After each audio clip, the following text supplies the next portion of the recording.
The boss was dead. Korea's most feared crime syndicate, gone in a single night. An empire built on blood, money, and power, reduced to rubble. The one who crushed it? Chairman Lee, the ruthless head of the Seon Group. By his hand, her comrades were slaughtered. Her world burned to ash. On that night, Da Hyung lost everything. A year slipped by. She lived like a ghost, trapped in silence, haunted by the past. Then, one day, a knock at her door. An old ally from the underworld. He wasn't there to mourn. He brought something else. Information. She didn't want to hear it, didn't want to feel again. But then he said the name. Chairman Lee, and her eyes snapped open. He handed her a photograph. A school? Not just any school. Chaebol High, a fortress of privilege, a secret sanctuary for the children of Korea's most powerful conglomerates. Still, Da Kyung didn't understand. What did it matter? Then came the truth. Chairman Lee had a son, a hidden heir, enrolled in that very school. The world thought Lee was childless, his successor, a mystery. But now, the mystery had a face. They'd tried everything, infiltrating his businesses, striking at his lieutenants. Every path led to a dead end. Now, only one door remained. Dak-kyung said what they were both thinking. We're infiltrating the school, aren't we? He nodded. The chairman was untouchable, but his son? He was still within reach. This time, the target wasn't the king, it was the prince. And this time, revenge would be theirs. Next day, Da-hyung walks toward the school. In her mind, she reminds herself that aside from knowing the successor is a boy, she has no other intel. Her mission is to quietly attend school and investigate any suspicious individuals. She begins scanning the crowd and stares at a male student. Noticing this, the boy panics and runs away. Da-kyung wonders how she can possibly investigate every male student. While walking, she accidentally bumps into a girl who almost falls but manages to steady herself.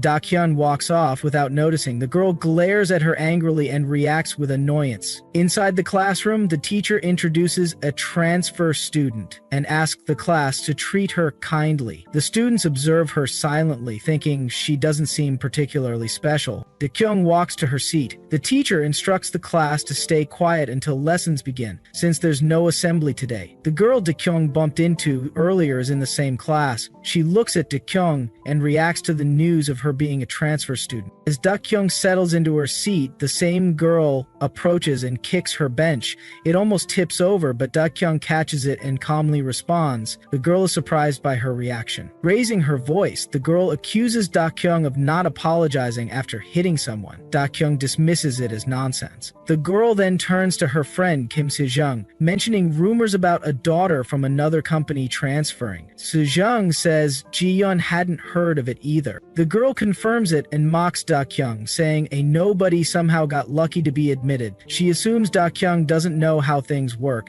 and decides to explain. Da-kyung, meanwhile, is frustrated by her words. The girl explains that the school's social hierarchy is strictly divided by household status. The first and second tiers are reserved for top officials, parliament members, and prominent business families. Below them are mid-sized companies, celebrity households, and rising wealthy families. The upper class is well connected through social circles, but she's never heard of Da-kyung. With that, she writes fourth tier on a piece of paper and sticks it to Da-kyung's forehead. She declares that someone barely fitting the fourth tier can't compare to someone like her in the second tier. She warns Da-kyung to be careful if she doesn't want a miserable life. She then leaves with her friends. Da-kyung watches them and thinks the place is completely insane. Still, she believes she can handle the mission smoothly. During lunchtime, Da-kyung entered the cafeteria and picked up her meal. Seeing steak served for lunch, she felt pleasantly surprised and motivated. She planned to savor every bite. Just then, a message popped up on her phone, instantly irritating her. The message was from her partner, reminding her to report everything every hour. Da-kyung angrily responded, questioning whether she was considered worse than a dog,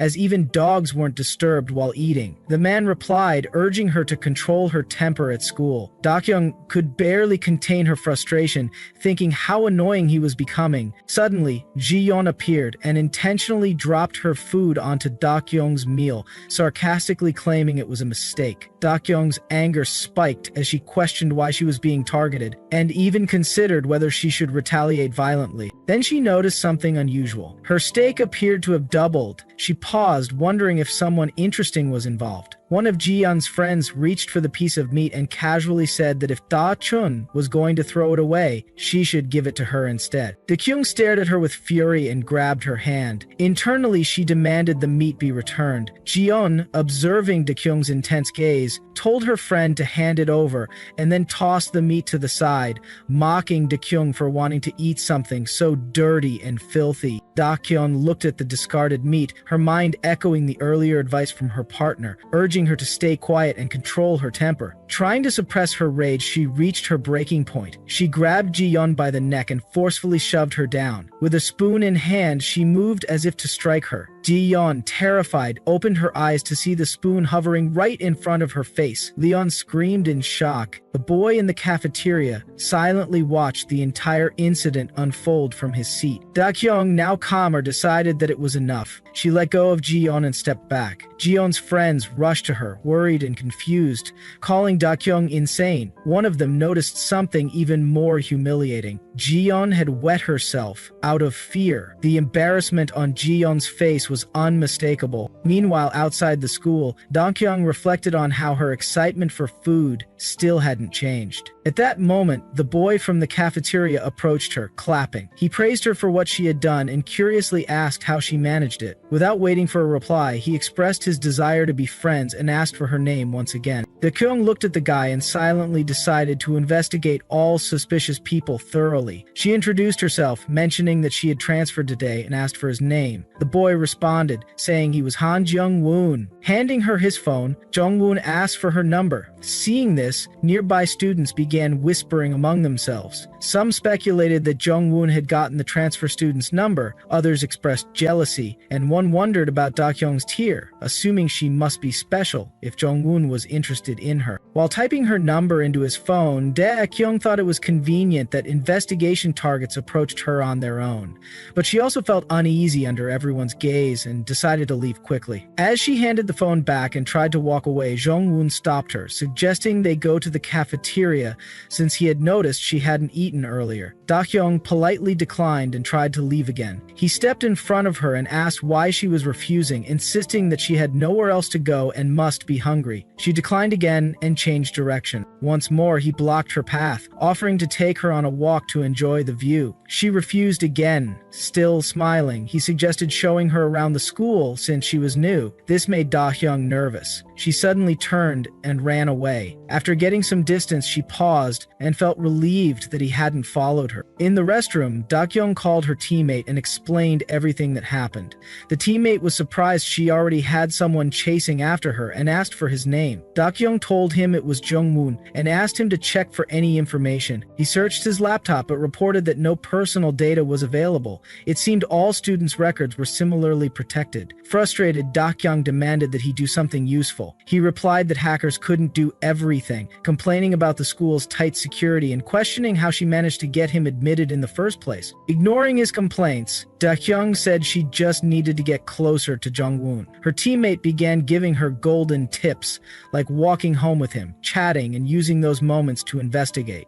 He advised going out to eat, perhaps something trendy like tteokbokki. Even if she had already eaten, she could invite him to a pretty cafe, take a couple photos, and maybe visit a karaoke. As evening set in, they could walk together longer, and, as reluctance to go home showed, things might naturally develop. In response, Da-kyung asked if they could eat ramyeon together. Her teammate became excited, feeling it was all going according to plan. He added another tip: make at least one close female friend, as that would help her learn more about the students. Da-kyung agreed. After ending the call, she felt slightly embarrassed for having seriously followed the advice. While walking out, she made sure Jung-woon wasn't following her, but her thoughts shifted back to him. She wondered why his information was hidden and felt that he wasn't an ordinary student. She hated wasting time and needed answers. Elsewhere, Ji-yeon was confronting a guy, demanding he hand over his phone. He refused, asking who she was to order him around. Ji-yeon pleaded with him to delete her embarrassing photos, angry that he took them without permission. Da-kyung arrived at the scene, still recalling her teammate's advice about making a close female friend. The boy mocked Ji-yeon, saying she was trying to protect someone's household reputation. He warned that continuing this behavior would create trouble for Jae-hyung, whose parents were under his father's protection. reaction. He mocked her silence and threatened to post the photo on Facebook. Ji-yeon panicked and told him not to. At that moment, Da-kyung stepped in and grabbed the guy's wrist, startling Ji-yeon. Da-kyung asked what was going on. Ji-yeon, embarrassed, asked if he had really posted about her peeing. Da-kyung was surprised and asked if Ji-yeon had an accident. Ji-yeon blamed Da-kyung internally. The boy grew angry and shouted at Da-kyung for disrespecting him publicly. As he threatened her, Da-kyung swiftly snatched the phone from his hand and handed it to Ji-yeon, telling her to delete the photo quickly. Shocked, the boy tried to punch her, but she dodged and landed a punch on his jaw. Blood spilled from his mouth as he collapsed to the ground. Da-kyung asked Ji-yeon if it was done, and Ji-yeon confirmed it was. The boy's companion stood silently, watching without intervening. Then the boy called out to someone sleeping on a bench, Jae-young, telling him to get up. Jae-young asked why. He was told that Wonjin had been beaten and passed out. Jae-young asked who was responsible. The boy pointed toward the girls, mentioning that the one who hit Wonjin was a transfer student named Da-kyung. Looking at her, Jae-young asked if he was joking. The boy insisted he was telling the truth. Meanwhile, Da-kyung and Ji-yeon sat on the stairs, eating. Da-kyung offered some food to Ji-yeon, who declined, saying she was on a diet. Da-kyung asked if she could finish it then. Ji-yeon told her to go ahead. In her mind, Ji-yeon wondered who Da-kyung really was. She admired her boldness and wondered what kind of family she came from. The name Lee Da-kyung was unfamiliar. Ji-yeon even questioned whether Da-kyung might be a first-tier student. Da-kyung apologized for earlier, explaining she was lost in thought and didn't mean to hit her. Ji-young also apologized for being rude. Da-kyung noticed that Ji-young seemed embarrassed to apologize. Curious, Da-kyung asked if Ji-yeon knew Jong-woon. Ji-yeon said she did and asked why. Da-kyung said she was just curious. Ji-yeon teased her, asking if she was interested in him, then quickly apologized when Da-kyung made a strange face. Ji-yeon shared what she knew. She said Jong-woon was always smiling and acting a bit crazy. From the first day of their grade entrance ceremony, the seniors had come to check out the new students. Among them was the son of Yu Wang-sik, the Minister of Foreign Affairs. He was one of the most well-known seniors. Rong-woong, being relatively unknown, was treated as a fourth-tier student and became that senior's target. Things got bad. He was bullied and even subjected to ridiculous things like being treated as a stray star. But no matter what, Rong-woong kept brushing it off with a smile. Then, during one art class, that senior poured a bucket of water on him. Jung-woong, who usually stayed calm, felt different that day. The atmosphere became tense and everyone thought something bad might happen, but the day passed without incident. The next day, that senior suddenly disappeared. No one ever heard anything about him again. He was the son of a high-ranking official, so students assumed there was something mysterious behind Jung-woon. Da-kyung considered the possibility. Ji-yeon laughed, saying that some kids even joked Chung-woon might have killed the senior. Just then, Chung-woon appeared and sat down beside them, commenting on their wild imagination. As soon as they saw Jung-woon, both of them were startled. Da-kyung wondered why he was there. Without wasting a moment, she grabbed Jung-woon's hand and took him aside, telling him to come with her. Jung-woon, slightly confused, asked where they were going. Da-kyung, clearly annoyed, thought to herself about what was wrong with this guy and where exactly they were heading. Once they stepped outside, she turned to him and asked why he kept following her. Yahello replied that he just wanted to get to know her. Her thoughts raced again. She couldn't understand his behavior. She wondered if she should give his words a chance. Then, mustering up the courage, she asked if he was interested in her. Jung-woon responded with a smile and confirmed that he was. Dion was taken aback. She couldn't believe it. Was he serious? Could this really be the end of all the confusion? She started to consider his offer for Ramyeon but hesitated. She questioned whether she was doing it right or if she was just going crazy. Before she could make a move, Jung-woon asked her if she wanted to eat ramyeon. Da-kyung, with a sharp look in her eyes, replied by asking if they could eat ramyeon before she left.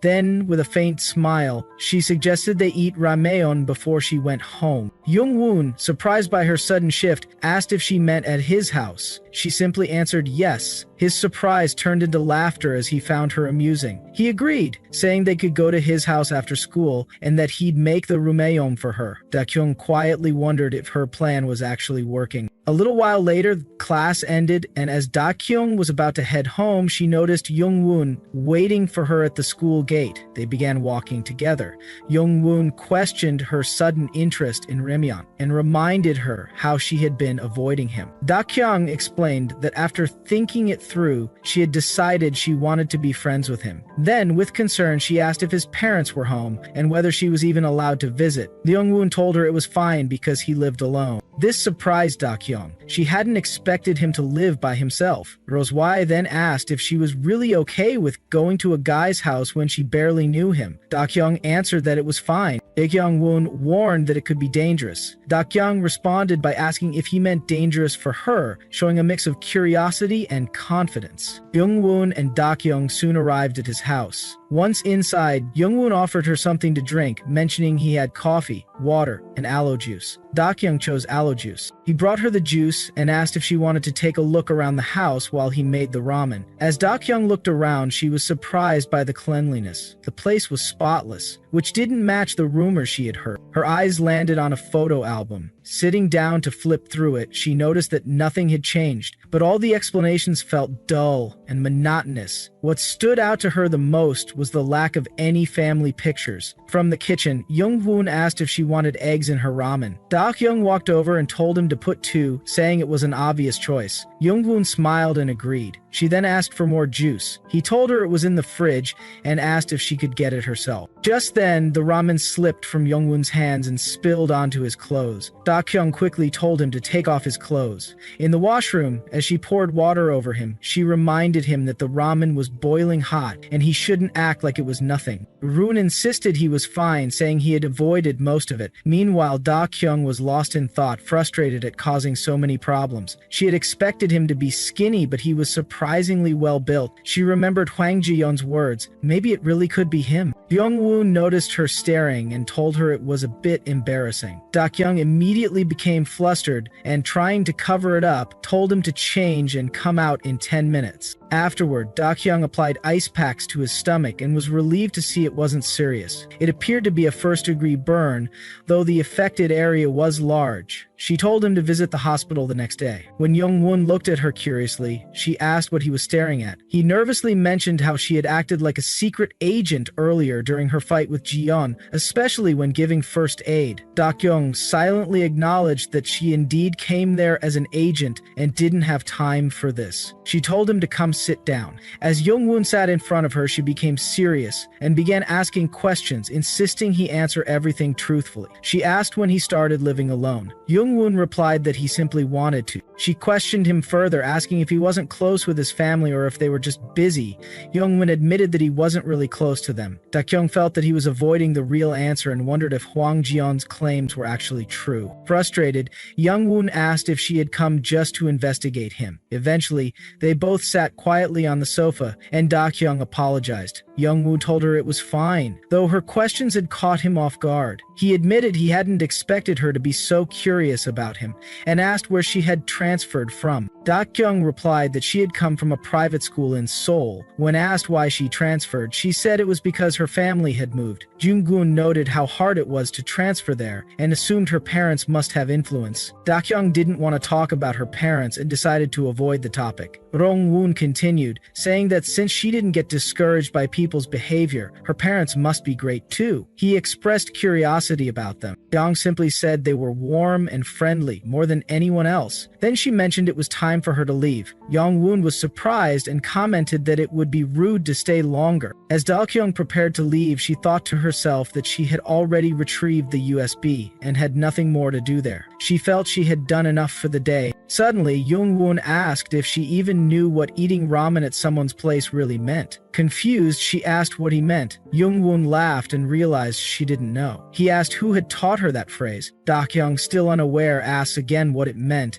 Young-woon laughed and explained, causing her to blush in embarrassment. He mentioned that whoever told her that was definitely mischievous and suggested she stay longer. Da-kyung declined. Just then, she received a call. She went into the washroom to take it and told the caller she had already texted that she was going to his house. The person on the other end said something that shocked her. She rushed out of the washroom and told Jungwoon there was an emergency and she had to go. Without another word, she quickly left. As she ran, her thoughts raced. She wondered who had attacked him. No one should have known their identities. She reached home and opened the door to find things scattered everywhere. Her partner, Taegwon, sat injured on a chair. Rushing toward him, she suddenly sensed danger. From behind, a man armed with a baseball bat was about to attack her. Just as the attacker was about to strike Da-kyung with the baseball bat, she swiftly blocked the attack with her hand and demanded to know who he was. Without hesitation, she punched him in the face, sending him crashing to the ground. In her mind, she questioned how he knew their location, doubting it was the chairman behind it. The man then pulled out a knife and managed to slash her hand before fleeing the scene. Da-kyung shouted for him to stop, but he disappeared. She turned to see her partner Tae-woong unconscious. A while later, at the hospital, Ta-wong finally regained consciousness, with Da-kyung sitting beside him. She asked if he was awake, then told him not to move to avoid worsening his injury. She asked what had happened and whether it was just one person. Ta-wong confirmed the last thing he remembered was someone going through his computer, likely trying to retrieve their information. He questioned why the attacker didn't kill him and speculated that someone might have acted independently. Da-kyung urged him to stop thinking too hard,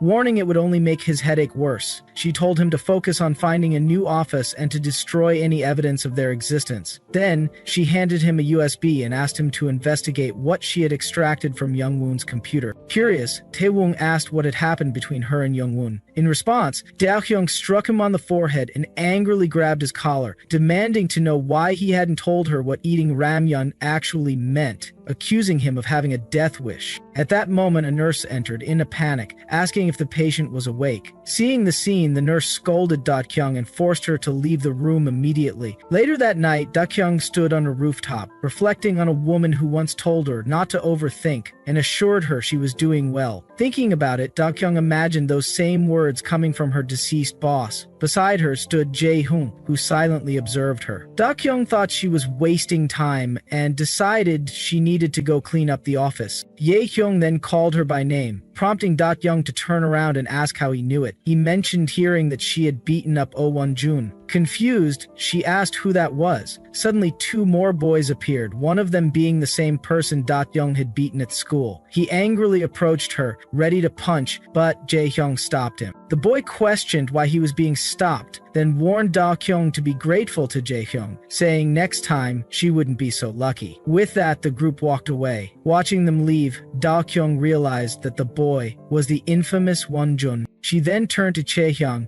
and asked why he had stopped the fight. Chae-hyung expressed his disgust at the boy using his parents' status to justify himself. He advised Da-kyung not to boast about fighting and to lay low, reminding her she should be thankful he let it go. Da-kyung then snatched the cigarette from his hand, threw it away, and sarcastically thanked him before asking his name. Surprised, he introduced himself. Da-kyung noted his surname was Lee. She stepped on the cigarette and reminded him that high schoolers shouldn't smoke, then walked away. Jae-hyung quietly wondered if she was a high schooler too. The next day at school, during class, Da-kyung fell asleep at her desk. After class ended, Jungwoon approached her with an angry look. He asked if she had gotten home safely the previous day. She replied that she had. He said he had texted her and asked if she had seen the message. As she pulled out her phone to check, Jungwoon grabbed her hand. Shocked, Da-kyung asked what he was doing. Jungwoon rolled up her sleeve, revealing the injury on her arm, and then asked her, with great seriousness, who had done it. Da-kyung appeared startled and nervous in response. Inside the hospital, Jungwoon confronted Da-kyung, doubting her excuse that she had simply slipped while walking. Da-kyung confirmed it, but silently wondered why she was being scolded. Jungwoon pointed out her poor lying skills, which Da-kyung denied angrily, claiming she was perfectly fine. As she tried to get up, Jungwoon stopped her, questioning where she was heading. She said she had class, but he reminded her that she didn't really care about it. Frustrated, Da-kyung thought to herself whether he was trying to act like her father. Suddenly, Taeyoung's phone started ringing, and she was surprised to see it there. As Young-woon reached to pick it up, she quickly rushed over and asked for it. Despite her efforts, Young-woon took the phone and began questioning her about a person named Tae-woong, wondering if he was the one making her act so suspicious, or if he was the cause of her injury. Taeyoung snapped back, denying the accusations and calling Tae-woong her bodyguard. Still, Young-woon insisted she was lying and refused to return the phone until she told the truth. Angered, Dak-young struggled to snatch her phone, and eventually she managed to grab it, thinking she had finally retrieved it. Just then, Jae-hung entered the room and saw Dak-young sitting on top of Jung-woon, who was lying on the ground. Jung-woon laughed and commented that she could have fallen more dramatically. Jae-hung addressed Dak-young by her name, prompting Jung-woon to ask if the two knew each other. While checking her phone, Dak-young casually mentioned something had happened yesterday. Jung-woon reacted with curiosity, but Jae-hung brushed it off, saying it wasn't his business to pursue someone already taken, and also remarked that Jung-woon was being kind of mean. Jung-woon questioned what he meant by that, and Jae-hung explained how complicated female friendships could be, accusing Jung-woon of trying to manipulate a clueless transfer student. Jung-woon asked if he was jealous, which Jae-hung firmly denied. Jung-woon then pointed out how uncharacteristically direct Jae-hung was being, suggesting he might be more interested in others than he let on. Dak-young stepped out of the room, relieved to be free of the tension. She admitted to herself that the entire incident had left her starving, and decided to find something to eat. Elsewhere, Ji-yeon asked one of her friends to accompany her to the bathroom, but her friend made an excuse, saying the teacher had called for her. Ji-yeon then asked another friend if she wanted to go shopping after class, but that friend already had plans. After the fourth period ended, Ji-yeon excitedly invited her friends to get food, but one claimed to be on a diet, while another faked a stomachache and ran off. Ji-yeon felt isolated and blamed the peeing incident for the way she was being treated. She bitterly thought about how ungrateful her friends were, despite her constant presence. She then remembered her father's words, where he gently asked his little princess to reduce her shopping allowance due to the company's financial struggles. Ji-yeon wondered if her classmates had found out about the company's problems. As she walked toward the cafeteria, she lamented the thought of eating alone again. At the cafeteria, Ji-yeon spotted Dak-young eating alone and was shocked at how unaffected she seemed after her actions toward Ol Won-jun. Ji-yeon assumed she must be at least a grade 2 student. Picking up her tray, Ji-yeon sat down next to Dak-young, who asked where her friends were. Ji-yeon replied that they weren't really her friends and blamed Dak-young for everyone avoiding her, insisting she take responsibility. Dak-young refused. Ji-yeon, on the verge of tears, shouted that her so-called friends had turned on her and cried out in frustration. Dak-young, watching her melt down, couldn't tell whether Ji-yeon was eating her food or her nose. Ji-yeon then suggested they hang out after school. Dak-young, predicting more tears if she declined, politely turned her down, saying she was busy. Ji-yeon accused her of being just like the others and yelled at her to take responsibility. Dak-young jokingly insisted they hang out and declared she'd post about being fine without her old friends. Ji-yeon agreed, insisting Dak-young make time. Meanwhile, Dak-young thought she could use this opportunity to ask Ji-yeon about some things. After school ends, the two girls arrive in front of a building. Ji-yeon enthusiastically tells Dak-young they've arrived and encourages her to come inside. Looking at the place, Dak-young feels it's not meant for her. Inside, Ji-yeon begins trying on several dresses. She asks Dak-young how she looks and calls the outfit pretty. Dak-young agrees but reminds her that it's been 3 hours already. Ji-yeon teases her for being tired and says her stamina is lower than expected. Eventually, Dak-young also tries on a dress. Ji-yeon compliments her, saying it looks great. She then tells the staff they'll wear those clothes and leave. Embarrassed, Dak-young asks her to stop. The staff reveals the total bill is $75,000, which shocks Dak-young. Ji-yeon calmly hands over her card. Ji-yeon says she's just happy and considers the dress a gift for being her friend. She calls it nothing but hopes Dak-young will like it. Then she suggests they go eat dinner. Dak-young wonders if her standard for what's considered small is completely off. At a restaurant, they begin eating, and Dak-young finds the food delicious. She notices Ji-yeon staring and asks what she's looking at.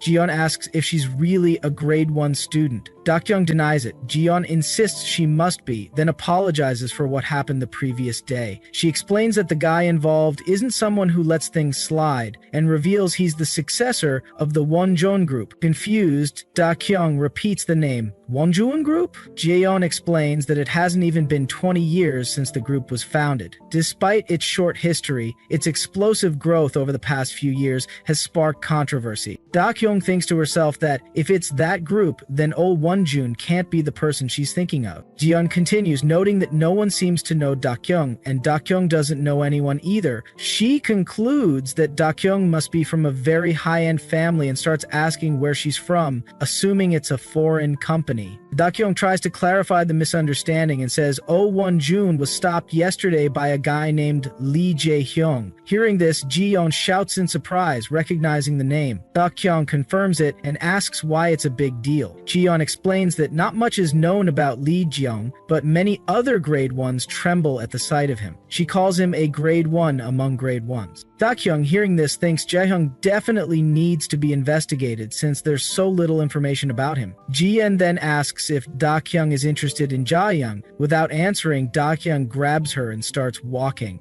Jiyeon says she can tell by her eyes and promises to help, insisting Dakyoung shouldn't worry. Dakyoung tells her to stop being delusional. As they leave, Jiyeon tells her she'll keep the events of the day a secret. Dakyoung thinks the misunderstanding is getting worse. Before parting, Jiyeon asks if Dakyoung needs a ride. Dakyoung says she can go on her own.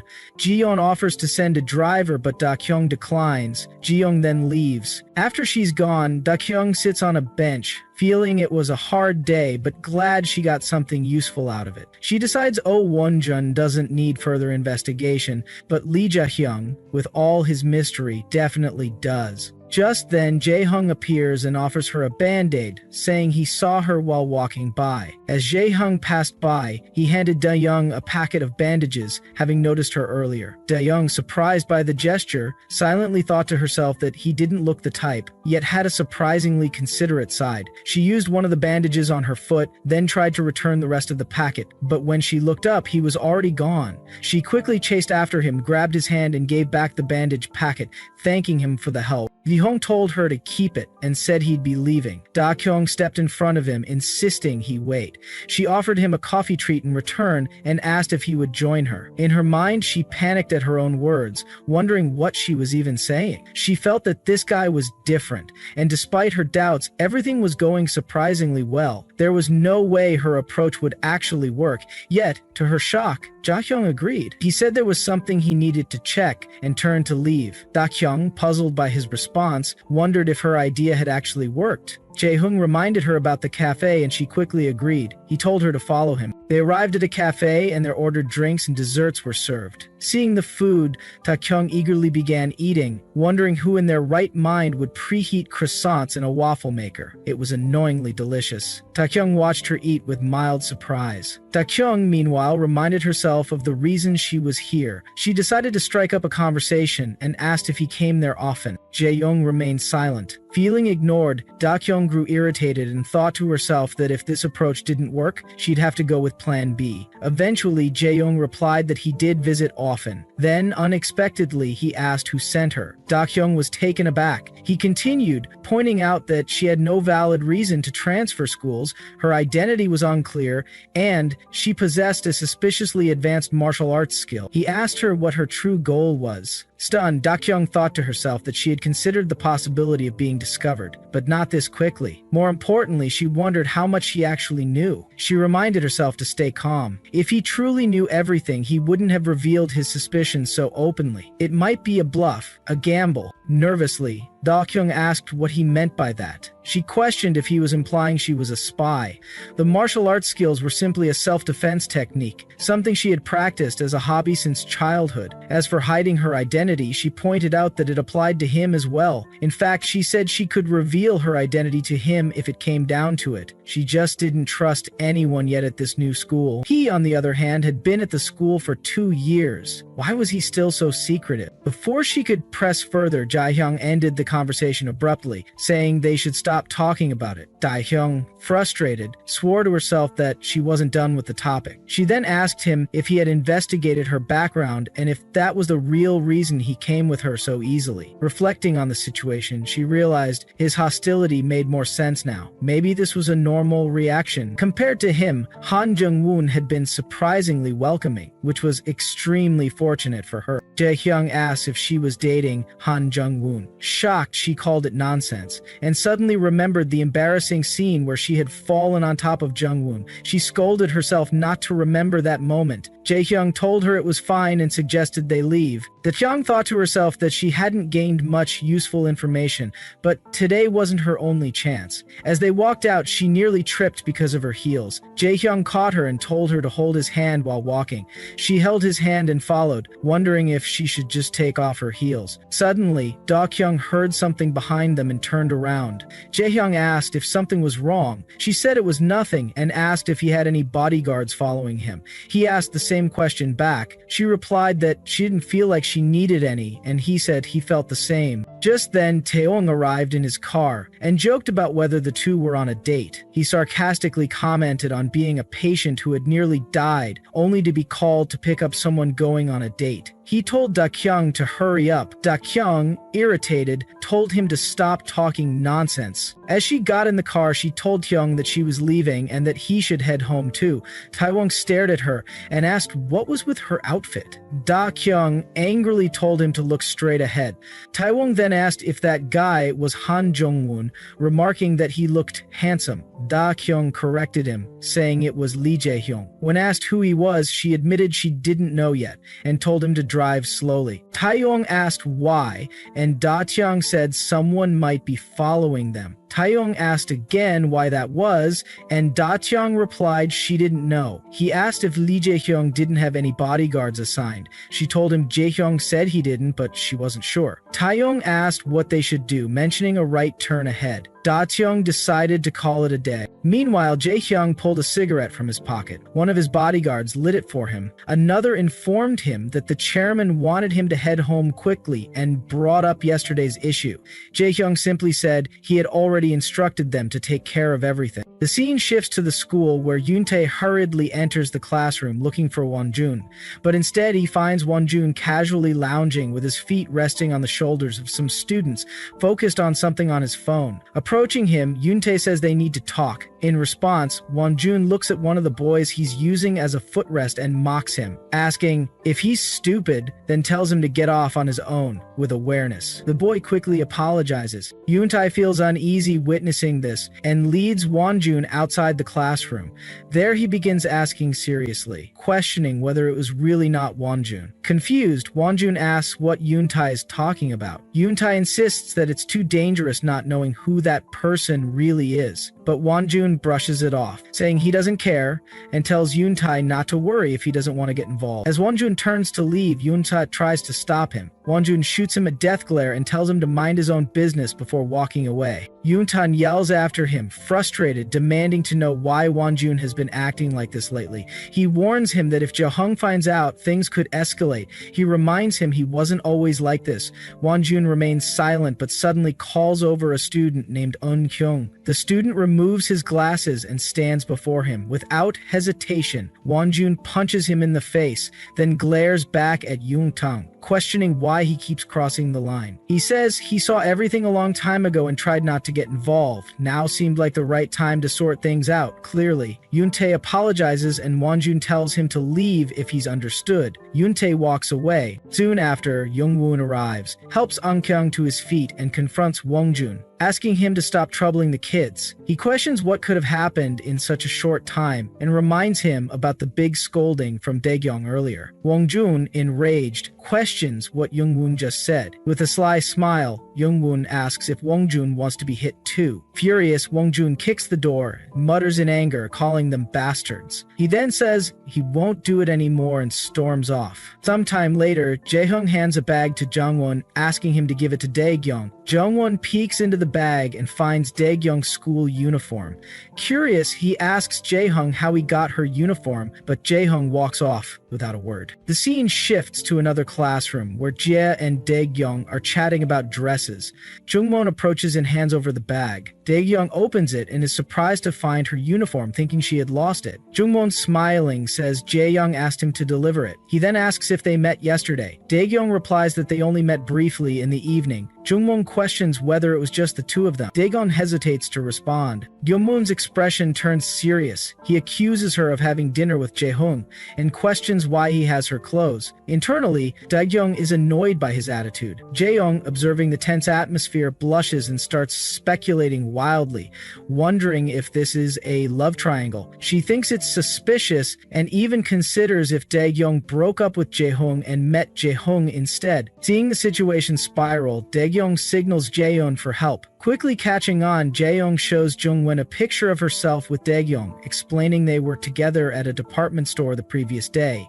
She says Daegyong must have left her uniform there, and Jaeyoung probably picked it up. Jungmoon asks for more photos, saying he wants to see Daegyong in different clothes. Jaeyoung teasingly invites him to her house next week, saying Daegyong will be there too. She jokes that she doesn't usually let guys into her home, but would make an exception for him. Daegyong protests, asking what about her opinion. Jaeyoung ignores her and finalizes plans for next Monday. Jungmoon agrees. Daegyong shouts again, frustrated that no one is listening to her. The scene changes. Daegyong enters her secret room, where Taewong is already present. He says the place is better since it's closer to school. Daegyong replies that it's still an old building with no air conditioning. Taewong shrugs, saying they had no other choice, considering the location, safety, and cost. Daegyong says it doesn't matter. Taewong then asks why she's so eager to die. Angrily, Daegyong says she's seen the school and would rather fight 1 against 100 than endure it. She then asks about a file she had given him, the one stored on Han Jungwon's computer. Taewong says he was waiting to talk to her once she arrived. He starts searching his computer and complains that Jungwon doesn't even use his computer. Taeyong asks why. He shows her a photo of a man holding a small child, saying that was all he found. Taeyong comments that the man looks just like Jungwon's dad. She wonders if men can get pregnant nowadays. Taeyong jokes that school life is very difficult. Taegyong speculates that the man looks like he's in a hospital carrying a baby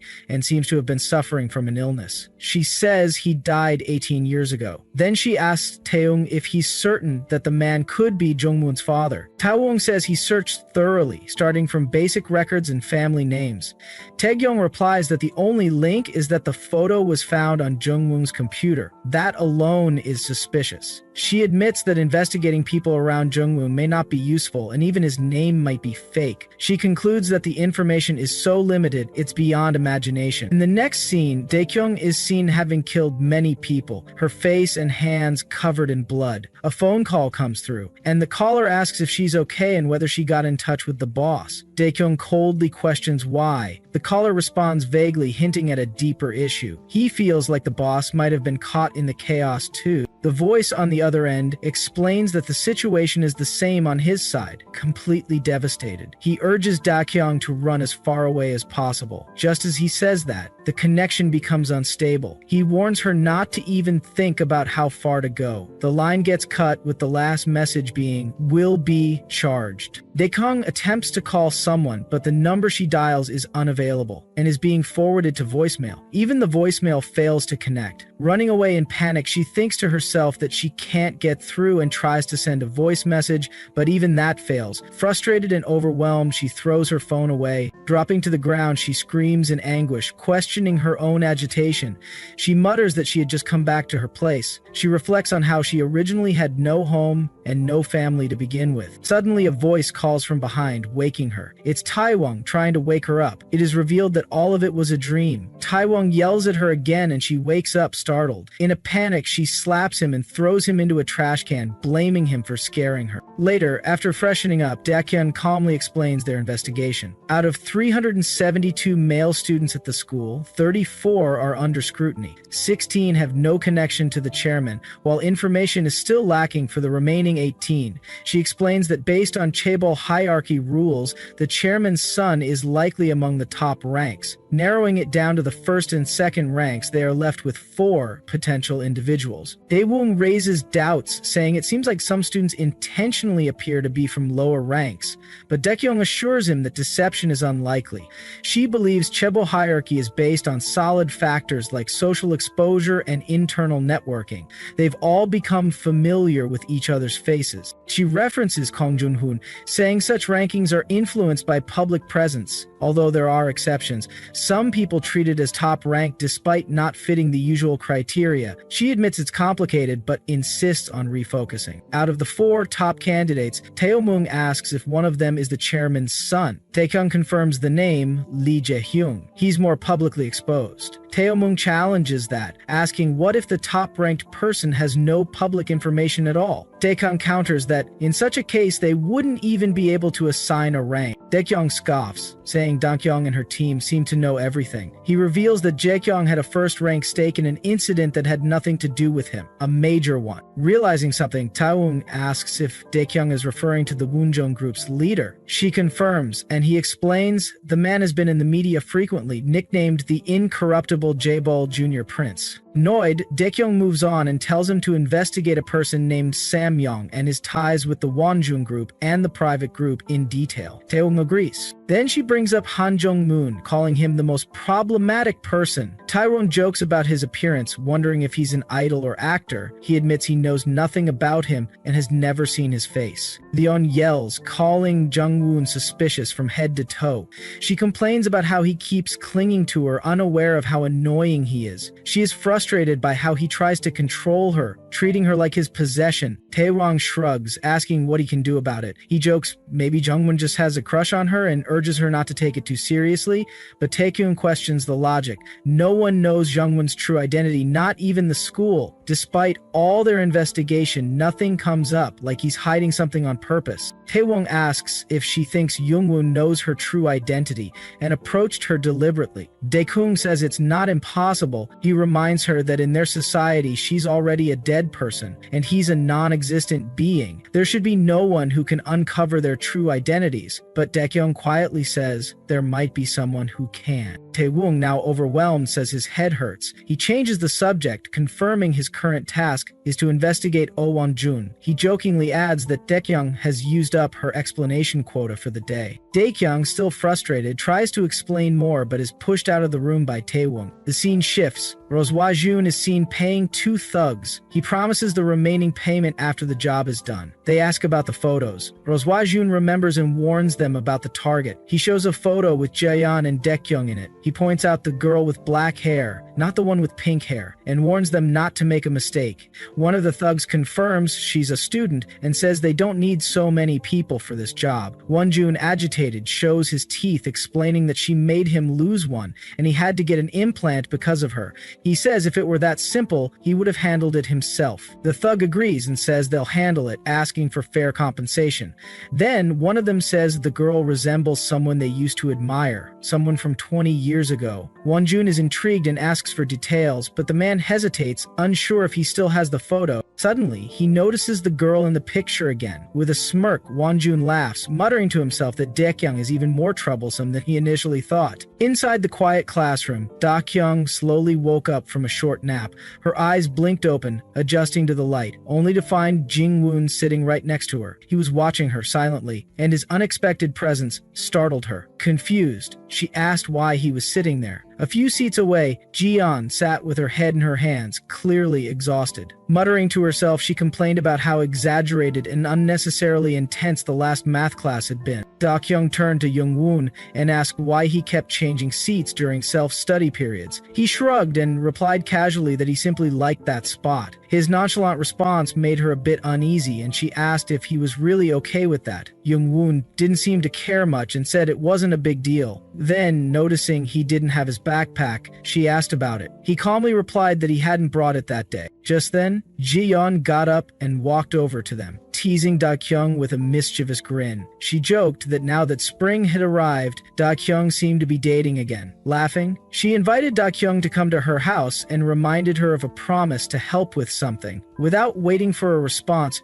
she grabbed Da-kyung's hand and started pulling her along. Jung-woon quietly followed behind them. As they walked together, Jung-woon asked Da-kyung how her weekend had gone. Ji-yeon, walking beside her, scolded Da-kyung in a whisper for ignoring her phone calls. Turning to Jung-woon, she pointed out how he'd been coming to school more frequently ever since Da-kyung moved in. Jung-woon replied calmly that it wasn't like he was deliberately trying to avoid school anymore. Da-kyung then asked him why he had been skipping so many days before. Jung-woon replied that he had a lot going on. She hesitated and questioned whether it was really okay for him to do that. Before the conversation could continue, Ji-young interrupted, casually boasting that her parents had connections with the school board and could get away with anything. Young paused and told them to go ahead without her for a bit.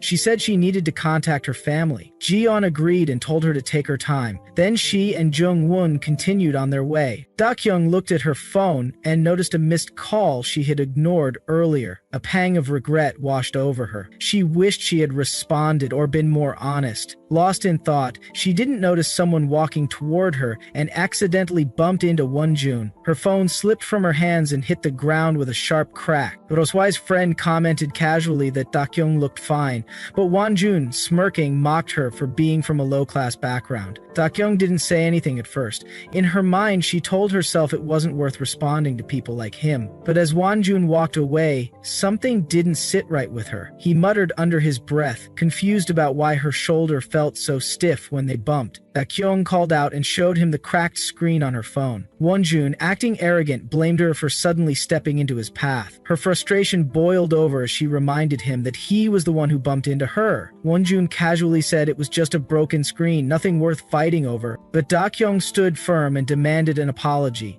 Clearly annoyed, Wonjun sarcastically asked if she wanted compensation for his broken teeth. At that, Da-kyung snapped. She told him it was the price he paid for secretly taking photos of Hwang Ji-yeon.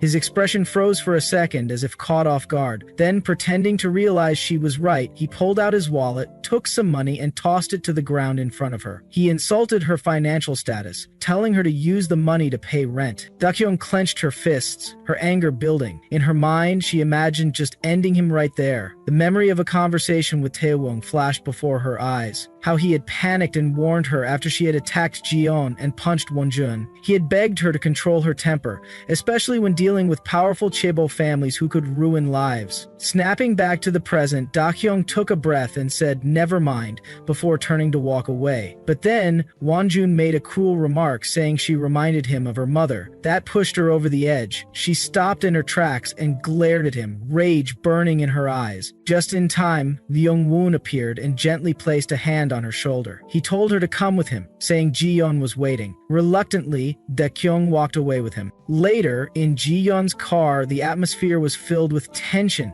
Ji-yeon, furious, cursed at what Wonjun had done and said she wished Da-kyung had punched him even harder. Jung-won asked what had happened. Ji-yeon reminded him of the time an ambulance had come to take Oh Wonjun away after an incident. Jung-won admitted that he hadn't cared much back then. Jung-woon sat quietly, wondering how someone like Jung-woon, who usually showed no interest in others, could still be kind to her. Ji-yeon continued talking, explaining that everything had started on Jung-woon's first day at school. Jung-woon was curious and asked what happened. Dong-yeon hesitated, then revealed that Jung-woon had taken a photo of her while she was urinating in the cafeteria. Ji-yeon's face turned red with embarrassment and anger. She blamed the incident on Da-kyung's level 1 status, expressing how unfair it was.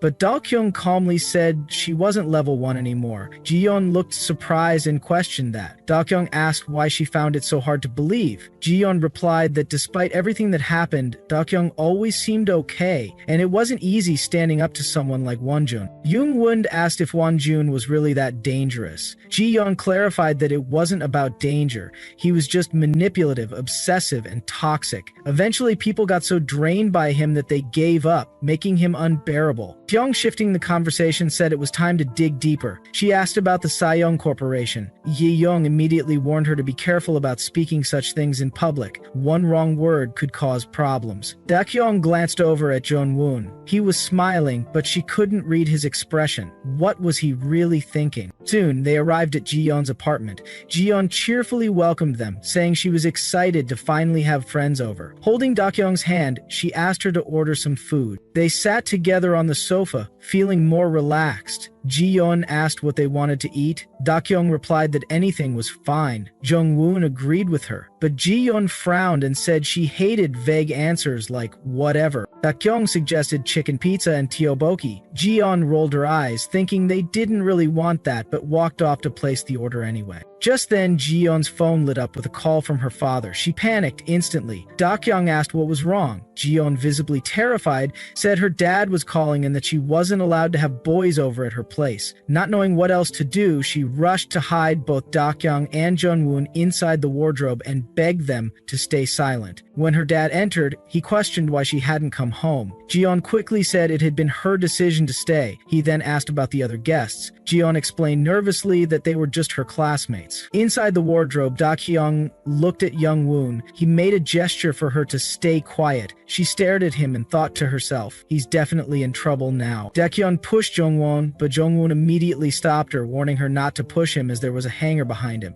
Ignoring the warning, her push caused Jong-woon's head to hit the hanger with a loud thud. Meanwhile, Ji-yeon was on a video call with her dad. Startled by the sudden noise, her dad asked about the sound. Ji-yeon, panicked, quickly explained that the delivery box she had placed on the table must have fallen. She changed the subject and casually asked why he was not working, mentioning she had heard he was busy lately. But her dad, suspicious, said the sound seemed to come from the wardrobe. Ji-yeon quickly opened the wardrobe to show there was nothing inside and reassured her father. Watching silently, Dakyong questioned why she was staying quiet despite not being an ordinary person. Then she reconsidered. This was Ji-yeon's dad and might be helpful for the investigation. Just then, from inside the closet, Dakyong whispered Ji-yeon's name. Her father, alarmed, said he clearly heard someone's voice from the closet.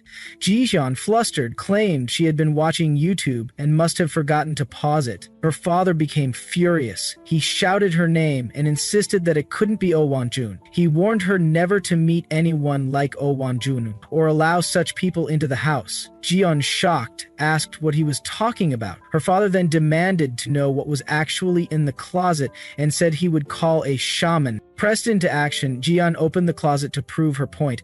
Luckily, both Jong-woon and Da-chung had already sat down on the floor, out of view. Ji-yeon froze, stunned into silence. Her dad, seeing her expression, grew more frantic and asked if she was possessed.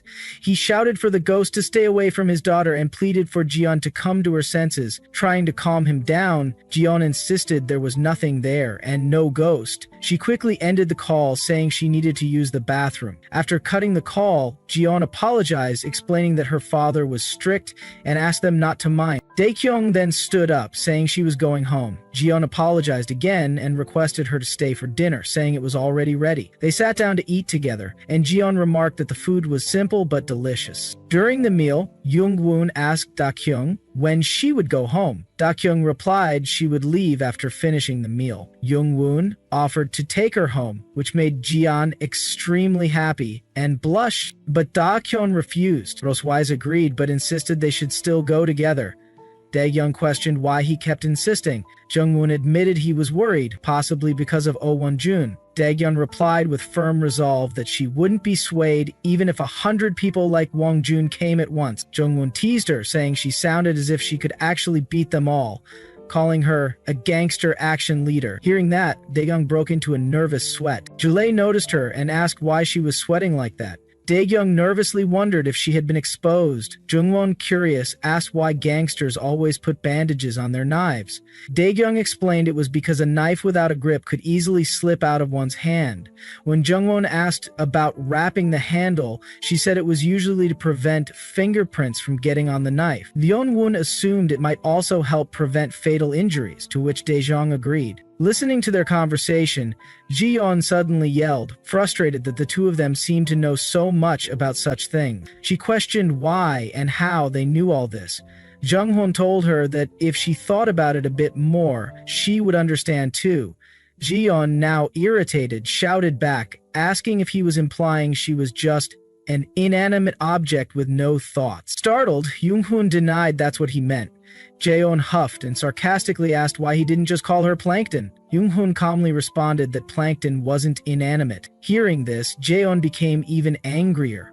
Watching the two argue, Daegyong couldn't help but burst into laughter. When Jungwon asked why, she firmly said no, and added that she always ended up in trouble whenever he was around. Jungwon was visibly shocked. She continued, saying he was weird and made her feel uncomfortable. Jichon couldn't help but laugh at the unexpected rejection and, in her mind, marveled at how seriously Jungwon was taking it. She found this moment incredibly entertaining, the most fun she had since starting school. Watching Jian laugh, Dahyung called her weird as hell. Junwon, staring at Dahyung, said it was the first time he had seen her laugh. Dahyung replied that she laughed all the time. Hearing this, Jian and Junwon could only remember her terrifying laugh. Lying on the sofa, Jiyeon turned to Dakyung and asked if she wished she were popular. Dakyung, confused, warned Jiyeon that lying down right after eating could make her sick. Jiyeon smirked, suspecting she was avoiding the question, and mentioned her date with Lee Jahyun. At that, Dakyung suddenly jumped and lay on top of Jiyeon. Jiyeon, startled, reminded her she just said not to lie down after eating. Dakyung sarcastically replied, clutching her stomach in mock pain. Jungwoon said he would clean everything up and come back. Dakyung stayed on top of Jiyeon, saying she really liked her human bed. Jiyeon brought up Jungwoon again, saying he was nice and sincere. Dakyung bluntly asked if Jiyeon liked him and told her to date him if she did. Jiyeon denied it, saying he wasn't her type and she preferred someone prettier and more charming. Dakyung, offended, asked if Jungwoon wasn't charming. Then who was?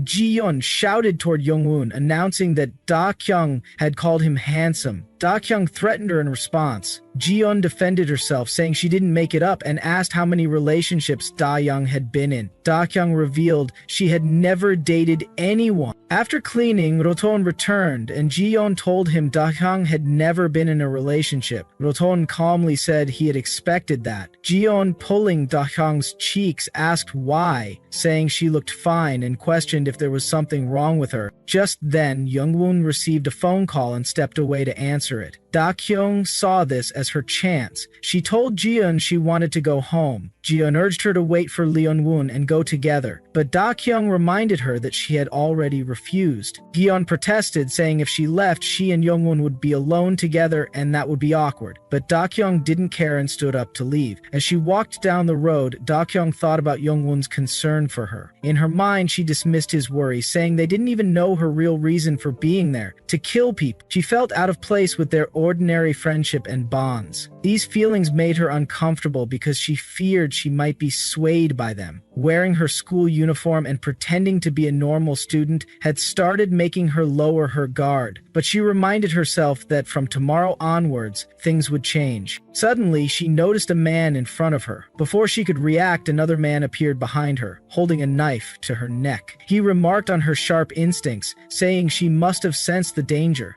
He warned her not to scream or act out, threatening to kill her instantly. He told her to follow him quietly. At that moment, Dakyung remembered Jungwoon's words, his concern, his insistence. Her thoughts sharpened, and she concluded, as expected, he was truly annoying. Chung stood alone as a dozen rough-looking men surrounded her. Their faces were hardened, their eyes cold and ruthless. The leader, a bulky man with scars across his face, stepped forward arrogantly, expecting her to surrender, but Kyung didn't budge. She locked eyes with him, calm and sharp, demanding to know if Won-jun had sent them. The leader exchanged silent glances with his men before replying vaguely that she'd find out soon enough. Without waiting, Kyung struck first. Her fist flew forward like lightning, crashing into the thug's jaw. He stumbled, stunned by the force. Before he could recover, she delivered a second blow to his ribs, sending him collapsing to the ground in pain. The rest of the men charged, shocked and furious, but Kyung was ready. She moved with precision, dodging attacks and countering with ruthless efficiency. Every strike hit its mark. One by one, the thugs fell, groaning and retreating. Her speed and strength overwhelmed them, exposing their fear. They had underestimated her. From behind, a thug tried to catch her off guard with a knife. The blade sliced through the air, but Kyung had already anticipated it. She twisted, disarmed him, and knocked him down with a powerful punch. The remaining men hesitated, now visibly shaken. Panic rose among them. One injured thug called out to their boss, questioning who this girl even was. Ignoring the chaos, the boss stepped forward, cracking his knuckles.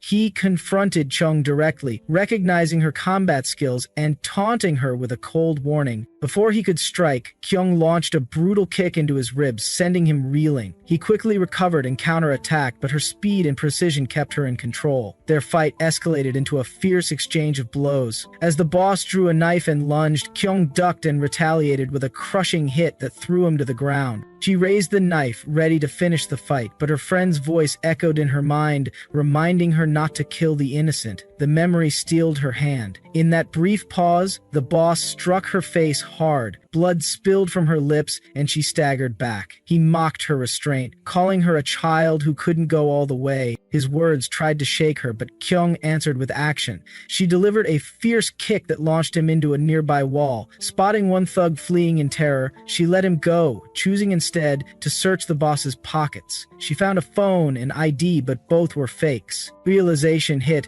These men weren't President Lee's, they were just low-level criminals, pawns sent by someone else. Her anger surged as the truth became clear. It was Wonjun behind this attack. He had dared to use thugs against her. Suddenly, a heavy blow struck the back of her head. Darkness clouded her vision as she collapsed, struggling to stay awake. She cursed her own carelessness for not checking behind her. Rough arms lifted her, and a voice muttered with frustration about the failure of the men. Meanwhile, in another part of the city, a white-hailed boy turned to a pink-hailed girl, asking about Kyung. She told him Kyung had left around 10 minutes earlier. His eyes narrowed, calculating. Without another word, he left, ignoring her surprise at his concern. As he walked, he tried calling Kyung repeatedly, but she didn't answer. Passing a man on the phone, he overheard something suspicious. The man mentioned a location update to Pyeonggang Yard. The boy snatched the phone, hearing the instructions himself. The man reacted angrily, trying to retrieve the phone. But the boy, unfazed, coldly asked if he was Yun Byung. The man, confused and defensive, demanded to know who the boy was. The boy ignored him, stating that he knew where Wonjun recruited people like him. He asked about Pyeonggang Yard and the whereabouts of Lee Da-kyung. The man froze in shock at the mention of the name. But the boy didn't wait for a response, he simply walked away. Back at the new location, someone splashed cold water on Kyung's face, trying to wake her. Her eyes fluttered open slowly. The blurred outlines of unfamiliar faces swam before her, and muffled whispers filled her ears. Her heart pounded as her senses began to return. Cold water splashed across Lee Da-kyung's face, jerking her violently out of unconsciousness. She gasped, eyes wide with shock, only to realize her hands were tightly bound. Panic surged as she struggled against the ropes, but they were expertly tied. Escape was impossible through sheer force. A red-haired man standing nearby mocked her attempts. He had bound her hands himself, knowing she wouldn't be able to break free. Da-kyung's eyes quickly scanned the room. 5 men surrounded her, each one armed, dangerous, and staring with hostile intent. She forced herself to stay calm, mentally preparing to fight. Escape wasn't an option. If she wanted to survive, she would need to defeat them one by one. Noticing the fire in her glare, the red-haired man stepped closer. He grabbed her by the neck with brutal force, taunting her, claiming she didn't understand her situation. He reminded her that this wasn't a misunderstanding. She had been kidnapped, and nothing about it was a joke. Da-kyung didn't flinch. Her anger burned beneath the surface as she demanded to know his true intention. The man's expression twisted into something darker. He threatened her, hinting at sadistic plans. Her defiance only grew. She spat in his face and called him a psycho. His rage flared instantly. The insult pushed him to the edge. He warned her he would do something extreme to make her realize how helpless she really was. But Da-kyung stood her ground. She mocked his reliance on others, pointing out he needed backup back up because he couldn't face her alone. He laughed, unbothered, admitting that with enough money, he could buy loyalty and strength. He bragged that his men would obey any command without hesitation, that to him was true power. She responded coldly, calling him a lapdog. The insult hit deep. She reminded him that he was nothing more than a puppet, dancing for his master, Li Jiehong. She even added that Jiehong despised men like him. Stunned by her words, he laughed bitterly, dismissing her claim. Just because Jiehong had helped her once didn't mean he supported her. The red-hand man lowered his voice, warning that without him, Jiehong wouldn't survive. Dr. frowned, trying to understand, but the man refused to explain further.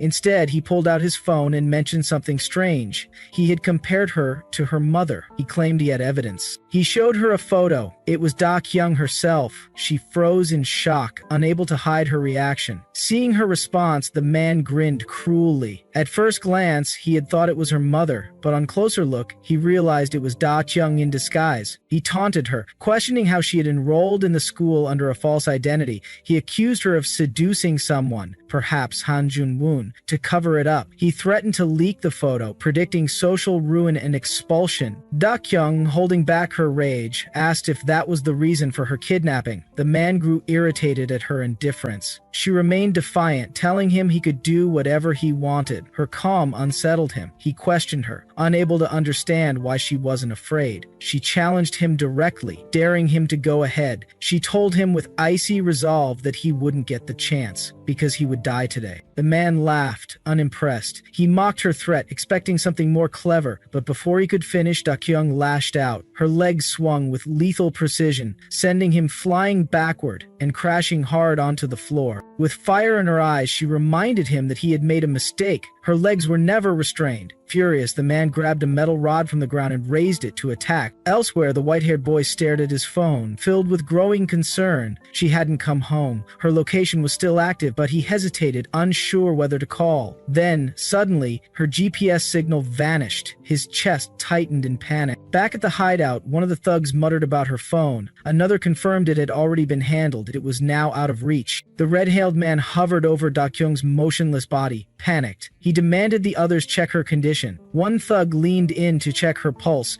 confirming she was still alive but barely breathing. But in an instant, Da Kyung's hand shot up. She gripped the thug's throat with frightening strength, choking him. The room erupted in shouts. No one could believe what they were seeing. The thug struggled, but Da Kyung pushed him away violently, sending him crashing back. The others froze, stunned by her willpower. They stared at her, shocked that she was still fighting. Her injuries should have taken her down. They demanded to know how she was still moving. But Da Kyung stood tall, breathing hard, eyes burning with fury. The red-hand man watched her in disbelief, realizing his men were useless. But before he could act, Da Kyung's voice sliced through the silence. Her message was clear and merciless. He would be the one to die today, not her. Kyung's voice cut through the chaos like a blade, commanding the room with chilling authority. Her piercing gaze swept across the group of thugs, each one pausing under the weight of her calm, calculated stare.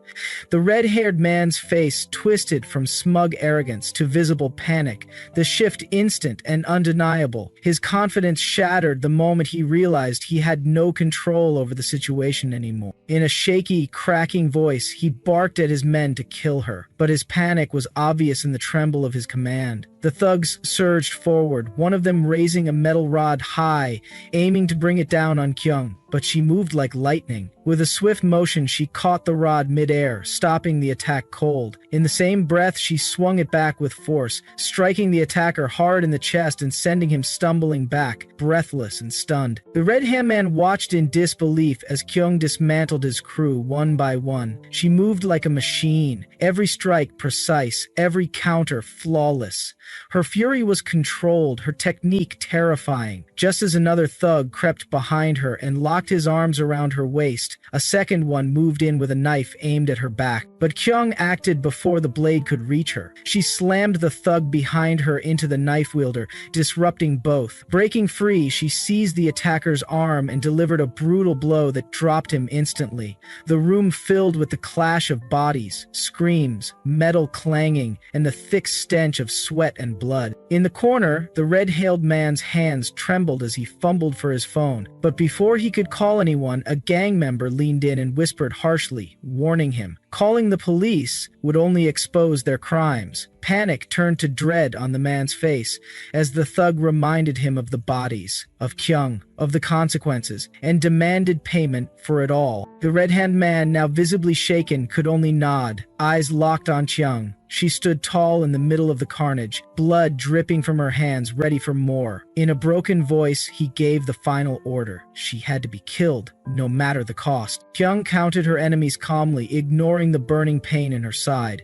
But her focus snapped to the red-haired man as he tried to slip out of the room. Without hesitation, she grabbed her weapon and ran after him. She appeared in front of him like a shadow given form. He froze, terror holding him in place. Just as she raised her weapon to strike, a sharp pain exploded through her side. A hidden thug had stabbed her, revealing himself as the sixth attacker. Blood flowed as Kyung staggered, but she stayed on her feet, refusing to fall. The thug sneered, proud of the surprise attack, but Kyung's eyes landed on a nearby chain. With one last surge of strength, she grabbed it and wrapped it around his neck, choking the life from him. His body fell limp at her feet. Breathing hard, Kyung ripped off her blood-soaked t-shirt and tied it tightly around her wound. Despite the pain, her gaze burned with focus. She turned back to the red-haired man. He backed away, trembling, trying to make sense of what he was witnessing. He began begging, offering her money, 100 million, a billion, even 50 billion. He shouted about his father, about his power, about everything he owned.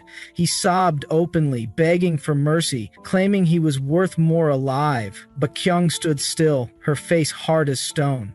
In a cold, firm voice, she asked him for answers about the Yoon group and President Lee's son. Defeated, the man nodded through tears and pointed silently toward a distant, shadowed figure. The piercing wail of police sirens shattered the silence, flooding the area with chaos as officers stormed in with weapons drawn. Commands echoed through the air, demanding surrender. Red-hammed exhaled deeply, relief washing over him like a tide. He pointed fiercely toward Da Kyung, blaming her for the bloodshed, urging the officers to arrest her. But uncertainty filled the room. Amid the wreckage, it had become impossible to distinguish the villain from the victim. Just then, Han Jung-woon stepped into the scene, appearing without warning. Da Kyung's gaze locked onto him, disbelief flickering in her tired eyes. Before she could process his presence or the events spiraling around her, her vision dimmed. She collapsed as her consciousness slipped away. Medical staff rushed in immediately, voices sharp with urgency. Her blood loss was severe, and every second counted. Her partner arrived moments later, panic etched into every line of his face. Desperately, he tried to reach her, but medics held him back. Jung, the white-hailed observer, stood silently nearby, cold eyes surveying the chaos, quietly wondering about the man so desperate to reach her. The partner's voice grew louder, cracked with desperation, but the medics stayed focused. They warned him to step back or risk her life. When he asked if she was dead, one medic quietly confirmed her condition was critical, likely fatal. His world collapsed. He shouted for them to take her to the hospital, refusing to be separated from her, clinging to what little hope remained. At last, Jong stepped forward. He bent down, picked up the partner's cap from the ground, and handed it over gently. He asked if the man was family. The partner, confused by Jong's calm presence, took the cap with a nod, muttering a quiet "thank you." Suspicion flickered across his face as he turned away, thoughts spiraling with fear and unanswered questions. Meanwhile, police had restrained the red-haired man, who continued to rage, insisting Da Kyung was the killer. His voice rose, filled with fury and confusion,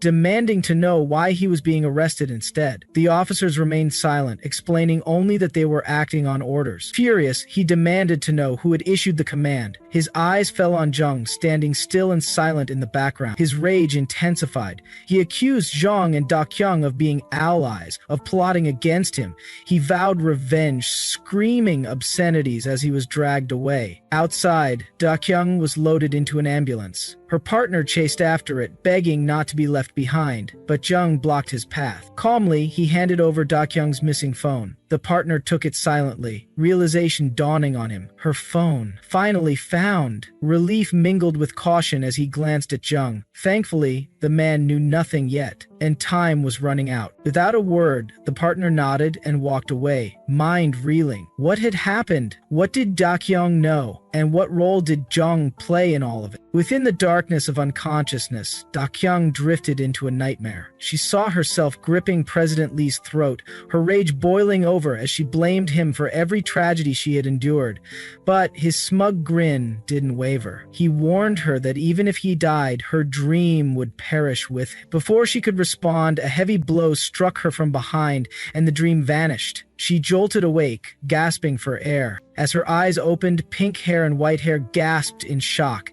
Pink hair burst into tears and embraced her tightly, overwhelmed with emotion. She expressed disbelief that Dakyung had survived what she called a traffic accident. Confused, Dakyung turned to her partner, who subtly signaled her to remain quiet. Pink hair continued speaking rapidly, informing Dakyung that she had been unconscious for 2 days. With excitement, she asked if the man beside her was Dakyung's boyfriend. Her words tumbled out in a flood, revealing that during those 2 days she had bonded with white hair and discovered Dakyung's hidden family background. She marveled at the fact that Dakyung came from such a wealthy lineage, yet chose to live so modestly, all because of her. Her fascination was clear, and she begged to know more. Dakyung felt disoriented, her thoughts spinning. She couldn't understand how things had shifted so drastically. Pink hair teased her, suggesting that she had wanted her bodyguard to be the first person she saw upon waking. Suspicion crept into Dakyung's mind. How did he even know where she was? Her partner intervened, asking Pink hair to leave so they could speak privately. She left reluctantly, throwing a curious glance over her shoulder. Once they were alone, Dakyung demanded answers. Her partner responded by sliding a phone across the table, Wonjun's device. He instructed her to check it. She scanned the screen and saw a chilling message from someone named Jae-hung. Do exactly as I say. Her heart raced. Her partner asked if Jae-hung was involved. Dakyung didn't answer directly. Her fists clenched, and she stated she would find out for herself. She ordered him to leave. Instead of leaving, he lifted his shirt to reveal a long, jagged scar, a silent reminder of past battles.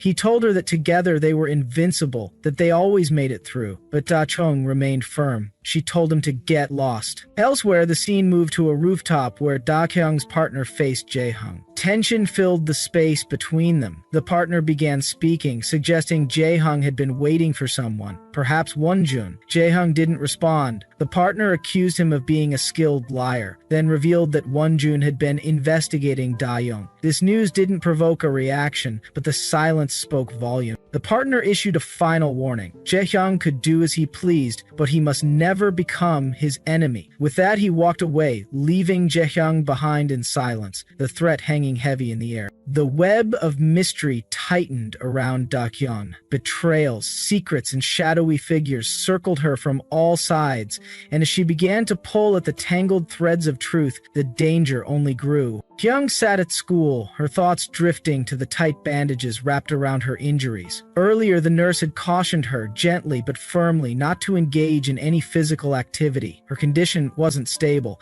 and the warning echoed in her mind, leaving her feeling frustrated and helpless. Soon after, the doctor had entered her hospital room. His expression was severe, and his tone left no room for argument. He issued a cold warning. If she pushed herself again, he wouldn't hesitate to operate on her without anesthesia. The words struck her hard, filling her with anger and disbelief. The suffocating atmosphere of the hospital became unbearable. Unable to endure it any longer, Kyung ran, escaping the sterile walls and the doctor's harsh threats. As she rushed through the school's crowded hallways, her thoughts tangled with pain and confusion. Suddenly, a voice called out to her, snapping her out of her daze. She turned to see a boy hurrying toward her. He was breathless, nervous, and introduced himself as Min Jae, a second-grade third-year student. Before he could say more, Kyung sharply told him to speak quickly. Min Jae took a deep breath and thanked her for defeating Wonjun, saying she had saved his life. Kyung was taken aback. She dismissed his gratitude, stating that she only acted in self-defense. She hadn't done it for anyone else, and told him to leave. But Min-jae stepped forward, his tone growing more serious. He revealed that he knew everything, that she hadn't been in an accident, but had gotten injured while fighting Won-jun. And that was why she had missed school. The revelation stunned Kyung. No one had spoken so openly about the incident. As she struggled to process his words, Min-jae, filled with admiration, begged to serve her, declaring he would do anything for her. Kyung, irritated and overwhelmed, turned and ran, needing to escape the awkwardness and the attention. She dashed through the corridors and finally reached the medical room. Her breath came in heavy bursts, the pain in her body intensified, and memories of escaping Won-jun's bullying came rushing back. A bitter thought crossed her mind. Was she destined to always be chased by boys? Her head throbbed as she lay on the hospital bed, mentally exhausted and unsure how to face Won-jun if he had witnessed everything. The silence of the room offered brief relief, and slowly, sleep claimed her. Not long after, Hyung arrived. He was surprised to find her there and asked how she had returned so soon. Hyung didn't respond, keeping her eyes shut, hoping to be left alone. He gently mentioned that he thought her discharge was still days away. Kyung opened one eye, curious how he knew. Kyung explained that Woon had told him. The mention of Woon puzzled her. How had he found out? Hyung's concern softened his tone as he asked about her condition. Hyung sat up slightly, assuring him that she felt fine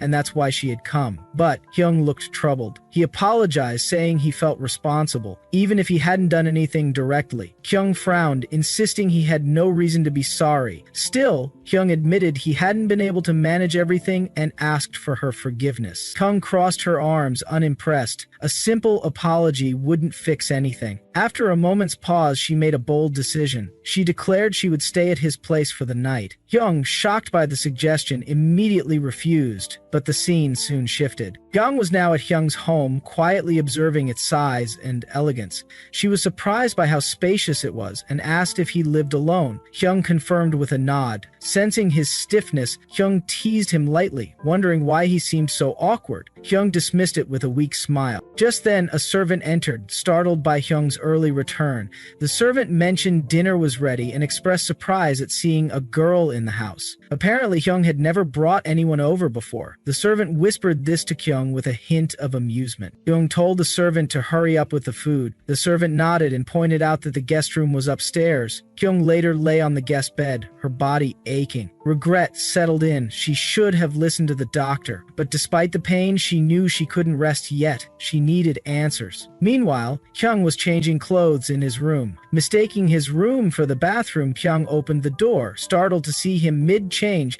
she quickly tried to leave but stumbled. Kyung caught her hand just in time, helping her balance. Concern filled his voice as he noticed something wrong with her ankle and asked why she kept collapsing. He helped her sit down and examined her closely. Kyung, uncomfortable with the attention, snapped at him for touching her face. But Hyung gently pointed out she had a fever and offered to bring her medicine. Hyung, stubborn, refused and insisted on eating first. Despite her protests, Hyung remained calm. Hyung grew more frustrated at his refusal to listen. As her gaze fell on his hand, she noticed a scar and asked about it. Hyung's expression darkened with old memories. He explained quietly that the marks were from past wounds, things long behind him. Hyung's irritation faded. A quiet understanding passed between them, both burdened by pain, both hiding more than they revealed. The silence between them wasn't uncomfortable anymore. It was heavy with unspoken truths, forming a fragile but growing bond in that quiet room. Hyung's eyes narrowed with suspicion as she noticed the small syringe in Hyung's hand. Though curiosity rose within her, she was immediately pushed out of the room. Hyung, avoiding explanation, quickly shut the door with a firm click, stating he needed to change his shirt. Left standing outside, Hyung frowned. His behavior felt off. A chilling thought crossed her mind. Was he using drugs? The possibility disturbed her. Ah Young had already fallen deep into the drug world, and all the rumors pointed in his direction. Still, without evidence, she knew she couldn't act yet. Before she could think further, a servant called from downstairs, announcing that the food was ready. Hunger suddenly took over, and Kyung rushed to the dining area, devouring the food as if she hadn't eaten in days. days. The servant watched her with a warm, amused smile, noting that Hyung rarely ate at home. The food's taste overwhelmed Kyung. It was rich and comforting, making her pause mid-bite, stunned by its deliciousness. The servant chuckled and asked how she and Hyung ended up together. Kyung quickly denied any closeness between them, shaking her head firmly, but the servant laughed, clearly unconvinced, and teased her about the possibility of marriage. At that moment, Hyung overheard and immediately snapped, telling them to stop with the nonsense. Kyung, amused, smiled slightly. A sudden thought crossed her mind. If she married Hyung, she could eat like this every day. She said it aloud, catching him off guard. His face flushed with a light pink hue, and the servant smiled knowingly, enjoying the moment. Trying to change the subject, Hyung brought up the upcoming sports day. Hyung was surprised by the mention. He reminded her that participation in every event was expected. The servant jokingly suggested that he might even end up in a gunfight this year. Hyung couldn't believe her ears. The servant explained with a grin that such events were normal here. Gunfights and even horse racing. This wasn't a typical school. It was a place where students could experience everything. Hyung then promised to show her something. After searching his room, he finally found it, a toy gun. Seeing it, Hyung suddenly remembered a strange dream. Acting on instinct, she grabbed the gun from him, only to realize it was harmless. A rubber ball sat inside it.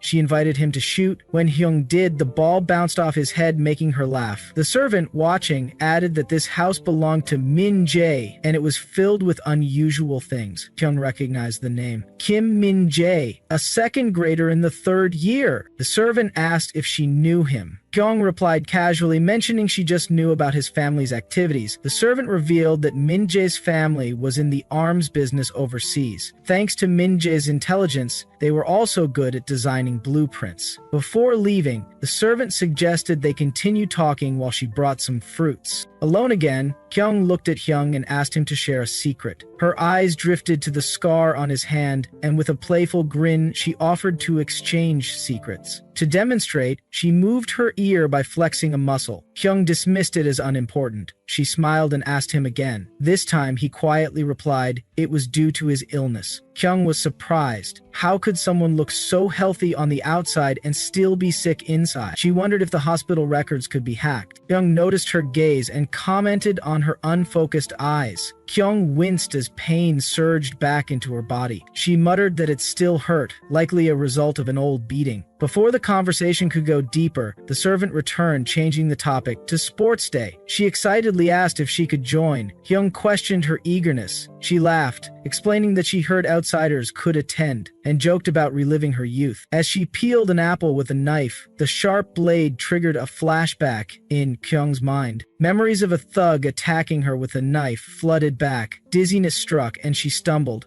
Hyung caught her immediately, alarmed. Without hesitation, he told the servant to call a car. The servant agreed and ran off. Hyung, still weak, refused to go to the hospital. When Hyung asked why, she whispered bitterly that the doctors would operate without anesthesia. Hyung's face turned pale in shock. Later that night, the scene shifted. Hyung slowly woke up and glanced at the clock. It was 3 a.m. and school had yet to start. She could rest a bit longer. But a sudden memory jolted her awake. She looked across the room toward Hyung and softly asked if he was awake. Hyung's eyes snapped open, her chest tight with panic. She couldn't understand how she ended up there. She hadn't even returned home. Her body jolted upright, confusion flooding her senses. Her eyes landed on Hyung, already standing nearby, watching her calmly. Her heart raced, her surroundings unfamiliar. She was disoriented, clothes missing, phone gone. Everything screamed danger. Sensing her distress, Hyung tried to calm her, but the fear had already taken over. Acting on instinct, Hyung lunged forward, grabbed Hyung by the arm, and slammed him against a nearby pillar. Her hand tightened around his neck,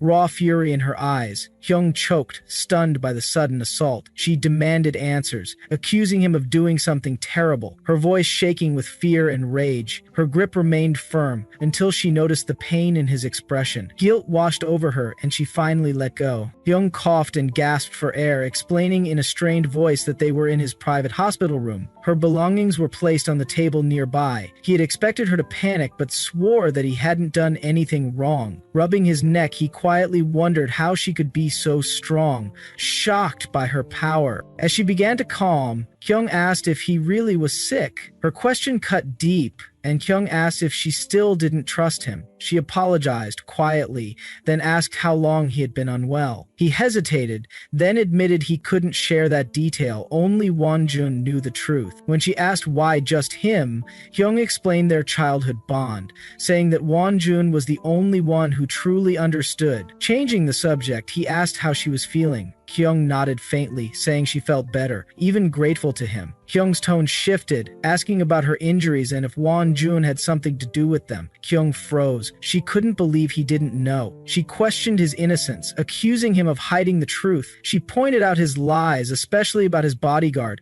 She confronted him for secretly investigating her, pressing him for answers. Kyung finally admitted that from the day Kyung entered school, he had noticed something strange. He had begun observing Woon, who had started behaving differently since her arrival. Kyung had followed Woon, trying to uncover something, though he wouldn't say more. Kyung's mind raced. She couldn't understand Kyung's motive. If he was trying to learn something about her or Woon, she wanted in. She offered to cooperate, saying she also wanted the truth. Kyung asked why she was interested in Woon. Kyung threw the same question back. Kyung claimed his reasons were personal. He needed to regain his position and had to prove himself. Confused, Kyung pointed out that he kept prying into her life without revealing anything about himself. She admitted it was the first time she had opened up to anyone. Kyung pressed again. Why was she so curious about Woon? Under pressure, Kyung made a snap decision. She said she liked Woon and wanted to know more about him. Roswai's expression changed instantly. His face turned cold. He said if she truly liked Woon, she shouldn't be with him right now. Without waiting for her reaction, he turned away and lay back on the bed. He told her to leave, saying he hadn't slept all night because of her. He even offered to call her driver. Kyung stood still, surprised by his sudden coldness. Unsure of what triggered the shift, she asked if she could stay a little longer. When Hyung asked why, she claimed it was because the place was close to school, but deep inside, her reason was different. She needed to keep investigating Woon. Hyung saw through her and agreed, but with conditions. She could stay in the guest room only. He warned her about CCTV cameras installed throughout the place and told her not to wander. Annoyed, Hyung asked if he was serious. Hyung, eyes closed, instructed her to wake him at 7 a.m. Frustrated, Hyung clenched her jaw. She couldn't believe he was treating her like an alarm clock. As morning arrived, the scene shifted to the school entrance. A girl with pink hair stood anxiously, scanning the crowd. She wondered who she'd eat lunch with if no one showed up again. She missed Kyung and didn't understand why she hadn't seen her yet. Just then, Woon passed by, catching her attention. She quickly approached and asked if he knew Kyung's whereabouts. Woon mentioned that Kyung might still be in the hospital, possibly discharged in a day or two, but the pink-haired girl looked puzzled. She was certain she had seen Kyung at school the previous day. Their attention turned toward a car that had just pulled up. Kyung stepped out, catching them by surprise. The pink-haired girl rushed toward her, full of excitement, but then Kyung followed Kyung out of the car and the girl's joy turned to confusion. She asked if they had run into each other on the way, but Kyung, wearing a cool smile, revealed the truth. They had been together since yesterday. Kyung's voice turned soft yet serious as she addressed the rising tension. Her words weren't loud, but they carried weight. Kyung glanced down at her, the corner of his lips lifting in a faint smile. The look in his eyes shifted, part surprise, part warmth as he responded.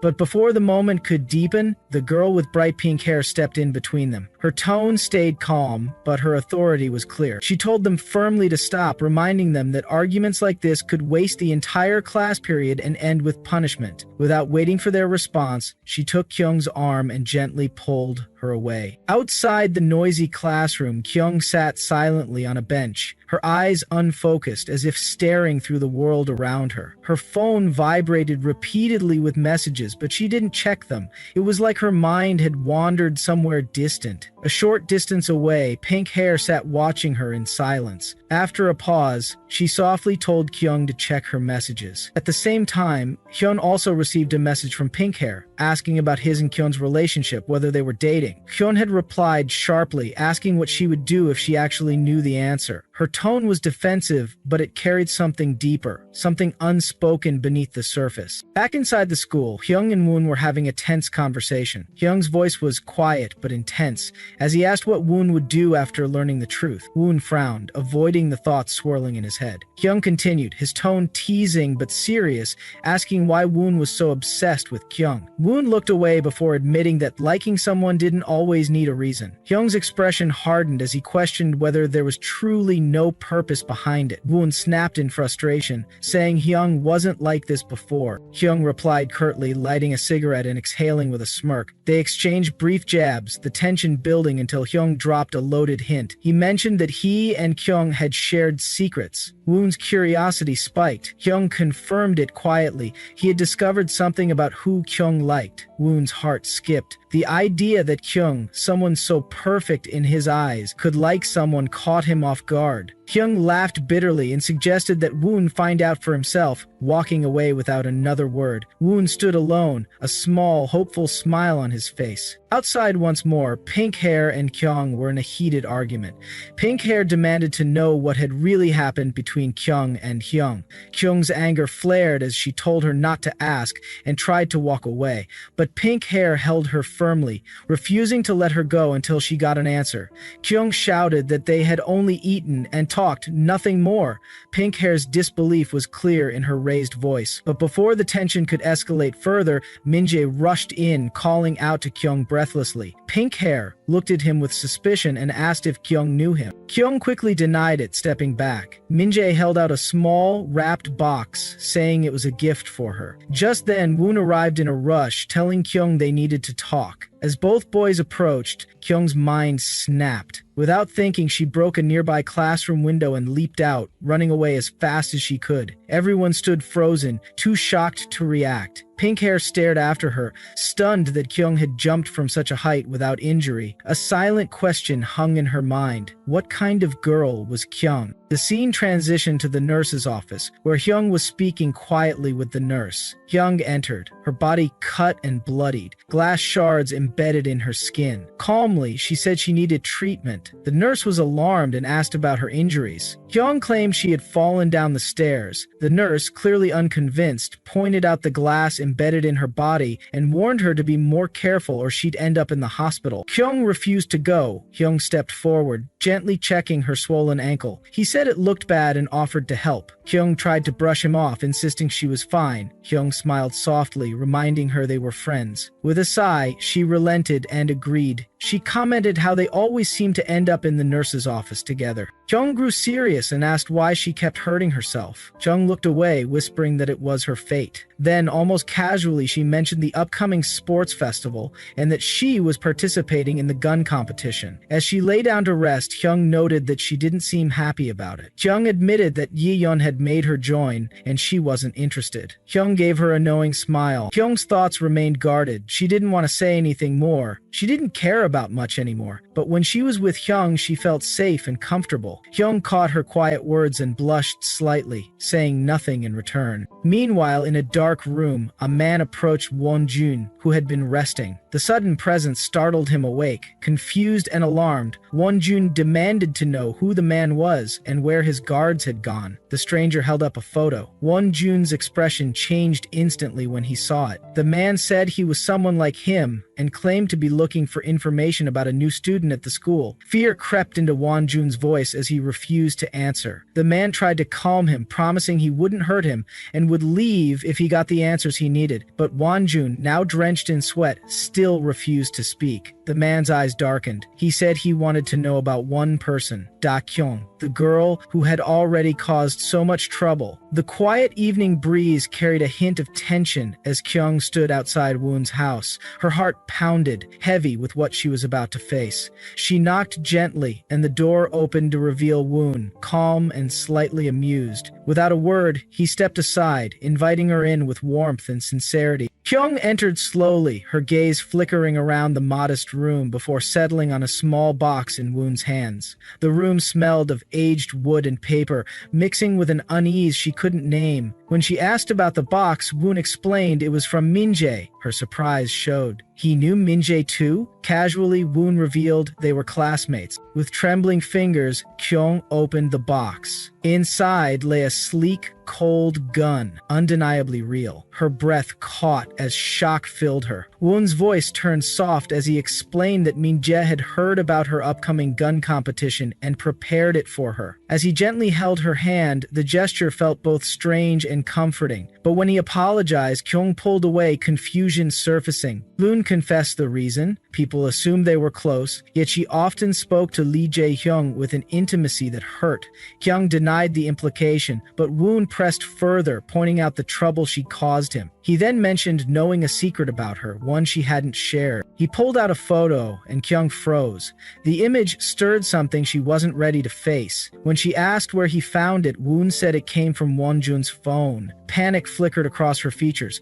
Could it really be Wonjun's phone? Roswise met hers with intensity. He asked how she felt now and whether she'd listened to him. Suspicion rose in Kyung's tone as she accused him of trying to threaten her, but Woon smiled gently, brushing her hair back and claiming he liked her. He would never threaten her. Kyung pulled back abruptly, her voice cracked with disbelief and anger. She admitted to killing people, then questioned why he still liked her. Ron responded that those people had disrespected her. They deserved it. Her frustration boiled over. She shouted, demanding to know how he always seemed one step ahead. How did he know her plans? Who was he really? Woon smiled faintly and stepped closer, his voice low and calculated. He hinted at being smarter than she thought, and he knew she planned to kill him. He even suggested she had never truly loved anyone. Kyung felt cornered, the pressure mounting. She knew she had to say something, anything, even if it was a lie. Otherwise, her mission might fail. The look in Woon's eyes warned her that silence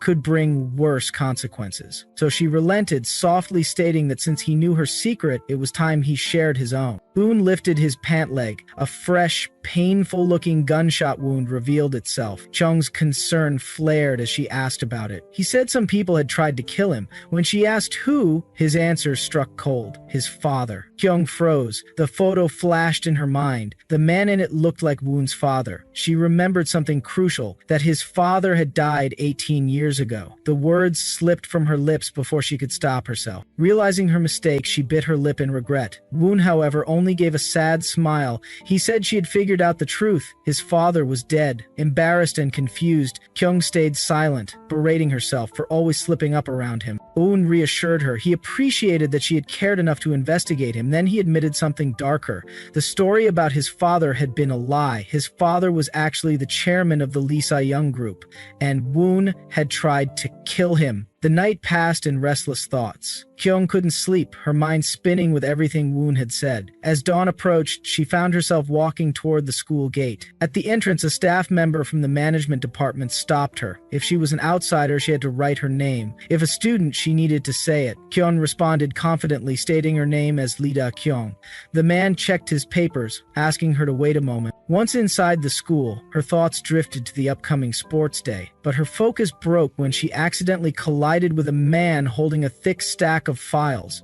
Papers scattered across the floor as he apologized and bent down to gather them. He quickly told her she could go ahead. Kyung began walking away, but paused when something on the floor caught her attention. A letter. She picked it up, reading the bold word construction printed at the top. Her heart skipped a beat. The letterhead read, Sa-young Construction. The man noticed her interest. He asked if she was a student and whether she knew the way to the second grade classroom. Kyung returned the letter and offered to show him. Kyung was guiding a man through the school corridors. Her curiosity got the better of her, and she asked if he was part of the school staff. The man calmly smiled and denied it, saying he was an outsider. Kyung, still skeptical, wanted to know more. She asked what work he did. He replied that he was in the construction industry. Her eyes narrowed as she pressed further, asking about his position. With a soft chuckle, he responded that he was the CEO of the company. Embarrassed, Kyung apologized, but her mind was still spinning. She wasn't convinced. She wondered if he was truly truly the person named on the business card she had found earlier? Noticing her doubts, the man smiled again. He said it felt like an interview, but he didn't mind because it was interesting. Kyung hesitantly asked about his reason for being there. Casually, he said he came to cheer for his distant cousin. They arrived at the classroom he was heading to. As Kyung observed him, her suspicions grew stronger. A CEO making time to cheer for a distant cousin didn't sit right with her. It felt too strange. She questioned if he was planning something shady. Her eyes narrowed as she tried to peek into the room, but someone stepped in front of her, blocking her view. Frustrated, she asked them to move. At that moment, pink hair appeared and dragged Kyung away. Kyung protested loudly, insisting that she had something important to do. She needed to gather evidence, but pink hair wasn't paying attention. Soon, the scene shifted. Kyung was now dressed in a crow costume. Pink hair beamed at her, saying she looked cute. But Kyung wasn't impressed. She questioned the absurd outfit. Pink hair explained that during Kyung's absence from school due to illness, everyone had already picked their costumes. The crow was the only one left, and now she had no other option. Annoyed, Kyung looked around at the others' cool costumes. She turned to Woon and asked why he got a tiger costume. Envy filled her voice. She shouted that she wanted a cool costume too. Trying to ease the tension, pink hair told her to stay still so she could draw tiger whiskers on her face to match Woon. But Kyung moved at the last second, ruining the whiskers. Woon and pink hair burst into laughter at the result. Frustrated, Kyung demanded to see pink hair's face. In revenge, she smeared makeup on it. Pink hair yelled in anger, but Kyung couldn't stop laughing. Still grinning, she began wiping her own face clean. Then she grabbed Woon's face, warning him that since he had laughed too, it was now his turn. Just as she was about to draw on him, a student rushed in and announced that the sports festival was about to begin. The scene smoothly transitioned. Teachers stood in front of the crowd giving speeches. Students listened attentively, except for Kyung, who was dozing off while standing. Pink hair nudged Woon and whispered in disbelief. Woon chuckled, unable to take his eyes off Kyung's sleepy expression. With the festival underway, a burst of colorful balloons floated into the sky. Cheers erupted from all sides. Pink hair walked over and reminded Kyung that it was time to prepare for the tug-of-war event, but Kyung looked annoyed. In the middle of the excitement, Kyung spotted someone in the crowd. As she moved closer, she recognized him. It was Wonjun. Something wasn't right. He was pale, drenched in sweat, and had even wet his pants. Kyung's gaze turned sharp. In her mind, she reflected on how powerful money could be. Despite committing something serious, Wonjun was still attending school like nothing had happened. Terrified, Wonjun ran away. Kyung knew she had to learn everything about Chairman Lee. If Wonjun talked to the police, things would go south. She couldn't let him escape. As he ran, students whispered around them, commenting on his strange behavior. Some even mocked him for wetting his pants. Pink hair found the scene amusing and laughed out loud. She looked around and asked Kyung if her partner was coming today. With sarcasm, Kyung replied that there was no way Tae Wong would come today. But at that very moment, her partner appeared and said he had found her. Both Kyung and pink hair stood in shock. Kyung couldn't believe he was actually there. Then she saw the board that listed the partners. Written next to hers was the description, "Skin white as milk, Lee Da-kyung." Her partner smiled brightly and said he had come to support her. Kyung grew tense. She warned him that if anyone saw him, their secret would be exposed. She asked how he even found her. He casually explained that her friend Jae-hyung had brought him. Kyung muttered under her breath, thinking her friend was crazy too. Lowering his voice, her partner told her he had come for a mission. He planned to sneak into the server room and either steal or hack some data. He reassured her not to worry. As he looked around, he smiled, enjoying the moment. He commented on how good it felt to stand under the sunlight again. It had been a long time since he felt that. Watching him closely, pink hair began to blush. Then Woon arrived with a camera, asking Kyung for a photo together. But seeing Kyung with her partner, his smile disappeared. Jealousy flickered in his eyes. Before he could say anything, Kyung's partner and pink hair joined them, excited to be in the photo too. Woon complained, saying he only wanted a picture with Kyung, but the others insisted on joining in. Soon, a girl photographer called out to them and asked everyone to smile. She counted down and took the photo. Kyung's partner looked at the picture and sighed. His eyes had been closed in the shot. pink hair, however, was thrilled. She looked at her partner with a bright smile and told him not to break up with her after graduation. Kyung responded with a smile, assuring her that she wouldn't. The final announcement echoed through the grounds. The third-year tug-of-war match was about to begin. Participants were asked to gather quickly.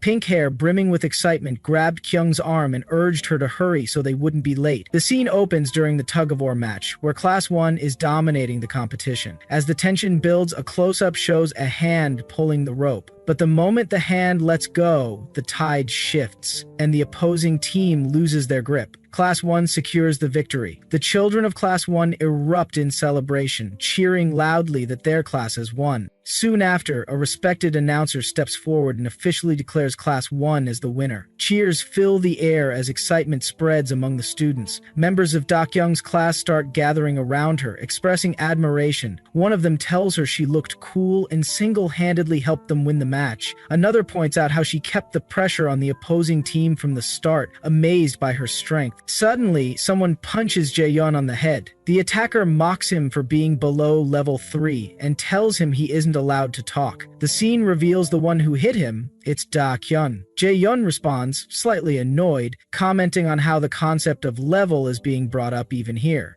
Da-kyun dismisses him, and the focus quickly shifts. The scene transitions to a football match where Lee Jae-hyung is seen calling for the ball. Before it reaches him, another boy intercepts it. His face is revealed. It's Jung-woon from Class 4. His teammates encourage him to pass, while the audience becomes divided. Some girls support Class 2, shouting words of encouragement, while others cheer for Class 4. Among the crowd, Dakyung notes that it doesn't feel like a simple match between two players anymore. Everyone seems to be watching. Another girl beside her mentions how both boys are extremely popular in their first year, making this match even more exciting. When Jo-hyung lifts his shirt slightly, his abs become visible, drawing loud admiration from the girls around. One of them comments that this is exactly why so much attention is being given to both of them. Soon, Jo-hyung steals the ball back from Jung-woon and scores a goal. Class 2 celebrates as they win the match with ease. Afterward, a Class 2 student walks up to Jo-hyung, praising him. Observers remark that he looks like an ordinary student, but he must have some secret to score such a perfect goal. Hyun breathes a sigh of relief, remarking that the match is finally over and that it was a great fight. Meanwhile, over in Class 4's camp, Mek and his friends react to the loss. One of them states that Jae-hyung led Class 2 to victory. Soon, Woon approaches Dakyung and offers her his water bottle. Surprised, she asks why. He replies that many people would have wanted to give her their bottles, but this is his best effort. He admits that while he won last year, losing this time has made him upset. Dakyung encourages him to try harder next time, praising Jaeyoung's talent. Another girl nearby acknowledges the hard work done in such scorching heat and says days like these make one crave ice cream. Mike chimes in, mentioning there's an event for new students happening where free ice cream is being given. He asks if she wants to come along. Just then, a junior student announces that if seniors follow him, they'll get ice cream. He adds that anyone who breaks a new record will receive Isuzu ice cream for life. Hearing this, he asks if they'd like to play. Da-kyung, intrigued, suspects there must be a catch. Isuzu is a premium brand, and a lifetime supply isn't something offered lightly. Another girl says that she can buy that ice cream easily anyway. Da-kyung confidently claims she can break the record if she tries. The other girl chooses not to participate, saying she doesn't want to play this game. Da-kyung appears surprised, but Jung-woon encourages her to play with him, suggesting they could break the record together. However, the girl reiterates she's leaving, adding that she doesn't need free ice cream at the moment. Eventually, Da-kyung agrees to go with Jung-woon. The girl, watching them leave, suspects they may have some plan. As they walk away, Da-kyung turns and questions Jung-woon about whether he truly plans to break the record.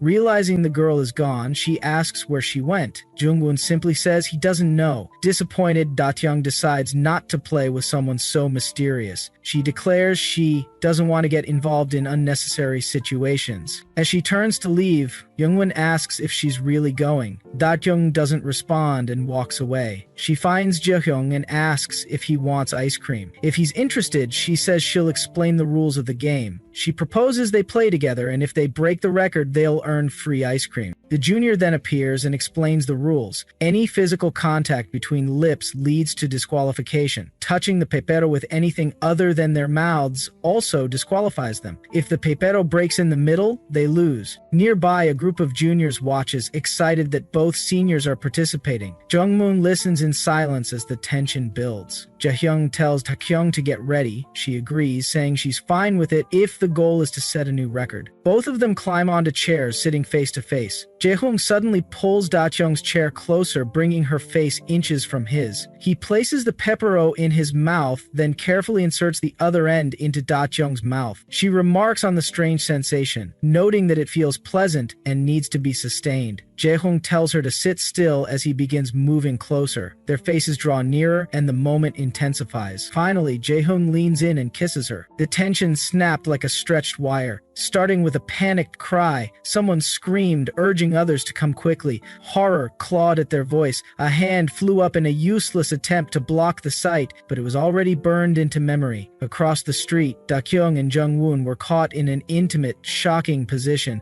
The sight was so disturbing, it drove someone nearby to uncontrollable retching. Their body convulsed with disgust, the noise raw and physical. A stunned whisper followed, trying to make sense of the scene. The assumption had always been that Dakyung was with Jungwoon, but her gaze, full of something deeper and far more personal, wasn't aimed at him. It was aimed at someone else entirely. In that moment, the awful truth struck. Dakyung liked Lee Jae-hung. The scene transitioned quickly to the fading chaos of the paper-on games.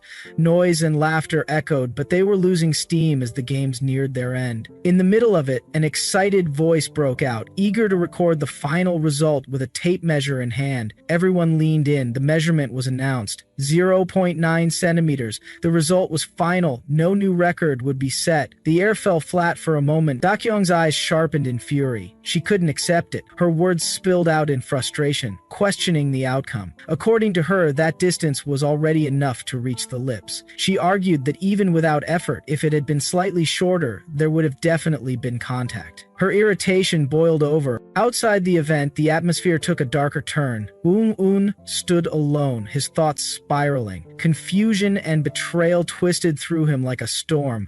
The idea that Dakyung had tricked him, played with his feelings, hit like a punch to the gut. His heart ached, and the emotional weight crushed him. Right on cue, clouds cracked open. Rain poured down without warning, sending the crowd fleeing in all directions. No one had expected this. The forecast hadn't said anything about rain, but it was falling hard now.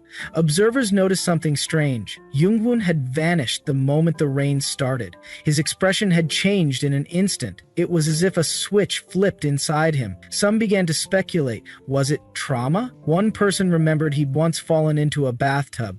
Others wondered if water itself triggered something in him. Eyes turned toward a nearby building, the last direction he was seen heading. Inside the plain, dim building, Jungwoon was already there. He moved with methodical calm, drying himself off with precision. Every motion seemed rehearsed. The quiet didn't last long. The door creaked, and Dakyung entered, sharp and direct. Her energy cut through the silence. She confronted him. Her words were edged with frustration. She accused him of playing games, then paused, calling the idea ridiculous. Still, she pressed him. Was he scared of the rain? Was he hiding something? Her persistence demanded an answer. Jungwoon finally replied. His voice was low, steady, not quite emotionless, but deeply internal. He compared trauma to instinct. People who've been stabbed fear the sight of knives. People who experience accidents during rain avoid cloudy days. He said rain had a way of unlocking hidden memories, more through feeling than thought. It wasn't about logic, it was about reflexive pain. But Dakyung wasn't finished. She kept going. She questioned if he caused an accident on a rainy day.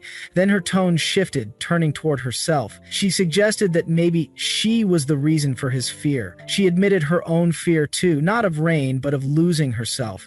Her identity felt unstable. She was searching for something real. When Jungwoon calmly repeated his name, she grew more frustrated. He said that wasn't what she meant. There were still many things unsaid. Secrets. She accused him of being deceptive, hinting that he wasn't who he claimed to be. Thoughts swirled aloud. Maybe he was like them. Maybe he was part of something bigger. She floated theories. Was he with national intelligence? Was he part of a plan where agents aimed for success only to later hide in plain sight at school? His strange words earlier had felt too calculated to be ignored. Her suspicions turned physical. She stepped closer, eyes scanning his body. She checked for eavesdropping devices. She examined his upper body and found nothing.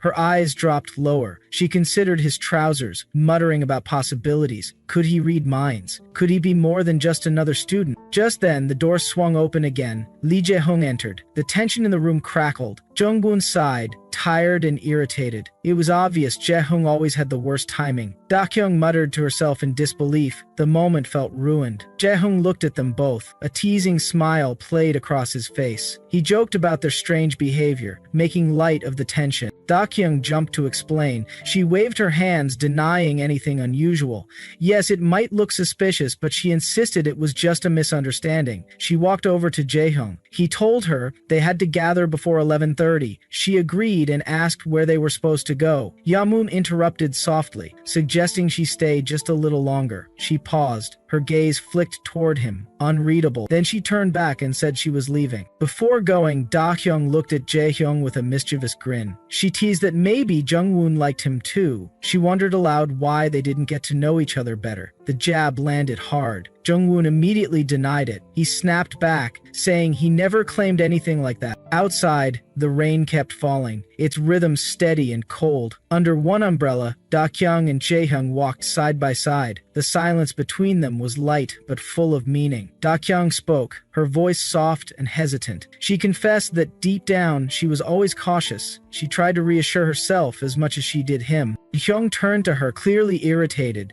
His expression hardened. He warned her sharply. Saying things like that to Youngwin, was she crazy? His frustration wasn't just about the moment. There was something deeper underneath, still buried, still waiting to surface. Da-kyung sat across from Jae-hyung, trying to grasp the logic behind the brutal game they were trapped in. She hoped there was some order, perhaps juniors versus seniors, but Jae-hyung shut the idea down completely. There was no system here, no predictable pattern. It was purely personal. That truth hit harder than expected. This wasn't a team-based match, it was survival of the fittest. Alliances were fragile, friendships meant nothing, and reputation could shatter in seconds. Trying to stay calm, Kayoung teased him for overanalyzing and shifted the conversation toward the reward. She asked what winners actually gained. Jae-young responded with a cold fact. His class had earned 50 points. It seemed like a minor reward, but in the ruthless world of Chaebol High, even 1 point meant power. These numbers weren't just marks, they were influence, hierarchy, and the key to survival. Muttering under her breath, Da-kyung felt the weight of the situation crush her.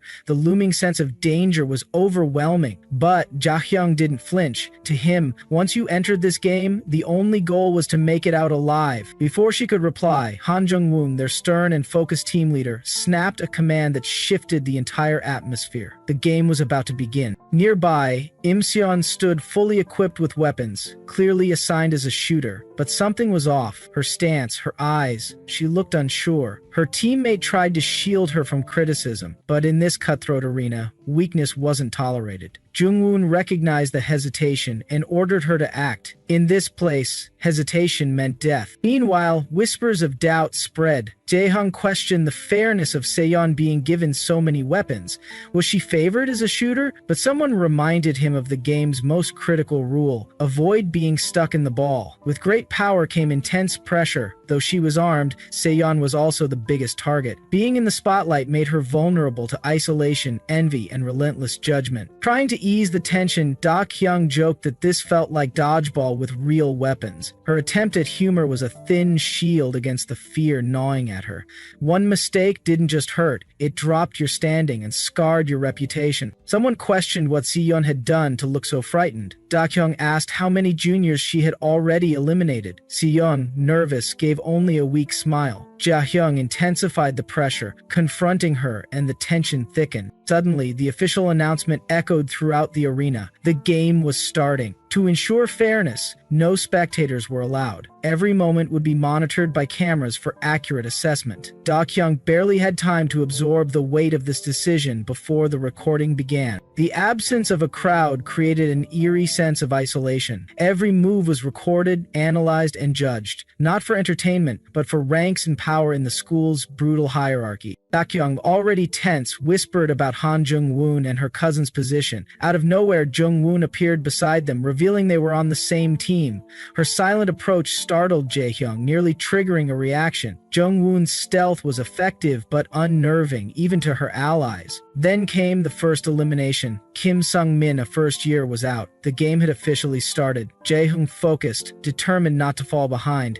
Meanwhile, Da-kyung, still trying to stay lighthearted, proposed a strange bet. 1 point earned, 1 slap rewarded. Her joke highlighted the youth buried beneath all the tension. Soon after, Jae-hyung celebrated. He had taken down Oh Tae-young, a third year. A first year defeating a senior was rare and disruptive. At Chaebol High, rank and age mattered deeply, but Jae-hyung had defied those expectations. From the stands, Jung So-min scoffed at his sudden enthusiasm. He had acted uninterested before, yet now he was trying hard. But Jung-woon was unfazed. She coldly responded, losing simply wasn't an option for her. Their interaction hinted at an underlying rivalry or unresolved tension. Chaos soon followed. One by one, names were announced. Jung So-min from year 2, Myung Won-ju from year 1, Ga Yi-won from year 3, and Kim Sung-hoon from year 1. All eliminated in rapid succession. The pattern was clear. No class or year was safe. The game showed no mercy. Everyone was at risk. Scanning the field, Daeyoung noticed how fast things were spiraling. The pace of eliminations was intense. She turned to share her observation, and Jung-woon, always sharp, advised her to stay low if she didn't want to get hit next. But Da-kyung was already in motion. Charging forward through the battlefield, she dodged flying bullets and piercing screams.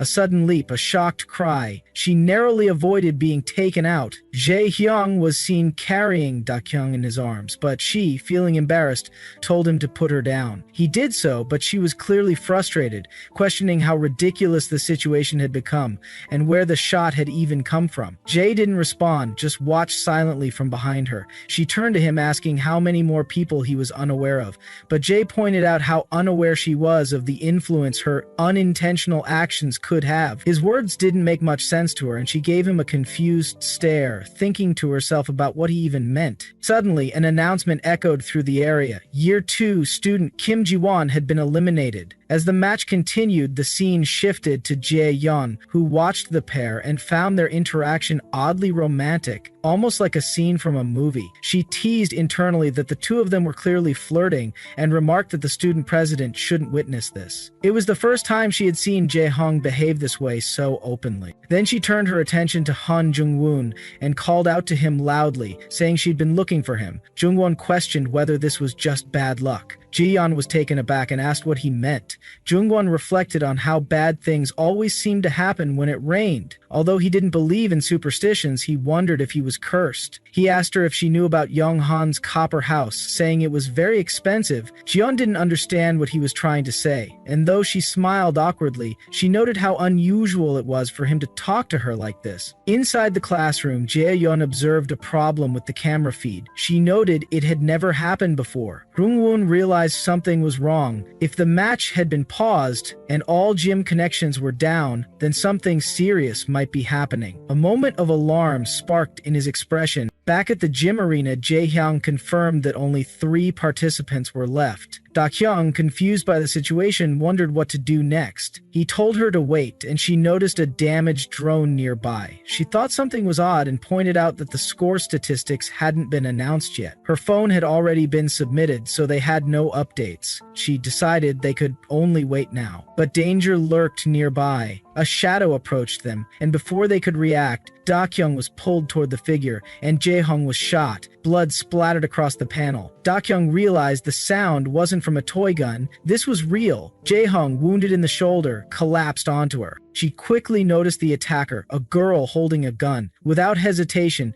Dakyeon snatched the weapon from her and struck her on the head. She pinned the girl down, twisted her arm, and slammed her face into the ground, demanding to know who had sent her. The girl screamed and begged to be released, but Dakyeon held her down, twisting her arm even tighter. Dakyung, growing more aggressive, pushed the gun into the attacker's skull, demanding answers. The girl, now trembling, said she couldn't say anything. Dakyung yelled, threatening her life, and reminded her of how Oh-won-jun had run away after witnessing her kill 5 people.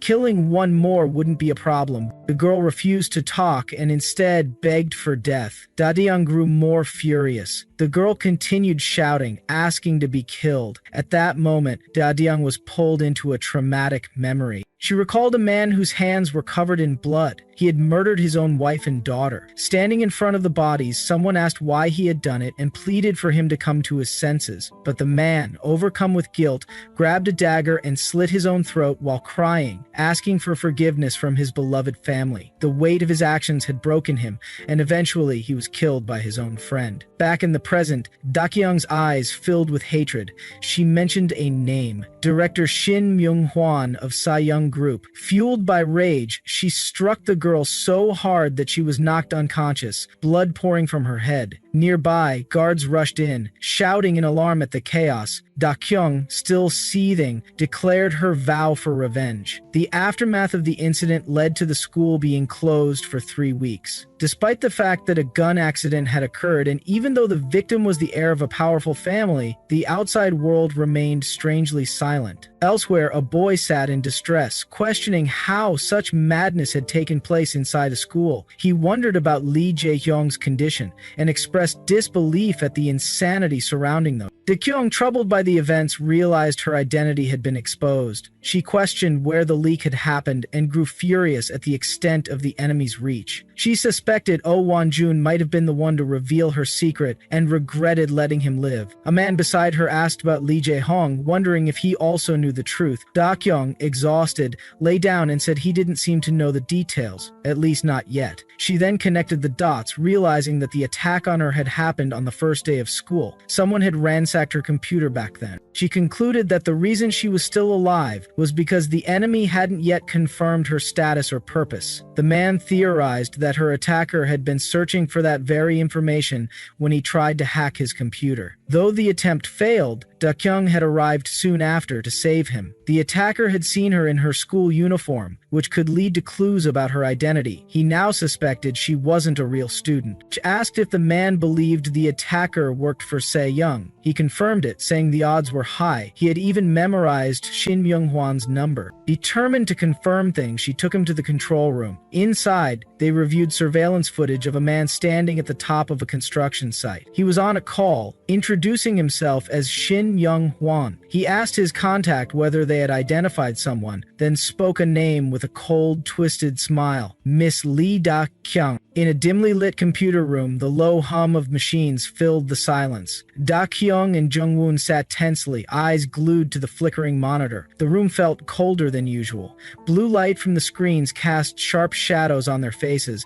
Then a distorted voice broke through the speakers, harsh and taunting, dripping with malice. Before they could react, another voice overlapped it, clearer and calculated, laced with smug amusement. Da-kyung's heart skipped. Her breath caught as she stood up, the screech of her chair echoing across the floor. Her eyes widened, disbelief mixing with fear and confusion. The mention of her boss's name hit her like a shock. The person on the line laughed softly, almost nostalgically, hinting at long-buried truths. He mentioned survivors, saying at least 3 people could confirm Da-kyung was still alive. That sentence landed like a punch. Jung-woon turned pale, a chill creeping down his spine. The number echoed in his mind, stirring memories they had tried to forget. The voice grew contemplative, questioning the sudden reappearance of an old friend at the school. He doubted their capability ready for direct revenge on the president and asked about their next move. Far away, in a hidden hideout, another nightmare unfolded. A girl sat bound and gagged, eyes swollen from crying. Gangsters loomed nearby, their presence heavy and threatening. A tortured man lay groaning in a heap. The same voice calmly narrated the scene as if commenting on something ordinary. He guessed their plan, targeting the president's family. A special mission, he assumed. Turning coldly to the old bruised man, the speaker muttered about questionable methods. The girl let out a raw, desperate scream. She begged for mercy, but her cries were drowned by the brutal sound of another blow. The room seemed to shake with violence. Back in the computer room, urgency surged. Rongwun's fingers flew over the keyboard, lines of code flashing rapidly across the screen. Dokyeon's panic rose. He warned that they were being reverse-tracked. If they didn't disconnect soon, their location would be exposed. Her breath quickened. She asked for their enemy's position. He answered grimly. They were already here. Worst-case scenario. They were being hunted. Her thoughts raced, still caught on the earlier mention of 3 people. But Youngwon's focus had shifted. He accused her of fishing for information. Memories of Jay surfaced, echoing in his mind. Jay had spoken of an accident, of a moment that changed everything. He had insisted it wasn't Youngwon's fault. If he hadn't stopped him that day, he would have died at his own brother's hands. Dakyung suddenly broke the silence. She said she had to go. Youngwon turned to her, alarmed by the reckless determination in her tone.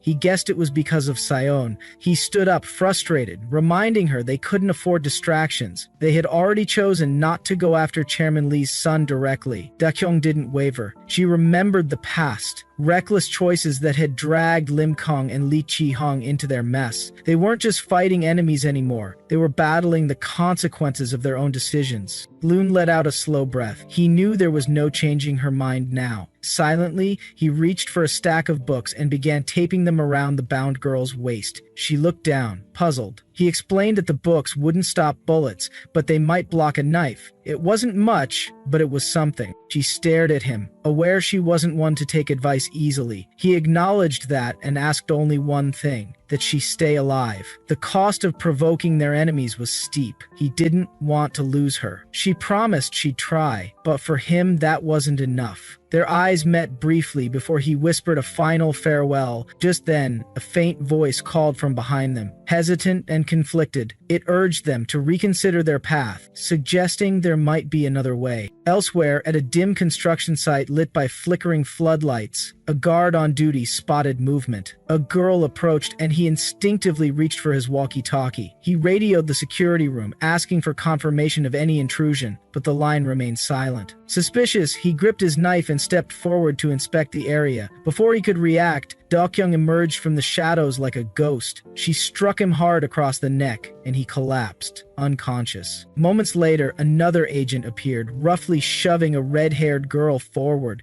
He scolded her for attracting attention and acting carelessly, but before he could finish, Dokyeong rushed at him like a storm. Her punch landed with crushing force. He fell, and she didn't stop. Blow after brutal blow followed, ignoring his pleas for mercy. Behind her, the red-haired girl stood frozen in horror, unable to speak.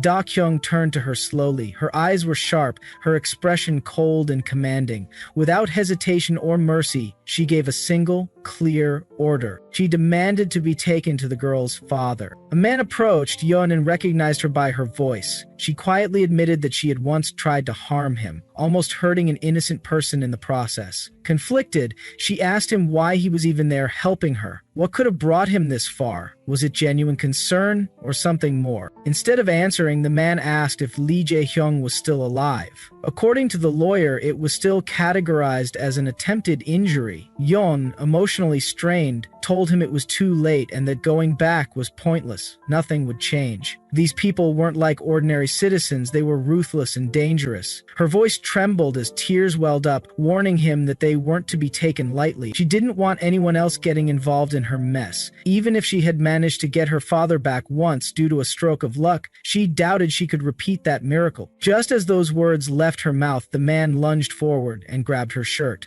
A twisted rage filled his eyes as he called her a coward and demanded she lead the way. At that moment, his anger erupted. He He should have pulled the trigger back then. He should have ended it without hesitation. He blamed her for everything.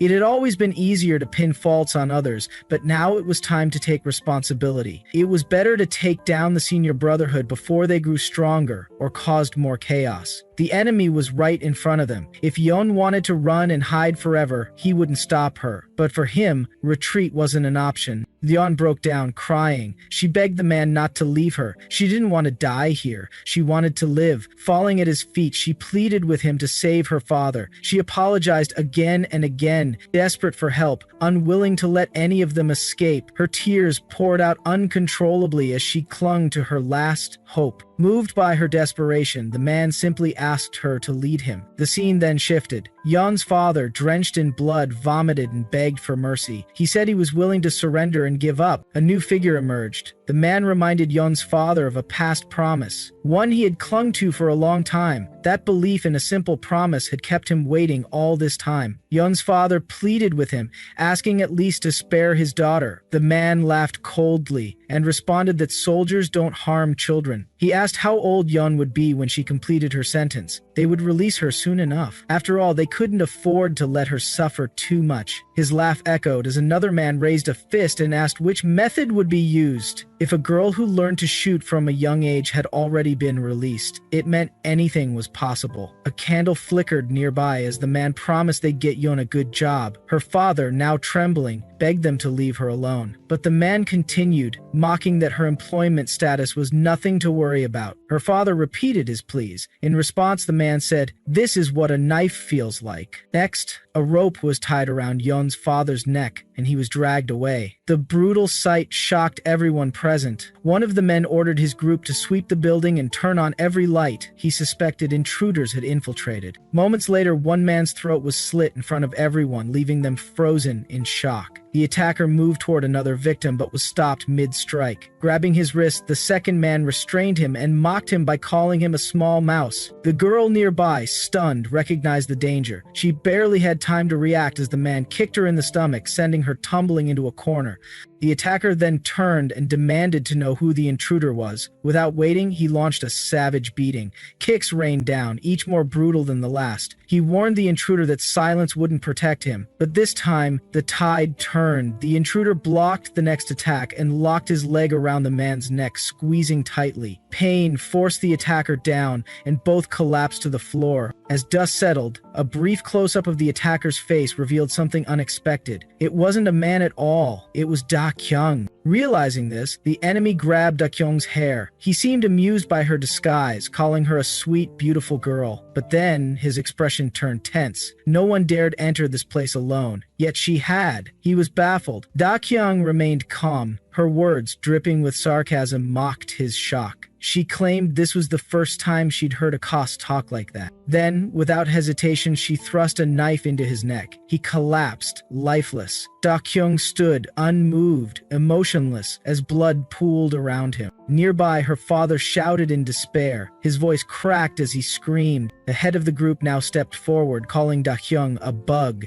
He wanted to know if she belonged to any organization or if she was just another pest. He warned her if she didn't want harm to come to her daughter, she'd better stay put. The threat was clear. In response, Da Kyung remained composed. This situation demanded brutal choices. If anyone else were in her place, they might have done the same. Then she whispered a name, Seong. That one word revealed everything. The true identity of the group's leader had finally come to light. Seong stood as the powerful, dangerous figure behind the chaos. Dion's mother stood firm, her presence radiating unwavering strength. Her voice rang out, filled with fierce determination as she warned everyone not to lay a single finger on her daughters.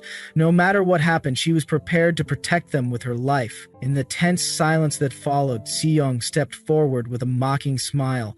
With condescension, he questioned her fiercely protective stance, sneering as he asked if this stinky girl was really her daughter. Amid the thick tension, Yeon trembled. Her eyes filled with fear as she cried out for help. her voice breaking. The dread of death pressed in on her, overwhelming every thought as she pleaded for someone to save her. Seeing her daughter in panic, Yeon's mother quickly told her not to move, trying to maintain control in the chaotic moment. Si-young, confident and cruel, gave a cold order. He demanded that they throw away the knife and surrender without resistance. Yeon's mother hesitated only for a second. Then, in a quick, calculated move, she hurled the knife far away to the side. Slowly, she raised her hands in the air, signaling her surrender. But surrender didn't mean weakness. As she stood with her hands raised, her voice remained steady. She spoke with clarity, explaining that while money was a powerful force capable of opening doors,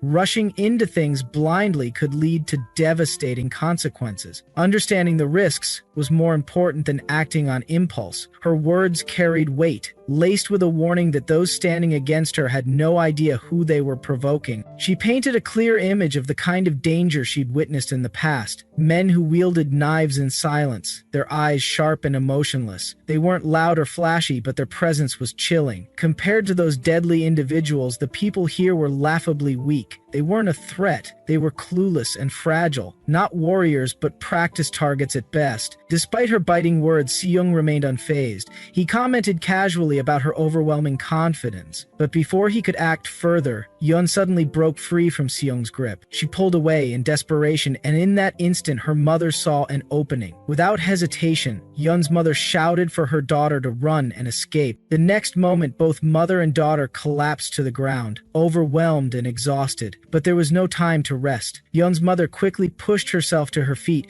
and sprinted toward her daughter. Her voice rang out, urging Yeon to hold on for just a second more. Her desperation echoed through the air, but Si-young was faster. He moved with deadly precision and once again caught Yeon by the throat, his grip tighter than before. His words were cold as he muttered that the mother and daughter were just alike, stubborn, foolish, and weak in his eyes. Suddenly, blood-red leopards appeared in the background, fierce and menacing. The atmosphere shifted, thick with danger. Yeon's mother froze in shock, and a new figure stepped into view. A man, calm yet cold, looked her in the eyes and declared that someone as soft-hearted as her could never handle revenge. That man was revealed to be Shin Mung-hwan. Yeon's mother confronted him immediately, asking why he had killed one of his own employees while sparing her. Her voice was filled with anguish and fury.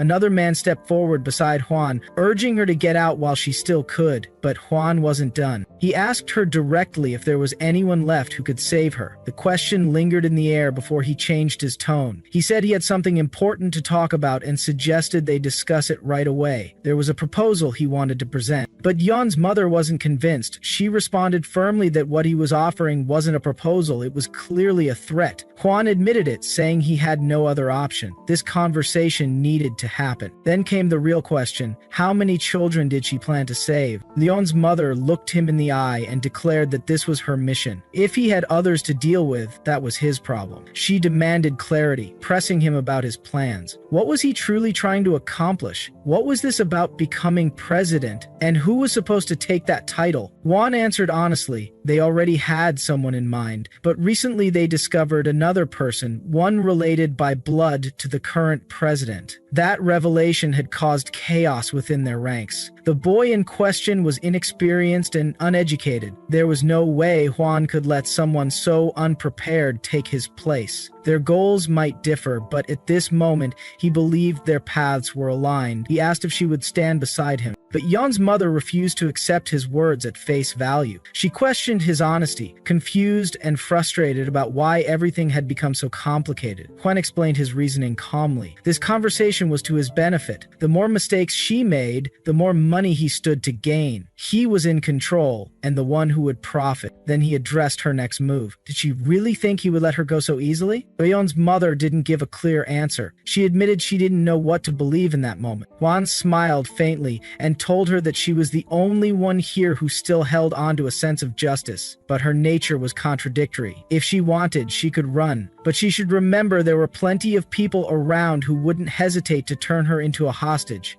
Meanwhile, the scene shifted elsewhere. A fourth-class student holding a bat caught sight of Kyung. Relief washed over his face as he thanked the heavens, but his expression quickly turned to concern when he saw her heading somewhere alone. He called out, asking if she was okay, but Kyung didn't respond. Instead, she pulled out her phone and checked her screen. 2 missed calls. Wasting no time, she dialed one of the numbers back. On the other end, a man was brushing his teeth. The moment he saw her name, he answered. Kyung quickly asked if he was still alive, then identified herself. The man responded with information, telling her about a private location. He believed the person she was searching for might be there. In another location, rumors began to stir. Voices questioned who Chairman Lee's sons were. Outsiders were still lingering around, making it difficult to gather intel. One person voiced disbelief and asked what they planned to do with that information. Then came an alarming report. Chairman Lee's young master had been seen using drugs recently. The scene transitioned to a heavily guarded estate. A tall wall surrounded the property, with a sign warning outsiders not to enter. Hyung arrived at the entrance. Calmly, she told the bodyguard to inform Hyung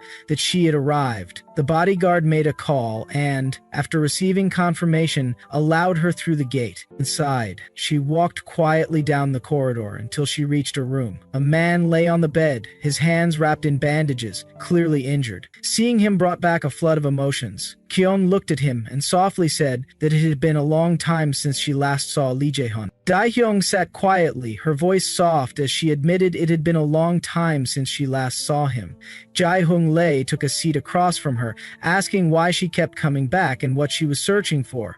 With quiet sincerity, Dae-hyung explained that she just wanted to check if he was okay, if he was still holding on. Jae-hung-lee gave a faint smile, saying his survival was already more than enough. After a short pause, Dae-hyung looked down and spoke with regret. She recalled how they never had a proper conversation amidst all the chaos. She wondered if he had been just an ordinary person dragged into a nightmare because of her. She wanted to know why he stepped in front of that gun, especially when he knew it was just a game. Jae-hong-lee scratched his head, clearly conflicted. He admitted he didn't act because he believed it was a game. He had simply felt something in that moment. And if she was feeling guilty, he told her not to. Da-kyung murmured that everything felt strange. Jae-yong-lee, now looking directly at her, gently told her they shouldn't go any further with the conversation. He had a headache and didn't think it was the right time to open old wounds. Besides, there might not be another chance. The Kayon was startled and asked what he meant. She said she still wanted to return to school, no matter how painful or dangerous it was.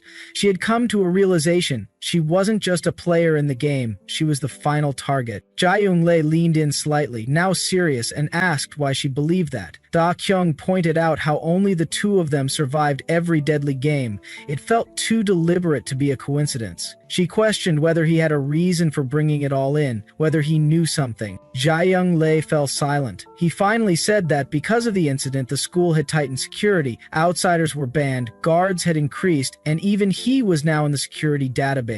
Standing up as if to leave, he concluded that this was the current state of things. Da-kyung, frustrated, demanded to know what he meant earlier about not having another chance. She wanted to know who was after him and who the real target was.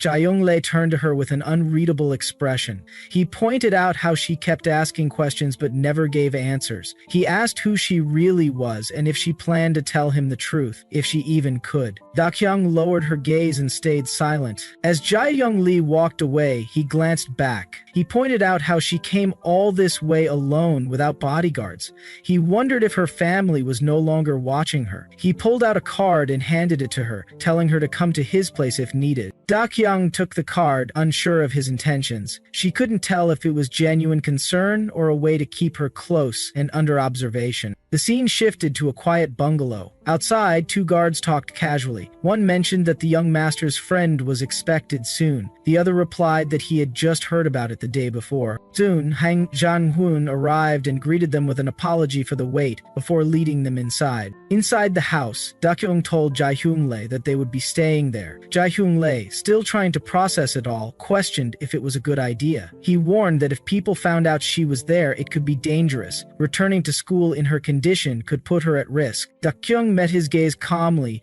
stating that she felt safer this way. Jae-hyung-lee, clearly frustrated, asked her why. Suddenly, Da-kyung kissed him and softly explained her reasoning. Sometimes, hiding in plain sight was the safest place to be. At that moment, Hang Jin-woon walked into the room and saw them hugging. Jae-young-lee, feeling lightheaded, admitted his dizziness just as he noticed Hang Jin-woon standing there. Hang Jang-woo remained silent at first, then stepped forward. He remarked that it made sense now why she agreed so quickly to stay. He accused her of wanting him to witness this moment. Startled, Da-kyung wondered why he had to show up now. She gently pushed Jae-young-lee aside and asked him to give them a moment. Jae-young-lee stepped back with a faint smile. Turning to Hang Jong-woon, Da-kyung asked why he came now. Hang Jong-woon replied with quiet intensity that he was worried about her. Jae-young-lee cut in, questioning whether that concern was really for him or for Da-kyung. Hang Jang-woon paused and smiled faintly, admitting that he was the third wheel. He said he would leave them for now. Da-kyung observed him closely, thinking to herself that he knew she would be there. That's why he had come. Yet now he acted as if it meant nothing, right in front of Jae-young-lee. Just before leaving, Hang Jang-woon noticed something. He asked about her face. He could see she was injured again. Turning to Jae-young-lee, he firmly told him to back off. He said he would take care of it and asked Da-kyung to wait outside while he spoke to Jae-young-lee alone. Jae-young-lee agreed and nodded. As Hang Jang-woon walked past, he said it was a relief that Jae-young-lee had woken up. Jae-young-lee nodded in return and told him to take care. Just as Hang Jang-woon was about to leave, Jae-young-lee suddenly called out to him. Hang Jang-woon turned around. Jae-young-lee, his eyes burning with emotion,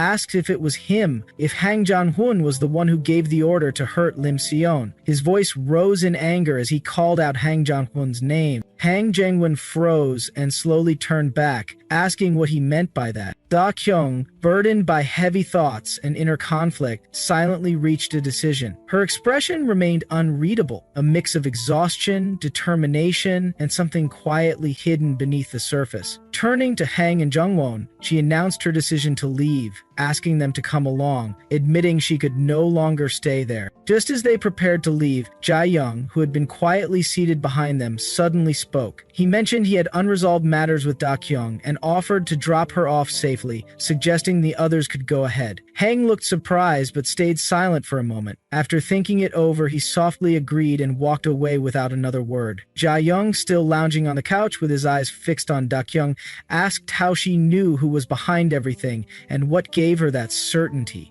Da-kyung looked away, avoiding the weight of the answer. She replied that she would explain everything, but not now. She was too tired, and asked where her room was, needing rest. Jae-young seemed confused by her statement, surprised she was planning to stay, but Da-kyung replied firmly, insisting she had no reason to leave and no belongings to carry. All she needed was a room. At that moment, a bodyguard entered and politely began showing her around the guest area. He explained the layout, mentioned meal delivery times at 9 a.m., 1 p.m., and 6 p.m., and requested that she remain inside the room for safety. He informed her she would not be allowed to leave on her own. Da-kyung listened quietly and accepted the conditions without objection. Just as the bodyguard was about to leave, she asked if anyone had stayed in the room before her. The bodyguard hesitated, uncertain, but told her to ask the guards outside if she needed anything. They would be rotating shifts for her protection. With that, he exited. Left alone in the silent room, Da-kyung stood still, surrounded by quiet. The scene shifted to a white-haired boy sleeping elsewhere. His phone rang, waking him. He answered groggily, but as soon as he recognized the voice, his eyes widened in shock. Da-kyung had called. He was struck with fear or anxiety as he heard her. Da-kyung, sensing the tension in his voice, casually informed him she would be staying at Jae-young's house for some time. His voice rose in disbelief, questioning her decision and asking if the thief was still there. Da-kyung replied softly, hinting it was possible. Now suspicious, the white-haired boy considered the possibility of surveillance or hidden devices and asked if the room was suitable. Da-kyung looked around and noted that the room felt different, unlike other guest rooms. She believed it once belonged to Jae-young's parents or brother. His expression grew serious as he wondered if Da-kyung was trying to communicate something indirectly, possibly warning him of danger. Before he could ask further, Da-kyung gently changed the subject, asking if he had eaten. Without waiting for a reply, she ended the call. He stared at his phone in silence, thinking perhaps it was better this way. Da-kyung, now alone, placed the phone down. In her hand, she held a table lamp, its warm light casting long shadows across the room. Suddenly, she threw the lamp, causing a loud crash. Hearing the noise, the bodyguard rushed in. He saw Da-kyung on her knees, holding her hand with shattered window glass in front of her.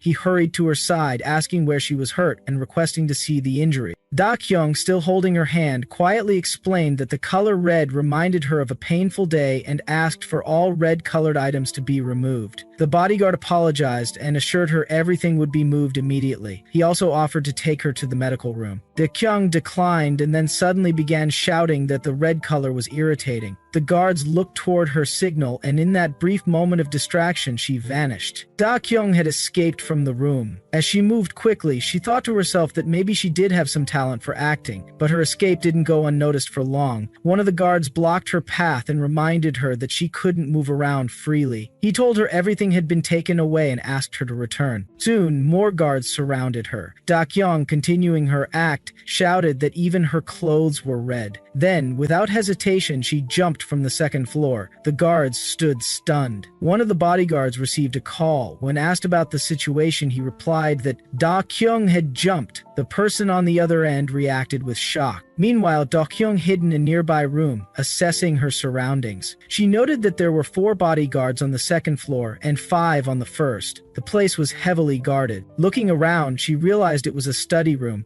and wondered if the books had actually been read. She noticed one book that lacked dust and assumed it had been used recently. As she reached for it, a hand suddenly grabbed hers. Startled, Da-kyung looked up to see Jae-young Lee standing before her. He asked what she was doing there. Under the dim hallway lights, Da-kyung stared at Jae-young Lee, thoughts racing through her mind. It was clear there had only been one possible entry. It had to be him. But what confused her was how he had arrived before her. Jae-young turned to face her, his tone firm and unyielding. He questioned why she wasn't staying in her room during such a critical and dangerous situation. Her unexpected presence was stirring trouble. He reminded her that he had brought her here for her own protection, and that he was here only for her. His harshness made Da-kyung nervous. She could feel the weight of his anger pressing down on her. Jae-young continued, expressing how her actions only heightened his anxiety. He urged her to return to her room and stay there, quietly. Before Da-kyung could respond, she hesitantly interrupted him,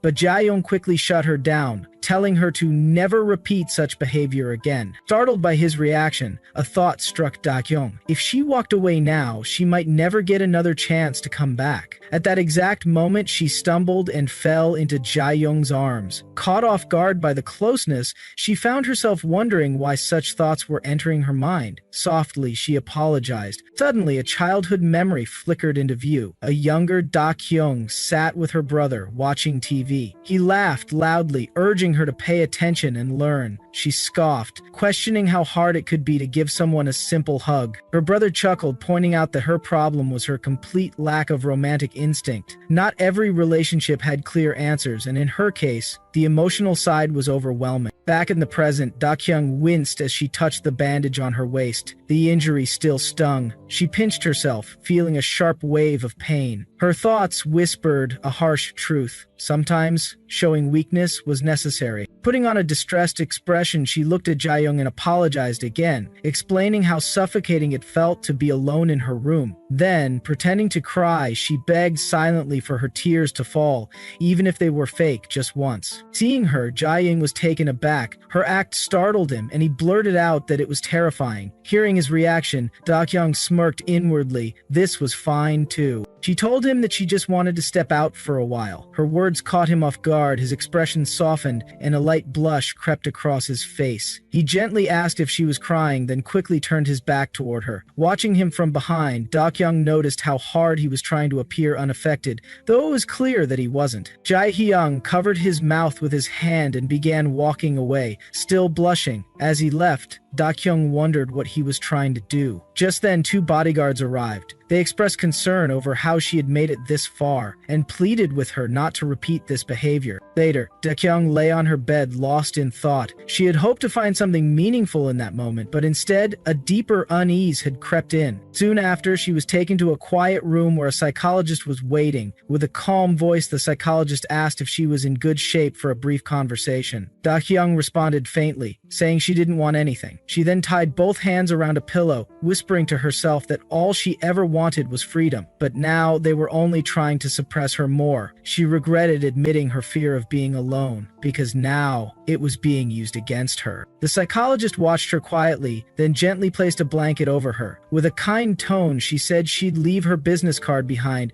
and that Da-kyung could call her any time. She promised to be her partner through this. Elsewhere, Jae-young was deeply worried. He realized he hadn't cared for Da-kyung properly, and her current state was far from stable. Back in the room, Da-kyung turned to the psychologist and asked her to tell Jae-young to speak to her directly about everything. The psychologist nodded and assured her that she would. As she stepped out, she reminded Da-kyung that she was always just one call away. Alone again, Da-kyung sank deeper into thought. It felt like she would remain trapped forever. She wondered what it would take to escape this invisible cage. Meanwhile, Jae-young stood beside a bodyguard, watching Da-kyung through CCTV footage. He asked what she was doing. The bodyguard replied that she hadn't moved for nearly an hour. She was still sitting in the same spot. Jae-young raised an eyebrow in surprise. Then, he recalled the words Da-kyung had once said, asking him not to make noise. Thinking of that moment, he blushed lightly and murmured to himself. He told the bodyguard to contact him immediately if anything changed. The bodyguard nodded, promising to keep a close watch. Suddenly, the bodyguard noticed something alarming on the monitor. His eyes widened, and he declared it an emergency. Da-kyung was trying to jump out of the window again. Jae-young was stunned. The bodyguard quickly added that the security team had already been alerted and that multiple guards were being dispatched to the first floor. Without wasting a second, Jae-young sprinted to the scene, breathing heavily as he reached the hallway. He demanded to know what had happened. The bodyguard informed him that the door was locked from the inside. Jae-young clenched his fists and ordered everyone to follow him.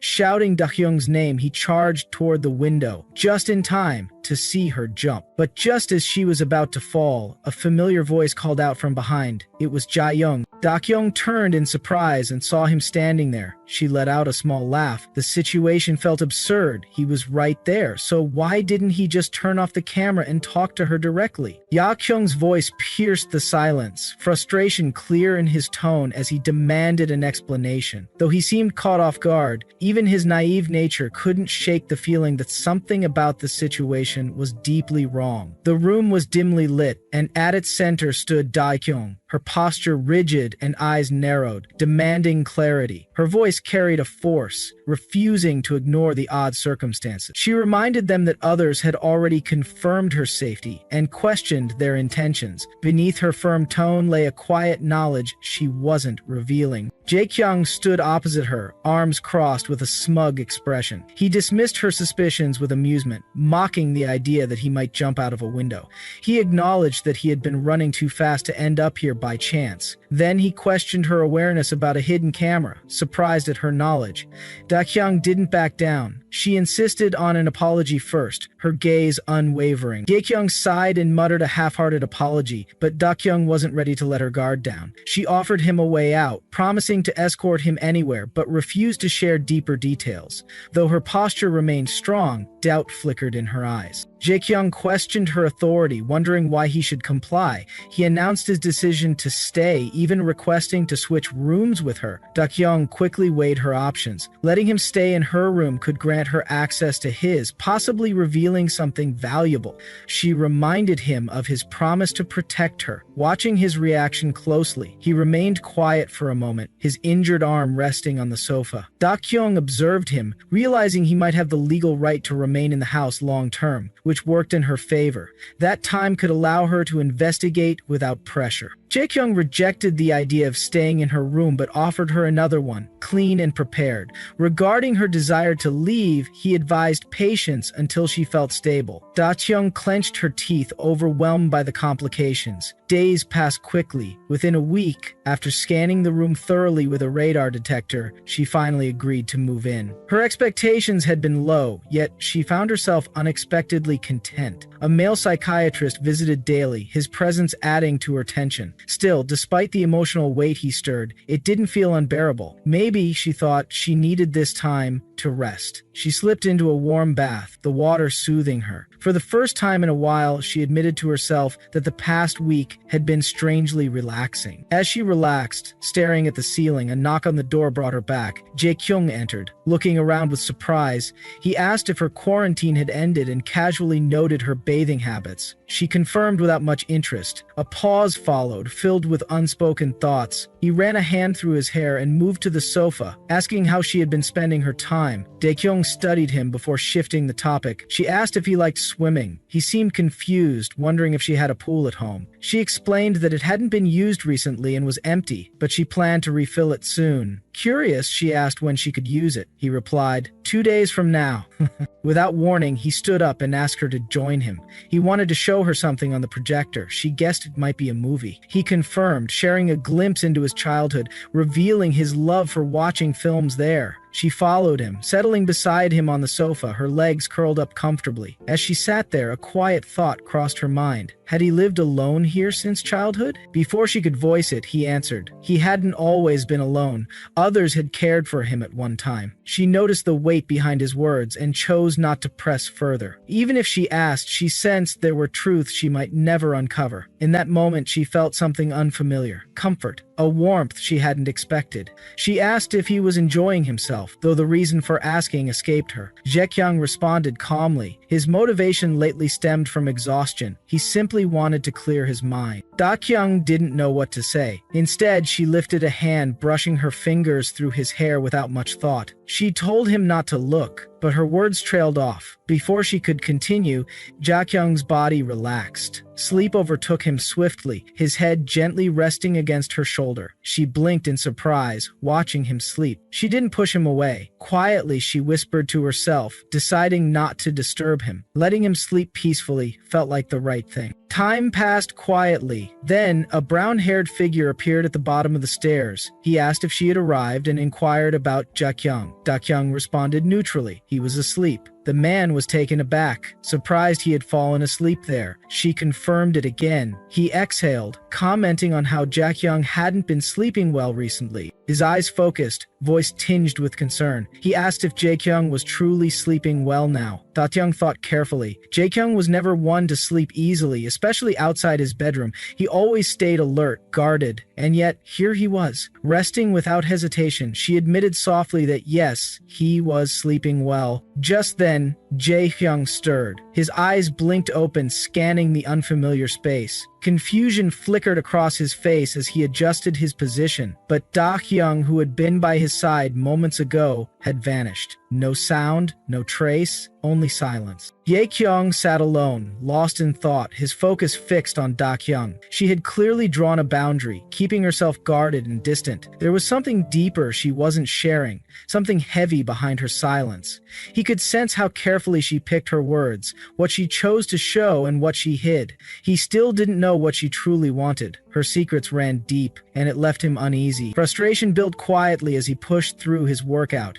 His body moved from habit, but his mind spun in circles. Then, Da-kyung entered the room, her presence cutting through the weight in the air. She commented on his workout, her tone a mix of amusement and concern. He was pushing through leg presses, sweat already glistening on his skin. She crossed her arms, warning him about the risk of injury if he lost balance. He barely responded, only questioning why she was there. Before she could reply, a man stumbled in behind her, out of breath and apologizing, but Da-kyung didn't acknowledge him. Her attention stayed on Jae-kyung. She asked if she could leave now. Jae-kyung exhaled sharply, saying he had planned to find her and had been waiting. She noted he must have been working out, then casually suggested they eat dinner. She was hungry. Without argument, they ate together. The tension softened, replaced by a quiet shared moment. After dinner, Da-kyung stretched with satisfaction as she stepped into the bedroom. She said she felt full. Ja-kyung stood by the door, mentioning he'd take a quick shower.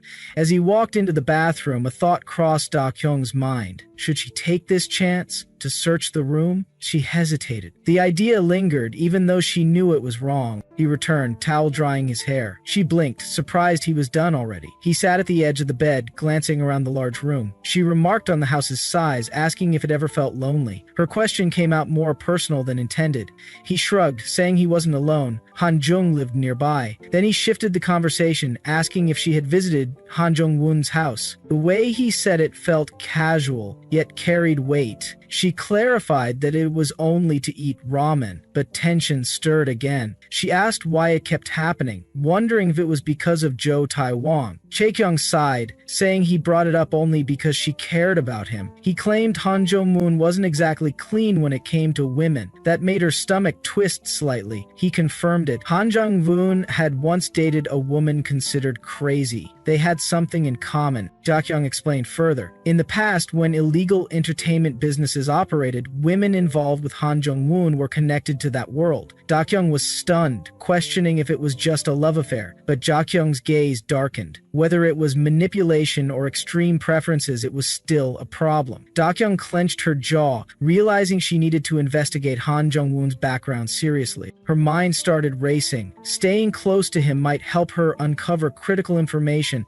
Then Jae-hoon's voice broke through. He asked if she liked Han Jong-woon. His gaze was piercing. She met his eyes, heartbeat rising, but he abruptly stood up, brushing it off and apologizing. He admitted to being nervous lately. He reached for a cigarette pack, hands slightly trembling. Dakyung's eyes narrowed. She quickly took the pack from him, frowning deeply. She asked if he was really going to smoke in his condition. Then, without hesitation, she crushed the cigarettes in her hand. Jaehyung shouted, panicked, but she ignored him. He dropped onto the bed, rubbing his temples. He wondered aloud how many hours he had slept the night before. Dakyung reminded him that he had fallen asleep beside her while watching a movie. He tilted his head, confused. She gently pushed him back into bed and covered him with a sheet. She said no more cigarettes. He needed proper rest. He mumbled, saying he couldn't sleep anyway, but she didn't budge. She told him to lie down and promised to stay beside him. He looked at her, surprised by her soft tone. Fatigue began to pull him under. As he drifted off, Dakyung's thoughts turned again to her earlier idea. This was the perfect moment to search the room. She reached for the bedside table, steady and cautious. But Jaekyung stirred. He spoke softly about someone who had always been there when he couldn't sleep as a child. She asked if he meant his mother. He shook his head. That person was more than just a mother figure. He never felt lonely back then, even if he was. That warmth had meant everything. He admitted something. It was the first time he'd felt that again. Dakyung hesitated, unsure what he meant. He clarified this was the first time he had listened to her. The silence between them grew, quiet but filled with meaning. She asked if she had spoken too much. He didn't answer directly, but said it felt different now. He asked her to keep talking. His voice carried soft amusement, not ready to sleep yet. She sighed, smiling slightly. She told a story about a theft at a PC cafe. It made her laugh. He chuckled too, genuinely. He said the thief reminded him of her. She raised an eyebrow. He explained, aggressive, and without a known background. She wasn't sure how to take it. She asked if he would sleep now. He exhaled, eyes heavy. Listening to her had made him sleepy. Then, almost whispering, he asked her to keep talking. He didn't say anything more after that, only mentioned her voice. Dakyung stood, quietly walking to the door. She thought to herself that she couldn't believe she was putting someone to bed like a child. She had searched the entire room, yet found nothing unusual. No hidden truths, no real clues. Still, her doubts remained, but there was nothing concrete to act on. Then her phone rang. The screen showed Young-woon's name. Her body stiffened. Dakyung's fingers hovered above the screen, caught in a moment of hesitation. She knew she had to hang up. Roswang-woon's voice came through, asking if she was coming to school the next day. She frowned slightly, registering the question. When he confirmed again, she sighed internally. Despite the weight pressing on her, she couldn't avoid it. She confirmed that she would go and ended the call, steadying her voice even as her thoughts remained uneasy. His tone had held something subtle, something unreadable. He had asked where she was. She paused before replying that she was at Jae-kyung's house. As she said the words, her eyes moved around the room, scanning for any signs of movement, cautious and alert. The next morning arrived quickly. Da Kyung prepared for school with practiced calm, smoothing her uniform with careful hands. She turned to Jae Kyung, asking if he had slept well, her voice composed but carrying a hint of genuine curiosity. He responded briefly, barely looking at her, saying he would go next week. Her gaze settled on his winter uniform. She pointed out it was probably too hot. He casually replied that he didn't have a summer uniform, then stepped out, returning with one in hand. She blinked, momentarily surprised. Thanking him, she couldn't help but ask why he had summer dresses for girls. He answered calmly, explaining he had an older sister.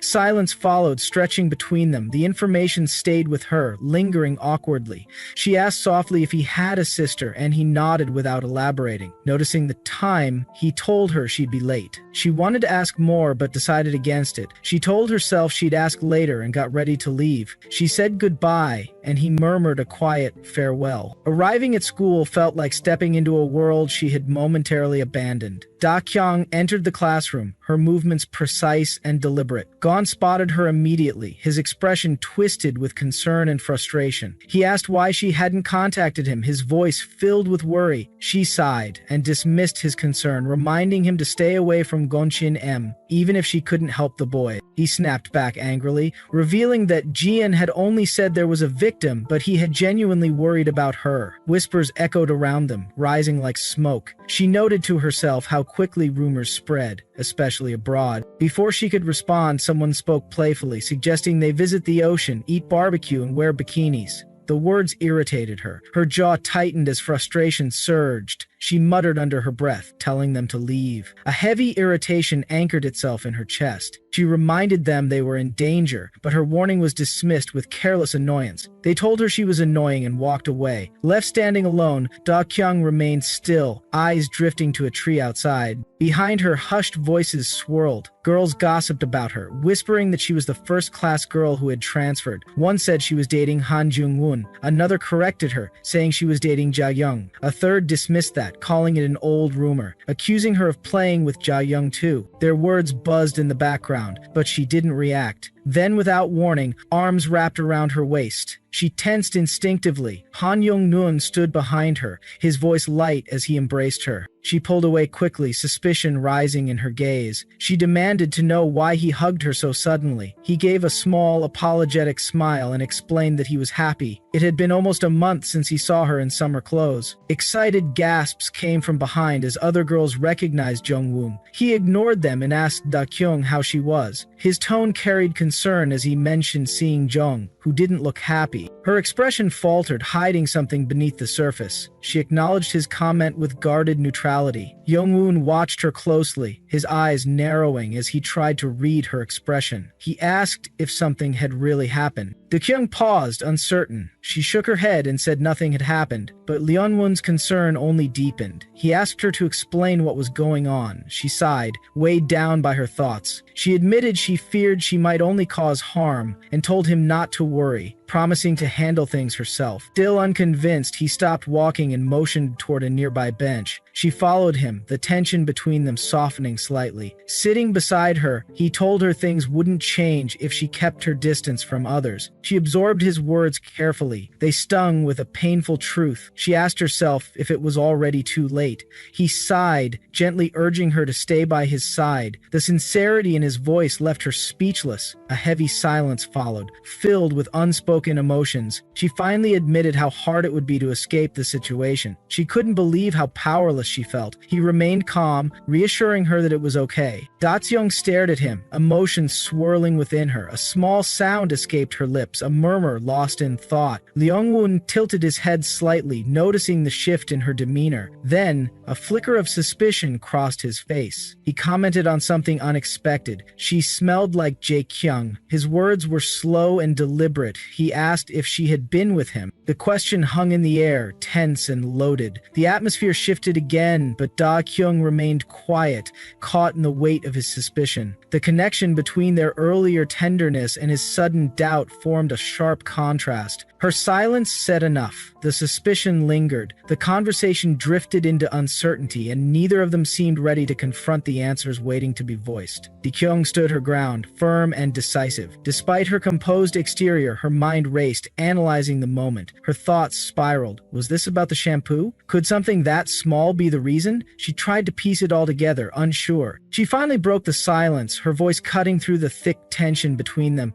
Jae-kyung hesitated, lips parting before closing again, struggling with the right words. He finally admitted it felt annoying, frustration simmering in his tone. She looked at him, puzzled, questioning why it mattered so much. He exhaled slowly, fingers running through his hair as quiet frustration settled over him. He admitted she was angry and that he had no right to involve himself like this. Her skepticism deepened as she asked what the actual problem was. Jae-kyung met her eyes, torn between hesitation and sincerity.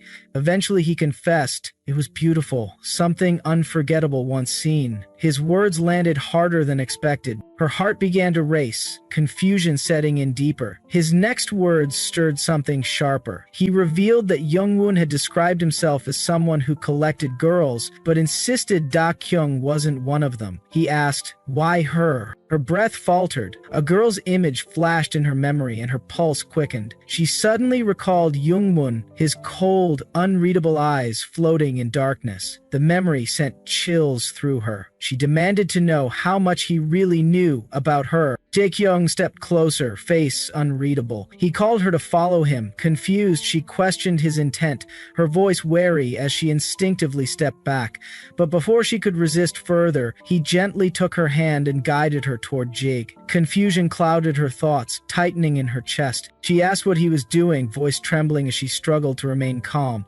Without warning, he shouted an apology, his voice raw with emotion. Her eyes widened in shock. He had actually apologized, something she hadn't expected from him. Turning to Gion, she searched for clarity, asking what had happened earlier. A silence stretched out before he finally spoke. He admitted his arrogance during that time and offered his own apology. Shock echoed through her as she tried to process it. She murmured softly that they were different, still tangled in her own thoughts. He was clearly confused, unsure how to respond. She let out a quiet apology, her emotions still unsettled. At that moment, Youngwoon entered, shifting the entire mood. His eyes narrowed, suspicion flashing in them. He asked what was wrong with her, his cold tone and heavy stare adding pressure to the already tense scene. Jae-kyung replied quietly, sensing the shift, suggesting that something had been misunderstood. But Da-kyung's mind was already spiraling. She recalled why she came to the school. Revenge. She had used Wang Leon to gather information. She had no reason to care about someone. If her heart were truly broken, revenge wouldn't have been her focus. But now, her feelings were changing. That conflict haunted her. Suddenly, Leon Woon's presence grew more intense. His voice broke the silence again, asking if she was alone. His tone remained calm, but something about it was unsettling. Her body tensed as she turned slowly, telling him that he had startled her. He stepped closer, asking why she kept appearing behind him. Before she could respond, a bodyguard approached. His movements were strict, his presence commanding. He ordered her to go home immediately. She resisted gently, saying she would return soon. But he stood firm, repeating that they had to leave now. His urgency made her feel trapped, weighing down her chest. She pleaded for just a few more hours. He told her they would talk about it only after returning home. She muttered if she needed permission, frustration leaking through her composure. But the guard remained firm. He was only following instructions. There was nothing he could do. Yoon's thoughts clicked into place. He remembered she originally had a driver. As the pieces fit together, Da-kyung quietly asked him if he was free today. Her sudden question surprised him. Without giving him a chance to respond, she grabbed his hand and pulled him forward. Without warning, she began to run, her grip tight with urgency. The words she spoke were laced with determination. The guard reacted instantly, rushing toward the car with sharp, deliberate movements, his eyes locked on them. But Da-kyung didn't stop. She sprinted across the path, adrenaline surging through her body. Her breath came heavy, chest tight with panic. Jungwon followed closely behind, his footsteps matching hers. Behind them, tires screeched violently as the car sped up, closing in fast. The danger escalated with every passing second, tension thickening the air. The chase had begun, and the escape was far from over. Jungwon came to a halt, bent over with hands on his knees, chest heaving as he tried to catch his breath. His exhaustion showed clearly, especially after running enough to overtake a car. Da-kyung, standing beside him, looked amused by his struggle. Though he tried to play it off, it was clear he was pushing himself to the limit. As they paused, Da-kyung couldn't help but reflect on the moment. Running through the streets like this felt unreal. It was unlike anything she'd experienced before. Nothing like a normal date, yet it stirred a strange sense of excitement within her. She realized how much she missed this rush, even if they were fleeing like fugitives. Leong Woong suggested that she might be following someone out of concern. His words hinted at something deeper, but Da-kyung avoided the implication. She felt something stir at his observation, but let it pass without comment. The silence between them grew until she finally admitted that returning home now would only spell disaster. Leon-woon began dialing on his phone, but paused mid-call as something caught his eye. His screen displayed a number he recognized. Gone. Da-kyung's instincts sharpened. Her suspicion was correct. They were close to the right place. The familiar tension rose within her as she stayed alert to her surroundings. As Gon walked into a nearby store, completely unaware of their presence, Da-kyung muttered quietly in disbelief. Gon seemed to sense something, pausing and glancing around, but ultimately dismissed it. Reacting quickly, Da-kyung and Junwon ducked into a narrow alleyway, narrowly avoiding being spotted. Though Da-kyung's pulse remained calm, the adrenaline surging through her told a different story.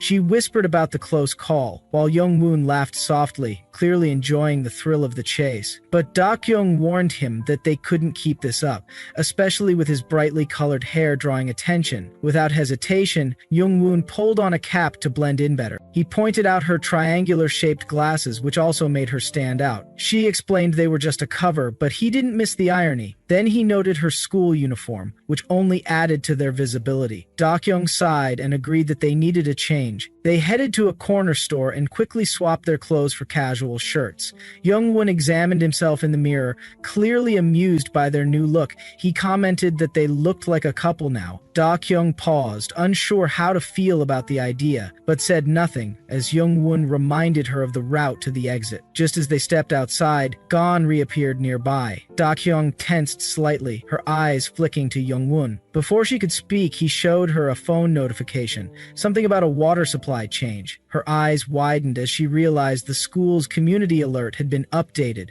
The system had escalated from level 2 to level 3, tied to Wangan 3123. Da-kyung hovered her fingers over the screen, trying to understand the message. Jung-won called it a bad habit, referring to how the school handled these alerts. According to him, punishments were never direct.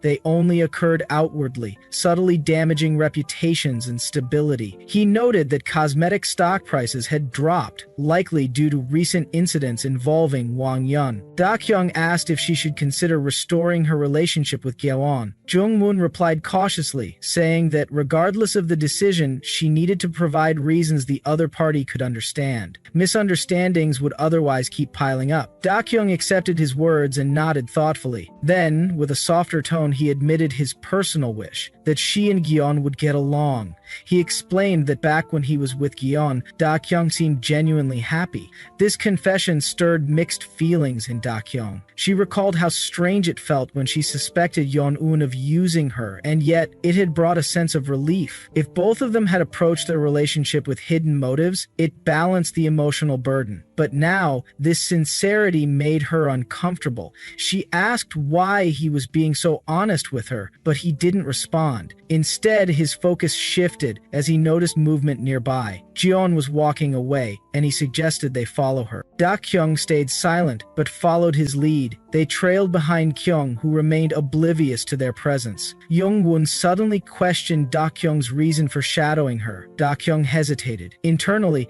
she wondered if she might be in danger because of him. Her thoughts were restless, her heart uneasy. Before she could process further, Jeon suddenly turned and looked directly at them. Her tone turned sharp as she asked about her missing pink wallet. The question caught both Da-kyung and Jung-un off guard. Trying to act normal, they turned away as if uninvolved, but Jion continued talking, clearly distressed. She suspected the wallet had dropped when she was using her account, and her growing panic became evident. As she searched the area, her voice grew more rushed and demanding. Da Kyung, realizing the situation was escalating, whispered a single word: "Run." They took off immediately, darting through tight alleyways as Jiung shouted after them, calling them thieves and demanding they stop. The tension exploded into a full-blown chase. Da Kyung's heartbeat thundered as they sprinted through the streets. Every footstep echoed with urgency, but suddenly their path was cut off. Da Kyung called out to Jung-woon that the road ahead was blocked. He confirmed it, and they skidded to a stop, almost colliding. Frantically, Da Kyung looked around for another way out. To her surprise, Jian was nowhere in sight. Breathing heavily, Da Kyung muttered about the confusion and frustration of it all. Then she noticed how close she was to Jung-woon, their bodies almost touching.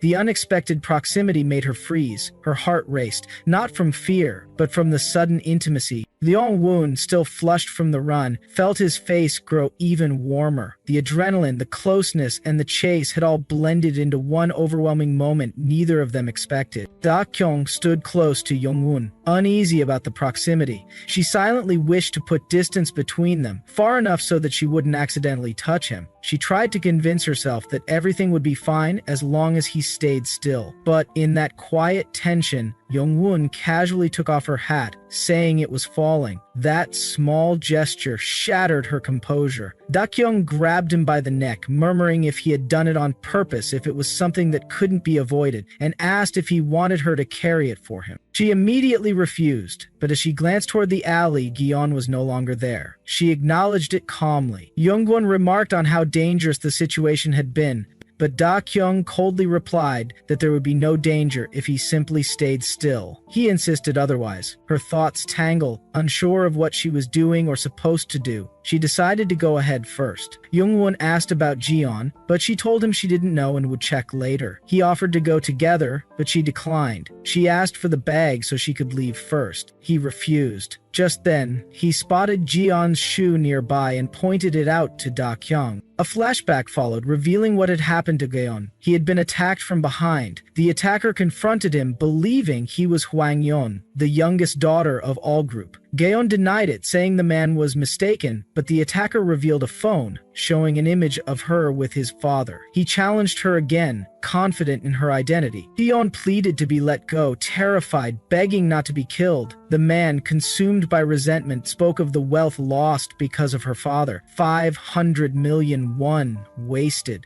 He demanded that amount from her. Desperate, she promised to give him what she had, asking him to wait. Then she realized her wallet was missing. She panicked. The man grew frustrated, blaming her father for everything. He told her not to hold him responsible. In tears, she called out for her father and screamed for help. Suddenly, Da Kyung appeared from behind. Without hesitation, she grabbed a bottle from a nearby man and hurled it at the attacker. It was a bottle of hydrochloric acid. Don Moon, observing, recognized the chemical. Da Kyung then forced the man against the wall, pinning his arms behind his back. The attacker demanded to know who she was. She asked him the same, accusing him of being sent by Shin Min-won. Jung-woon ran to the scene, concerned for Jeong. Da Kyung wondered why Jung-woon had shown up. Jeong replied weakly that she was fine, then suddenly collapsed, unconscious. Da Kyung climbed onto the man and began to beat him mercilessly. Yeon-won shouted for her to stop, noticing her injured hand. Police arrived quickly and took over. They confirmed the attacker had no connection to Shin Min-won. It had been a random act driven by personal resentment. One of the officers remarked that they were lucky not to have been the intended targets. He thanked them, pointing out how grim the outcome could have been without their help. Hyun's father approached Da Kyung, expressing sorrow. He apologized for the harm caused and acknowledged her efforts. With a shaken voice, he promised to do anything she wanted, simply asking her to speak. Da Kyung didn't respond. She just walked away. Confused and regretful, Jeon's father turned to Jung-woon, wondering if he had done something wrong. Jung-woon assured him it was fine and urged him to leave quickly,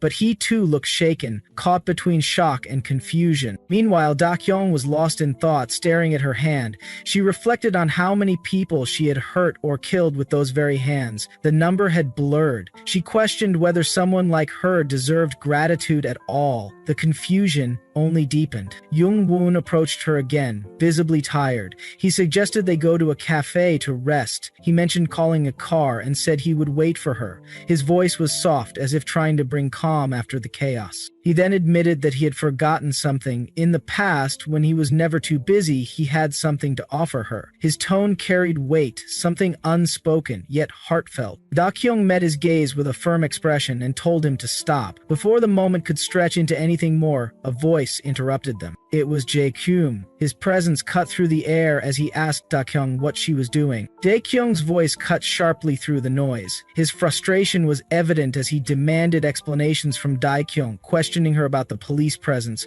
her turned-off phone, and the trouble involving others. Before he could continue, Jung-won stepped in, placing a firm hand on his shoulder. His calm presence shifted the tense atmosphere, forcing Jae-kyung to pause. Jung turned to Jung-won, confused by his appearance, then shifted his gaze to Da-kyung, insisting she leave with him. But she stood still. Her refusal was clear. She declared she was going to her parents' house instead. The statement caught Ja-kyung off guard. His voice faltered, but Da-kyung remained unreadable. As she brushed past him, she told him to call once he reached home. Jae-kyung lightly held her wrist, trying to stop her, but her next words carried a strange finality. She reminded him that she wouldn't worry about someone she didn't consider strange and promised to see him at school next week. Her departure left Jae-kyung frozen, her name echoing in his mind. As Da-kyung walked away, her thoughts tangled. Being around Ja-kyung stirred feelings of guilt and empathy. If they stayed together, this softness would only intensify, especially when faced with his unstable side. She knew she didn't want to return to that space tonight. Still, if the day ended without achieving anything, she'd have to refocus. Breaking the silence, Jung-won asked her a pointed question. Da-kyung was caught off guard, but answered honestly. She admitted her feelings, but his skeptical gaze didn't waver. He doubted her words and pressed further, suggesting she was avoiding something. Jung-won questioned whether Jae-kyung had used the sports day incident as an excuse to take her home, under the guise of protecting her. He didn't believe Jae-kyung would have gone that far unless Da-kyung also had motives. His assumption cut deep. He believed she entered the situation wanting something for herself. Da-kyung quietly acknowledged the truth in his words. Her mind raced. It amazed her that he could deduce so much from a short conversation. She then asked him if he planned to go home. Moments later, she revealed her intention. She wanted to sleep at his place. Roswise Jung-won raised an eyebrow and asked about his room.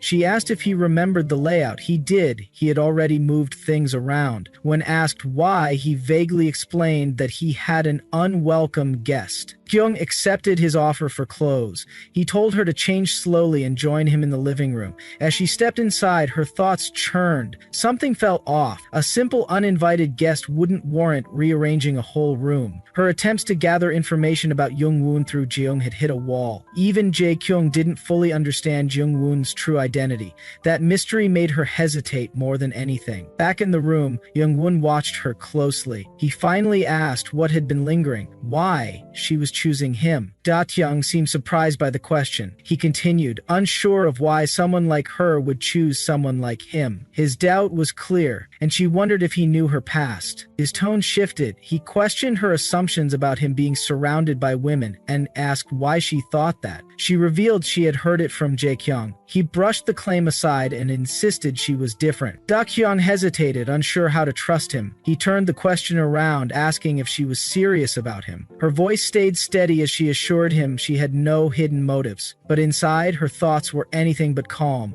She didn't understand what he was doing, and the uncertainty made her even more cautious. Byung-won smirked, unconvinced. He challenged her to look him in the eye and repeat her words. As their eyes met, something shifted. His final question lingered in the air. Was she jealous of Jae-kyung? The silence that followed felt endless. Those eyes of his always threw her off balance, and in a moment of reckless impulse, she closed the space between them and kissed him. That kiss was her unspoken answer. It was electric, fleeting, but powerful. Her mind protested. She hadn't meant to do it and didn't want to again, but Jung-won didn't pull away. He looked at her, dazed, whispering what he had wondered about. His voice had changed, deeper, more certain. He now understood she was serious. Dokyun's thoughts spiraled. She realized that handling him her way might be dangerous. His fingers curled around her, pulling her close, and he kissed her again, this time with deeper intensity. Everything in her mind screamed confusion. She didn't understand what was happening or what Youngwon truly wanted. She pushed him back gently, trying to breathe, trying to think clearly, but he leaned in again, murmuring against her skin. She told him to stop, but he didn't. The kiss resumed, urgent and overwhelming. She finally broke away, needing distance. His eyes revealed nothing, but his words hinted at playful challenge. If she truly liked him, there was no reason to hold back anymore. Her heart raced uncontrollably. The intensity of the moment left her dizzy. She demanded that he stop, calling the situation crazy, but Eunrum remained composed, his head tilted slightly in amusement. He questioned what would happen next, and asked if she now believed him. Da Kyung blinked, unsure how to respond. Jongwon sighed and ran a hand through his hair. He assured her he had been honest. His steady gaze never wavered. His words landed heavily. He was impressed. Da Kyung swallowed, forcing herself to regain control, to breathe steadily again. Da Kyung's mind raced as she replayed everything that had happened. Her first kiss echoed vividly in her memory, unexpected and strangely intense. She moved to the basin, trying to steady herself. Her original purpose was clear. Every student was the subject of investigation, nothing more. But this situation felt different, unsettling in a way she hadn't anticipated. She exhaled slowly, gripping the sink's edges tightly. The reflection staring back at her was calm, but inside, confusion churned. There was an undeniable romantic undertone between her and Jungwon, something she hadn't expected. She tried to grasp what it meant, but the emotions were foreign. Her fingers touched her lips, still feeling the ghost of his touch. Panic flickered within her chest. She reminded herself that nothing had truly changed. Jungwon was still the subject of her investigation. The kiss was a momentary lapse, nothing more. Yet the trembling in her heart refused to subside. This was the most confusing feeling she'd experienced recently. Shaking off the unease, Da-kyung stepped outside. She found Jungwon sitting quietly on the floor, his posture unusually subdued. When he looked up, his voice cut through the silence with an unexpected certainty. He said she wasn't the kind to be indecisive. His words held weight, making her stiffen. She looked at him sharply, asking silently what he meant. He studied her reaction carefully and then mentioned Ja-young, wondering if he had kissed her for similar reasons. The remark hit Da-kyung hard. She remained silent, narrowing her eyes, challenging him to guess the truth. Her expression remained unreadable. Jungwon blinked, unsure how to respond, then shifted the topic, asking if she was hungry. After a brief hesitation, she nodded slightly. He encouraged her to maintain a good relationship with Chae-kyung. She admitted wanting to, but Chae-kyung's frequent mentions of childhood memories made things difficult. He asked if she felt responsible for those memories. She sighed, recognizing the truth in his words. She needed to ensure Chae-kyung didn't misunderstand her intentions.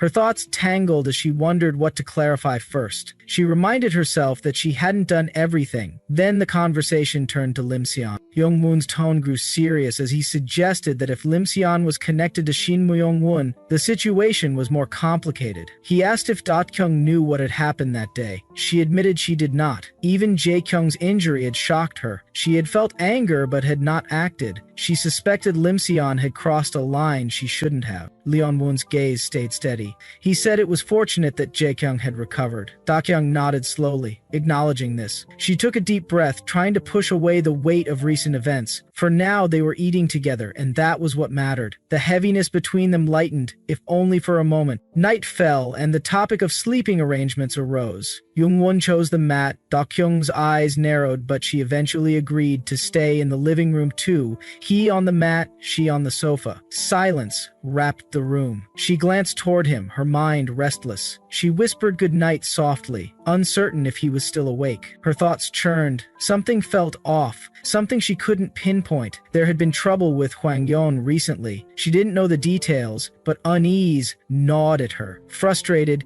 she resolved to focus on her goals, to not let distractions take over. In the quiet, her fingers accidentally brushed against Jungwon's phone. Curiosity and panic mixed as she tried to unlock it, whispering about the password. She couldn't remember who last used it. Suddenly, Jungwon stirred. She froze immediately. His voice, though groggy, was alert. She quickly hid the phone phone and explained she thought he was asleep. He exhaled slowly, then said he believed her, believed she was serious about what she had said earlier. His tone was calm but unreadable. Morning came. Da-kyung woke to find Jung-woon already watching her. When she asked why he was staring, he smiled softly and said he just wanted to wake her up. His words carried a teasing warmth. He reminded her that she had called him the day before. He sensed she was worried about Hwang-yeon and said they should go see her. The mention of Hwang-yeon tightened Da-kyung's chest again. Soon they stood before an unfamiliar man. He looked Da-kyung over carefully before acknowledging how long it had been since they last met. He exchanged a few formal words and suggested it was time to leave. At that moment, Hwang-yeon's father appeared. His expression was firm, almost cold. He apologized, explaining that Hwang-yeon was not well enough to see anyone. Jung-won responded calmly, insisting that they only wished to inform her they had come. The father hesitated and asked who they were. Leong-won repeated his request and said he was a friend of Hwang-yeon. Da-kyung tensed, watching carefully. Before she could say anything, Jung-won said they would leave. The father told them to be careful on their way out. Just then, a voice interrupted from inside.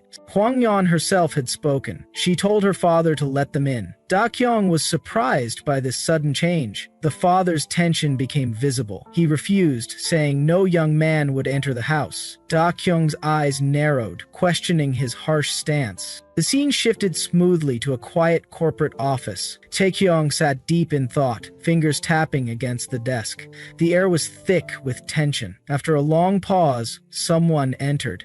It was their first official meeting. The newcomer's voice was calm and certain as he introduced himself. Shin Mu-young. Jae-kyung sat down, his gaze sharp and focused.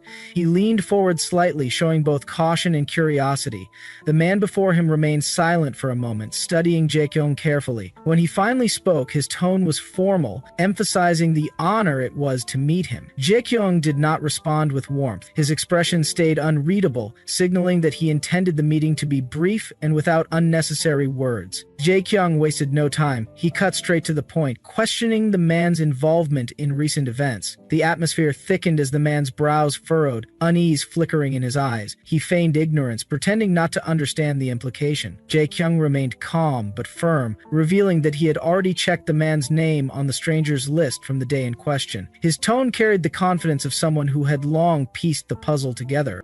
The man's posture stiffened in response, but his denial lacked conviction. He insisted he did not know what Jae-kyung was talking about. Jae-kyung continued cautiously, explaining that it was clear they had not targeted the young master himself. His eyes darkened as he muttered a warning that he had told them not to proceed. The tension between the two men grew thick. Jae-kyung was no longer just probing, he was asserting control. A subtle shift in the air indicated that the man was trying to gauge how much Jae-kyung already understood. Jae-kyung revealed that the attack was not only aimed at Da-kyung but also at himself. The man's mind raced, panic flashing briefly across his face, before he masked it with a calm facade. He asked himself, silently, how Jae-kyung had discovered the truth so quickly, and what his next move should be. Trying to regain composure, the man offered information as a form of apology. He insisted that the knowledge was important for Da-kyung's sake. He warned that she had been having problems recently, and that someone was trying to kill Ja-kyung. The weight of this revelation hung heavily in the room, leaving Ja-kyung still and filled with restrained fury. The scene shifted to Jian's house, where her father sat, his face clouded with frustration. He spoke sternly, reminding Jian that no young men should be allowed into the house. His voice carried unyielding authority, demanding obedience. Jian's patience snapped. Instantly, she lashed out, telling him to leave. Her words cut through the tension sharply. The scene moved again to Da-kyung's house. A quiet knock announced the arrival of guests. Her father welcomed them neutrally, offering hospitality. Yet the atmosphere quickly soured as Jeong interrupted, telling her father there was no need for anything and urging him to leave. Frustration filled the air without being spoken aloud. In the bedroom, Da-kyung's father muttered under his breath, questioning what the visitors were doing in her room. His irritation was barely contained. He urged them to leave quickly, but his words went unheard. The four sat together, weighed down by the unresolved tensions from earlier conversations. Breaking the silence, Jung-woon spoke about Da-kyung's concern for Jeong.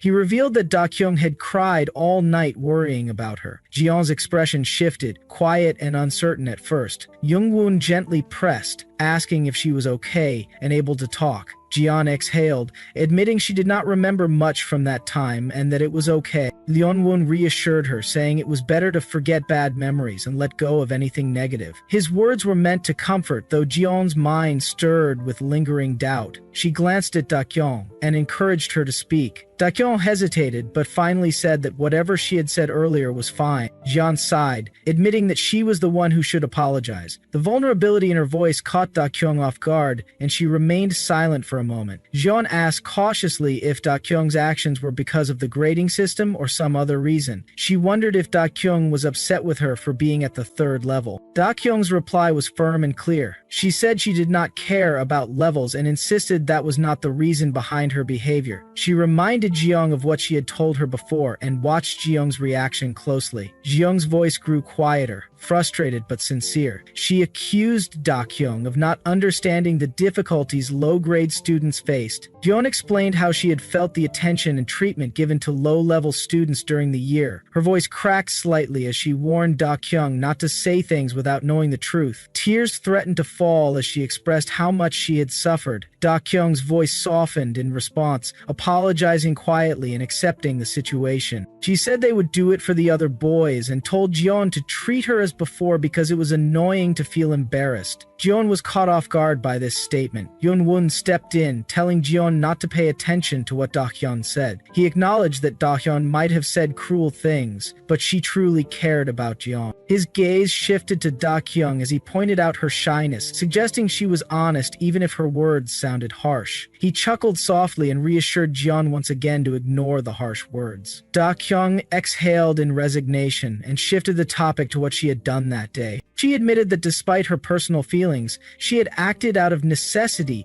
and that it was not a good reason to justify what she did. She confessed fear for Jian's safety because of herself. She wanted to preserve a normal and precious life for Jian, even if no one else knew. Her words weighed heavily in the room. Jian's lips trembled as she muttered that Da-kyung was really stupid and should have said these things from the start. Jeon-moon's expression changed subtly, muttering softly in disbelief. Jeon wiped tears from her eyes and steadied her voice. She reaffirmed that being at the 3rd level was not the reason behind her actions. She admitted that she had started spending time with Da-kyung under the pretense of having no friends. Yet she truly liked Da-kyung and did not care about others' opinions. She vowed to always be confident and strong. Da-kyung's cheeks flushed, but she remained silent. Jian smiled softly, expressing a wish to be like Da-kyung. Her smile was small, but genuine as she nodded. She said she really wanted Da-kyung in her daily life, and that life without her held no meaning. She admitted wanting to rely on Da-kyung. Da-kyung swallowed hard, her voice barely audible as she wondered if Jian would ever give up on her.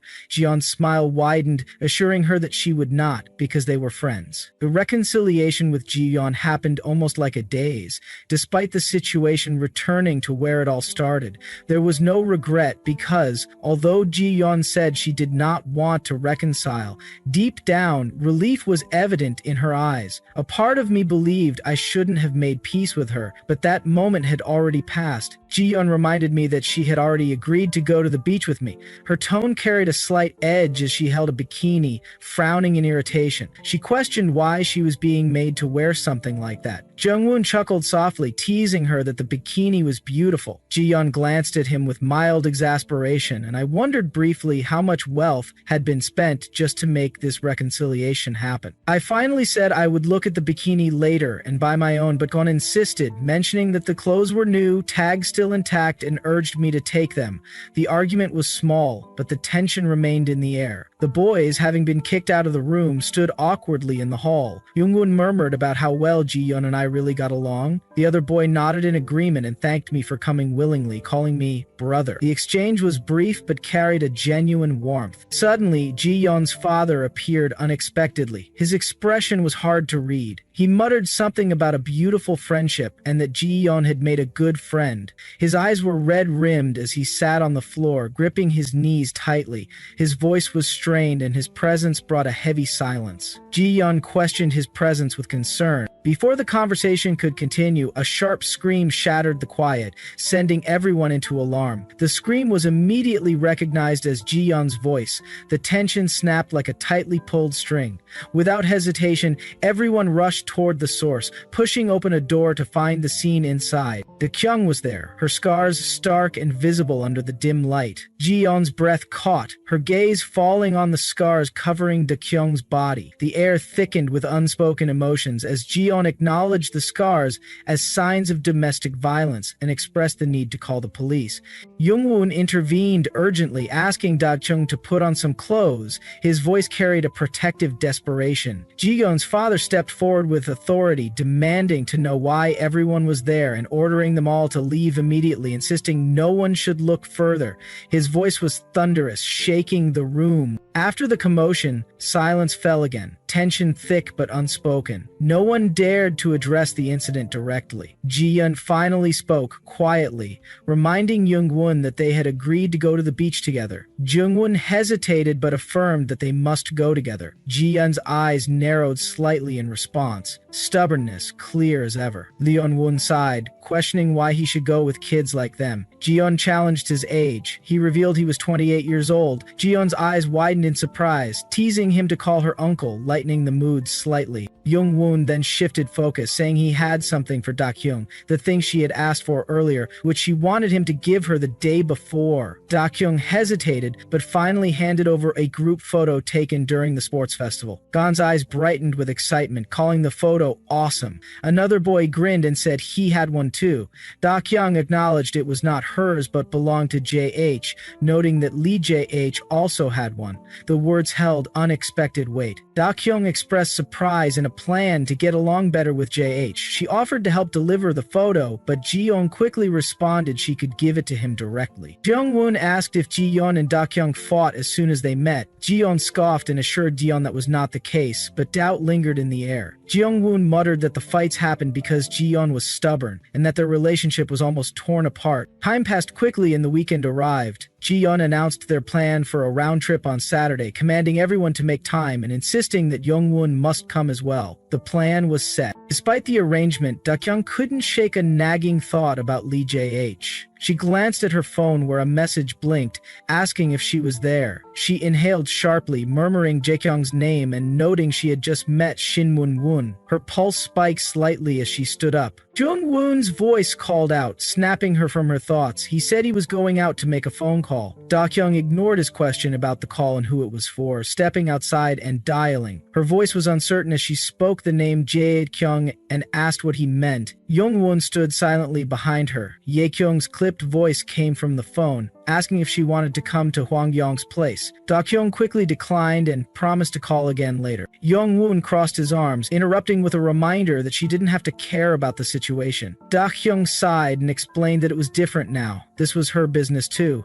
His gaze held something unreadable as he teased her, asking what she was shy about and reminding her that they were lovers. She stiffened and countered that he had kissed her first and confessed to her. Jung-won tilted his head, questioning if that wasn't dating and if they were just friends. She snapped back with certainty that they were friends. Jung-won's smirk was unmistakable as he asked if she kissed her friends. His hand reached forward to cup her cheek and lean in, but she shoved him back. She warned him not to do that again casually, or else he would face consequences. Jung-won chuckled and said it was fine as long as she allowed it. She muttered under her breath, calling him a madman and admitting she was no match for him. Exhaling sharply, she told him to stop and insisted that they were not in any romantic relationship. Jung-won questioned what they were then, amusement in his voice. She hesitated but finally said their situation had a word. It was ambiguous. They were in an ambiguous period and he had to understand that. Jung-won laughed but softened slightly, admitting he didn't like that word either, but agreed to think of their relationship as ambiguous for now because she was cute. His grin widened as he urged her to hurry. When they returned, the tension was still present. Jung-won sighed, asking where Da-kyung was. The answer was that she had gone to see Silence filled the room. Ninghuan's frustration was palpable as he realized she had left without telling him. The question of what the relationship between the three of them was remained unanswered, hanging heavily in the air. Daekyun sat in Jaeyoung's car, the silence between them heavy and unspoken. Neither of them said a word. The silence brought a sense of unease, and the cool air inside the car only deepened her sense of gloom. Her thoughts spiraled. He had said he went to see Shin Myung-won himself. That could only mean one thing. Jaeyoung shared a close relationship with Sayoung. Perhaps today, everything could come to an end. Her mind wavered, teetering on the edge. It felt like madness to think this way, but in such a moment, it was the smallest, most insignificant details that stirred her curiosity the most. Finally breaking the silence, Daekyung asked if he had met Shin Myung-won. Jaeyoung responded he had met him yesterday. He shifted the conversation, reminding her that she had said she wanted to go home. She confirmed it, asking why. Yahyun glanced at her and questioned why she was still wearing that, the implication hanging between them. She couldn't understand what he was trying to say. His words were abrupt and sharp, as if he was pushing her toward a truth she wasn't ready for. Doubt swirled in her mind. Was it about something important? Was it some key detail? But before she could process it, he dismissed the moment, muttering that it was nothing. The sudden shift in his tone was unsettling. A strange flicker passed through his eyes. Unstainable, dangerous, unpredictable. Her instincts sensed it immediately. The thought of that past incident resurfaced. At first, she believed his behavior stemmed from the trauma of that day, but now it felt deeper, like something else twisted within him, something unresolved. Her mind spiraled, silently wondering what had driven him to this point. He broke the silence with a sharp inhale. Calmly, he said she should sleep in his room that night, but it didn't sound like a request, it sounded like a warning. Dakyun froze, trying to steady herself. She asked what he had told Shin Munan during their meeting, but before he could answer, she changed her question, demanding to know how they even met. Chaehyun took a slow breath and admitted they already knew each other. He said they discussed something about her. The weight of his words hit her. Something about her? The atmosphere grew tense. Then, his expression turned darker. He said he hated those guys. The venom in his voice shook her, more intense than she had expected. He explained that since she was also one of their targets, it meant she was either abandoned by them or had betrayed them. His eyes locked onto hers with intensity. He said he believed she was different, and that was why he thought they might share the same stance. But then he asked why she wanted to harm him. Her breath caught. A knife gleamed in his hands, the blade pointing toward her. His grip was tight, his emotions volatile. She struggled to keep calm, urging him to let go of the knife. Her thoughts jumped to Shin Munan, anger rising inside her. Trying to stay composed, she again told him to put the knife down, but he didn't budge. Instead, he said this was her last chance, that he wouldn't resist, that she could act against him now if she wanted. His hand trembled slightly, but his gaze remained sharp and steady. Slowly, he pressed the knife into her hands, telling her to do it. The blade hovered near his neck, his eyes boring into her with raw intensity. Panic surged through her. She gasped, shouting that she had no idea what he was talking about, that she was just a student. Her heart pounded. He let out a shaky breath. He said he wanted to believe her, but the facts in front of him said otherwise. Then came the blow. He revealed she was a former member of the organization that betrayed Saiyang. His words pierced deep. He pointed out her incompatible fighting abilities, skills that stunned people. He questioned how she managed to escape when surrounded by professionals. He emphasized that her origins, her record, her identity, everything was hidden, even her name. He asked if she was really Lee Dae-kyung. The tension in the room thickened. He questioned whether any of her many faces was truly hers. Who was she? Something inside her snapped. She yanked the knife from his hands and flung it across the room. The metal clattered loudly. The moment surged with intensity as she grabbed his face and held him still. She urged him not to lose his reason over someone else's words. She reminded him that if she had truly wanted to harm him, she had countless chances before. Her voice was firm. She questioned why he still believed the words of someone he clearly hated. Her grip tightened. She told him he was being controlled, manipulated. His eyes widened in response. A flicker of realization passed through him before quickly vanishing. Suddenly, his body lost balance. He swayed, then collapsed onto the sofa. Da-kyung panicked. She rushed to him, calling out his name. Grabbing his shoulders, she checked for signs of life. Her hands pressed against his jaw. His body was stiff. She begged him to wake up, her voice cracking with desperation. She checked his chest for movement, but there was none. Horror gripped her. She realized he wasn't even breathing. Desperation took over as she pressed both palms against his chest, performing CPR, counting every press. Her mind screamed that this was insane. Without hesitation, she leaned down and gave him mouth to mouth. Time slowed. Seconds felt endless. Then, his body jerked. His eyes fluttered open, slowly regaining focus. Relief washed over her. Before she could say anything, he grabbed her wrist. Then, he kissed her. Fierce, sudden, overwhelming. Shock spread through her, but he didn't stop. The kiss deepened, intense and consuming. The next second, he flipped her onto the sofa, pinning her beneath him.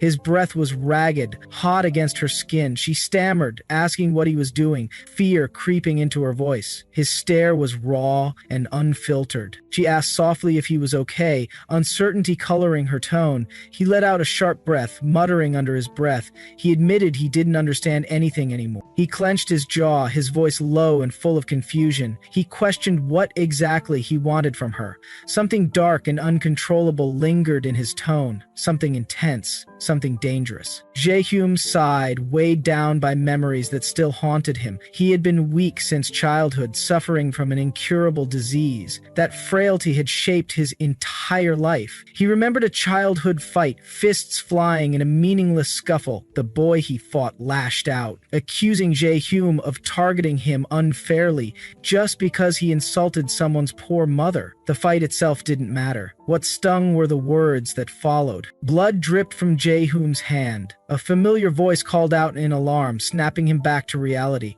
She stood nearby, concern etched across her face. His injury didn't faze him. The pain felt distant. It was a genetic disease, not particularly dangerous, but he had been warned to avoid bleeding and injuries. These warnings became routine, but to him, they carried no weight. His mother stood silently, lips tight, and without turning to him, reminded his father of the doctor's words. His sister sighed, her tone resigned. She believed it would be best to remove Jaehyum from the list of candidates. The suggestion wasn't cruel, yet the sting of rejection pierced deep. Lying in bed, Jaehyum listened to the hushed voices drifting through the house. The conclusion was clear. Someone with such a glaring weakness couldn't be allowed to represent the group corporation. The decision wasn't personal, it was strategic, and yet it crushed him. To them, a scratch was minor, but to him it was terrifying. A nurse sat beside him, adjusting the IV line in his hand. She gently encouraged him to learn how to manage it himself, but the fear buried in his bones couldn't be overcome so easily.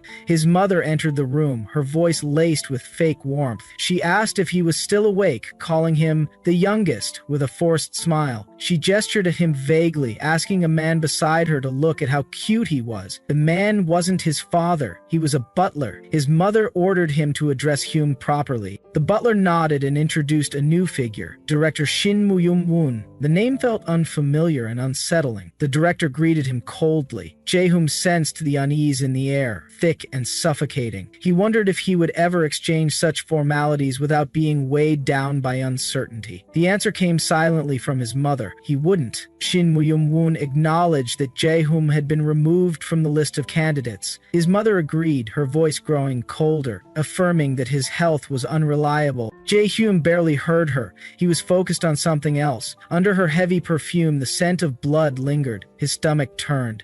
He quietly walked out of the room and saw his younger sister standing in the hallway. She looked at him, tense. She asked about their eldest sister, who hadn't returned in a week. Her words were heavy with worry. Their mother's voice sliced through the tension, defensive and sharp. She demanded to know why she was being questioned, denying any involvement. But the feeling in Jaehyum's chest deepened. His worst fear was coming true. Days later, his eldest sister was found dead. Her funeral was filled with quiet sobs and silent grief. Jaehyum muttered about his poor sister, but the words felt hollow. Outside the funeral, he overheard a chilling conversation. His mother spoke to someone in a calm voice, requesting a plane ticket to somewhere quiet. She admitted she was afraid of getting caught. The stranger asked if the evidence had been destroyed. His mother calmly assured them it was handled. Jaehyum stood behind her, listening to every word. The coldness of those driven by power disgusted him. But even more terrifying was how naturally they lied, and how he was slowly becoming one of them. Time passed. In the present, Jun exhaled slowly while watching Da-hyung carefully. Da-hyung blinked, his body trembling, forehead slick with sweat. Jun pulled him into a steady embrace. He stayed silent, prompting her to shift the topic. She apologized, noting that this wasn't the time to discuss romantic feelings. She brought up Seung, mentioning that if Da-hyung truly hated him, then maybe their goals aligned. She revealed that when she first met Shin Mu-yam-won, he told her the same thing he had told Da-hyung, that Da-hyung was her enemy. It felt like an attempt to turn them against each other. Curious, Da-hyung asked when this happened. She explained it was before she moved into his house for the first time.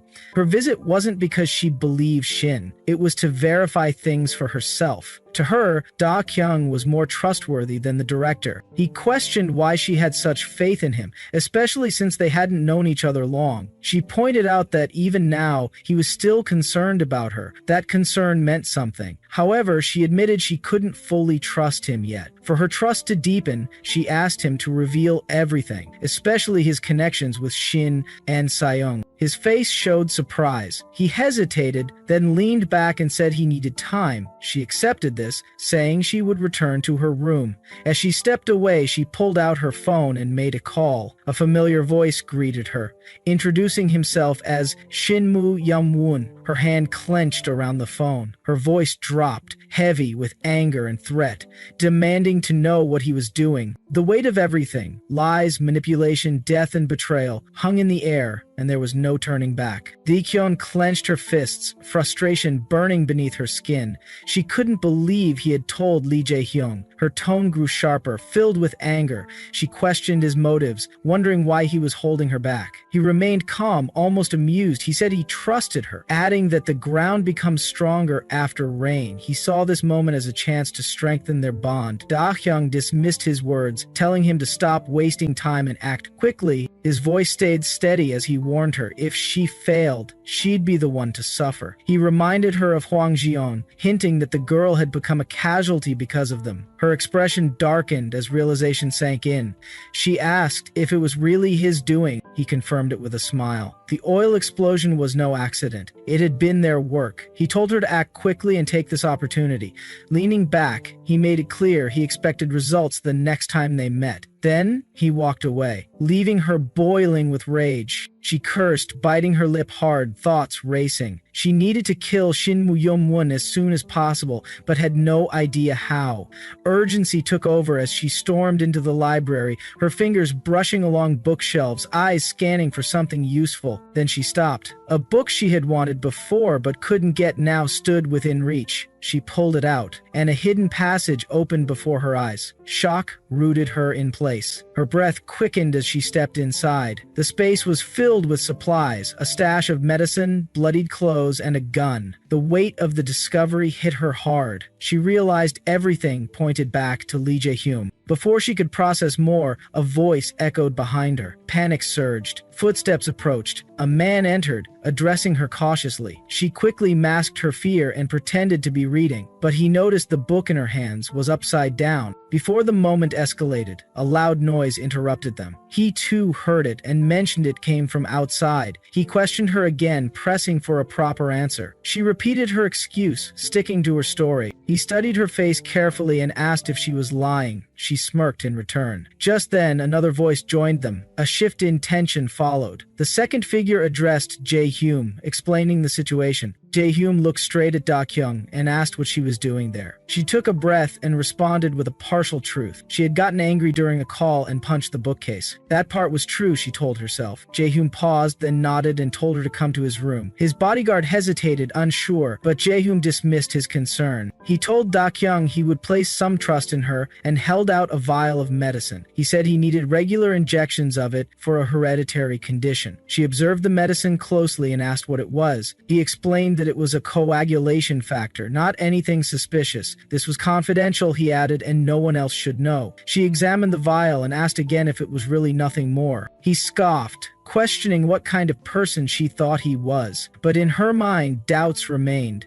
What she had seen earlier could easily make someone think otherwise. He offered her the vial to test it if she still didn't believe him. She accepted the medicine silently. Then she changed the topic, pulling out a photograph. It was taken during the school's sports festival. Yoongun had asked her to pass it on. Jaehoom's expression softened slightly. He apologized for the previous incident involving a knife. She accepted the apology. The next day, the school atmosphere felt different. Da Kyung yawned, still sleepy as she walked. Jaehoom noticed and asked if she had slept late. She replied she had gone to bed early. Gunhae greeted her with a cheerful good morning. Jian teased her, surprised she came to school. She brushed it off lightly, saying she wouldn't stay depressed over such matters. The school hallway buzzed with energy. Students chatted, moving around. One student with glasses asked her what she was doing. She replied that she was studying with Young Woon for the upcoming exam. She didn't recognize the student and wondered who he was. Another student interrupted rudely, making a comment about pink-hailed tsundere girls. Yet another student, short in stature, dramatically asked to be accepted as someone's servant. Laughter rippled through the group. Someone whispered about Da Kyung's family being involved in weapons. Annoyed, she brushed past the group, wondering how everyone had suddenly gathered like this. Yongwon greeted Jae-hume and asked if he had received the photo. Jae-hume confirmed. Da Kyung then asked if he would come to Kim Min-jae. He looked surprised and asked if she was going too. She seemed confused. Yoongun clarified. They were planning a beach trip next Saturday. Da Kyung protested, saying she wasn't even close to Jae-hyum and had only just gotten to know Yoongun. A bespectacled student interrupted, excited to join. Da Kyung told him to shut up, then asked Jae-hyum if he was coming. He wanted to know who else would be there. She listed the names. Herself, Tai Boom, Hwang Jian, Min Jae, and Jung Woon. Jung Woon casually confirmed his attendance. Da Kyung looked around and finally agreed. The plan was set. Jung Woon decided to create a group chat for the trip. He reminded everyone not to forget the beach outing. Jae-hyum nodded, agreeing. The mood had noticeably lightened. Young-woon asked for Da Kyung's phone number. She took a moment, then thought to herself. She would figure it all out soon. As they walked together, the conversation flowed naturally. Dum casually brought up whether Tai Woong had reached home safely the previous night. Jiyeon glanced at him, letting the thought linger before responding. She couldn't help but express her amazement at Tai Woong's abilities. The issue with her father's company website had been a long-standing problem, yet Tai Woong had resolved it effortlessly. A brief silence followed as Jiyeon internally questioned if he intentionally acted in ways that demanded attention. The boy with spectacles chimed in, reminding Da Kyung to prepare for the exam. She sighed and shook her head, advising him to study seriously, though her thoughts were clearly elsewhere. Jongwon interrupted with a smirk, offering her a special tour. Jiyeon gave him a wary look and asked where they were going. Without revealing much, he beckoned her to follow. She raised an eyebrow, noting Da Kyung's behavior with mild suspicion. Yoon Woon chuckled, commenting that Da Kyung acted like someone trying to scam people. Ignoring the remark, Da Kyung pulled the spectacled boy into a quiet alley. In the secluded space, her tone dropped as she told him she had a question. He stiffened, hoping she wasn't planning to threaten him. Leaning casually against the wall, she reminded him about the toy gun he had made during the sports festival. He confirmed it, and she asked if he could make another one. He seemed surprised but curious if she liked his creations. Her tone shifted as she made it clear, this time she needed a real gun. His reaction was immediate, eyes wide with alarm. He questioned her intentions, but she pushed further, wanting a clear answer. Trembling, he hesitated just as Jiyeon's voice echoed down the alley. She had come to return a bag Da Kyung had left the day before and was startled by the scene. Suspicious, she asked if Da Kyung was really robbing him. Da Kyung dismissed her, urging her to stop imagining things and head to class. As they walked away, the spectacled boy reflected silently, acknowledging the moment as a secret shared only between him and Da Kyung. Leon glanced back suspiciously, questioning why the boy was following them. He replied that Da Kyung had called for him. Jeon, irritated, reminded him the classroom was was in the opposite direction and mocked his aimless behavior. She mumbled that if this continued, she'd end up in nursery school instead of high school. Suddenly, a blonde girl called out to Da-kyung. Turning around, Da-kyung saw her for the first time. The girl introduced herself as Aina and expressed curiosity about Da-kyung. Aina explained that Da-kyung had become a well-known figure at school during her absence. Even Jung-woon's interest in Da-kyung had caught her attention. Da-kyung cautiously asked if Aina knew Jung-woon well. Aina nodded, describing their relationship as close. However, when asked about JH, Aina admitted she wasn't familiar with him and found him distant. Then, with a cheerful tone, Aina suggested they exchange phone numbers, believing they might have many things to share in the future. Da-kyung hesitated, but agreed. Just then, Gon grabbed Da-kyung's hand, pulling her along, saying they were late. The spectacled boy stumbled behind, calling for them to wait. Aina stood back, watching them run off, muttering that it was a strange way to get someone's number. Another girl scoffed, commenting that Lee always hung around such people. Aina replied lightly, brushing off the remark. The pink-haired girl joined in, sarcastically admiring Da-kyung's proud and indifferent demeanor.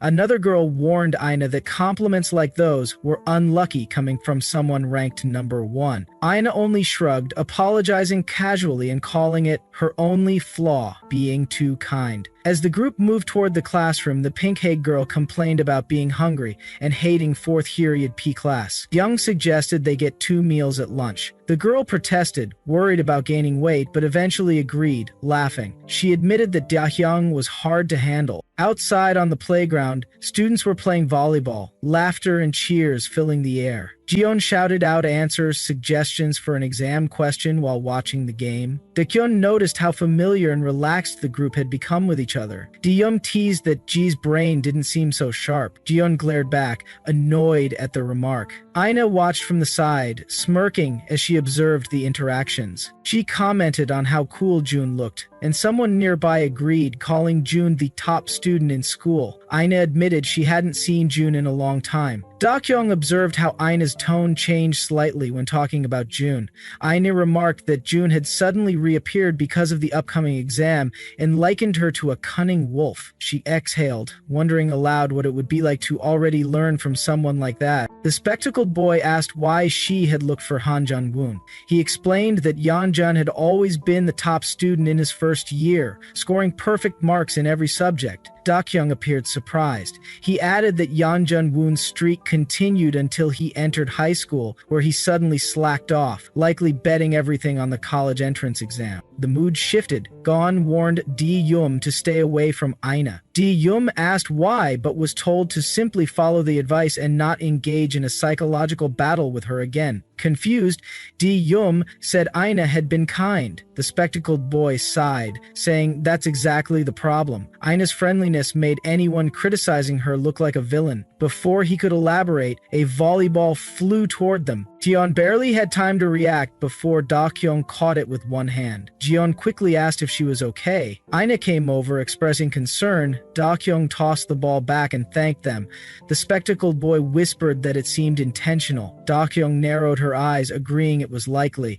He tried to laugh it off, but then leaned in and revealed a secret. He used to attend the same school as Aina. Back then, Aina had driven her friend to a dead end. Ji-yeon let out a deep breath, her eyes clouded by a painful memory from the past. Back in her school days, there was a classmate who was an idol. For some unknown reason, Yina seemed to hold a grudge against her. Soon, others started treating that girl carelessly, both openly and behind closed doors. Even someone like Ji-yeon, who didn't know much about their relationship, could clearly see what was happening. As time passed, rumors began to circulate online.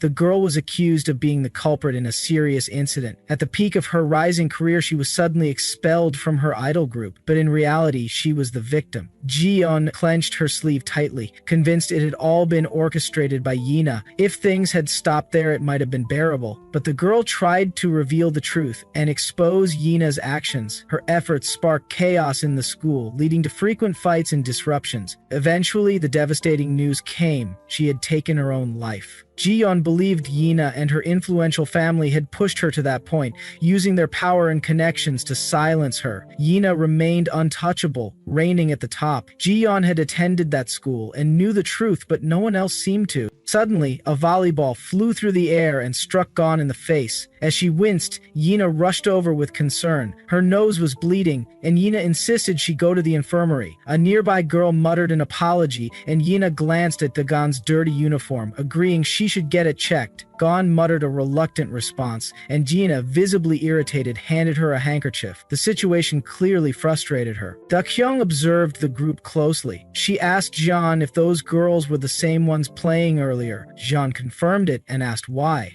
Dakyung speculated that the throw seemed intentional, just like before. Jean admitted that after reaching the top 3 in the rankings, the teasing and bullying had escalated. Yina's shadow loomed over everything, and it disgusted her. Young's expression grew serious. This wasn't the first incident, was it? Jian shook her head. Before Dao's arrival, things were much worse. The bullies believed she was an easy target.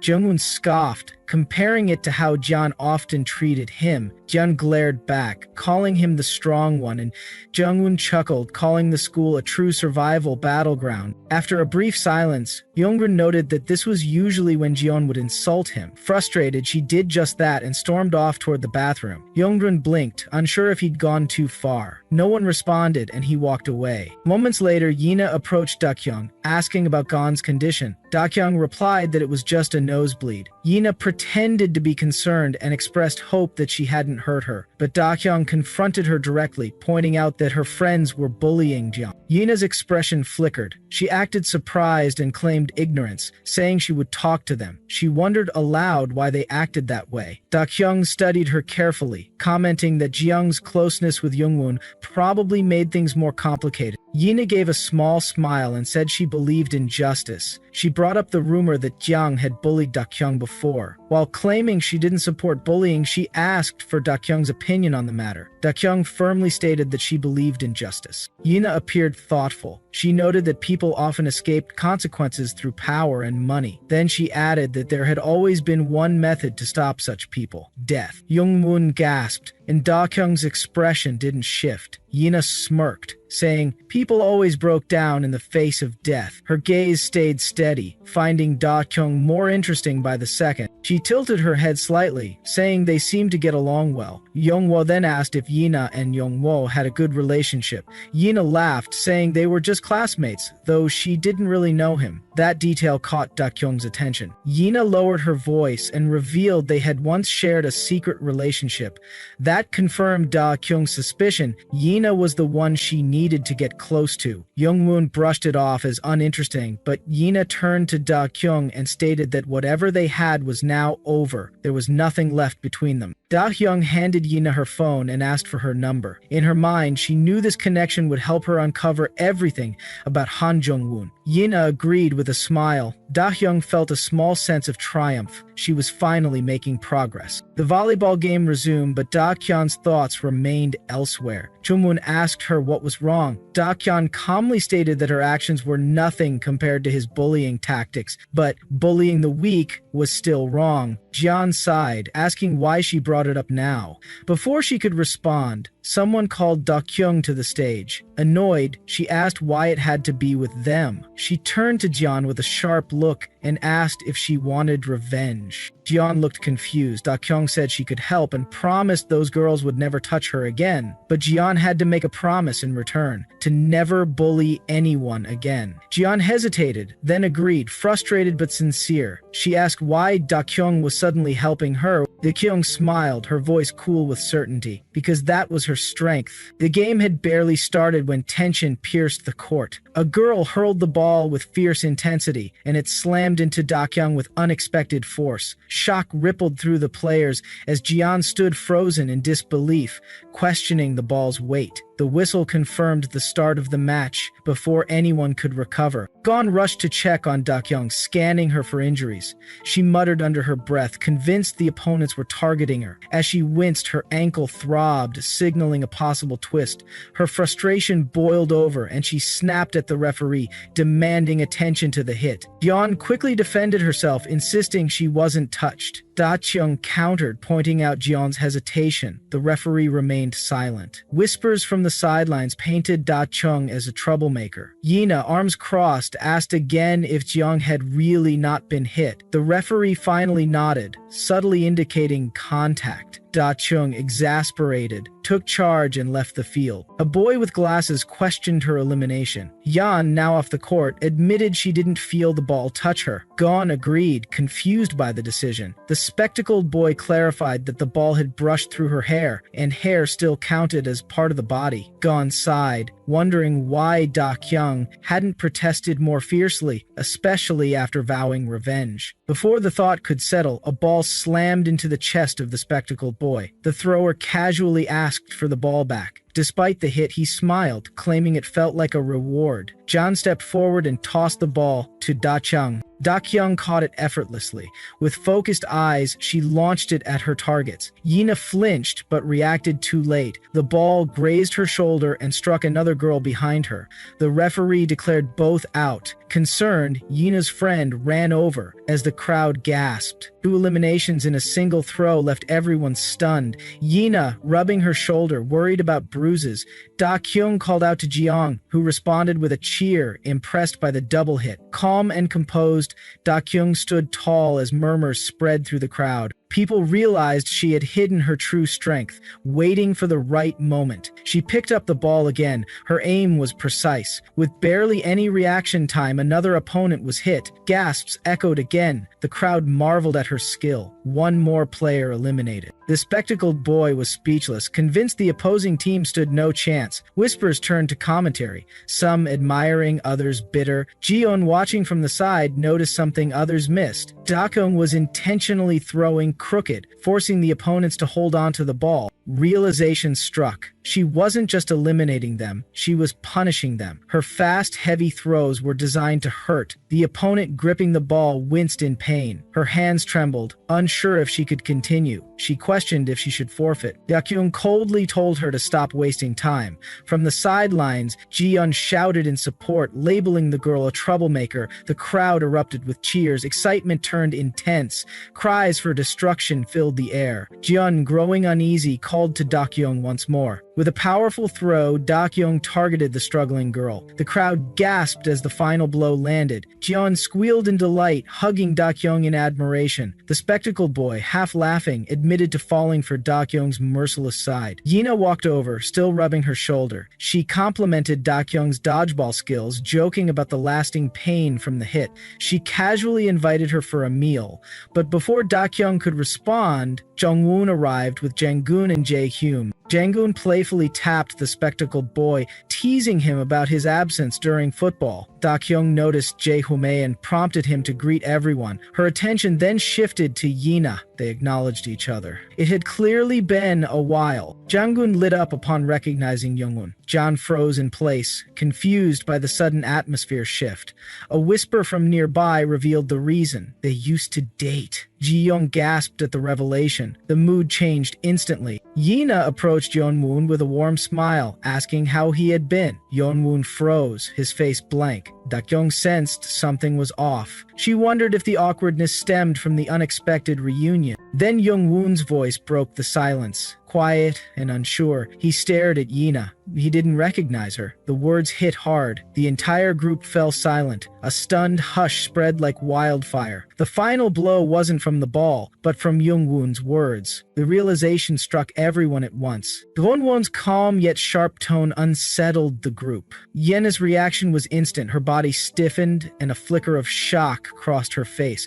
She quickly brushed it off, pretending it was nothing, and excused herself for lunch. Jien observed silently, wondering how Jeonwon could forget his ex-girlfriend. Doubts began to form. Maybe Yena had lied about their past relationship. Before the tension deepened, Jae-hyun casually identified her as Yaina. Janggun dismissed the confusion, stating it was impossible to remember every student. Dakyung shifted the mood, expressing hunger and urging everyone to head to lunch. The group followed her lead, and the atmosphere lightened as they walked together. Someone brought up swimming plans for Saturday. Janggun declined, saying he'd just watch. Jae-home added that he couldn't swim for health reasons. Dakyung questioned him teasingly, implying it might be about body image instead. He smirked in response, but Dakyung's thoughts lingered on Jungwon. He always looked uncomfortable whenever swimming was mentioned. Silence fell at the table. Da Kyung broke it, asking why everyone was suddenly quiet. A spectacled classmate wondered how she could be so sure about her stance. She answered casually, it was because they were friends. Jion scoffed at the idea, implying that friendship didn't justify everything. Da Kyung brushed it off and urged everyone to eat. The teacher announced the end of class. The students responded in unison and began packing up. Jaehyum approached Da Kyung and asked if it was time for dinner, confusing her. She reminded him that school had just ended and told him to get up. He groaned, then invited her to visit his house. Da Kyung declined, saying she had to go home. Her mind was already racing with thoughts of Shitayum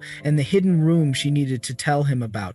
Jaehyumi seemed surprised by her excuse. She questioned his doubt, but he backed off. Then, out of nowhere, he mentioned that his swimming pool was full and asked if she wanted to swim now. His unexpected comment threw her off. He felt nothing like Han Jung-woon. She couldn't tell if he was genuinely good or just pretending. She smiled faintly and promised to come another time. Young-woon offered to walk with her, but she refused. Just then, Young-woon and Gong appeared and invited her to study together. She suggested they take Jaehyum along, but he declined immediately. Jang-woon found this amusing. Da-kyung shrugged off the comment and reaffirmed that she was heading home. Young-woon offered to walk her too. Annoyed, she questioned why everyone suddenly wanted to escort her. Jang-woon laughed, saying it was because they were all friends now. Jeon watched the scene with mild amusement. She whispered to Da-kyung, calling her an idiot for not seeing what was obvious. Da-kyung frowned, confused. Jeon clarified, they both had feelings for her. Da-kyung froze at the thought, unsure if it was real. Jeon insisted it was obvious. Still unconvinced, Da-kyung questioned why anyone would like her. Jeon leaned in, trying to explain. She said it was because of Da-kyung's looks, her righteousness, and her strength to fight injustice. But Da-kyung found the praise uncomfortable and asked her to stop. Jeon sighed dramatically, saying she took it all back and called her rude. Despite the teasing tone, a soft chuckle escaped her. She added that it was easy for good people to attract others, otherwise why would anyone fall for her? Da-kyung didn't agree. She believed Jeon's judgment was flawed. Jeon defended herself, claiming she wasn't wrong. As they parted ways, Da-kyung reminded her to reply to messages and not just read them. Then she walked off, thoughts swirling. As she neared home, a small photo slipped from her bag. She picked it up. It was a group photo. She stared at it, a strange feeling tightening in her chest. She wondered how life would be if she were just an ordinary girl. Could she laugh and talk freely with others without any weight on her shoulders? She gripped the photo tighter. Maybe it was her impossible dream that made her feel distant. Her phone beeped, snapping her back to the present. She sighed in frustration, wondering why the other person hadn't answered. She questioned if this was another divine punishment. The call kept ringing as her thoughts spiraled. Before she knew it, she was standing in front of her house. The front door loomed, her stomach twisted with unease. She reminded herself of the reality she couldn't escape. Her hand brushed against the dagger in her bag. A cold clarity settled in her mind. The enemies would soon rise again. She stepped forward. Her bag slid to the ground as she reached for the door handle. The door creaked open. Inside, shadows stood waiting. Her breath caught. A chill swept over her as she realized what was coming. She braced herself, grounded in a single truth. This was her reality now. Just as she stepped inside the house, a blade shot toward her chest. Her reflexes kicked in. She twisted, dodged, and slashed her dagger straight into the attacker's throat. Blood sprayed across the walls. Her grip tightened. Her gaze turned cold and sharp. Enemies rushed forward, shouting for her head. Their weapons gleamed, daggers, bats, and brutal tools built for killing. She braced herself, muscles coiled. Strikes came fast, but she moved faster, dodging, countering, slashing with deadly precision. The way they moved felt familiar. Their timing and coordination weren't random. It reminded her of the ambush back then, June's chaos. But these enemies were more skilled, more careful. That thought struck just as she drove her blade into a man's gut. His body jerked. Blood spilled as he fell. She recognized him. Sayan. Confusion swirled. Was this Shin Moon-gwan? Or someone from headquarters? The thought sparked unease, but there was no time to dwell. An arm suddenly wrapped around her neck. The grip was brutal. Her dagger slipped from her hand. Pain surged through her as she struggled to breathe. Behind her, the attacker growled in triumph. Another man rushed from the front, trying to restrain her, but she reacted instantly, kicking the front attacker with full force while jerking the man behind her by the neck. she broke free with raw strength. Breathing hard, she steadied herself. It didn't matter anymore whether it was Shinmonwan or headquarters. A fist hit her ribs, but she didn't flinch. Her instincts guided her. She caught the bat aimed at her head and twisted its direction. It struck another enemy. Their bodies crashed together. She retrieved her dagger. Her stance sharpened. The few enemies left paused. One cursed under his breath. Justin's eyes narrowed. Then something clicked. She had forgotten something important. The thought returned in a flash. Her body moved. With 2 quick attacks, she killed the last 2 enemies. Their bodies dropped beside the others. Blood stained the floor like a violent painting. A sharp breath left her lips. The reason she had survived was clear: to make them pay. But another thought pushed through. Tai Wang. Her pulse quickened. From the corner, a man stepped forward, his blade pressed against Jungwon's neck. His voice was cold. He warned her, 1 step closer and he'd kill Jungwon. Relief hit her. He was alive. But fear quickly followed. Before she could act, her hair was yanked back. She was dragged violently. A strong arm locked around her, restraining her completely. The voice behind her issued a command: drop the knife or die. This was her final warning. Her fingers trembled. The grip around her was tight. She couldn't break free with strength alone. Her mind raced, calculating chances. The man was too strong, but surrender wasn't in her nature. She twisted her body, struggling against the hold. With sheer will, she broke loose. Her dagger flashed as she lunged, but something changed. The man didn't flinch. He sighed, disappointed. That moment said it all. She couldn't win against him. Her instincts screamed, but too late. His punch crashed into her stomach. The pain was immediate and overwhelming. She couldn't react. Her body dropped to the ground. She clutched her abdomen. Every breath burned. Time slowed as agony spread through her. Her fingers dug into the floor. She tried to push herself up, but her strength was fading fast. Above her, the man's voice remained calm. He repeated,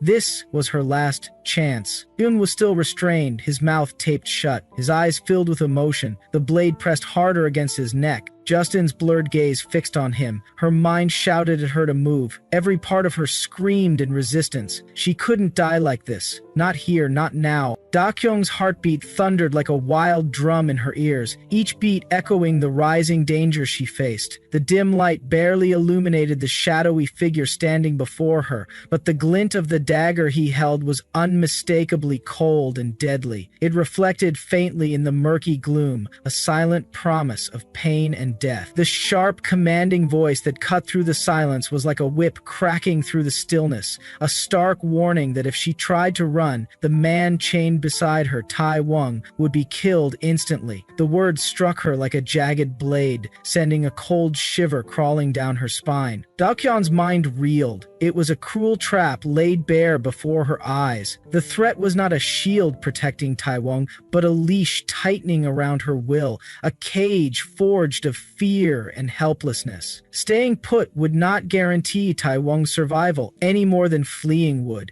Yet her options seemed imprisoned by that single, terrifying condition. Her breath hitched as she understood the bitter truth. This man before her, the attacker, had no intention of sparing any of their lives. They were pawns in his cruel game, and their fates hung by threads thinner than spider silk. Her fingers tightened instinctively around the knife she still held, the cold metal pressing against her palm. But the brutal truth was undeniable. She could not defeat him in a fair fight. The attacker took a step closer, the blade poised and ready to strike. Dakyung's instincts screamed at her. This was her last chance to flee. Her teeth clenched fiercely, the muscles in her legs begging her to run, to escape this nightmare. Yet her eyes remained locked on Yongwon, bound and helpless nearby, the image of his vulnerability rooting her to the spot. A bitter echo of Shin Moon-gwan's warning reverberated painfully in her mind. She was far too influenced by emotion, tangled in the chains of her compassion and loyalty. She couldn't release those she cared for, not even a little. Time and again she had risked everything, her safety, her life for others. It was a strength and a curse all at once. A dark, almost hopeless thought crept through the shadows of her mind. Perhaps a soft-hearted person like her would never be worthy of revenge. The attacker's smirk widened, cruel and confident,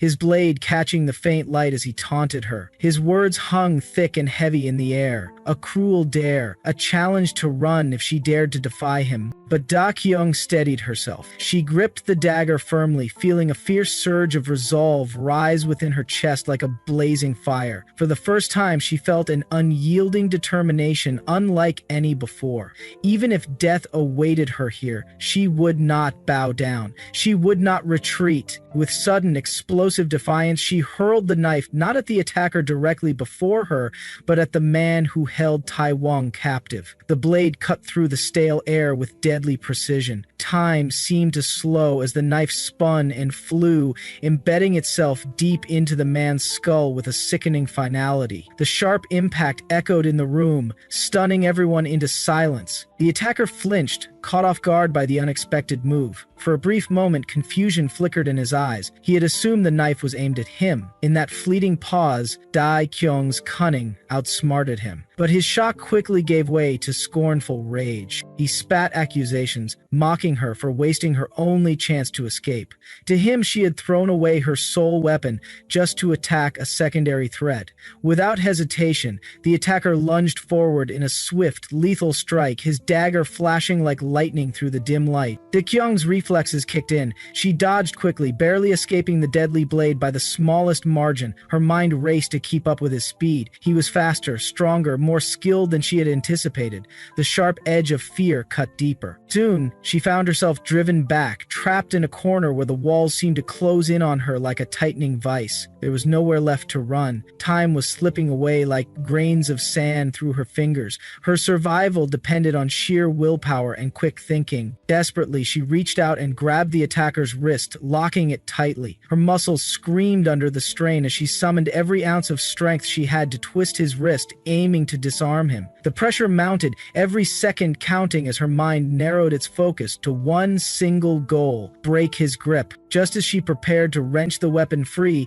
the attacker acted unexpectedly. He released the knife. In an instant, his hands were free. Before Da Kyung could react, his hand shot forward, closing around her throat with crushing force. A sudden, fiery pain exploded through her body. Her breath hitched in panic and rage as she struggled fiercely against the crushing hold. Her feet barely brushed the floor as he lifted her off the ground effortlessly. Every muscle in her body tensed, fighting against the overwhelming strength that pinned her like a trapped animal. She kicked wildly, landing a solid blow to his face, but it was useless. The attacker barely flinched. With cold disdain, he caught her leg in one hand, holding her like she weighed nothing more than a fragile insect. Da Kyung's breath hitched in terror and frustration, trapped in the deadly grip. Then, just as hope seemed to wane, another figure burst into the tense scene. Tai Wung. Though battered and weakened, Tai Wung's desperation lent strength to his attack. He swung a wooden stick with all his remaining might, aiming fiercely for the attacker's ribs. The strike should have landed hard, but the attacker reacted with lightning speed.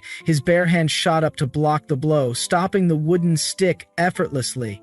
Tai Wung's face twisted in anguish and frustration as he pleaded for Da Kyung's release. His voice cracked with pain and helplessness. The attacker ignored Tai Wung's cries completely. With casual, brutal strength, he flung Tai Wung aside like a rag doll. Tai Wung crashed to the ground, coughing and trembling from the impact. Despite the pain racking his body, he struggled to his feet and begged Da Young to run, to escape quickly, urging her with every shred of breath left in his body. But Da Kyun did not heed his plea. Her mind was locked on to one focus: her dagger. With violent determination, she twisted her arm and forced it downward, her desperate fingers closing around the blade once more. With the last reserves of her strength, she plunged the knife deep into the attacker's foot. A choked grunt of pain escaped him. For the first time, pain registered on his cold, impassive face. His stance faltered, his balance wavered, but he did not collapse. Instead, he looked down at her with a twisted smile of cold amusement,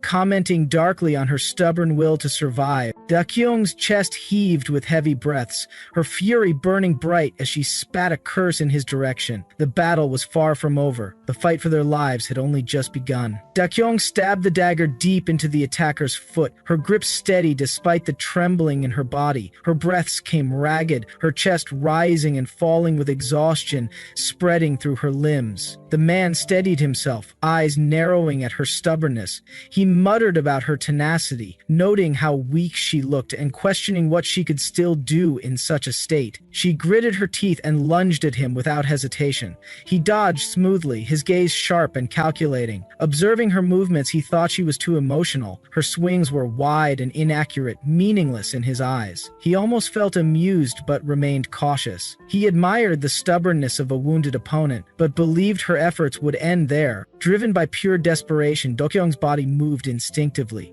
He avoided every strike until she finally landed a punch on his face. It wasn't enough to stagger him, but it gave her a momentary edge. Clutching her knife, she swung again, her strikes filled with frustration and determination. Exhaustion soon overwhelmed her. Her legs buckled and she fell to her knees with a dull thud. She cursed silently, wishing her strength had been just a little better. The man exhaled and glanced down, noticing a faint cut on his neck. His fingers brushed the wound absently and his eyes darkened. He muttered an acknowledgement of her effort, then abruptly lashed out with a kick to her face. The impact sent Da-kyung reeling, her vision blurring. He picked up his phone with an indifferent expression and answered calmly.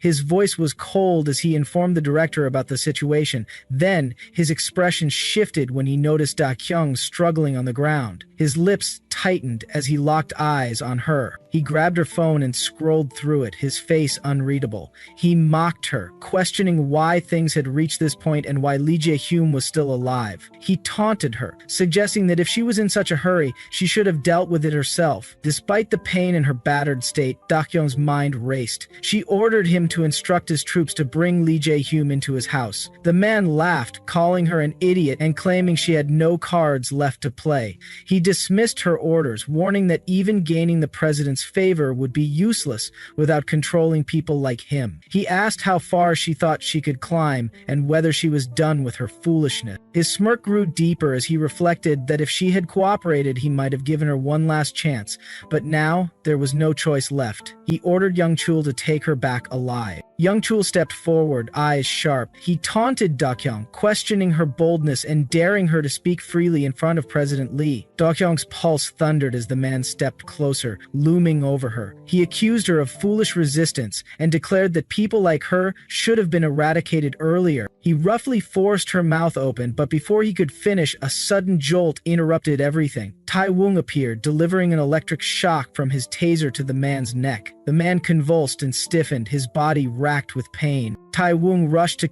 Da-kyung's side and pulled her up. He called her stubborn and urged her to run. Da-kyung's eyes blazed with fury as she insisted on killing the attacker. Tai-woong's grip tightened, his voice urgent as he pleaded with her to stop. The attacker glared after them, still weakened from the shock. Tai-woong grabbed Da-kyung and they fled. The door burst open and the wind rushed in as they escaped into the alley. Tai-woong carried Da-kyung on his back, sprinting with ragged breath, fueled by sheer will. A distant voice shouted for them to stop. A taxi pulled up and Tai-woong threw open the door, begging the driver to take them anywhere quickly. The driver frowned, nearly hitting them as he protested. Tai-woong begged again, explaining the urgency. The driver hesitated, questioning their destination. Tai-woong managed to say, near the school, in a town with tight security where taxis were usually not allowed. He glanced behind them, whispering to himself, worried they were being followed. He checked on Da-kyung, but received no response. His grip tightened. She was badly injured. He muttered to himself, wondering why no one was coming to save them, despite everything. He explained that going to a hospital would lead to immediate capture,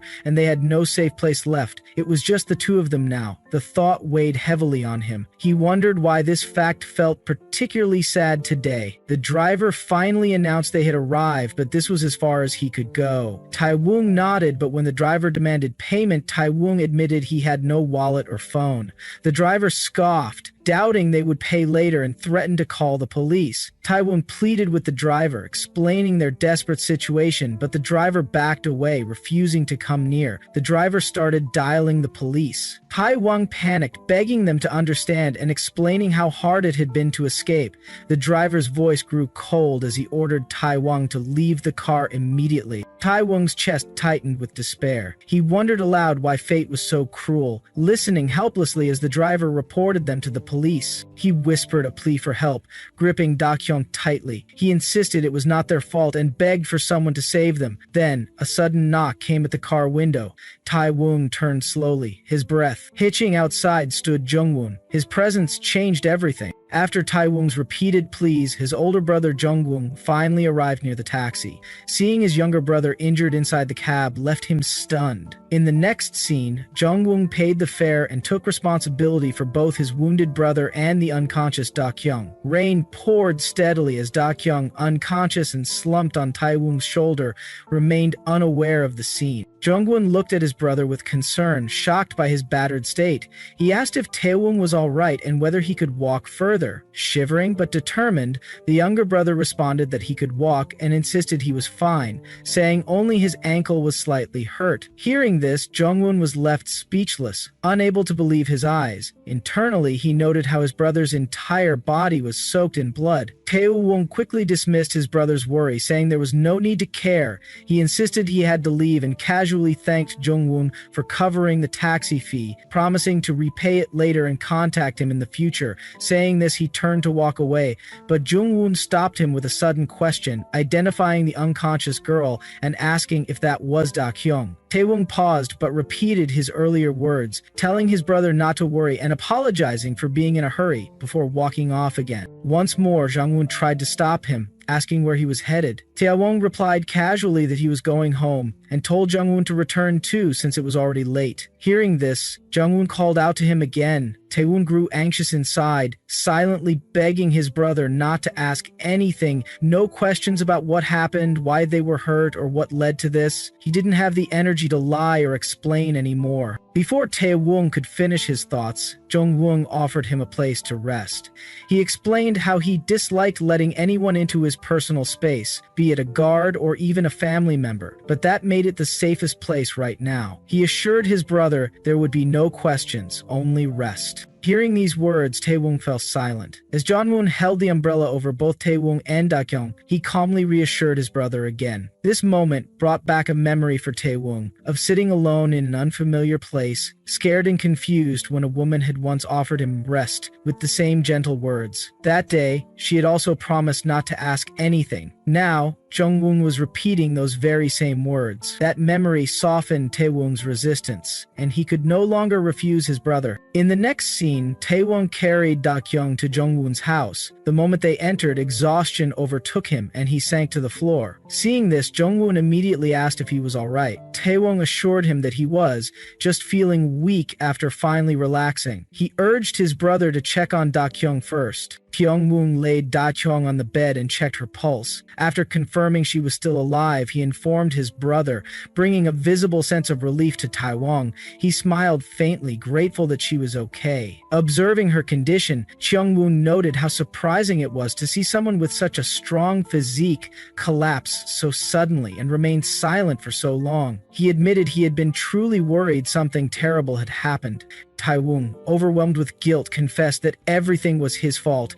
If only he could have done something. Sitting on the floor, weighed down by remorse, he eventually fell asleep. Jungwon gently lifted his sleeping brother onto the sofa. Looking outside at the moonlight, he quietly told himself that they were not the bad people. A little while later, he covered Taewon with a blanket and went to check on Da Kyung in the next room. As he entered, he was startled to find bloodstains all over the bed. At that moment, Da Kyung began to stir and slowly regain consciousness. Da Kyung-woon, surprised, asked if she was already awake. However, Da Kyung's mind was clouded with trauma. In her vulnerable state, she mistook Jung-woon for the men who had hurt her. Terrified, she grabbed a pair of scissors and warned him not to come any closer. Seeing her panic, Jung-woon tried to reassure her in a soft voice, telling her it was over and everything was fine now. He slowly stepped closer, trying to make her recognize him, but her fear only grew, and she repeated her warnings, threatening to take action if he approached. Despite her terror, Jungwon gently moved forward and finally embraced her in a comforting hug. He softly whispered that everything was okay, that it was all in the past, and that she was safe now. Roswan gently comforted Daehyung, helping her regain awareness. Slowly she began to come to her senses, and with trembling lips, she asked if he was feeling better now. But as she looked down, she realized with shock that she had stabbed Jungwon in the stomach with the scissors. Panic took over her expression, while Jungwon calmly told her it was just a scratch. Daehyung, still horrified, asked him if he had lost his mind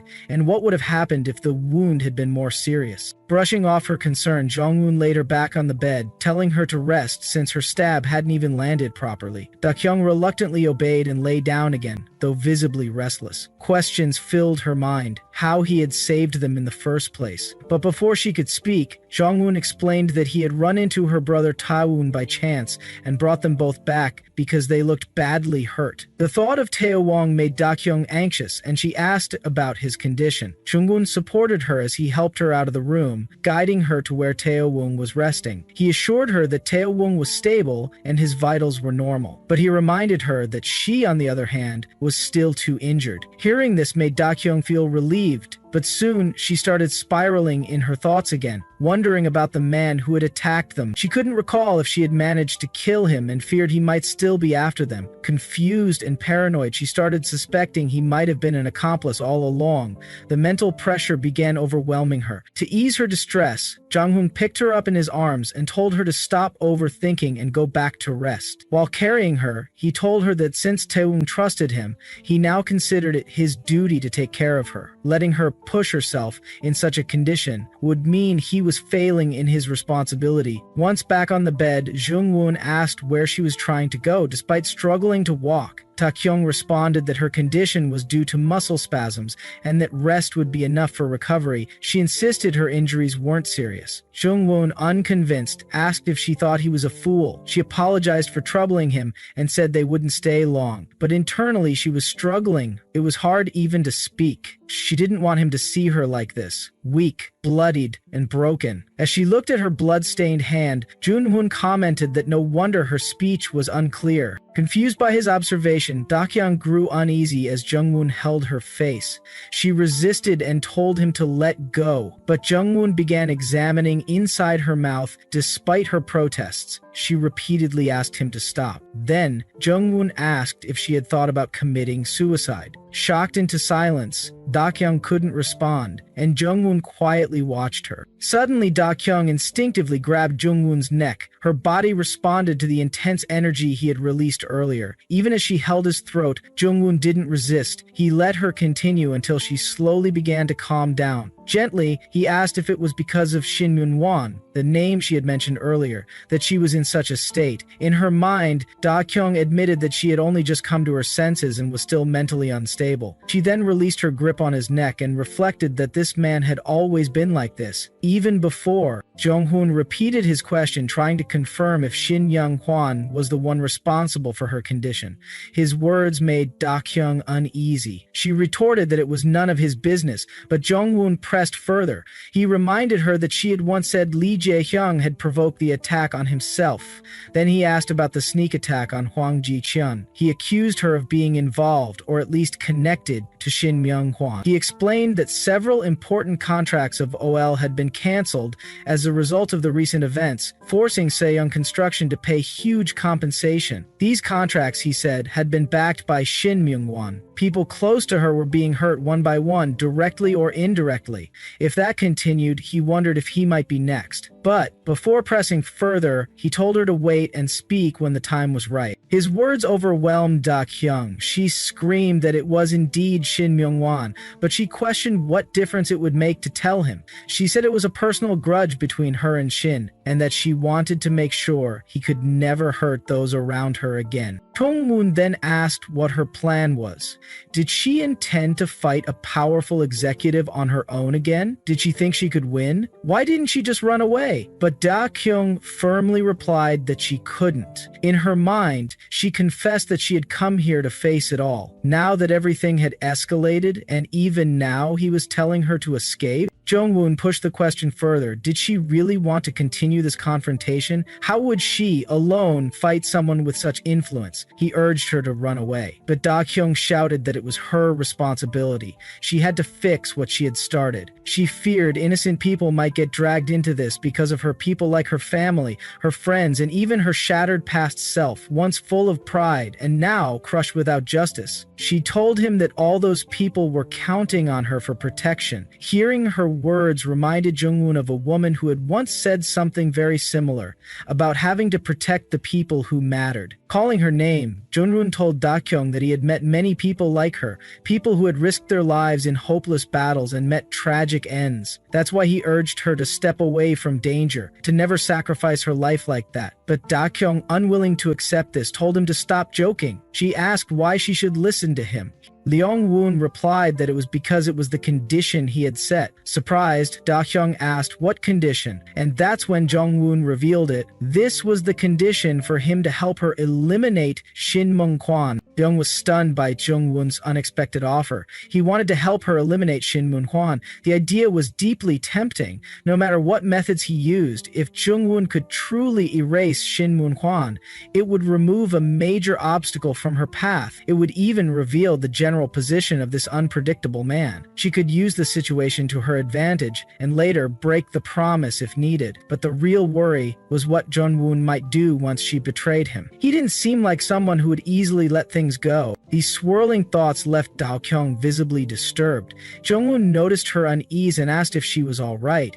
Instead of replying, she lay down on the bed, gently placing a hand on her head. Jungwoon tried to calm her, telling her to rest without rushing an answer. But Dao Kyung responded firmly, stating that she didn't need rest. Her decision was made. She declared that she would eliminate Shin Mun Hwan with her own hands and didn't want Jungwoon to interfere. He remained silent for a moment before remarking how surprising her resolve was. He admitted that, despite how unrealistic her words sounded, he believed her. Perhaps it was the strength of her will. He admired that about her, though it also filled him with anger. As he softly wiped blood from her face, he admitted that her determination felt dangerous. It could lead to her own destruction. His concern deepened as he questioned why the people he cared for always ended up like this. As he continued wiping her face, Da Kyung stopped his hand and asked who else he was referring to. Jungwoon replied that he was talking about his parents. Da Kyung, now deeply affected, mentioned that not just his father had passed away. As she said this, her condition worsened. Jungwoon, alarmed, asked if she was okay and where it hurt. He sensed something was seriously wrong inside her, but Da Kyung, ignoring her condition, insisted on getting answers first. She asked whether his mother had also died. Jungwoon gave no reply, only continuing to comfort her, which was enough for Da Kyung to understand the truth. She asked when it happened. Jungwoon quietly answered that it was 2 years ago. Despite his own emotional scars, he turned his focus back to her, asking whether her internal injuries were serious and at what point in the past year she had suffered them. But Da Kyung insisted on getting answers, not giving them. Jungwoon finally said it was at the end of summer. As they spoke, Da Kyung's health visibly declined. When Jungwoon asked again what was wrong, she claimed it was nothing, though her internal thoughts betrayed the truth. She realized that she might truly be sick. She told herself it was just coincidence, that she was imagining things. Still, Jungwoon urged her to go to the hospital, promising to accompany her. Da Kyung panicked and refused.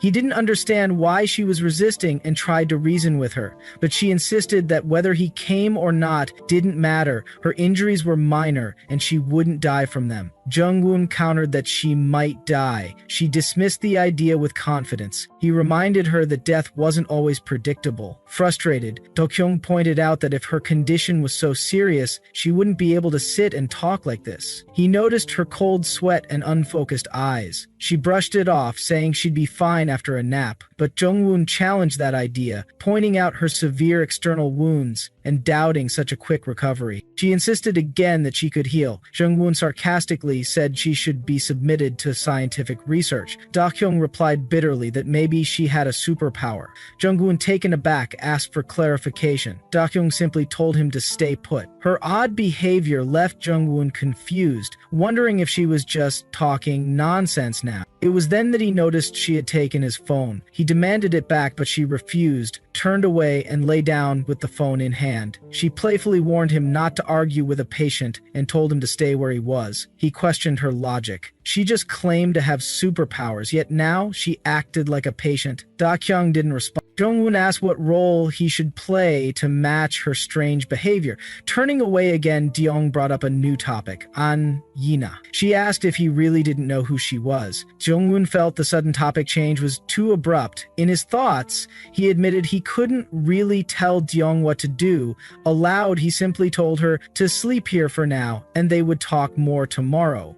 But Dakyung pressed the matter. She genuinely wanted to know if he knew An Yina, who claimed she once dated him. Her words startled Jungwoon, sending him into silent thought. Dakyung noticed his reaction and grew confused by his lack of response. Time passed, and as Dakyung tried to fall asleep, Jungwoon suddenly remembered something. He loudly exclaimed that he remembered. Dakyung was startled and asked what he meant. Jungwoon clarified it was An Yina. He had completely forgotten, but now it came back to him. They had dated briefly in second grade. Dakyung was shocked. She couldn't believe it took him so long to remember. She even questioned whether he had really been the top student in school or if that was just a lie. Jungwoon, surprised, asked how she knew that. Dakyung explained that her classmates told her, though she found it hard to believe given how clueless he seemed. Jungwoon insisted it was true.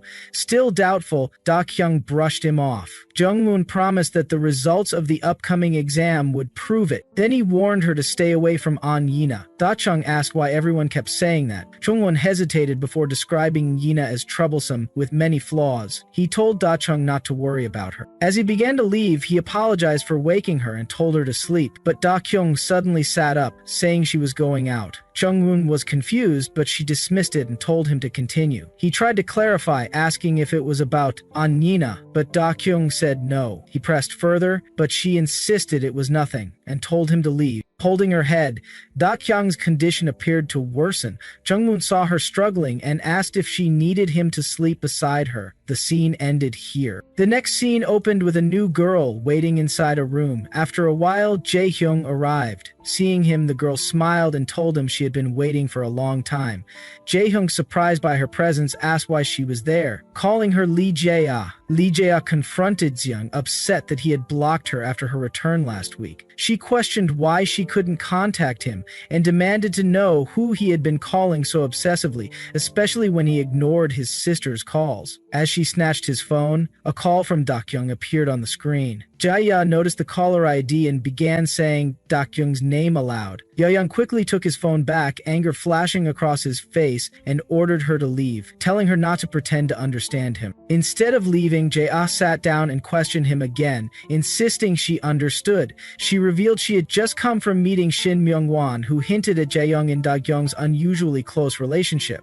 The man had warned her to keep a close watch on Dakyung, suggesting she might already be dead in someone else's home. Jae-ah smirked, pretending to regret sharing that information, while Jae-hyung stared at her in disbelief. Elsewhere, Jungwoon asked Dakyung if she needed him to sleep beside her. The question startled her and she declined. When asked what she wanted to say earlier, Dakyung hesitated before brushing it off, simply thanking him for helping her and asking him to leave. Hearing her gratitude, Jungwoon was surprised and internally called her cute. Ignoring her request, Jungwoon declared he wouldn't leave. Dahyung, confused, reminded him she never asked him to stay. Jungwoon replied that her expression alone made him stay and called her dishonest. Without waiting for a response, he lay down beside her. Dahyung, shocked to see him so close, remained silent and began questioning why people like him still existed. She tried to make sense of his behavior but decided it wasn't worth understanding. She told herself it was his choice whether to stay or leave, noting that the place smelled of blood and was too crowded, which should be uncomfortable for him. As she tried to sleep, Jungwoon moved even closer. Surprised, Da-kyung asked what he was doing. He calmly said he was just retrieving his phone and assured her to rest peacefully. Then he returned to his spot. Though anxious, Da-kyung started thinking about how strange he was. Just moments ago, he was aggressive, as if he could tear someone apart, yet now he was gentle and caring. She couldn't understand why he got angry when she was hurt or why he insisted on helping her. She admitted she knew nothing about his past or his knowledge. Despite her fear and confusion, she noticed something had changed. For the first time, he had opened up to her. She realized that maybe she didn't hate being near him as much as she used to. Even though the idea seemed ridiculous after the recent battle, she found herself wondering if she desired affection more than understanding his past.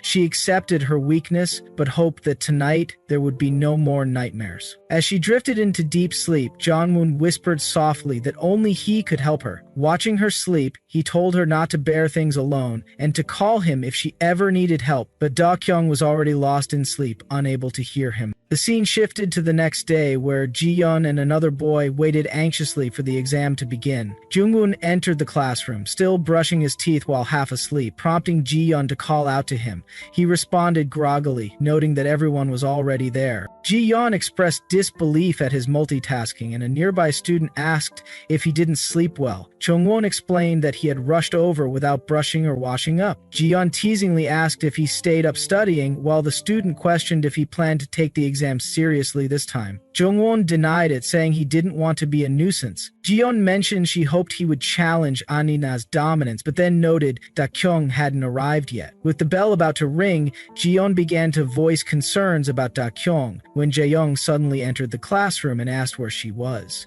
Another student replied that they had just been discussing her absence. Yahyung then asked if anyone had contacted Da-kyung the previous night. Ji-yeon, looking worried, mentioned that it had been a week without any response. She added that Da-kyung was often hard to reach. Jahyung didn't answer and instead turned to Jungwon, asking if he knew anything. Jungwon offered no reply, thinking to himself that Da-kyung probably didn't want him to cause a scene. He couldn't bring himself to tell them about her condition from the previous day. He eventually responded, pretending ignorance, and suggested that she might just be sleeping in. With the bell ringing, he urged everyone to move on. Jae-hong silently watched him walk away. The exam began. As Jungwoo looked at the question paper, sleepiness crept in. He planned to finish quickly so he could get some rest. Memories of Da-kyung flashed through his mind, her disbelief about his past academic achievements.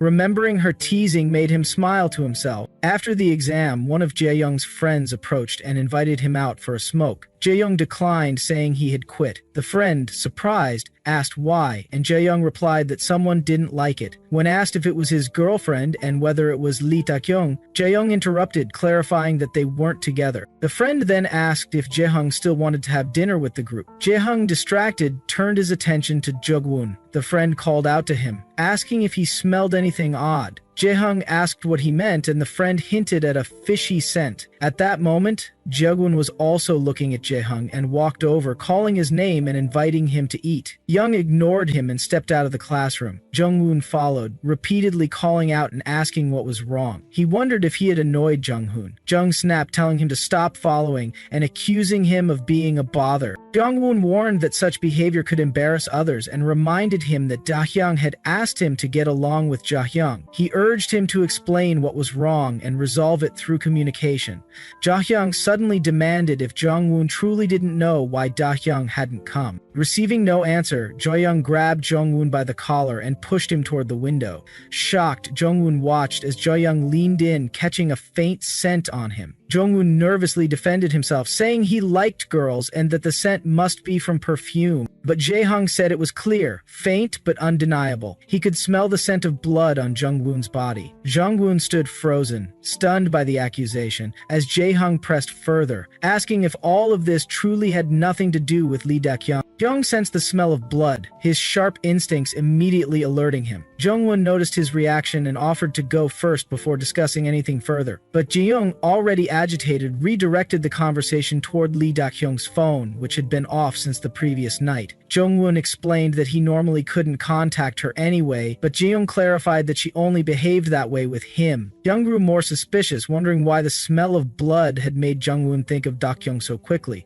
He pressed Jungwoon to answer first. Nearby, another student and Chiyeon began watching the heated exchange, puzzled by their intensity. Jungwoon calmly addressed Jaeyoung's spiraling thoughts, stating that he often lost sight of reason when consumed by his own mind, and questioned if there was a hidden reason behind his aggressive behavior. Jaeyoung snapped, accusing Jungwoon of being arrogant and evasive, always talking about others instead of giving straight answers. Jungwoon asked if Jaeyoung was directing his anger toward him specifically, pointing out how unstable Jaeyoung had been lately and suggesting he might need medical help. Shocked by these words, Jaeyoung fell silent. A crowd of students began to gather as the tension grew. Suddenly, Jaeyoung punched Jungwoon in the face, leaving Jiyeon and the other students stunned. After the punch, Jaeyoung stormed off. Jungwoon called out, telling him not to worry, which made Jaeyoung pause and turn around. Jungwoon explained that Jaeyoung was only angry because he cared about Lee Dahyung. Then he revealed that Dahyung had been with him all morning.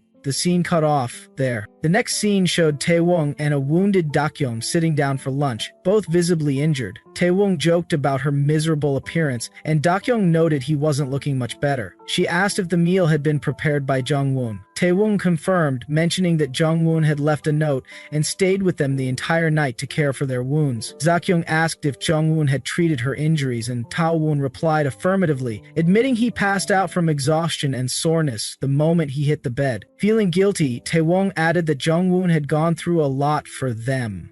Dakyung wondered if Jungwoon might have ulterior motives. Taewong acknowledged the suspicion, but advised her to sometimes accept simple kindness, especially considering Jungwoon could have harmed them if he wanted to. He pointed out that even if someone like Seyoung was behind Jungwoon, they had no proof. At the end of the day, Jungwoon was just a student, and helping them even briefly took immense courage. Dakyung quietly agreed, just as Jungwoon returned home from school. Surprised by his early arrival, Taewong asked why he was back. Jungwoon replied that there had been an exam that day. Then he noticed Dakyung was up and teased that she could barely move her arms. Taewong joked that she got up the moment she smelled food. Jungwoon asked if the meal was okay, and Dakyung happily responded that it was delicious. She admired his cooking skills, saying he was even better at surviving than she was. Jungwoon humbly brushed it off. When Dakyung tried to stand, Jungwoon quickly supported her and told her to sit down. Their closeness caught Taewong's attention, who curiously asked what they were doing. Just then, Dakyung noticed a bruise on Jungwoon's cheek and gently touched his face, asking what had happened. Shocked, Taewong also asked about his injury, assuming Jungwoon had been beaten by thugs like them. Jungwoon denied it, but Taewong kept pushing. Reluctantly, Jungwoon admitted what had happened, though the actual scene wasn't shown. Hearing the truth left both Taewong and Dakyung stunned. Taewong shouted in disbelief, and Dakyung asked if Lee Jae-hyung had hit him. Jungwoon confirmed there had been some conflict. Taewong looked at Dakyung, demanding to know what exactly she had done at school. Dakyung responded innocently, saying she hadn't done anything. Jungwoon admitted that Jae-hyung's concern for Dakyung had felt a little strange. Dakyung agreed, noting it was as if Jae-hyung already knew something had happened to her. She mentioned she had told Jae-hyung to say she was at his house. Jungwoon replied that he had already done so. Taewong grew alarmed, shouting at his brother for adding fuel to Jae-hyung's suspicions. Jungwoon calmly admitted that he had been angry and picked a childish fight with Jae-hyung. He acknowledged that the entire problem began when no one could contact Dakyung and suggested she should get a phone soon. Dakyung asked if the call was from Jae-hyung. Jungwoon checked his phone and confirmed. Dakyung took the phone from him and answered the call, informing the other person that it was her, and everything was fine. A calm voice on the other end replied briefly before ending the call. After hanging up, Dakyung handed the phone back to Jungwoon and asked if it was okay to call Hwang Ji-young and inform everyone else. Jungwoon asked if she wanted to see them and urged her to talk to him for a moment. They moved to a quieter spot, where Dakyung asked what was wrong. Jungwoon confessed that he didn't want her to meet Jae-young. He explained that Jae-young had been mentally unstable and feared Dakyung's injuries might worsen his condition. He also worried about her withing, questioning how she could have the energy to worry about others in her current state. Young reassured him that she wasn't concerned about Jeong, but about him. She said that letting Jeong see her would clear things up and prevent further conflict. She added that it was her way of thanking Jong-woon for the food. Surprised by her words, Jong-woon smiled and admitted that her kindness felt almost illegal. He agreed to pick her up when she came back. As Jong-woon smiled, Deok-young wondered what made him so happy. He softly said that he really couldn't deal with her. Then, with a teasing tone, he reminded her it was time to change her bandage. In the next scene, Jae-young stood on a road when Deok-young appeared, her entire body still covered in bandages. Seeing her in that state left Jae-young visibly stunned. Deok-young approached Jae-hung and asked why he had been looking for her. Seeing her in such a state, Jae-hung grew visibly worried and questioned her well-being, especially since she was wrapped in layers despite the summer heat.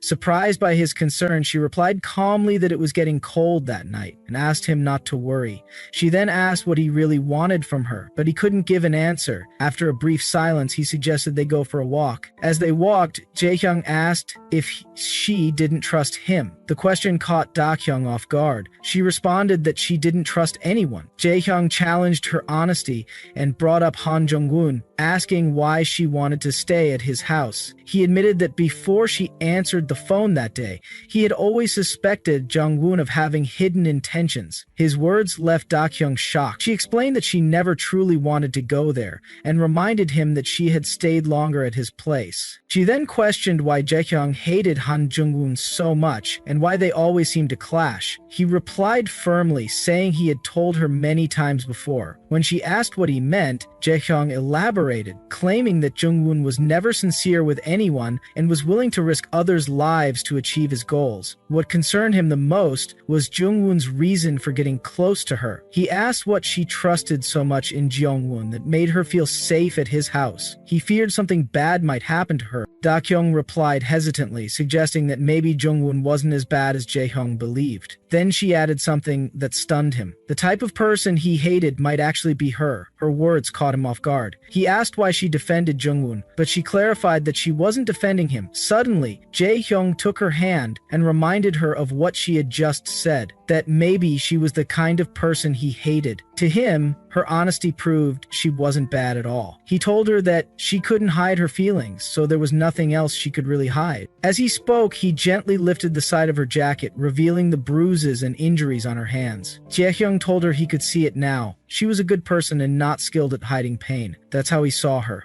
He then asked what had happened the previous day. In response, Deok-young shared everything with him. After hearing it all, Jae-hyung was shocked and asked if she had gotten into a fight. Gong explained there had been a minor conflict, and later she bumped into Han Jung-woon, who ended up helping her. Concerned, Jae-hyung asked if her family had shown no concern and whether she had reported the incident to the police. While sipping her drink, Deok-young dismissed the worry, saying she would handle it and he should forget it. She assured him things were fine now. Jae-hyung grew angry, asking if her solution was to go to Han Jong-woon's house. She denied it. He then questioned why Shin Myung-kwan had done such a thing to her and whether there was anyone to protect her. Once again, Deok-young insisted everything was okay. Jae-hyung told her she should have kept in touch with him. Hearing that, Deok-young turned the question back on him. Surprised, Jae-hyung asked what she meant. Da-hyung brought up the sports festival when he got shot and asked why his parents had never visited him. She mentioned she had never seen them at his house either. Jae-hyung brushed it off, saying that wasn't the main issue, but Da-hyung pressed him to tell her the truth. Taeyong finally revealed that his parents didn't even know about the incident. Shocked, Da-hyung asked if the school or police had contacted them. He explained that his sister managed all his matters and the school preferred to resolve things quietly. He didn't want his parents to find out too soon. When Da-hyung asked why, he answered that it was because there wasn't enough solid evidence yet. She pointed out that checking the CCTV should be enough to prove Shin Man-won had been at the school that day, but Ja-hyung revealed that it hadn't been Shin Man-won. That information made Da-hyung pause and think. She began to suspect someone else and asked if Jae-hyung's sister could be the one who had arranged for someone to kill him. He admitted it was just a suspicion and that he was still gathering evidence. He started to say that the main issue now was something else, but Da-hyung interrupted him. She said that compared to her, he should be more concerned about his own safety. She finally understood why he had seemed so anxious and fearful lately. Then she brought up the attack on Han Jung-woon, asking if Haeyoung had done it under psychological pressure. He couldn't respond clearly. Da-kyung told him he shouldn't resort to violence, especially since he and Jung-hoon were friends, and he claimed to have done nothing wrong. Looking her in the eye, Jae-hyung insisted he wasn't a child. Da-kyung pressed him again, asking if he realized he was in the wrong.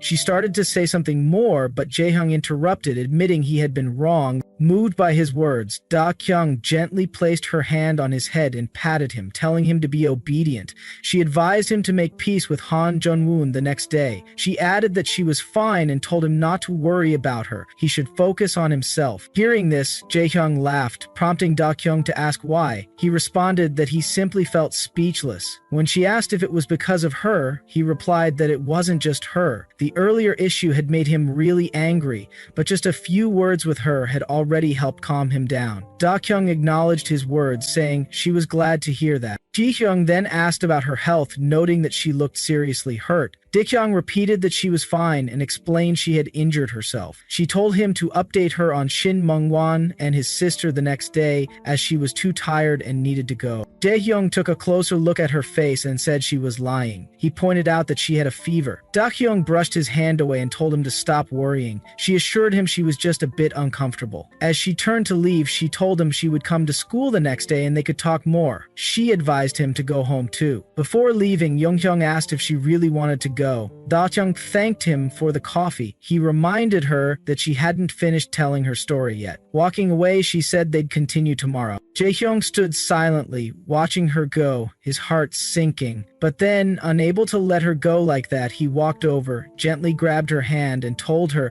that if she didn't want to talk, he wouldn't force her. He just wanted her to stay with him a little longer. Ye-young admitted to Duk-young that he hadn't been sleeping well without her. The house felt empty, and he regretted ever letting her come over. Her absence left him hollow, and he apologized, unsure of how to express himself. He softly asked her to come back home. Duk-young gently touched his cheek, noting how unwell he looked. His lips were chapped, and his face felt hot. She wondered if he had a fever. At her touch, Jo-young's face turned red. He held her hand, removing it from his cheek, and she asked if he was okay. She reminded him that while he appeared strong, he was still vulnerable. Ji-hong assured her he didn't have a fever. When she asked why his face was hot, he hinted at his feelings, but before finishing, loud laughter interrupted them. Ji-won appeared behind him, laughing and teasing them. He apologized for the interruption and encouraged them to continue. Dak-kyung was surprised to see Jong-won and asked why he was there. He casually replied that he lived nearby, then suggested they head home. Ja-young objected, insisting she should come with him instead,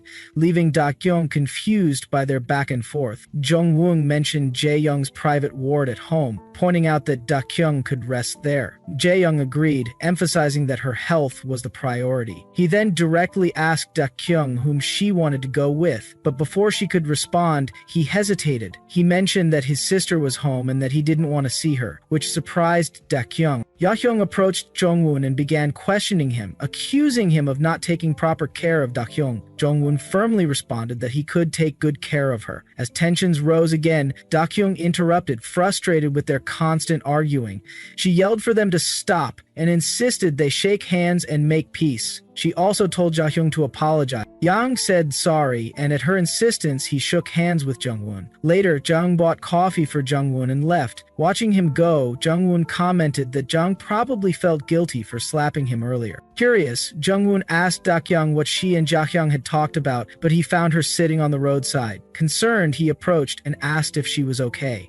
Dak-kyung, holding her forehead, replied that she was just exhausted. Jung-woon noted that she was pretending to be strong in front of Ja-hyung to avoid worrying him. Dak-kyung admitted that being weak wasn't a problem, but she didn't want to cause any trouble. Jung-woon told her to stand, offering to carry her on his back. She declined, but he insisted, saying she was being stubborn. He decided they needed food and medicine. He carried her home on his back. Once home, Dak-kyung complained that the congee wasn't tasty, but Jung-woon encouraged her, reminding her she was sick. Dak-young replied that she would change his old blanket later. The next scene shifted to school, where Jae-hyung asked Jung-woon if he had reached home safely the previous day. Jung-woon confirmed. Jung-young then asked if anything had happened, to which Jung-woon calmly said no and reassured him. Watching them, Ji-yeon grew confused, wondering why they were suddenly getting along after fighting the day before. Suddenly, another student screamed loudly, startling Ji-yeon. She asked what was wrong. The student stared at a paper, exclaiming that he was back. Ji-young didn't understand and asked for clarity. The student then revealed the paper, showing that Han Jung-woon had received perfect scores in all subjects. Everyone, including Jae-young, was shocked and looked at the paper. The student emphasized that Jung-woon had always scored perfectly. Jae-hyung congratulated him. Then the student jokingly questioned Jung-woon's mentality, noting that he had still answered question 19 with a 3.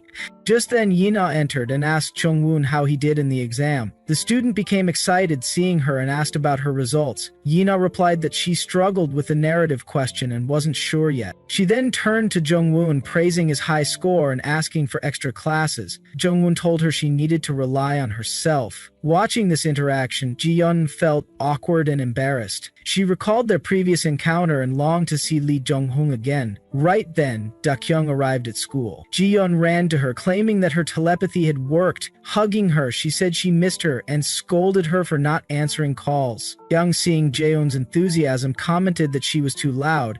He asked Dak-young if she could go out now, and Dak-young replied that she was feeling better. Jaehoon was glad to hear it. Another student questioned why Dak-young wasn't wearing a uniform. Meanwhile, Jung-woon stood to talk to Dak-young, but Yina stopped him, reminding him of something he had said earlier. Jung-woon looked at her with an unreadable expression. Ji-young then excitedly told Dak-young that the exams were over and suggested they go shopping for swimsuits after school. Noticing Ji-young-woo's strange look, Yina quickly reminded him that the principal had called them and they needed to go. Students surrounded Dak-young, bombarding her with questions about her late arrival, unanswered calls, and absence. Overwhelmed by the noise, Dak-young grew frustrated and asked them to speak one at a time. One student stepped forward, curious about her mask, wondering if it wasn't too hot to wear. She firmly responded, saying it wasn't, and told them not to touch it. When asked about her missing uniform and how she avoided getting caught at the school gate, she simply acknowledged the uniform matter. Meanwhile, Jung-moon and Yina headed towards the principal's office. Dak-hyung called out to Jo-hyung, asking to talk, and they walked off together. Yeon waved them goodbye, cheerfully saying she'd wait in the canteen. As they walked, Jae-hyung gently brushed Dak-young's hair, asking if she was ready for school. Dak-young replied that she felt much better now. She mentioned borrowing his sister's uniform, though it had torn, and apologized. Jae-hyung dismissed it, saying it was alright since his sister had graduated long ago. Dak-young, still feeling uneasy, suggested apologizing in person, but Jae-hyung questioned why she was being so formal over something minor. When he realized she wanted to meet his sister, he strongly refused and expressed concern over Dak-young always putting herself in danger, frustrated that she never seemed to understand him. With that, he walked ahead. Dak-young stopped him, prompting him to suggest they check the teacher's room for an extra uniform. As she followed, she thought to herself that with all her secrets exposed, pretending to be a normal student was no longer possible, but she still needed to find a way to keep the act going. Later, Dak-young emerged wearing a new school uniform. Jae-young asked if it fit, and she confirmed. Then, he decided to be upfront. He told her that if she shared the truth about her involvement with Shin Moon-hwan, her reasons for reaching out to Jung-woon, and her current circumstances, he might be able to help her. After asking if she was listening, Dak-young replied that the uniform felt a bit tight and wondered if her body was swollen. Her words caught Jae-hyung off guard, leaving him speechless. Dak-young, realizing what he'd said earlier, asked if he truly meant he could help her. She wanted to know how. Leung asked if she even saw him as a man, which confused her. She clarified that she did, but he explained further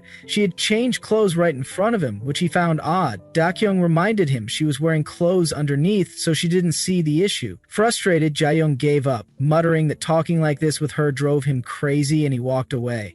Dak-young called out to him, asking where he was going. Yahyung just told her to take her time changing before joining him, while she kept asking what was wrong. In another scene, Jungwon stood with Yina, who reminded him of their earlier agreement to talk. When he appeared impatient, she admitted he probably already knew what she wanted to say. Jungwon commented that the principal wouldn't personally look for him, prompting her to reveal her feelings. Yina hugged Jungwon, accusing him of being cruel and embarrassing her in front of their friends. She asked if he remembered her. Jungwon gently pushed her away, saying he'd forgotten and only now recalled that she was on Yina. Yina insisted she knew he remembered her and explained she hadn't been able to reach out or talk to him. Before she could finish, Jungwon interrupted, apologizing and saying if that was all, she should go eat. He mentioned a party was happening. As he walked away, Yina quietly said, Dakyung ate quickly and softly spoke Dakyung's full name. Hearing that name made Jungwon pause, and Yina noticed. She asked if he liked Dakyung. Jungwon remained silent. Elsewhere, Jaehyung was climbing the stairs when Dakyung's earlier words echoed in his mind.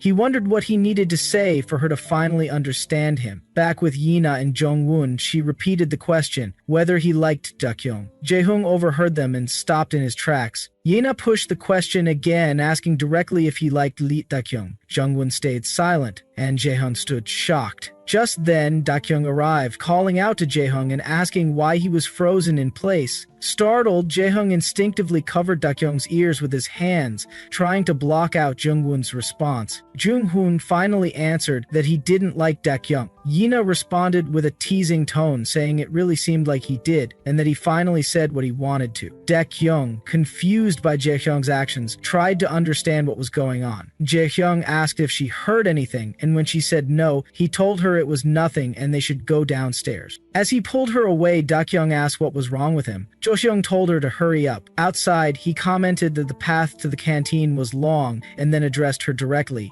asking if she still liked Han Jungwon. Dakyung was surprised by the sudden question and reminded him she'd said she was just curious about Jungwon. Yahyung asked again to confirm she didn't actually like him.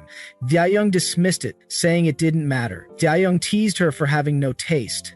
Yahyung, growing more confused, asked what was wrong with him. Yahyung replied that he should be the one asking. The scene then returned to Yina and Jungwon. Yina asked again if he truly didn't like Dakyung and concluded she must have been wrong. She thanked him, saying that was all she wanted to know. As she turned to leave, Jungwon called her name and warned her not to bother him. His sudden smile left Yina speechless for a moment. Then, laughing loudly, she asked if that was supposed to be a warning. Yina began laughing in a disturbingly eerie way, her eyes locked onto Jungwon as she expressed twisted delight that for the first time he looked at her with real emotion. Though his gaze was filled with contempt, it revealed that he had already seen through her. That realization explained why he had warned her not to act rashly anymore. Her voice grew desperate as she kept demanding to know who the girl was, who made him change so much, who made him show such expression, and who was important enough for him to go this far. She bombarded Jungwon with these questions, unable to accept his denial about having feelings for Dakyung. Remembering his rejection, she repeatedly called him a liar, insisting that someone like him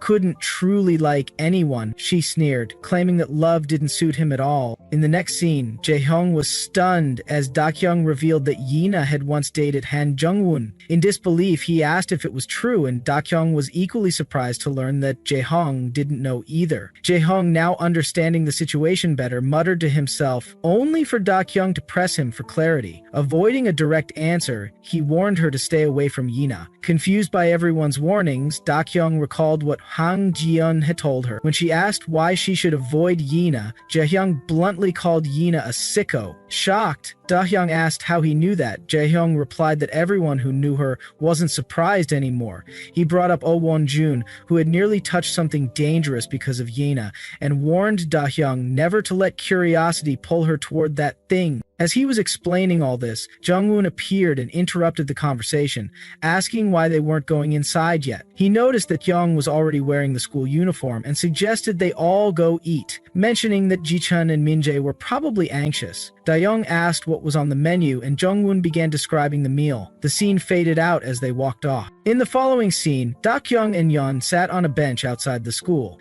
Dak-young groaned, saying she felt stuffed, and Yeon teased her for eating 5 bowls of rice.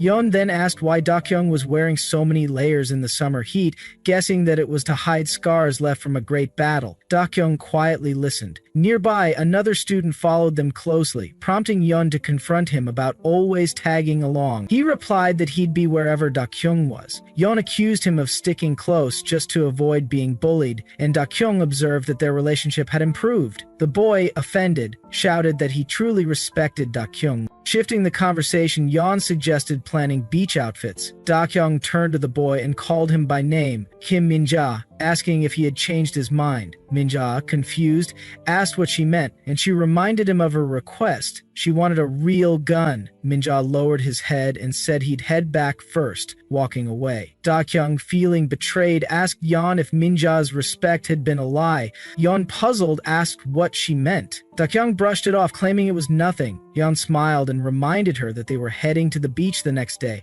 and asked what to wear. Dakyung suggested dressing casually since it was just a friendly outing, but inwardly she struggled. She knew she had to tell Yeon she couldn't go, not just because of her physical condition, but also because she feared Shin Myung-won would cause trouble again. Yeon, beaming, expressed how excited she was. It would be her first time hanging out with friends as a group, and she had always wanted this kind of experience. She shared how every time she had tried to make plans in the past, her friends had backed out. Hearing this, Dakyung was surprised and quietly touched. Yeon said she was looking forward to the outing and asked if Dakyung was too. Evening arrived and school was dismissed. Dakyung and Jungwoon walked together. Jungwoon asked if she had been able to speak with Hwan Ji-yeon. Dakyung replied that both she and Choi Tae-woong wouldn't be able to attend the beach trip and asked him to take care of Ji-yeon. Jungwoon noted that if she didn't go, no one else would want to go either. Dakyung was surprised, feeling guilty. Jungwoon gently reminded her that they were all brought together because of her. Without her, none of them would have bonded. That's what made the trip meaningful. She listened silently as he continued, saying it was fine if she wasn't feeling well, and that they would understand the risks around her. Trying to shift the mood, Dakyung asked what they'd eat for dinner. Jungwoon laughed and teased her for only caring about food. Their lighthearted exchange continued as they returned to the room. Upon entering, Jungwoon cheerfully called out to Tae-woong, announcing their return. Dakyung was shocked to see Tae-woong dressed and ready in a swimming suit, already preparing for the beach. He groaned, clearly annoyed about the trip. Young-hoon stared at his younger brother's strange outfit and burst out laughing, questioning whether he had dressed like that just to be funny. Tae-woong insisted it was what he wanted to wear. Da-kyung, visibly disturbed, scolded him and told him to get out of the room. Tae-woong mumbled that he had expected her to react that way. He tried dragging Jung-woon along with him, and as Da-kyung stepped into the room, she grumbled to herself, questioning if Tae-woong had any common sense at all, especially after nearly dying a few days ago at the hands of Shin Myung-won. Outside the room, Tae-woong and Jung-woon began discussing their figures and appearance. Da-kyung grew increasingly irritated by their shallow conversation. She couldn't believe Tae-woong still wanted to go to the beach after everything that had happened. Then Jung-woon appeared in his own swimsuit, prompting Tae-woong to cheer and call for Da-kyung's attention. He exclaimed that Jung-woon looked great in the tight outfit. Jung-woon, slightly embarrassed and breathless, admitted he couldn't breathe and quickly unzipped the suit. Tae-woong, shocked by his brother's physique, stared in awe while Da-kyung stood off to the side, overwhelmed by the sheer absurdity of the situation. Tae-woong casually offered to buy another one, brushing off Jung-woon's concern. But as Da-kyung stood up, her expression turned serious. She told them to change clothes and asked Tae-woong to talk privately. The moment Jung-woon left, Da-kyung burst out in frustration, demanding to know if Tae-woong had lost his mind. She questioned how they were supposed to travel under such threats. Concern filled her voice as she reminded him that Shin Myung-won could easily target them, especially now when they were all gathering and planning to travel together.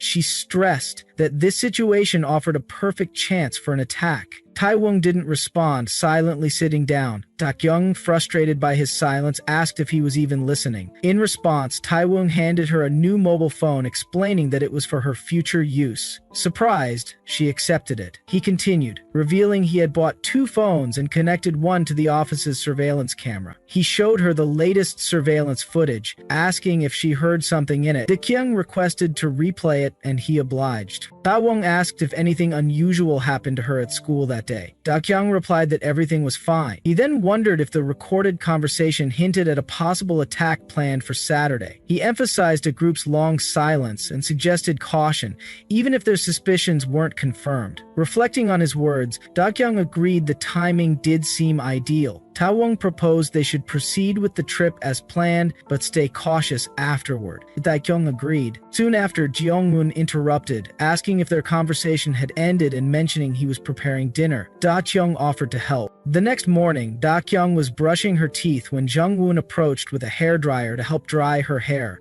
He urged her to hurry or she'd be late. She responded softly. Jungwoon asked if the clothes he bought fit her well. She confirmed they did. Relieved, he admitted he was worried since he bought them in a rush. He asked if she was feeling better. Dakyung thanked him, saying she was okay because of his support. Jungwoon was glad to hear that. She suddenly told him he would make a great father one day. Surprised, he asked what she meant. Embarrassed, she acted as if she hadn't heard him. He stepped closer and repeated the question. Caught off guard by the closeness, she replied nervously. Chingwon remarked that he shouldn't get his hopes up. Dakyung, confused, asked him what he meant. He warned her not to say such things casually, as it could lead to misunderstandings. When she asked again, he told her to change clothes and teasingly asked if she needed help wearing them.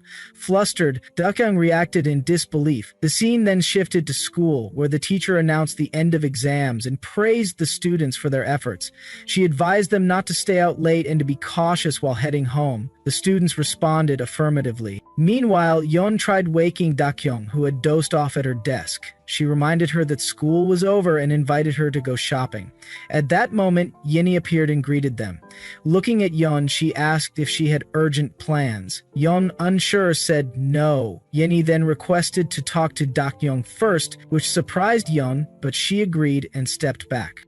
And Dakyung asked what was going on. Yeon simply said they needed to talk. Dakyung wanted to know what it was about, but Yeon insisted they move to another spot. Yeon saw them walking and called out to Dakyung, asking where she was going. Dakyung replied that he should talk to Yeon instead and left with Yeon, leaving Yeon watching silently. In the next scene, inside the art room, Dakyung asked Yaene why they had to come there. Yaene, slightly hesitant, asked if Dakyung liked Han Jung-woon. As Dakyung munched on chips, she wondered in her mind why even Yaene was bringing up that topic. She asked Yaene if she looked like someone who liked him. Yaene pointed out that they seemed close and even went to the same school. Dakyung explained they were just friends and she was only curious about him. Hearing this, Yaene acknowledged her words. Dakyung then asked if Yaene wanted to know more about Jungwoon. Laughing, Yaene asked how much Dakyung already knew. Dakyung admitted she knew nothing. Yeon began explaining that Jungwoon's family was a private enterprise and that she had heard about it directly. She questioned whether Jungwoon was really a good student, expressing surprise that Dakyung cared about such things. Dakyung clarified that, to her, these things mattered. Yaene said no one could be sure, as Jungwoon was different from others and there was no clear evidence. That uncertainty made her more confident in her observations. Dakyung then speculated that if Yaene's assumption was correct, Jungwoon's family must be quite wealthy, though it didn't seem that way to her. Yaene asked what was wrong, and Dakyung explained that his home didn't match her imagination. She mumbled to herself, comparing Lee Jae-kyung's luxurious house to Jungwoon's, which, although clean, was only upper class at best. Noticing her mumbling, Yaene asked if she had been to Jungwoon's house. Dakhong asked in return if Yaene had ever been there, considering they were in a relationship once. Laughing awkwardly, Yaene stepped closer and said Jungwoon never took anyone to his home. In her opinion, he really truly liked Dakhong. Dakyung was stunned by that remark and thought to herself in disbelief, wondering what was going on with Yaene. Yinye calmly continued, noting that Jungwoon seemed to be searching for something, and everyone who interacted with him had one thing in common. Hearing this, Dakyung recalled how Jaehyung had once said the same. She then asked Yinye about the common point. Yinye admitted that she had always been curious but had recently figured it out. Moving closer, she asked Dakyung if Jungwoon was looking for her. Dakyung was stunned, repeating the words in her mind, confused as to why or how that would be true. Liena then pointed out that Dakyung should know that better than anyone. She told her it was now her turn to speak. Dakyung, overwhelmed and surprised, couldn't respond before someone placed a hand on her shoulder from behind. It was Jaehyung. He called out to Dakyung and said it was too late, urging her to leave with him. As they turned to go, Jaehyung glanced suspiciously at Yinyi, who looked back at him innocently, unable to say anything. In the next scene, Jung Young brought Dakyung out to a balcony, distancing her from Yene.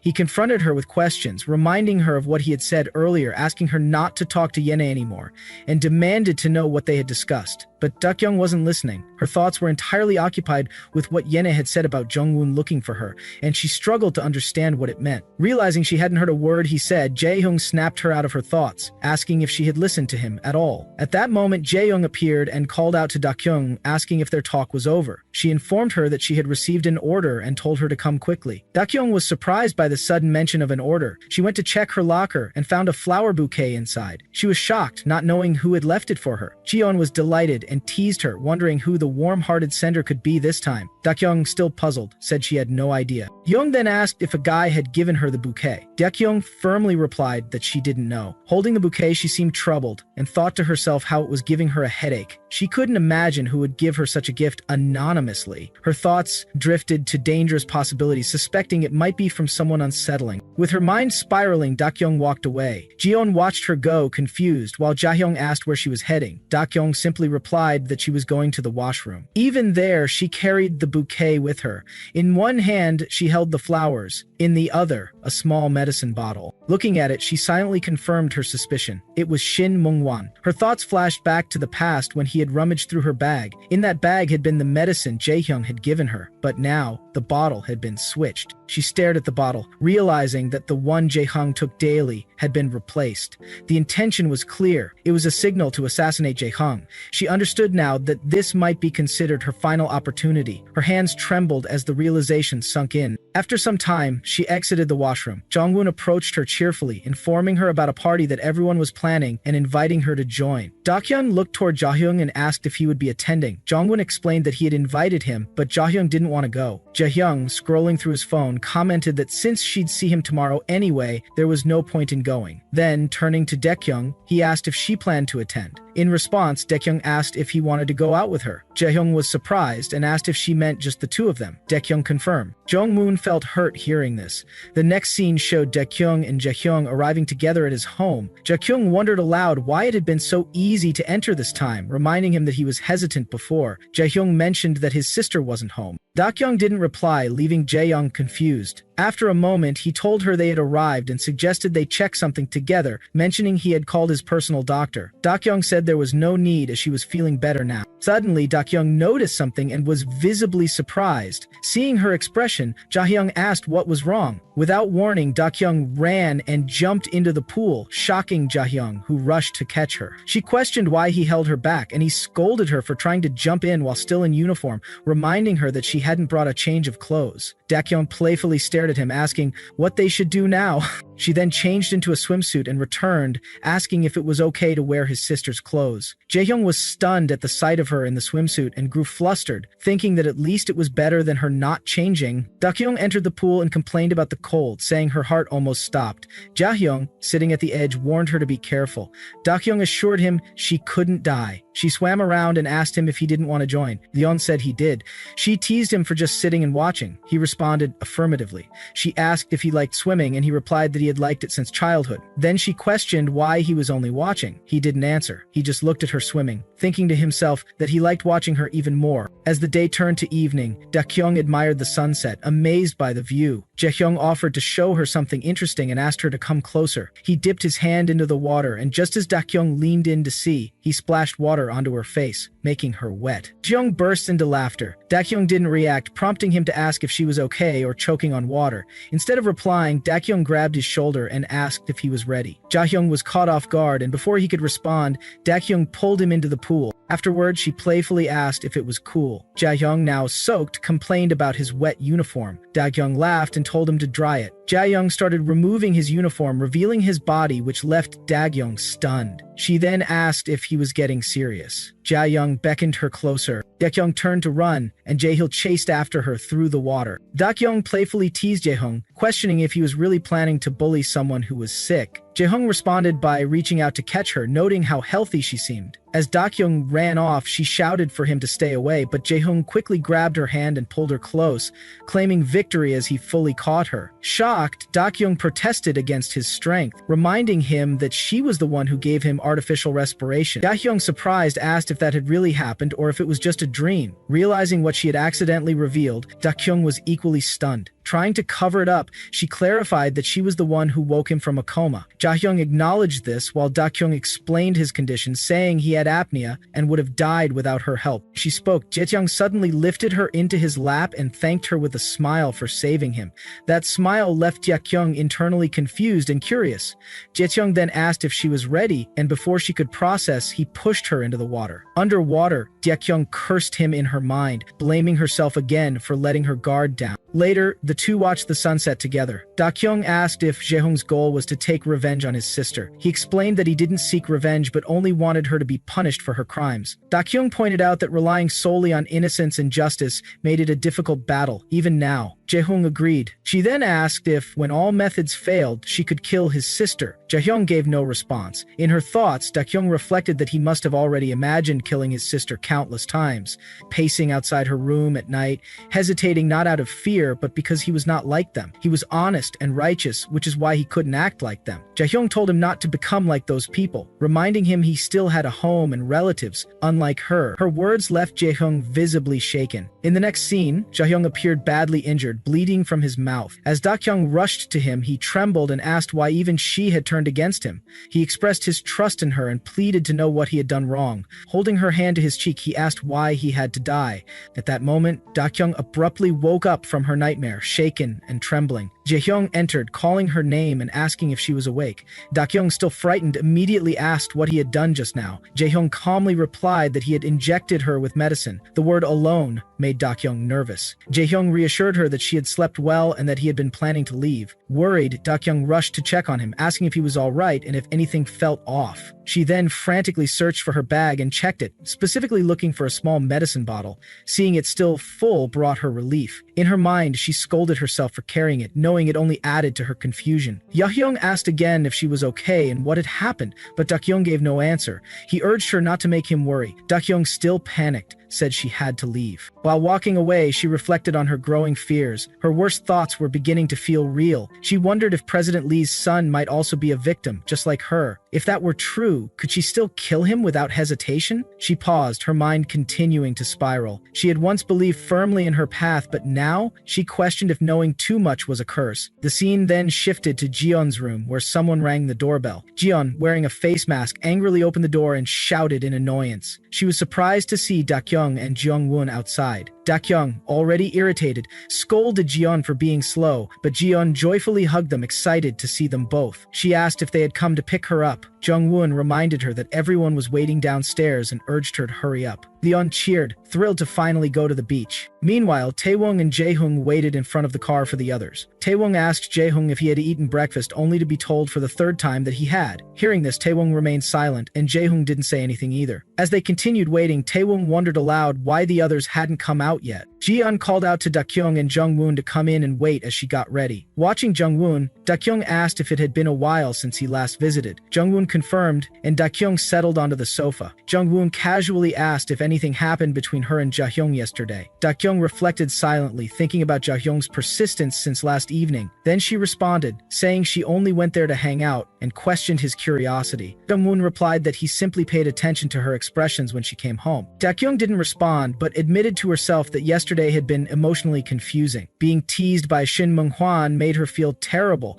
and the decision she had to make, even for a moment, made her angry at herself. She quickly brushed off the thought, convincing herself she'd feel normal again soon. She then told Jungwoon he was overthinking. Jungwoon didn't reply. Soon after, Ji-yeon appeared in her outfit, asking the two how she looked. Dakyung didn't react while Jungwoon clapped and complimented her. Ji-yeon suddenly turned to Dakyung, seemingly noticing something, and questioned her choice of attire. Dakyung felt uneasy, but couldn't figure out why it felt familiar. Ji-yeon began fixing Dakyung's hair and apologized to Jungwoon, asking him to wait. Feeling awkward, Dakyung only said they'd be done in 5 minutes. While doing her hair, Ji-yeon remarked that Dakyung was wasting her pretty face. Dakyung repeated, "Just 5 minutes." Meanwhile, Jaemoon stepped out onto the balcony and called Taewoong, asking when he'd come down. Elsewhere, Jaehyung waited by the car with Taewoong, growing impatient and asking what was taking so long. He decided to go upstairs, but Taewoong stopped him as everyone began coming down.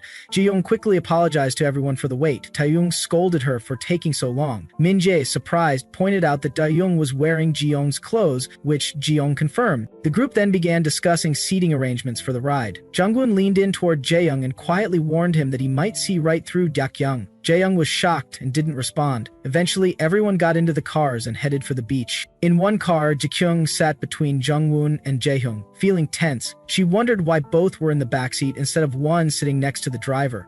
Jaehyung said the passenger seat was cramped, and the driver commented that the back seat was now even more crowded. He asked Dakyung to shift toward the window. Jungwon offered one of his earbuds to listen to music together. Dakyung ignored the driver, prompting him to scold her again. Frustrated, she decided to move to the front passenger seat, but the driver warned her it was dangerous. With no choice, she stretched her legs over Jungwon and rested her head on Jaehyung's lap, saying she finally felt comfortable. Jungwon laughed, and Jaehyung appeared flustered. Lying down, Dakyung recalled a past conversation with Taewong, who had reminded her to always check for followers. Taewong had asked if she had received anything besides a pill bottle or if anyone had contacted her. Dakyung reassured him that everything was quiet, even at school. Taewong expressed his priority to get everyone home safely and hoped nothing would go wrong. In her thoughts, Dakyung reminded herself that without concrete evidence, the others were innocent, and she couldn't let anyone get hurt because of her. Jonghoon suddenly grabbed her legs, startling her. She shouted at him to stop, but he teased that her serious expression made him want to mess with her.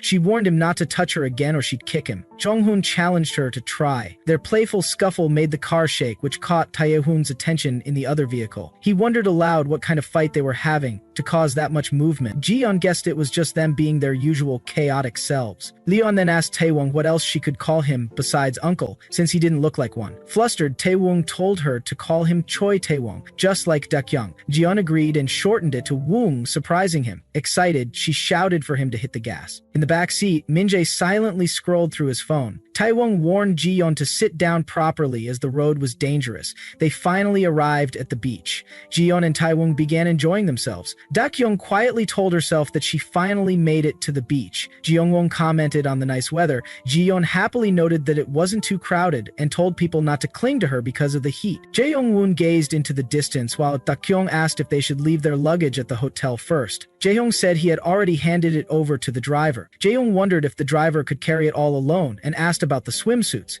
Jae-young said he had them and went to change. Just then, Taewong sneaked up behind Dakyung and grabbed her, with Jiyeon joining in by holding her legs. Dakyung panicked, confused by their intentions. Before she could resist, the two counted down and threw her into the water. Mija was stunned. Jae-hong looked confused, and Jiyeon looked simply laughed, saying he knew this would happen. Dakyung was shocked, while Jiyeon celebrated their success. Taewong high-fived her in excitement, and Jiyeon blushed. Lin-jae shouted at them, upset for not being invited. Jiyeon scolded him for being too focused on anime to hear her call. Lin-jae couldn't reply. Dakyung emerged from the water, lifted Jiyeon and Taewong and threw them both into the sea in retaliation. Then she picked up Min-jae, who panicked, insisting he hadn't done anything. Ji-young-woon burst into laughter and wished they had recorded Min-jae spinning twice in mid-air. After tossing Min-jagi, Dakyung approached Jong-woon and hugged him. Surprised, he asked why she hugged him too. Dakyung replied that anyone standing next to the culprits was an accomplice. Jong-woon dramatically begged not to be thrown in, claiming he might have a heart attack. Dakyung, taken aback, asked if he was serious. He admitted he was joking. Annoyed, Dakyung scolded him. Daehyung then called Daekyung and Jaeyeon to change into swimsuits, and Daekyung agreed. In the next scene, a chubby man introduced himself as Kwon Jung-min, nearly 29 years old. He had dropped out of high school to sell used cars and recently decided to open his own bar. A flashback showed his girlfriend criticizing him for acting like a thug,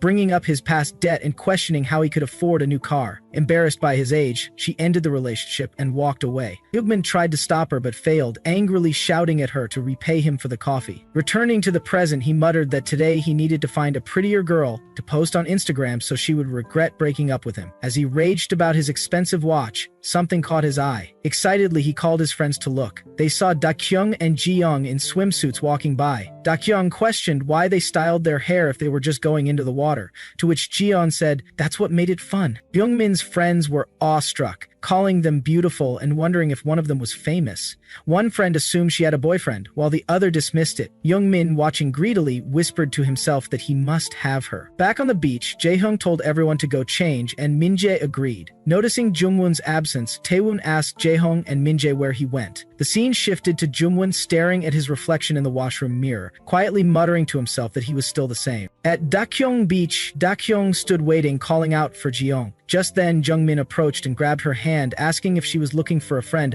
offering to take her there, saying his brother would help. But Dakyong pulled her hand away, startled and confused as she recognized him. Her thoughts echoed in disbelief. What was going on? Could it really be Shin Myung-won? Suddenly, the sound of Jian's panicked voice caught Dakyong's attention. Jeong was being harassed. Someone was forcefully asking her name and age. Nearby, a man had pulled Jeon close, behaving inappropriately. Jeon tried to resist, insisting she was just a high school student. The man dismissed her words, teasingly asking if she wasn't a college student and trying to lure her with offers of expensive alcohol. Dakyong quickly stepped in, telling Jeon to get up. Jeon rose, her voice trembling with tears, crying out for help. She accused the creepy older man of grabbing her and forcing her to sit beside him. The man grew irritated, asking who she was calling old. At that moment, Jungmin came from behind and placed his hand on Dakyong's shoulder, suggesting they all sit together for 5 minutes and then leave if they got bored. His companion laughed and joked, calling Jungmin a funny and sexy guy, like a comedian. Looking at them, Dakyong thought they didn't seem like people sent by Myung-hwan. In fact, they looked like ordinary creepy bastards. The Youngmin sat down and stared at Dakyong's legs, questioning why they were scarred. Jeon, angry, snapped at him, asking if he was insane, and threatening to call her Oppa to teach him a lesson.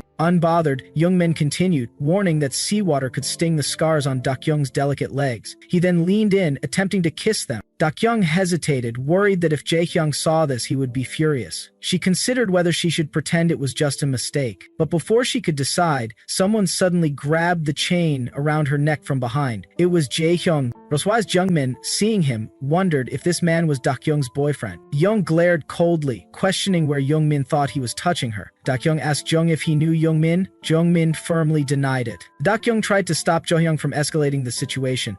One of Jungmin's friends stepped up, demanding to know who Johyung was. Jungmin confronted him too, asking what the problem was, claiming he was merely admiring Dakyong's body. Looking at Jaehyung's physique, Jungmin grew uneasy, suspecting that he might be a fighter. Another man taunted Jaehyung, saying he wanted to leave and threatening to beat him up if he just stood there. He mocked Jaehyung's arrogant expression, saying his face would be scratched up anyway. He jeered that he wouldn't even take a beautiful woman from someone like Jaehyung. He assumed Daehyung and Jaehyung had been fighting and rolling around together. He shouted for them to get out of there. The scene shifted to a luxurious bathtub. A woman relaxed in the water, while a man sat behind her. She spoke of how her mother still believed Jaehyung was an innocent child. In truth, her brother Jaehyung had carefully crafted a soft, gentleman-like persona for their mother's sake. After all, he was one of them. Back at the beach, Jaehyung had pinned Jungmin down and was punching him repeatedly. Jungmin, stunned, couldn't believe the audacity. Meanwhile, the Minjo-hee had found a watch and says, estimating its value. He calculated that if they were charging 500 per punch, based on the quality and resale value of the used watch, Jaehyung only needed to land 59 more punches. Jungmin, confused and alarmed, yelled in frustration, asking what was going on. Yahyung coldly told him to count the punches. Elsewhere, Jaehyung's older sister commented on how madly he loved Daekyung. After playing for a while, Taewon turned to Daekyung, suggesting they continue since they had already come this far. Daekyung hesitated, asking about Junwoon. Taewon casually replied that Junwoon felt seasick and was taking a break. Suspicious, Daekyung questioned if he was really seasick. Taewon admitted it seemed strange and revealed he was planning to send Daekyung to check on him anyway. He urged her to go down and try talking to him. Following his words, Daekyung made her way to Junwoon's room. Upon entering, she found him fast asleep. Observing him closely, she noted how deeply he was sleeping, like a dead body.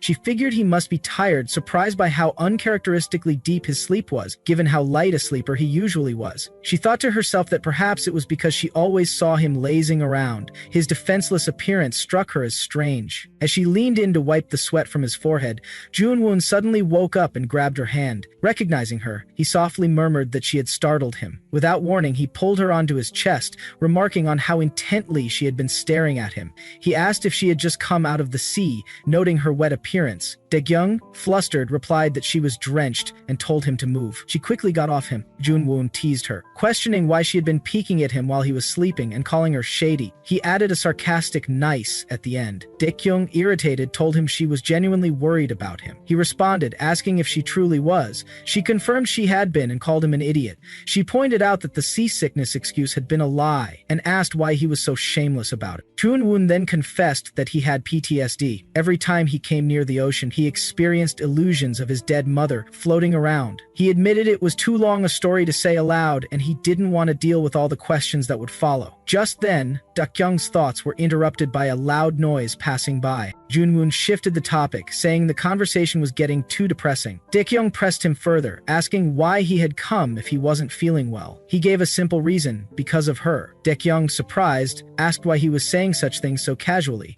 Junwoon replied that he had already become numb to it, but Dakyoung disagreed, insisting that what he was experiencing wasn't something one could become numb to. If he was still seeing illusions, then it meant he was still suffering. Junwoon admitted that maybe he was, but he emphasized that his mother's death wasn't the only cause. His mother had always walked a dangerous path, one where death could arrive at any moment. Since childhood, he had repeatedly imagined her death, training his mind to handle it. He described this daily practice as a form of image training to prevent himself from collapsing in real situations. He reflected on how ironic it was for a child to prepare for loss by constantly imagining their mother's death. Dakyoung didn't find it funny. She asked what was really making him miserable. Junwoon revealed that he had always blamed his mother, telling her she was wrong, reckless, and unrealistic. But despite that, his mother had always chosen her own path. Though her end wasn't what she had wanted, she still reached it. He questioned who he resembled so much and admitted that deep down, he had hoped that she would prove him wrong, that she would find a path he hadn't seen. Without realizing it, he had clung to that hope. That, he said, was his biggest mistake. He had never experienced such a collapse before. The consequences of losing control of his subconscious were devastating. Even as his memories shattered into fragments, one voice remained etched in his mind: his mother's. Her words echoed like a curse. "You were not wrong." He remembered her saying that everything that happened was within the realm of his expectations,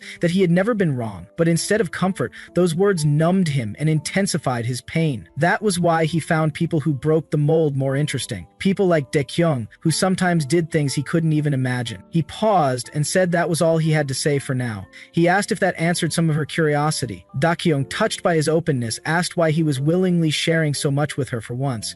Junwoon replied that it was his response to her concern. He knew she wasn't someone who easily felt such emotions. Dakyoung then asked for more of a response. She wasn't satisfied with just that. She added that he seemed to be a little sensitive about something lately. She hinted at Jaehyung and asked what exactly was going on between them. She warned that if he wanted to hear more from her, he'd have to pay a price. She mockingly asked if he was some kind of vending machine. Junwoon chuckled at that. A vending machine? He found the comparison amusing. Laughing, he told her to insert a coin, and he'd tell her whatever she wanted to know. On the other side of the beach, Jaehyung stood lost in thought. Jaehyung called out to him, asking him to pass the tube, but he seemed distant, distracted by something else entirely. Sensing his preoccupation, Jaehyung teased him, suggesting he was thinking about Dakyoung. With a playful glint in her eyes, she leaned closer and whispered that she knew a secret. Dakyoung had gone to see Jungwon because she was a little worried about him. Hearing that, Jaehyung immediately responded that he should head over too. Jaehyung laughed and encouraged him to hurry before someone else took Dakyoung away. As he rushed off, she smirked to herself, silently enjoying the unfolding love triangle. She admitted inwardly that she was having fun supporting this complicated mess and decided to go there as well. The scene then shifted toward Dakyoung and Jungwoon. Dakyoung stood composed yet firm, her thoughts sharp. She acknowledged that the method she was using was risky and lacked reliability, but based on Jungwoon's reactions, she felt confident she would gain something from this encounter. Looking straight at him, she asked if this was related to Chaemon Sayong. She knew she shouldn't expect clear answers so easily, yet with the current atmosphere and the rising tension between them, she couldn't help but wonder about Eunwon's unusually ecstatic expression. Lugmoon looked at her intently and identified her key interest. Dakyoung demanded an answer, but he denied it, leaving her confused and frustrated. He then added that she didn't seem eager enough to intrigue him, making her more irritated. Unable to comprehend his vague response, Dakyoung grew angry and lashed out. If he was just going to brush it off like this, she said, she would stop asking, but she wouldn't leave without getting an answer. Jungwon replied in a half-teasing tone, wondering if they were going to stay there forever, just the two of them. As Dakyoung charged toward him in anger, Jungmoon grabbed her hand, catching her off guard. With a mischievous tone, he questioned if this was some kind of confession. He didn't want to be like a broken vending machine that spat out answers without being prompted. Dakyoung, now thoroughly annoyed, asked him directly what he really wanted. Jungmoon turned the question around, asking her what she thought he wanted from her. Her thoughts flared. She realized she needed to take control before he got the wrong idea. Without hesitation, she pushed him onto the bed and climbed on top of him. Jungwon was left in complete shock. She warned him sternly that she didn't appreciate the nonsense he was speaking, and if he didn't shut up, she'd kill him. He quickly gave in, agreeing to stay quiet. Then, Daekyung going to kiss him. Just then, Jaehyung arrived at the scene, calling out Daekyung's name. As Daekyung leaned closer, about to kiss Jungwon, she was suddenly halted by Jaehyung's voice from outside the room. Jungwon, unfazed, casually told her not to worry and to continue what she had been about to do. But Daekyung shook her head, refusing, saying it wasn't the right time. Moments later, Jaehyung opened the door and found Daekyung standing while Jungwoo remained seated on the bed. He asked them what they were doing in the room together. Daekyung quickly replied that Jungwoo had said he wasn't feeling well and she had come just to talk for a little while. Then she questioned Jaehyung's reason for being there. From outside the door, Jaehyung explained that it was getting late and he got worried that something might be wrong. Jaehyung responded that she was just about to leave but asked for a moment, saying their conversation wasn't over yet. As she turned, Junwook silently approached from behind and locked the door.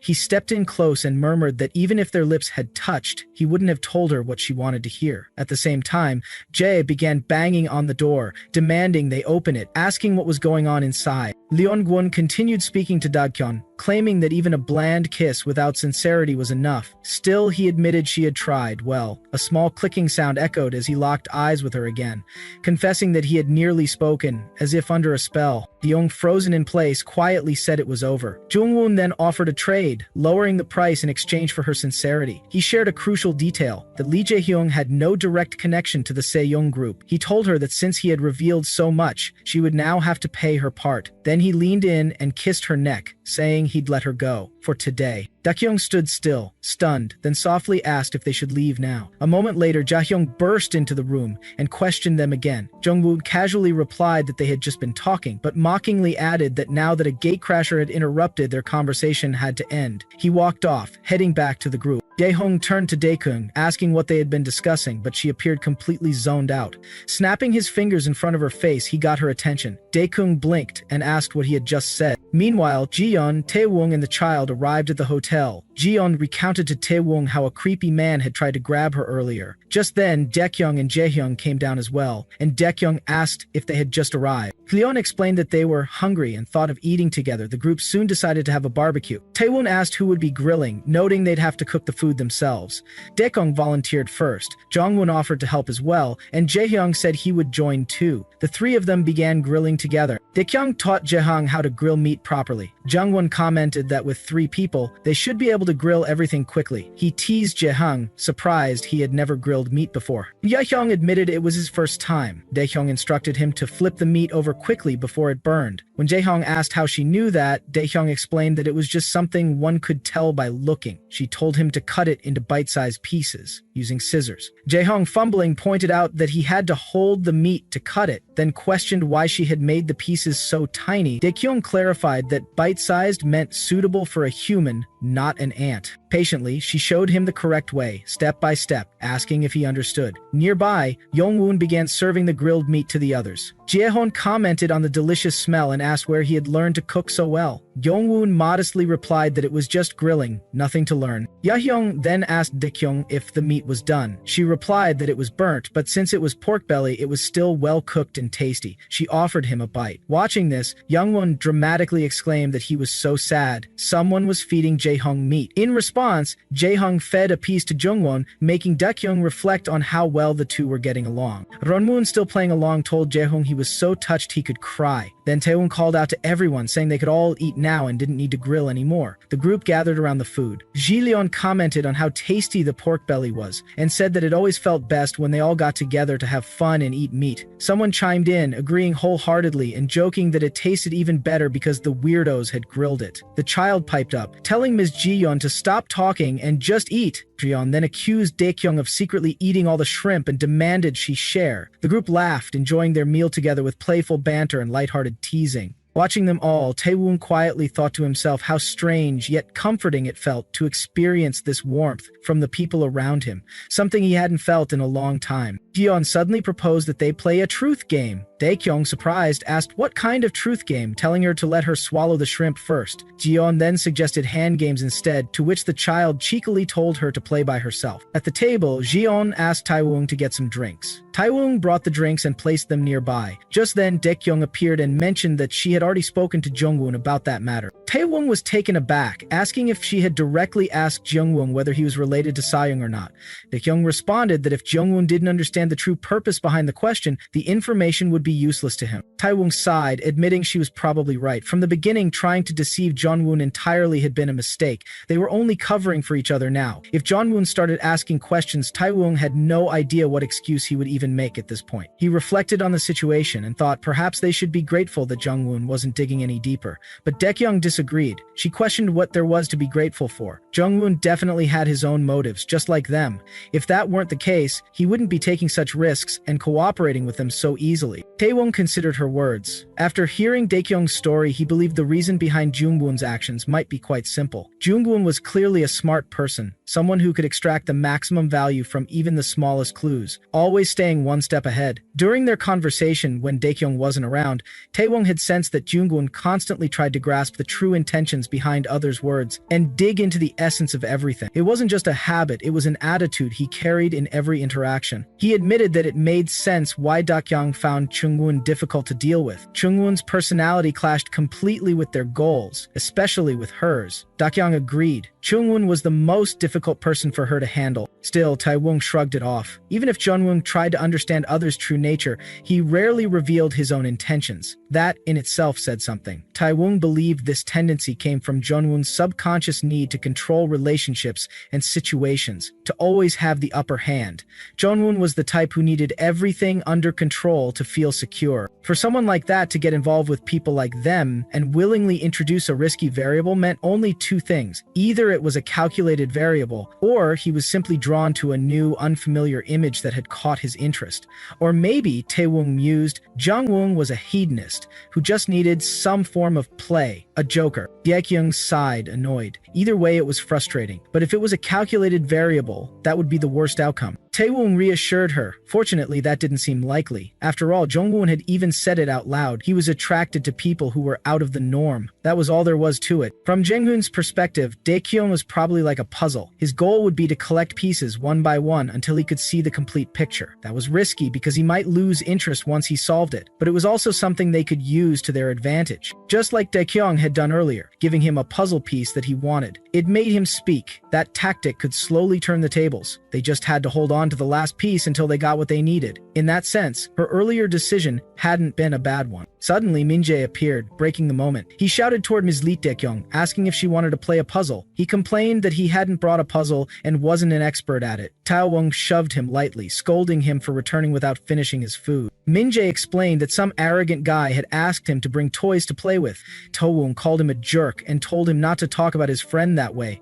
Min-jae defended himself, saying the other guy had started it. Taewon told him to go on ahead. They'd be there soon. As Min-jae left, Taewon leaned closer to Daekyung and spoke in a low tone. About Jaehoon not being related to Sayoung? He wasn't sure how to prove that statement's credibility. That uncertainty alone was troubling. Daekyung quietly said they might need to meet Shin Myung-hwan again, but Taewon immediately refused. Just then, Daekyung called out playfully, asking when he was coming. Taewon gave in with a frustrated sigh, saying they'd do it later. Everyone sat together as Min-jae excitedly brought out a few items. The group curiously asked him what they were. With pride, Min-jae explained that he had stayed up all night building them. The device he held up was a brainwave detection headband, something Ji-ye had requested for a truth game. He had worked hard on it, pouring in effort and precision. Taewon immediately complimented Min-jae, impressed by his talent. Then, Min-jae placed the headband on Jungwon's head, but also clarified that brainwave detection sensors didn't always indicate truthfulness, and brainwaves weren't necessarily accurate. Taewon encouraged Jungwon to say his name aloud.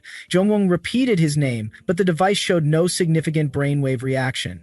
Jungwon remarked that if a person simply sat still like that, there was no noise at all, suggesting that perhaps it was true. He concluded that the device was simply purely for fun. Next, Daehyun placed the headband on Jaehyung and challenged him to declare that the company he was about to inherit was clean and innocent. Jaehyun, taken aback, questioned why he had to do it. Meanwhile, Jaechon praised Minjae for the cute invention. Minjae proudly mentioned that he had customized each one to match their hair colors. Dakyung then picked up another device and asked Minjae about it. Minjae explained that it was a miniature location tracker designed for parents raising children or pets, allowing them to keep track of their whereabouts. Hyeon decided it was time to play a game. Jongwon questioned if they were supposed to play with the devices still on. Jiyeon confirmed it and explained that whoever lost would be slapped by the person next to them. Longwoon laughed, questioning if that was really okay. Taewon expressed concern, especially if Jaehyung or Jiyeon got caught. He warned that if Taeyong tampered with the intensity setting, someone could end up with a concussion. Jiyeon responded jokingly that she'd hit Taeyong gently on purpose. Taeyong, not backing down, declared she would go full power. Minjae nervously pleaded for mercy, clearly scared. Youngwoon quietly asked Jaehyung if they should switch places, but Jaehyung declined and said it was fine. Minjae took the lead and announced the start of the game. He began by declaring that everyone taller than 180 cm should fold. Youngwoon reacted, accusing Minjae of being sneaky. Taeyong jokingly asked Minjae why he was getting mad and rallied Jaehyung and Jungwoon to focus on attacking Minjae. Minjae protested that it was cowardly. Meanwhile, Jietsung quietly reflected that there was a reason behind playing this game. She suspected it might be to find out if Taewong had a girlfriend, but realized she couldn't ask that directly. In fact, she couldn't ask anyone. Everyone in the group was supposedly single. As Jiyeon remained silent, Taewong noticed and asked why she wasn't speaking. Jiyeon continued, thinking, if she couldn't ask directly about a girlfriend, maybe she could find out in a roundabout way. She decided to ask a new question in the game. Those who had kissed someone should fold. Taewong grabbed Minjae, allowing Jiyeon to hit him. Jiyeon said she would hit the baby boy slowly before striking him, and Minjae's head spun after the hit. Jiyeon then said it was her turn. Taewong asked Minjae about his question, and Jiyeon inquired if she could raise the stakes a little. Taewong was surprised, mentioning that she was still in high school. Jiyeon pleaded with him not to ask any more difficult questions. Taewong claimed he didn't know she would be cruel. Jiyeon intervened, calling him mean. Jilian told everyone to shut up and listen to her question. Had anyone kissed someone that year? Everyone was taken aback by the question. Daekyung recalled her kiss with Jaehyung and Jeonwon, thinking it wasn't a big deal since it was just for investments. She felt pressured to tell the truth. As Jiyeon asked who hadn't folded their fingers, she noticed Taewong hadn't. She asked if he didn't have a girlfriend, and Taewong replied that he didn't. Jeonwon asked Taewong about his last relationship, and Taewong said it was 8 years ago when he was 20. Leon asked Taewong to share his love story. Taewong explained that there wasn't much to tell, but he would brief them. He mentioned doing small jobs on the side, like erasing data from the internet when he was 20. Jiyeon found it impressive. The scene shifted to 8 years ago, where Taewong met his girlfriend, who was 5 years older. In the present, Jiechon asked about her age, and Jongwon replied that she was 25 when Taewong was 20. Jiechon asked why they broke up, and Taewong explained that they were deeply in love, but started thinking about the future. A flashback showed Taewong's girlfriend asking him why he never took her to his house. Taewong said his parents lived there and it might cause trouble. Taewong was seen drinking due to this issue. When the people he lived with found out he wanted to get married, the woman asked if Taewong would marry without telling them. Taewong shouted that he had no family or home. The woman and her bodyguard pretended to be his parents, offering to support him. Taewong revealed his real problem was having no true identity. Back in the present, Taewong said his story was very sad. Jiyeon noticed Jeonwon hadn't folded his finger and asked if he was the only one who had kissed someone. Jeonwon admitted it was him. Taewong teased Jeonwon about keeping his relationship a secret. Minjae asked about the secret relationship, and Taekyung inquired if Jeonwon had dated someone. Jeonwon downplayed the situation, saying it was ancient history. Jeon asked if Jeonwon might have kissed more than one person, and Jeonwon replied that he kissed one person once. Jeon asked who it was, and Jeonwon glanced at Taekyung, mentioning someone he liked. Jeon realized something, and Jeon suspected that Jeonwon liked Daekyung. Leon asked Daekyung if she had ever kissed anyone, and Taewong commented that Daekyung didn't even know the first step of romance. Jaehyung wanted to hear it from Daekyung herself. Everyone turned to look at Daekyung. Taewong noticed the sudden tension and wondered what was going on. The atmosphere felt strange, and Lee Daekyung looked visibly agitated. It almost seemed like she had kissed Junwoon without telling him. Daekyung, feeling cornered, asked why everyone was making such a big deal out of it. Jeon pushed further, demanding to know whether it really happened or not. Flustered, Daekyung firmly denied it. Just as she was about to clarify things further, Taewong accidentally spilled his juice. But there were no tissues around. Jaehyung volunteered to go to the convenience store and offered to bring back tissues. Taewong asked him to bring ice cream as well, and Jeon joined in. Later, Young stepped out to the beach and lit a cigarette. Da-hyung followed him. Young questioned her presence, clearly annoyed. She asked him if he hadn't quit smoking. Ja-hyung admitted that he had, but someone's constant nagging had pushed him to do so. Da-kyung urged him to stop now, reminding him of his health and asking if they could just talk instead. She tried to take the cigarette from him, but Ja-hyung pulled his hand away. She questioned his sudden cold behavior, wondering if it was because of the game they had played earlier. She asked him directly to tell her the truth. Ja-hyung then confronted her about her feelings. He explained that he didn't want to ruin the day for everyone else, especially since they had been looking forward to it. He just wanted to protect them. Da-kyung had expected the situation to get complicated, but now it was becoming something else entirely. As Jae-hyun walked away, he told her they should talk later. Da-hyun called out to him, saying he was misunderstanding the situation.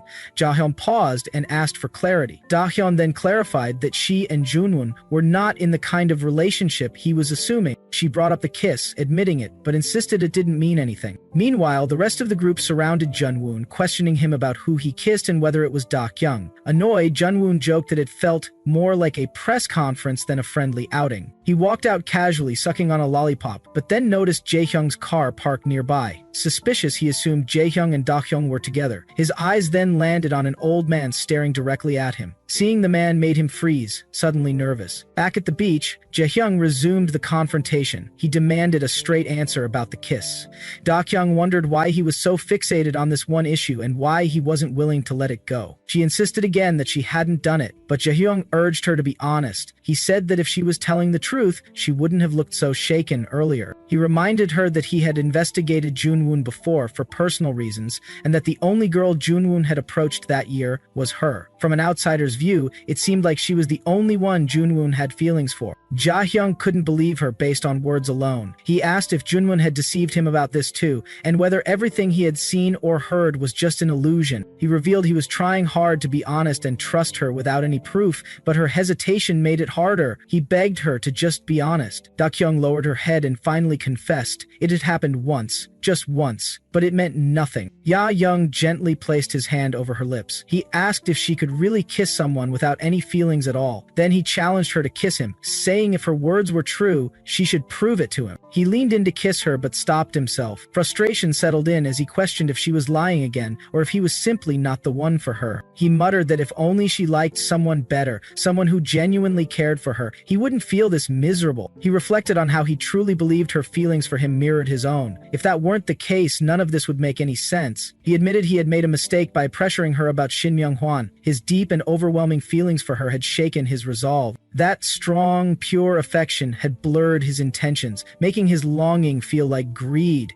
He had tried to suppress it, swinging between purpose and compassion. He told her he had trusted her and waited for her to understand him because he believed they were to some extent on the same page emotionally. Hearing all of this, Da-hyung was struck by guilt. She thought she must be completely out of her mind to feel sympathy for him. She realized that the longer she stayed silent, the worse things would become. He had trusted her and opened his heart.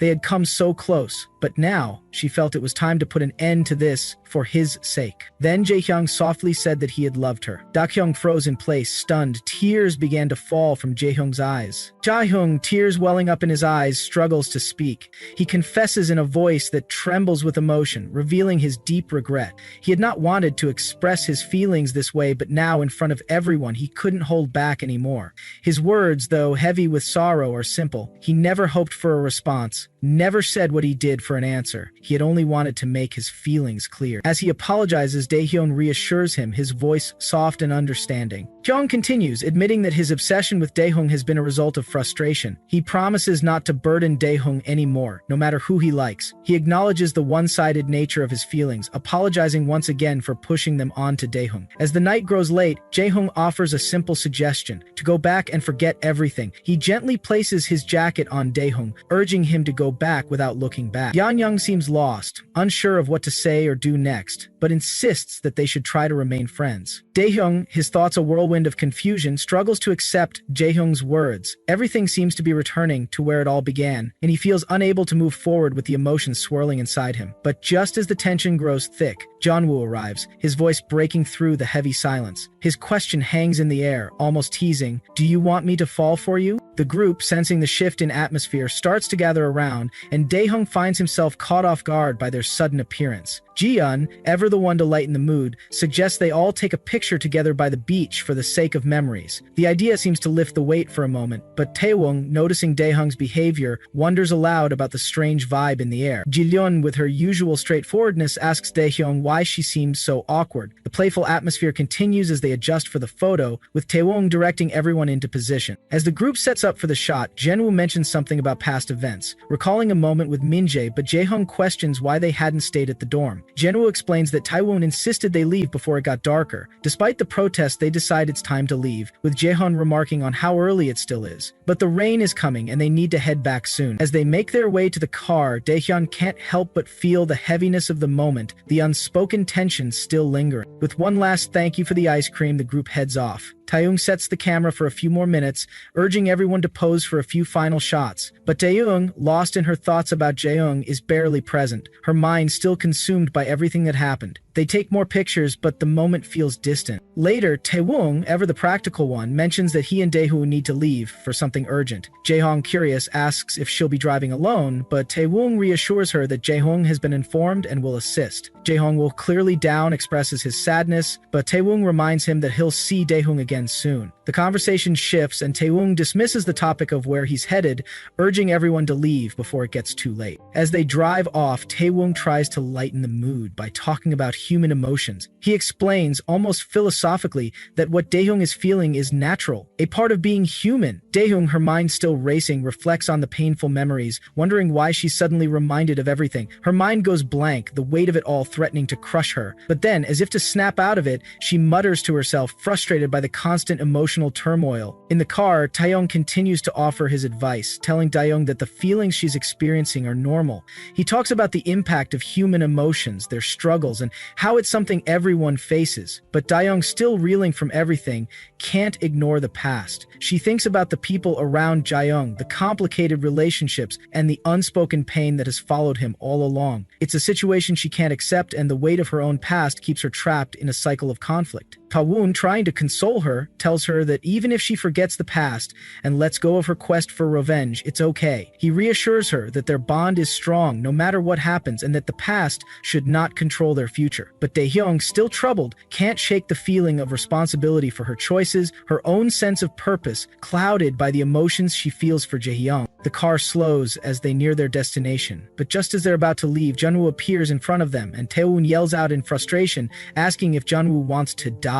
Junwoo, feeling both embarrassed and desperate, pleads for a ride, his voice laced with a touch of humor as he recalls how Jaehyung had kicked him out, so he is asking for them to give him a ride. As Daekyung stepped out of the car, her brows furrowed, and disbelief crept into her voice as she caught sight of Yongwon standing nearby. He wasn't supposed to be here. He had left earlier with Jae-hai. His sudden presence unsettled her. Young, then unfazed, explained that while he had initially set off with Jae-hong had kicked him out, suggesting he should ride with them instead. His nonchalant tone clashed with the strange tension lingering in the air. Inside the car, Taewon suggested they just let Jungwoon come along.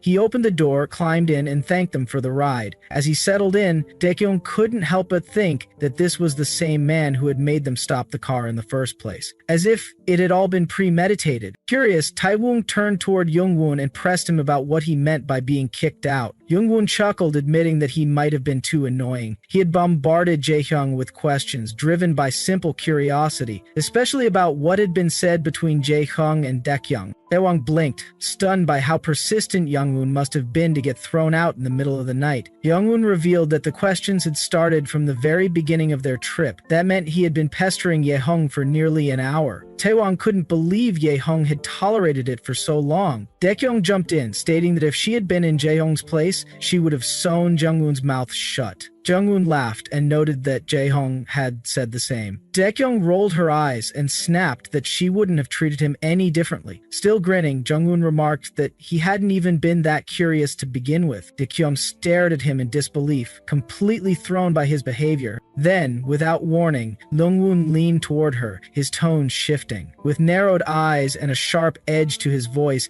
he asked how she had managed to make Taehyung cry. He guessed it had to be a rejection. His timing was so precise that even Taehyung, quietly observing, felt a flicker of admiration. It was as if Changwon could read minds. Flustered and defensive, Dakyung insisted she hadn't said anything. Youngwon wasn't buying it. He accused Jahung of trying to win her sympathy with tears. Then, half teasing, he asked if he cried too. Would she feel sorry for him? That pushed Daekyung over the edge. Her frustration boiled over as she hit Rugun, scolding him for creating such a scene when he already knew the truth. She accused him of getting himself thrown out of the car on purpose. As the exchange dragged on, Taewon leaned back with a groan. No matter how absurd the argument, one thing was certain. Taekyung seemed to be in a better mood than before. Still, she warned Jungwon that if he really wanted to cry, she'd make sure he cried for real. Alarmed, Jungwon quickly apologized, his bravado vanishing. Outside, the rain poured steadily, cold and unyielding, mirroring the banter inside the car. Eventually, Dagyong fell asleep. Taewon turned to Yugwon and asked if she was asleep. Yugwon nodded, explaining that she had glared at him, mumbled that she was tired, and finally drifted off, but not before snatching his earphones. Seeing this, Taewon told Jongwon to rest as well. But Jongwon's tone shifted again, low, cautious. He mentioned having seen someone strange near the lodge earlier. When Taewon asked what kind of person, Jongwon hesitated, then confessed he had been hiding from none other than Shin Myung-hwan. Considering everything, he believed it was safer to take him home first. Leomwon leaned in, saying that sometimes danger could be felt just from locking eyes with someone. Taemoon gave a nervous laugh, asking how scary the person looked, but an uneasy dread began to rise within him. Memories flooded back. White hair, pale eyes, a scar etched near the eyes, a face burned into memory, a terror that refused to fade. Suddenly,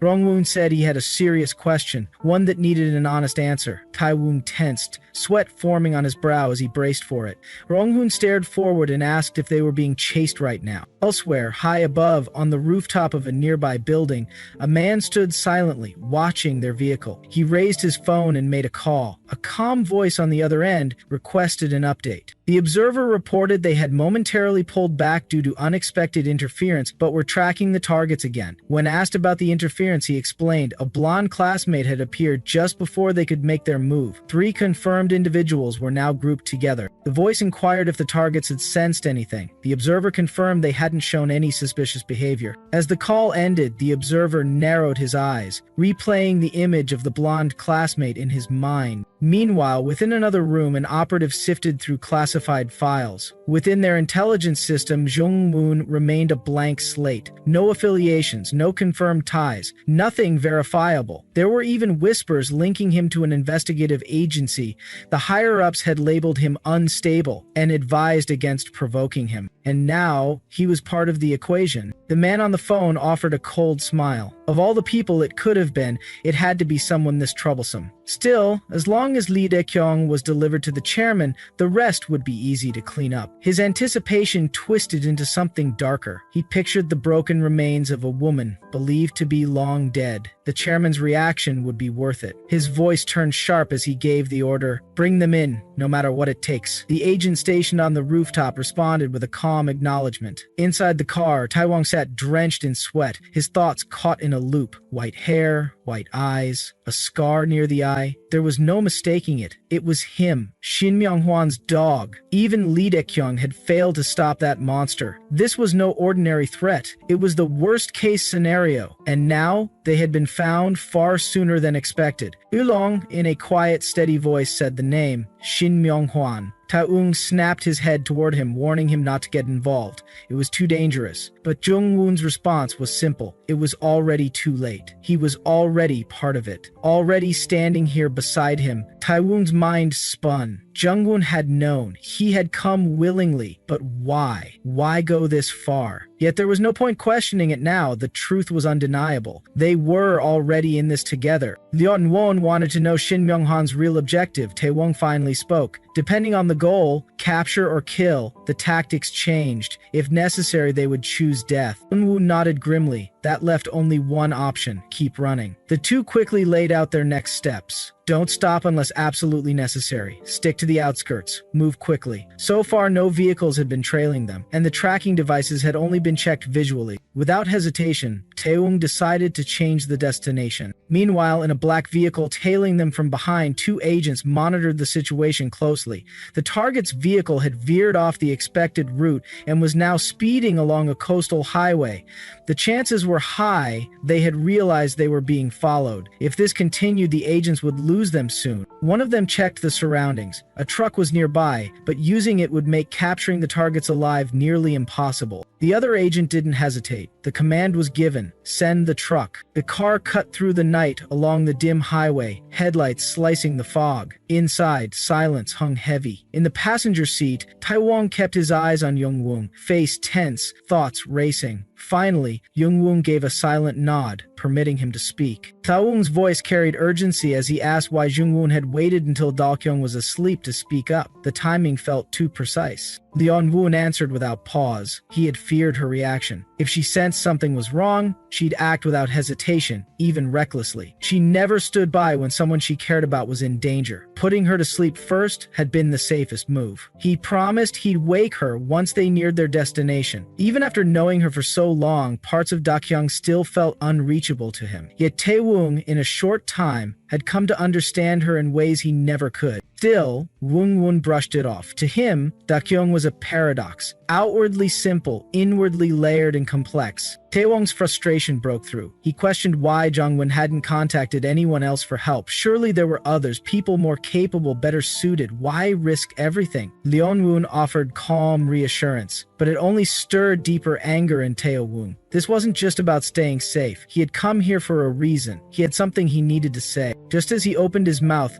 Vyunwoo's eyes widened in alarm. In a flash, he yelled at Taewoong to move. Taewoong turned his head, and the world slowed. A massive freight truck tore toward them from the side, headlights blazing, horn drowned beneath screeching tires. A second later, it struck. The collision was brutal. Their car was hurled across the highway like a rag doll, twisting and grinding along the asphalt. Metal crumpled on impact, windows shattered, glass spraying like crystal rain. The world became a blur of chaos and destruction. In the chaos, Rongwon shielded Dakyung with his body, holding her close as the vehicle tore apart around them. They were thrown from their seats, tossed through the remains of the car into the cold night air. The ground hit hard. Far from the wreckage, beneath a calm evening sky, Ji-yeon sat with her friends. She stared at a photo on her phone, a quiet smile tugging at her lips. The lighting had captured the moment perfectly, something almost magical about it. Min-jae asked her to send the picture. Ji-yeon teased him for being so slow, reminding him she had already done so. Ji-yeon's voice softened. She thought back to her past, the people she once called friends. In truth, they weren't friends at all, just followers, clinging to her shadow for status. Min-jae's question brought her to a quiet admission. She had chosen to be part of that world. Back then, she believed it gave her strength, but the truth was fear. Everyone clinging to their place, afraid to fall. Everything changed when Dakyun came into her life. Unlike the others, Dakyun didn't pretend. She lived honestly, unchained by social games. Chichon admired her, not out of envy but respect. Once obsessed with reputation, Ji-yeon found peace during their day together. For once, status didn't matter. She wasn't measuring anyone, not even herself. School, once a battlefield of silent wars and invisible pressure, felt different now. She didn't want to leave it behind. She wanted time to slow down. Minja felt the same. Their shared silence said it all, but peace never lasted. Back on the highway, night bled into carnage. The car lay ruined across the wet asphalt, flattened by impact. Steam rose from crushed metal. Shattered glass littered the road. Amid the wreckage, Junwon had fallen to the ground, still holding Dakyung tightly in his arms. Lee Dakyung found herself lost in a haunting dream.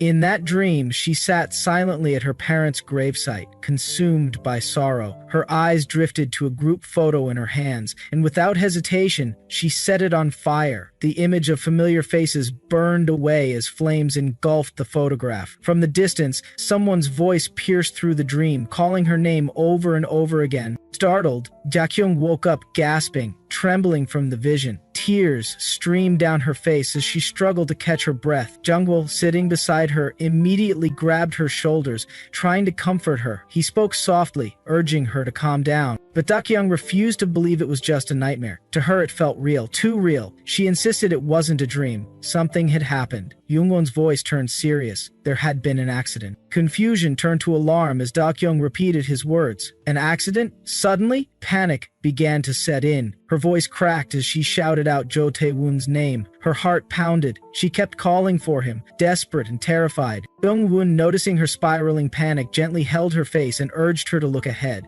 He reminded her it wasn't just about him. Others were after them. People from Shinmungwan were already on their trail. In the distance, dark silhouettes began moving toward their wrecked car. Jungwon lowered his voice and explained that only one had arrived so far, but more were sure to come. Dakyung couldn't understand how he knew this. Her eyes locked on his bloodied head. Jungwon calmly said it was just a small cut. There wasn't time to worry about it now. The situation was urgent. The car was tilting. They had to get out before it was too late. He asked her if she could move. Somewhere nearby, Jae-hyung recalled a recent moment when someone mentioned an accident nearby. Brushing off their concern, he urged them to head inside. But something about the situation lingered in his mind. He stared at his call list, troubled. Back at the crash site, one of the attackers who had caused the accident made a call, confirming that everyone inside the vehicle was unconscious. He noted that the car was tilting and they needed to pull the passengers out quickly. As someone hesitated, he barked a command, ordering them to step back. Dakyung, still overwhelmed by the chaos, told herself they had to end this fast and flee. Without hesitation, she sprang into action and attacked one of the men. After dealing with him, she rushed to Jo Tae-won, lifted him, and checked his pulse. She called his name in a trembling voice, but there was no response. Her heart dropped. His pulse was weak. There were no external injuries, but it was clear he had taken the brunt of the impact.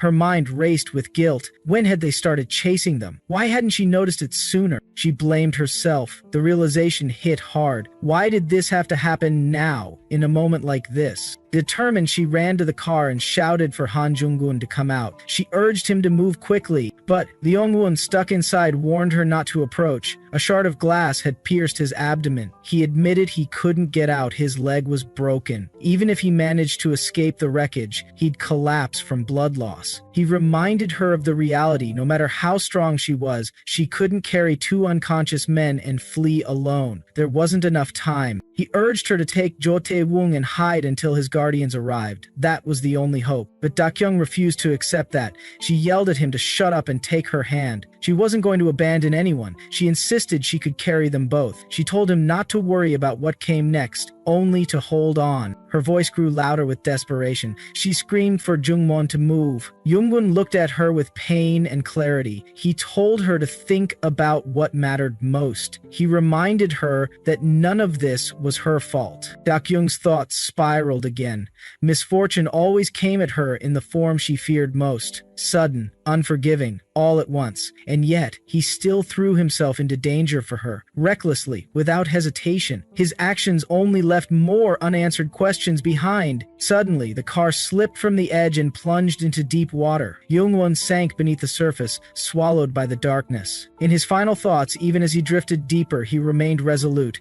Even against the rising sun, they would not falter. They would stand strong, guarding the night, like the moon that shone even brighter in the dark. They would continue to shine, silently and without fear. On rainy days, Jungwon had always believed that even the tightest security would weaken. Rain distorted visibility and unstable signals disrupted surveillance systems. Under such conditions, slipping through unnoticed became far easier. And so, during the quiet hours before dawn, he moved silently along a narrow, rain-soaked mountain path. The only light came from the dim moon, struggling to pierce the heavy clouds. The forest stood still, shrouded in darkness, as if urging him to turn back. But he didn't stop. Beneath thick shadows, where most would hide, he continued without hesitation. The words "we shall not falter" echoed in his mind like a steady heartbeat. Then, a memory rose, vivid and unexpected. His mother had come to visit. He had greeted her with a quiet "Mom," the word catching in his throat. He hadn't expected to see her, yet there she was, standing before him. She gently asked what he had been doing lately. As always, he replied, "Training." then practice. That day, he had learned jujutsu. But her eyes soon shifted to his wrist, noticing the plaster. Worry flashed across her face. He explained calmly that it was from practicing breakfalls. But Jungmoo knew she hadn't come just for that. She had traveled all this way with heavier thoughts. She brought up the cigarettes, reminding him she had already asked him to quit. Her tone held no anger, only concern. Their talk drifted through familiar territory, simple words with deep meaning. Her sharp eye, which he had inherited, noticed everything. No air freshener could mask the truth. She could smell it on him, always. She smiled softly, teased him,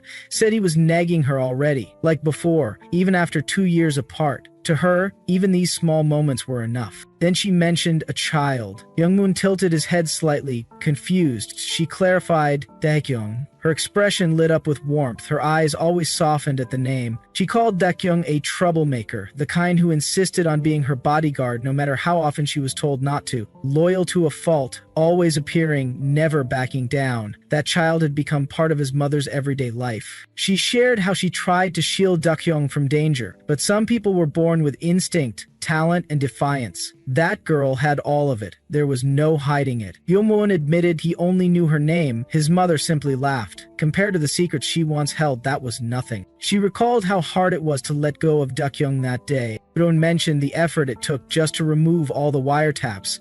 Living this way wasn't easy. His mother stayed silent for a long time. He understood then she had wanted to befriend that girl, not from obligation, but genuine affection. She pulled out her phone and showed him messages from Daekyung. Foolish, senseless, full of nonsense. Yet even those meaningless texts had brought her joy. Sometimes, all it took were silly messages and small wishes to keep her going. And that was when Jungwoon told her. He asked her not to come anymore. His voice was steady, but pain shone in his eyes. He said he liked it here, that he had adjusted, but in truth, he feared for her. He couldn't bear the thought of her ending like so many others. Though he said what he had to, if she returned, he would die. Cruel words, sharp but necessary, because this woman, his mother, who stood strong before the world, was still his greatest weakness, and he was hers. She looked at him with heavy understanding, then asked if this was truly their final meeting. She opened her arms and asked for one last hug. Time seemed to freeze. A goodbye so quiet it barely felt like one, like closing a chapter you didn't want to end. She pulled back slightly and asked if those words applied only to her. Then, with a soft smile, she said that next time, she'd just send Daekyung instead. Even if this was their last moment, she still found a way to make him smile. She said she was only joking, then added, with love in her voice, that she loved him. He whispered it back, told her not to get hurt. Then she walked away. Now, in the present, Youngwoon lay underwater, lost in thought. He had hoped it wouldn't be the end of her story, but her flame, so bright and unyielding, had finally gone out beneath the cold sea. Even in her last breath, she hadn't given up. Her will had been stronger than anything, and now he was frozen in that moment, unable to move forward, powerless. A bitter thought surfaced. Had he believed too much in her strength? Could he have delayed the end just a little longer?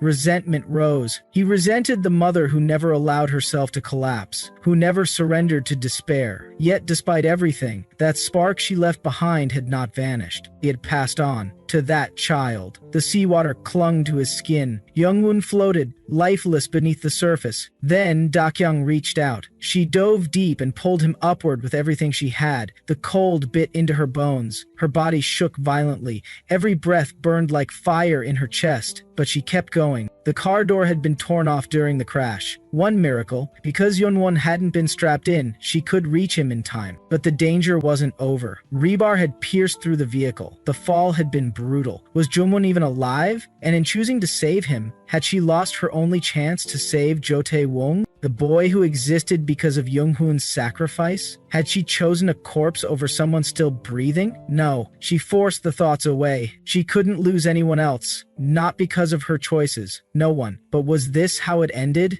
Drowning. Saving no one. Then another hand grasped hers. A figure dove in. Jae-hyun. He pulled them both to shore, fighting against the water and panic. When he saw Youngwoon's face, he froze. Shock and confusion filled him. He asked why Daekyung was here. He had heard about the nearby accident, had a bad feeling, Tried calling, no answer. Dakyung broke down. She reminded him of what he once said, that they should go back to being strangers. Then why was he here now? Why did he keep risking his life for her? Was he insane? Why did people keep doing this? She didn't understand. Jaehyung tried to answer, but she turned away. She had to go. He asked where, called after her, but she didn't stop. She told him to take Jo Tae-woong and Han Jung-woon to the hospital, begged him to save them. Then she walked away, stepping into the road. Her mind swirled like a storm. Shin Myung-hwan was still out there, attacking anyone in his path. Ja-hyung had already been a target. If she hesitated again, more people would die. This had to stop. She already knew what had to be done. There could be no more running, no more losses. She was ready. Jae-young desperately pushed down on Jung-hwan's chest, performing CPR with trembling hands, his breath growing heavier with every passing second. Fear and dread surged within him as he recalled rushing there, a terrible feeling consuming his heart. The sight was gruesome. Blood everywhere, its stench thick in the air, making it hard to breathe. The horror of it all clouded his thoughts. Even though he tried to focus, his mind kept slipping. Even Han Jung-woon, who was dying in front of him, made reality feel distant and unreal. But Jae-hyung couldn't afford to give in. He gritted his teeth. He had to save him. Suddenly, one of Jae-hyung's servants rushed over, yelling out for the young master. Seeing Jae-hyung in that state, the servant asked if he was all right. Jae-hyung quickly asked about the ambulance, and the servant informed him it would arrive in about 10 minutes. Assuring Jae-hyung that he would handle things from there, he urged him to head to a safer place. But Jeong's mind shifted again, this time to Lee Da-kyung. Realization struck hard. He still had to find her. Panic rose in his voice as he shouted her name into the open air, desperate and loud. He looked around frantically, calling out again and again, pleading for her to come out, to respond. His thoughts screamed for Da-kyung. He was plagued by regret. What had he missed? Why had he been so late to understand the situation? Why had he been so powerless? Maybe it began when Han Jung-woon had walked alone on that dark, rainy road. Or perhaps it started even earlier. He clutched his phone, willing Da-kyung to answer, hoping for a response that never came. He had told himself it must have been a simple accident, otherwise nothing made sense. As he moved toward a distant commotion, Jae-hyung noticed a group of cars and a crowd gathering around something. His eyes widened as he saw Da-kyung lying motionless on the ground. Without hesitation, he ran to her and held her in his arms. His gaze locked onto the men nearby, Shin Myung's men. Jae-hyung shot them a death glare, and one of the men returned it coldly. Meanwhile, in another part of the city, Jae-hyung's stepsister sat calmly in her bedroom. A man massaged her legs while she chatted on the phone, but the call quickly turned sour. Her expression shifted from indifference to offense. She snapped in anger. The voice on the other end had clearly disrespected her. She reminded them that she had given explicit orders to leave Lee Da-young alone. Frustration surged in her voice as she shouted again. Why did they always act up whenever she left Korea? With a bitter sigh, she dismissed the caller's excuses and ordered them to figure things out. She didn't care whether Da-young screamed or cried. They should have left her behind. She also reminded them that their father had been on edge lately. If this caused trouble for her, she warned, she would make them pay. As the call ended, it became clear she had been speaking to Shin Myung all along. Later, Shin Myung sat face to face with someone else. With a smug tone, he commented on people's relatives, but the person he was talking to was none other than Jae-hyung, bound tightly to a chair, unable to move. Shin Myung mocked him, calling him rude.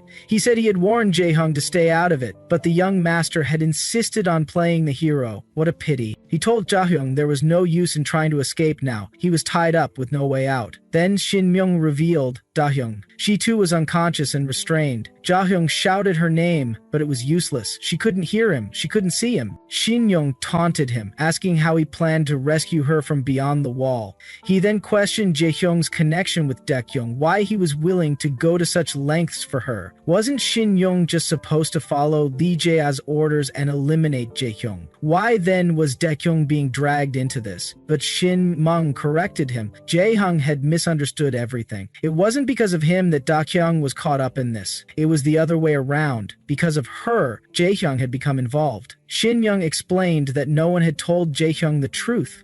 Dak-young was born as the daughter of a prostitute. Raised by an organization, she had only learned how to kill. After the death of her former boss, she had spent her life seeking revenge, a low and dirty pursuit. And that same woman, Shin Myung said, was the cruel murderer Jae-young had once admired so much. This was Lee Dak-young's true identity. Shin Myung declared that he would offer her to the director. Her unwavering will had become a threat. She had even plotted to murder the director's family. The same woman whom everyone had once followed as a boss had tormented the director for years. Byung-seon Shin Myung said was blind, chasing power without knowing the truth. Shin Myung had simply done what the police couldn't. It was, in his words, for the greater good. But Jae-hyung rejected that completely. He called Shin Myung a social evil, bound to be swallowed up by the karma he had earned. He said Shin Myung's words were nonsense. The moment their stories no longer aligned, everything Shin Myung said became meaningless. Yeon-hyung's anger boiled over. With venom in his voice, he said Shin Myung had no right to call Lee Dak-young a monster. He warned him not to try deceiving him again. There was no more need for words. He had made a decision. Hyung said that Lee Dak-young would be the one to finish Shin Myung off. Without hesitation, without blinking, she would kill him. He hoped Shin Myung realized exactly who he had provoked. He told him to watch closely, how decisively she would end him. Shin Myung let out a laugh and walked out of the building, the echo of his amusement lingering behind. Hyung growled Shin Myung's name through gritted teeth, a warning laced with fury. Outside, Shin Myung asked his assistant if they had received a response from the chairman. The assistant whispered back, it wasn't just anyone, it was a message from Chairman Lee. At that moment, fear crept across Shin Myung's face. His eyes widened. Sweat trickled down his forehead. The name alone was enough to shake him. In the next scene, a man quietly at Dak-young's side. She was still unconscious. He approached her gently and asked if she was okay. Dae-kyung looked up and recognized the man in front of her. He was the same one she had seen before. Her thoughts stirred with curiosity. Her body, however, remained weak and unresponsive. She could feel no strength left within her. Something had clearly been done to her. The man, standing before her, admitted that he had been surprised the first time he saw her. He explained that although their combat team had trained many people, it was rare to find someone with a will as strong as hers. Yet he questioned why she hadn't fought back earlier. He felt no resistance from her at the time. He wondered aloud if it was the fear of losing those close to her that had kept her still. Reaching out, he grabbed her hand and presented a cruel scenario. Two of her people were now there. The moment Dae-kyung lost consciousness, Jae-hyung had chased after her and willingly followed wherever she was taken. The silver-haired friend was also alive, but unconscious and easy to capture after being left behind by Jae-hyung. Because of that, they had managed to bring him as well. The man claimed there was still hope. She could save one of them. That was the director's offer. But there was also a third man, the blonde one from the car. The man coldly informed her that he had died on the spot. Shock widened Dae-kyung's eyes, leaving her momentarily speechless. But instead of breaking, she glared at the man with the fierce intensity of a lioness. He returned her death glare without backing down. Smirking, he encouraged her to keep that fire in her eyes. He reminded her that a broken toy was of no use. She didn't need to worry, he said. It was only a sedative. No one would touch her, as her owner was elsewhere. Then he injected her with something painful. The agony surged through her, making her wonder what kind of substance he had used. Watching all this from behind the wall, Jae-young witnessed everything, but bound tightly, he was helpless. Dae-kyung couldn't even see that he was there. The man received a call and began to leave. As he exited, Dae-kyung lowered her head, whispering in her thoughts that it couldn't be true. It had to be a lie, meant to provoke her. If not, she wouldn't be able to die peacefully. She needed to be sure. But how? She urged herself not to lose focus. She had to stay sane. Soon after, another man entered the room. He observed her and commented sarcastically on seeing such a young woman in that condition. Dae-kyung silently noted that he was clearly a novice. A professional would never have revealed even the smallest detail. His presence was confusing. Why was someone inexperienced sent in? And why did the other man suddenly vanish? She tried to piece it together. The drowsiness she felt was clearly from the sedative. It was likely they had injected her again while she was unconscious. Everything had been been meticulously prepared, from the gag to prevent suicide to the reinforced handcuffs and shackles. The man scratched his head and wondered aloud if it was necessary to gag her. As he began to remove the cloth from her mouth, Dakyung's thoughts continued racing. She knew that unless magic was involved, there was no way she could escape on her own. If the earlier man had just stepped out for a moment, it meant they didn't consider her a threat, and it also meant the other men could return at any time. The novice man offered to chat, claiming boredom. She noticed there were no visible security cameras in the room. It was likely none were installed. He then lifted her chin and asked what she had done to deserve being locked up, calling her pretty. Meanwhile, Jae-hyung quickly understood what that meant. No one was watching. Whatever he did to this man, no one would know. He couldn't afford to die yet. Elsewhere, Jae-hyung's stepsister was seen stabbing the man who had been giving her a leg massage. His body collapsed, lying lifeless on the floor. She immediately called out to her assistant, ordering him to call an ambulance. When he questioned the urgency, she snapped back, demanding if he was deaf, and told him to hurry. Under the dim light, Dakyung stood face to face with a young novice. Her voice steady, she admitted she didn't know either why his boss was so obsessed with her. The novice laughed, scoffing at the absurdity. When she mentioned his superior Shin, he burst into amused disbelief. The realization seemed to amuse him even more. He grinned, curious to know what kind of charm she possessed to make Shin so fixated. With a mocking tone, he expressed interest in hearing more. Dakyung didn't hesitate. She reminded him she had killed many of his people. But instead of reacting with anger, the novice laughed again, almost entertained. He invited her to go on, assuming she must have been bored just like him. Dakyung's tone shifted. She spoke cautiously, preparing him for what was to come. The novice, sensing something in her tone, brought his gun up and held it toward her. He warned her not to try anything foolish, claiming she couldn't do much in her current condition. His tone was casual, even teasing, as he reassured her the safety was on. But Dakyung leaned in closer, her eyes locked onto his. She traced her tongue across the barrel seductively, taunting him. She asked if he was really that curious, then offered should she show him, inviting him not to just stare but to come closer. The novice laughed, almost charmed. Her boldness excited him. He admitted she was crazy, but somehow that made him like her even more. With no concern for consequences, he stepped in.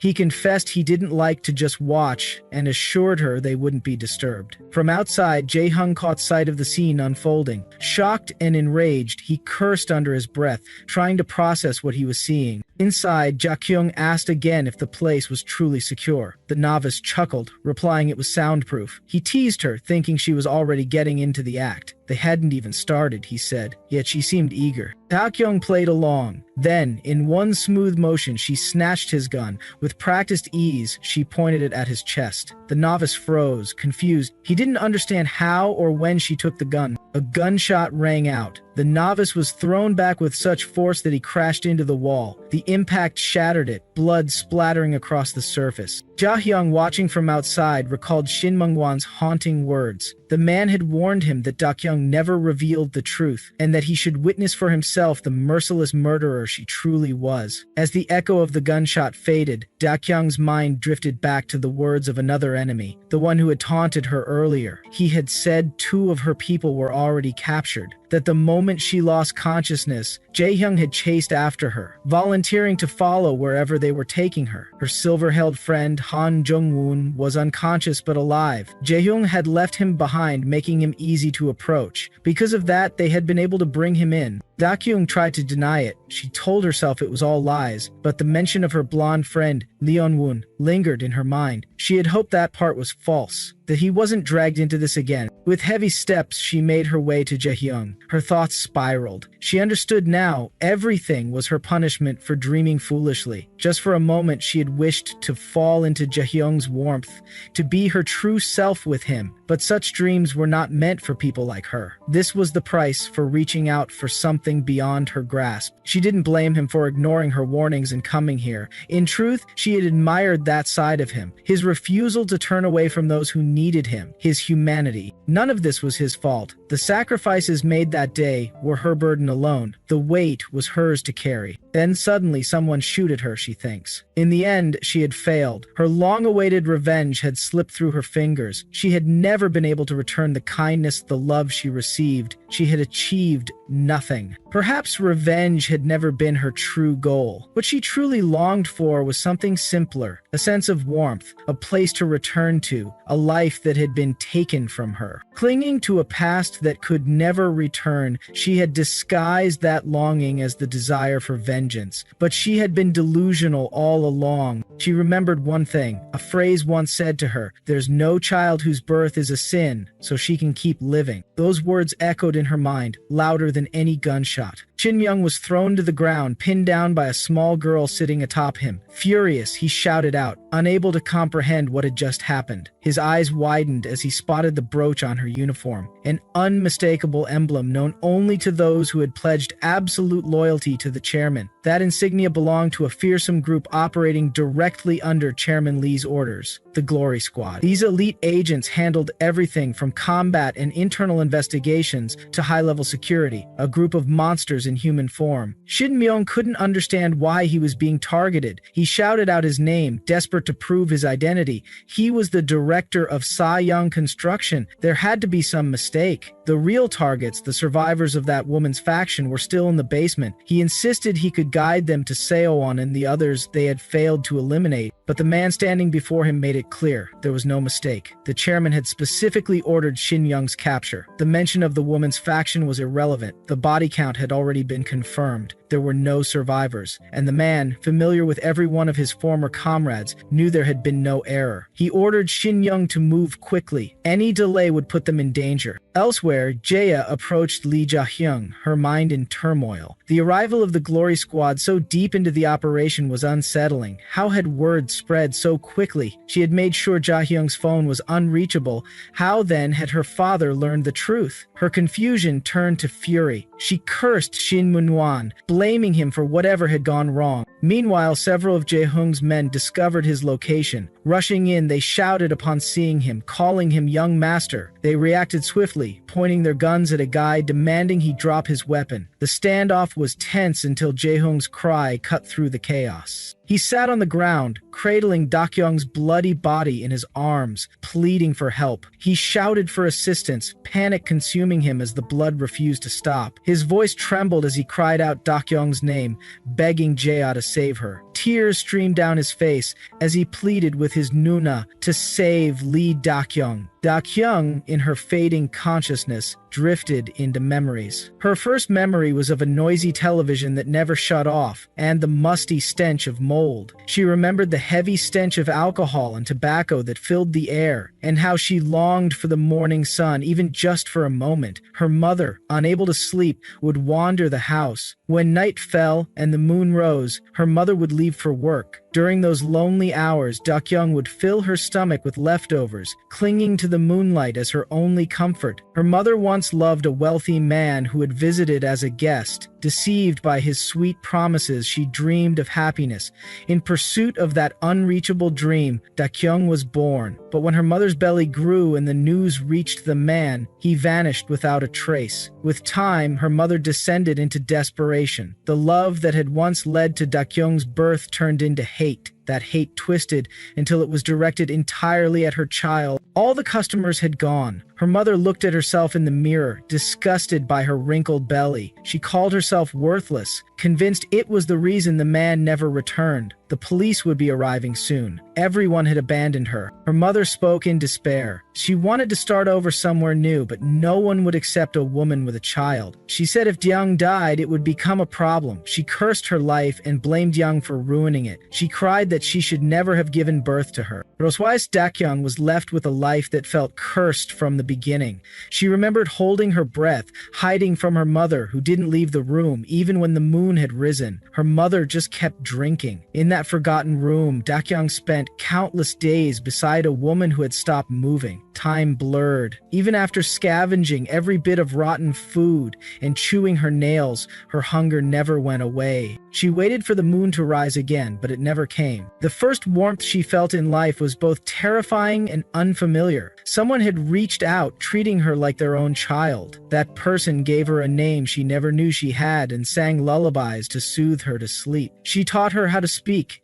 and what it meant to feel full. She showed her the world beyond those four walls and gave gave her a taste of life. That woman once told her, "There is no child whose birth is a sin." That was the moment Dakyung saw what it meant to live. She had found something she never wanted to lose, but she learned that nothing in life was eternal. Afraid of losing it, she shut the window before the moon could rise again. That fear may have been the start of her contradictions, yearning for warmth while pushing it away. And now, as her life dangled between moments, it was him who appeared again. Of all people, it was him. She had brought him into this without meaning to. Leonwoo's voice echoed in her mind. He had once accused her of hurting everyone around her. Perhaps he was next. Perhaps it was guilt that made her see his face. Or maybe it was because he had risked everything to bring her back from the brink. He had looked at her like the moon illuminating the darkness, calm, knowing, and full of compassion. He had warned her not to throw her life away, that people like her always ended the same way. He had begged her to stop walking that path, and that day, when he looked at her, he resembled the moon she once longed for. Just like light slipping through closed windows, he kept reaching her. No matter how much she denied it, he stayed. She had always known, deep down, what she felt, and now that everything was slipping away, she could finally admit it. He was the embodiment of her yearning. If she could see him just one more time, she would be sure of her feelings. She was born with an unusually long destiny. Whether it was misfortune or something else, she didn't yet know. Eventually, Dakyung arrived at the hospital. The nurse informed everyone of her condition. From the window, Taewong stood watching. Tears welled in his eyes, falling freely as he saw her, still alive, yet battered. At the hospital reception, a nurse called out for patient Lee Dakyung. Jo Taewong quickly responded, asking if she was all right. The nurse requested his name and ID. After confirming he was Jo Taewong, she informed him that he was eligible for visitation and would be escorted to the room. It had been 4 days since the incident. Though Dakyung had regained consciousness, she spent most of the time asleep. Taewong was deeply worried. Upon arriving at the VIP room, he marveled at the luxury and wondered if she had woken up that day. As he stepped inside, he cried out in relief. Lee Dakyung was awake. Overwhelmed, he rushed to her side, asking if she was all right, if she could speak, and if she remembered him. Panic flickered in his voice as he asked whether she had lost her memory. Dakyung in that moment realized something she had forgotten, something deeply important to her. Taehoong pressed further, asking if she remembered his name. Her thoughts told her that this man, despite everything, was the one she could trust the most. She teased him by pretending not to recognize him, calling out, "Who are you?" in jest. But to her, he was more reliable than anyone else. Shocked, Taewon exclaimed in disbelief, but quickly reminded her she was lucky to be alive after being shot 3 times. That alone was a miracle. Yet Dakyung's inner voice said she couldn't die and leave him behind. Taewon questioned her again, and Dakyung gently told him she could never forget him. She was simply glad to be alive, and called him an idiot affectionately. Taeyoon shouted her name with joy. Then he asked if Lee Jae-young's people were the ones who rescued them. He explained that while Jae-young and Dakyung were taken away together, he was directly rushed to the emergency room and only later heard that they had been taken by Shin Myung-won. Dakyung recalled that it had all been a lie. Myung-won's gray-haired minion had twisted the truth, mixing it with lies to manipulate her. He had claimed both Jae-hung and Tae-woom were there and that one of them had died. It was all part of his deceit. She then asked what happened to Shin Myung-hwan. Tae-woong admitted he didn't know. From what it looked like, Jae-hyung had backed down under pressure. He hadn't been in contact since, but he was sure that once Jae-hyung learned she had woken up, he would come. Tae-woong felt indebted to him and didn't know what to do. Dakyung confessed something that weighed heavily on her. She had killed a man in front of Lee Jae-young. She had been desperate to get Tae-wong out and didn't hesitate to shoot the enemy in the head. She had assumed there was a wall behind the man, but the bullet passed through and shattered the wall, revealing Jae-young on the other side. In that split second, she couldn't even count how many times she had pulled the trigger. Now to Jae-hyung, she would only be a walking trauma. She couldn't bear to face him. But Tae-woong insisted that being alive was what mattered. All 3 of them, Daekyung, Tae-woong, and Jae-hee, were still breathing. Feelings could be sorted out in time. Wounds, both physical and emotional, would slowly heal. He urged her to stop blaming herself and let go. Dakyung agreed. What mattered most was that everyone was still alive. Yet Taewung noticed a change in Dakyung. Something was different. As he questioned why she was already up, she stated that she needed to see Han Jung-won. It was urgent. She had something to confirm. She asked about his room number, whether he was in a different hospital, and if he had regained consciousness. But Taewung hesitated. When she pressed him, he finally confessed. On the day of the incident, people claiming to be Jungwon's guardians had taken him away by force. Since then, there had been no information. He didn't know if Jungwon was alive or where he was. This news hit Dakyung hard. Her thoughts spiraled. The steel bar that had pierced her stomach, the mental trauma that followed, and the lingering bullet wounds. None of it felt coincidental. A girl's voice echoed in her head, complaining that no one had come. It had already been 2 weeks. The aftermath of it all lingered. Taehoong silently wished he had lied. He remembered telling her the truth, that Jongwon had been taken and nothing more was known. Looking at Jakyung now, he saw the same fragile, unstable state she had been in after the boss died. It felt like history repeating itself. He wondered what he had missed. Dakyung's own thoughts turned dark. There had been no trace of entry or exit that day, not even from the room. Jungwon hadn't died, he had disappeared, and that meant he could still be alive. The link between the boss and Jungwon stirred her confusion. What started as hope began turning into despair. She recalled Jungwon's words, telling her it wasn't her fault. But now it felt like everything was. The guilt of not being able to protect anything crushed her. She longed to lighten the burden that weighed her down. She had hidden a piece of guilt, too painful to confront. A small part of her hoped someone would deny her fears. Jaya's voice shattered the silence, demanding Dakyung say something, anything, to acknowledge that she had been the one to save her. When Dakyung had cried out for help, it had been Jaya who responded, and now Dakyung's silence was unbearable. To Dakyung, Jaya had always been hostile. Now she saw her clearly for who she was. Jaya continued her assault. She mocked Dakyung's ambition to start a business, sneered at her past failures, and belittled her for relying on others to save someone she couldn't protect herself. Dakyung asked herself why she was even there. Jaya then mentioned her reason for coming to Korea, an invitation to next month's solar banquet. She challenged Dakyung to prove herself first before speaking again. Dakyung remained calm, though her thoughts churned. Some things were better left buried. Jair's cruel words continued. She mocked Dakyung's fragile body, born so weak it could have died from a simple touch. She spoke of their father's disappointment. His hope for a son fit to lead dashed the moment Dakyung was born. If Dakyung had never existed, perhaps life would have been average. It was maddening. Dakyung's thoughts echoed with frustration. Families more broken than hers weren't rare. Blood ties often meant nothing. In fact, they could be crueler than strangers. She urged Jaehyung to go inside, forget everything, and rest. Treat it as something that would pass. Jaehyung stopped her. He didn't know what to call her anymore. Everything he thought he knew had been a lie. She realized then that she hadn't just broken his trust. She had shattered his last bit of faith. Jaehyung demanded answers. Who was she, really? To him now she was nothing but a murderer wrapped in lies. He asked why she had come. She should have stayed away. He accused her of manipulating him and then casually discarding him. To Dakyung, she was now just a monster created by her own fears. Jaehyung brought up her revenge. Wasn't that her real reason? She denied it, realizing she had overestimated herself. Trying to comfort him had been a mistake. She explained she only came because she was worried. She thanked him for saving her and Taewang for sending them to the hospital. She appreciated him for coming to rescue them. In her thoughts, she knew her words were probably more painful than anything else. She told him she wouldn't appear before him again. She apologized, but Jaehyung stopped her. If she was truly sorry, she should stay. Stay by his side and redeem herself. Jaehyung had always tried his best. Born with a frail body, he spent his life determined not to carry that label forever.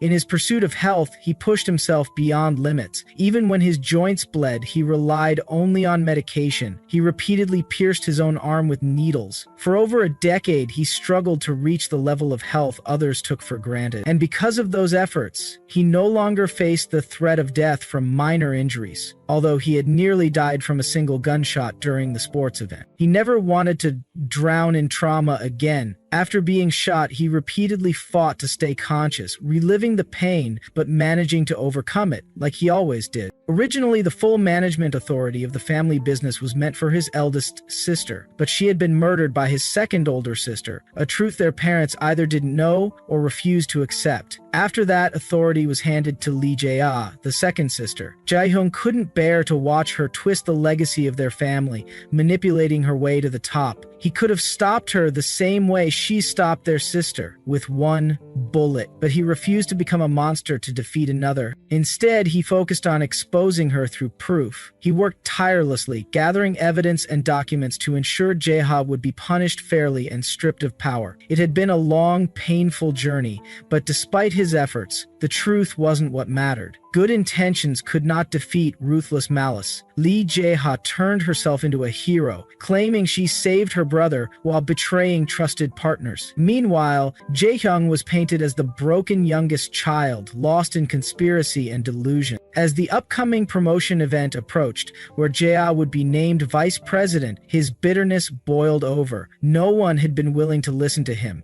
His cries, even to his father, had gone unheard. All his efforts had collapsed into futility. But Daekyun disagreed. She softly said that his efforts hadn't been for nothing. Jae-hyung wasn't convinced. He reminded her that his story wasn't over. He had put so much into their relationship. Even when rumors claimed she was blinded by revenge and wanted to kill him, something that sounded more truthful than anything else, he had chosen to believe her. He had thought maybe he had lost his mind for trusting her, but still, he held on. He remembered her words from back then, when she brushed off any intent to harm him. She had said she was just a student, not someone capable of such violence. She had dismissed the idea of killing him, even pointing out she had plenty of chances if she ever wanted to. Jae-hyung believed that. He thought his distrust might have hurt her. Later, a staff member had confirmed that Daekyung had broken something during a phone call, supposedly in a moment of anger. He had continued to believe her, unconditionally. Even when it became clear they weren't aligned in their feelings, he tried to close his heart to her, but it hurt too much. No matter how hard he tried, he couldn't stop worrying about her. When she had jumped into the ocean to save someone, he had followed without hesitation. He never spoke of how terrifying that moment was. Shin Myung-hwan had spoken ill of her, but Jae-hyung kept his faith. Until the very end, he believed in her, even when she denied everything. Daekyung apologized. Yahyung told her he believed that if he tried hard enough, she would eventually understand his feelings, but in truth, that was never what mattered to her. While he was battling alone, she had only been assessing whether he could be used for her revenge. That was all he ever meant to her. He reflected on how pathetic he must have looked, crying when he confessed. It must have seemed ridiculous to her. Again, she apologized. But Jae-hyung pressed further, asking what all his effort had been for. Was an apology really supposed to erase everything? She whispered another sorry. His voice demanded an answer. Did she still think he wasn't wrong? Then, he asked for her story. He had figured it out. She had a grudge against Seong Group. Her plan had been to kill the chairman's son. That goal had been achieved. Han Jun-woon, Seong Group's next-generation heir and Chairman Lee's biological son, had died. Daekyung's face crumbled as she realized the truth. Yahyung confirmed it. Han Jung-woon had died that day because of her. He mocked her reaction. Wasn't this what she wanted? She had enrolled in the school just to make it happen. Her mission was now complete. Daekyung backed away. Jae-hyung's words pierced deeper. Had she truly fallen in love with her revenge target? Daekyung begged him to let her go. He asked if she felt even a shred of regret for what she had done to him. Her voice trembled. She didn't know anymore. She just wanted to leave. Chiang didn't resist. He turned and walked away. Behind him, Daekyung collapsed. She was exhausted and overwhelmed. Her mind reeled in disbelief. It had to be a mistake. He whispered that it was a lie. There was no proof, just a dream. She should have never dared to hope for more. So why had she clung so tightly? Then a gunshot echoed. She turned and saw Jae-hyung with the weapon. In a panic, she rushed forward, grabbing his hand and forcing it upward. The bullet fired into the sky. Tears poured down her face as she begged him to stop. She pleaded with him not to follow the same path. Again and again, she apologized, her voice breaking. She asked what she could do to make it right, to be forgiven. Young answered with 2 words, "Save me, love me." Without thinking, Dakyung kissed him, but deep in her heart she knew it was all wrong. Their relationship had completely rotted from the inside. Elsewhere, Yeonwon stirred in his hospital bed, and from that moment, the story took a new turn. As morning light streamed through the window, Daekyung reflected on the last things she remembered, the countless moments they had kissed. After that, they had fallen asleep for a few hours. In the dazzling morning, she stirred briefly, only to find Jaehyung watching her quietly. Without a word, she drifted back to sleep. Later, as the sun set and dusk painted the room in warm hues, she opened her eyes again. He was still watching her. A thought lingered in her mind. Had there ever been a moment where she was the only one in his eyes? Like this? Yakyung moved closer to her and gently cupped her cheek. Yakyung looked at him and asked if he was anxious. Yakyung admitted he was, in case he died while she was asleep. As his face inched closer to hers, their lips nearly touched. Daekun's thoughts turned bittersweet. It might be a little cruel to him, but she wished this moment could last forever. She wished she could be the only one in his world, the way he was in hers. Later, while Jaeyoung applied medicine to her wounds, he asked her name. She answered, Lee Da-kyung. He seemed surprised that she hadn't used an alias. She explained it wasn't necessary. Everyone who once knew her was dead, and no records remained. He asked her age. She told him she was 21 and had no reason to lie anymore. Young admitted that despite having watched her for so long and speaking with her countless times, he realized he had known nothing about her. She apologized, but her apology only made him feel worse. From now on, he said, instead of apologies, she should say, I love you. Love. The word felt distant to her. Even if she had felt it before, she wouldn't have recognized it as love. It was too complex, too far removed from her. But despite everything, she was here to atone. This was the only way she could save him. So she said it. She told him she loved him. Don, holding her lips, asked her to say it again. She repeated it. Unable to hold back anymore, Jaeyoung kissed her. Passionately, they kissed each other. In Daekyung's mind, she admitted to herself that his personality had been destroyed by the very beliefs he once held dear. Though she may not have caused his circumstances directly, she had definitely pushed him to the edge. His brokenness was her fault, and she couldn't deny that. As Jaehyung pressed a kiss to her neck and asked her again, she repeated her words, I love you. Even knowing she had pushed him off the cliff, he still held on to her with everything he had. That must have been his final desperate attempt to survive. Together they were falling, with broken minds and bodies, collapsing as one. Later, Hyung gently laid her down. Desire flickered in both their eyes as they gazed at each other. Hyung realized that their actions, their words, all of it was just a disguise for love. They had lost their sense of direction, unable to tell where the surface was. They no longer had the will to seek the light. They were sinking endlessly. And so they kissed again, endlessly. Sometime after, they sat side by side on a hill under the night sky, holding hands in silence. Daekyung broke the quiet with a question. Was Han Jung-mun really Chairman Lee's son? She needed to settle this in her heart before focusing on Jae-hee. Chairman Lee and his current wife had a child. Was it really Han Jung-woon? She recounted what happened after Jaehyung collapsed. Chairman Lee's personal unit had arrived but paid no attention to her or Jaehyung. Shin Mungwon had disappeared soon after. That was when she realized the truth. There was nothing else.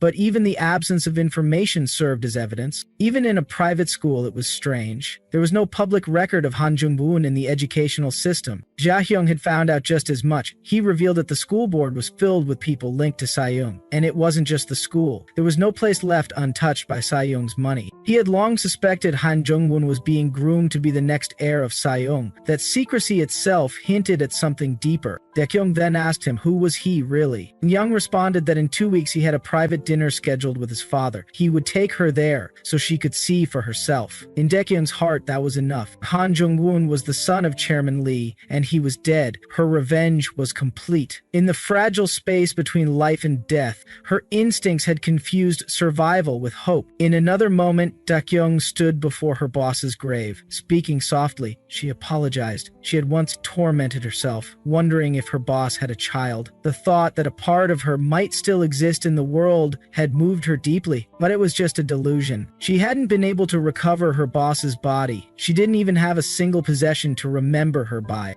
If her boss had a child, she would have known. She had spent every moment of her life by her side. Then, a scene from the past surfaced. Dakyung had spoken with her teammates. They had reassured her. Even the boss needed time alone sometimes. It didn't happen often, but when it did, she would disappear for the entire day. But this time was different. It was pouring outside, and Taekyung worried if she had left on a sunny day, maybe things would have turned out differently. She reflected. Her father wasn't the only one who died. Her mother had passed away the year before last. Shin Myung-hwan's subordinates were closing in. Only one had appeared so far, but more would follow. In the dim stillness of the house, Dakyung looked around and noticed the silence. The housekeeper auntie was nowhere to be seen. Her cooking had always been comforting, and now the absence felt unusually heavy. There were no bodyguards either. The place felt almost abandoned. Jaehyung answered her unspoken question. He had sent them all away. When she asked why, he admitted he felt like he was being watched. Something had unsettled him deeply. As Jaehyung observed her, he couldn't shake the feeling that Lee Dakyung was acting strange. Her demeanor had shifted completely overnight. It was as if the events of the past no longer existed in her mind. He questioned whether she was once again hiding her true intentions beneath a calm facade. The unease in his chest tightened. Something was off. He asked her directly why she was acting this way so suddenly. Dakyung simply said that they still needed to eat. Even if they were destined to die, starvation wasn't the way she wanted to go. Jaehyung thought back to their conversation the previous day, wondering if bringing up Han Jun-woon had triggered something in her. But no, her reaction hadn't been like this from the start. She hadn't seemed happy at all. Whatever change occurred didn't stem from revenge alone. Dakyung admitted she had tried hard in the beginning to hide her feelings, even playing along, but keeping up the act had grown harder. Eventually, she just began watching her words, slipping back into her usual patterns. For Jaehyung, trust was always fragile. Sudden changes like this only deepened his wariness. Dakyung then mentioned something she noticed while making ramen. A date, July 5th, had been circled. Curious, she asked about it. He replied that it was his birthday. A brief silence followed, and she softly acknowledged it. Then she shifted topics and asked if he could make a quick call to Jo Tae-woong for her. Jaehyung immediately saw through it. That had been her goal all along. But Dakyung asked what he meant by that. She urged him, saying he could at least send a message to let Jo Tae-woong know she was safe. Jaehyung told her to leave the dishes and that he would clean them up. She protested, asking what he could possibly do with just one hand, and reminded him he hadn't even eaten yet. She raised her voice, calling after him, insisting she never asked to see Jo Tae-woong in person. Just a message, nothing more. As he stepped away, he said he was going out to smoke and warned her to stay away, but she stood her ground. Unless he told her to leave, she was going to stay right there. She pleaded again, just asking for a message to be sent. Jo Tae-woong must be worried, and she was worried too. That pushed Dakyung to the edge. He asked about her relationship with Jo Tae-woong.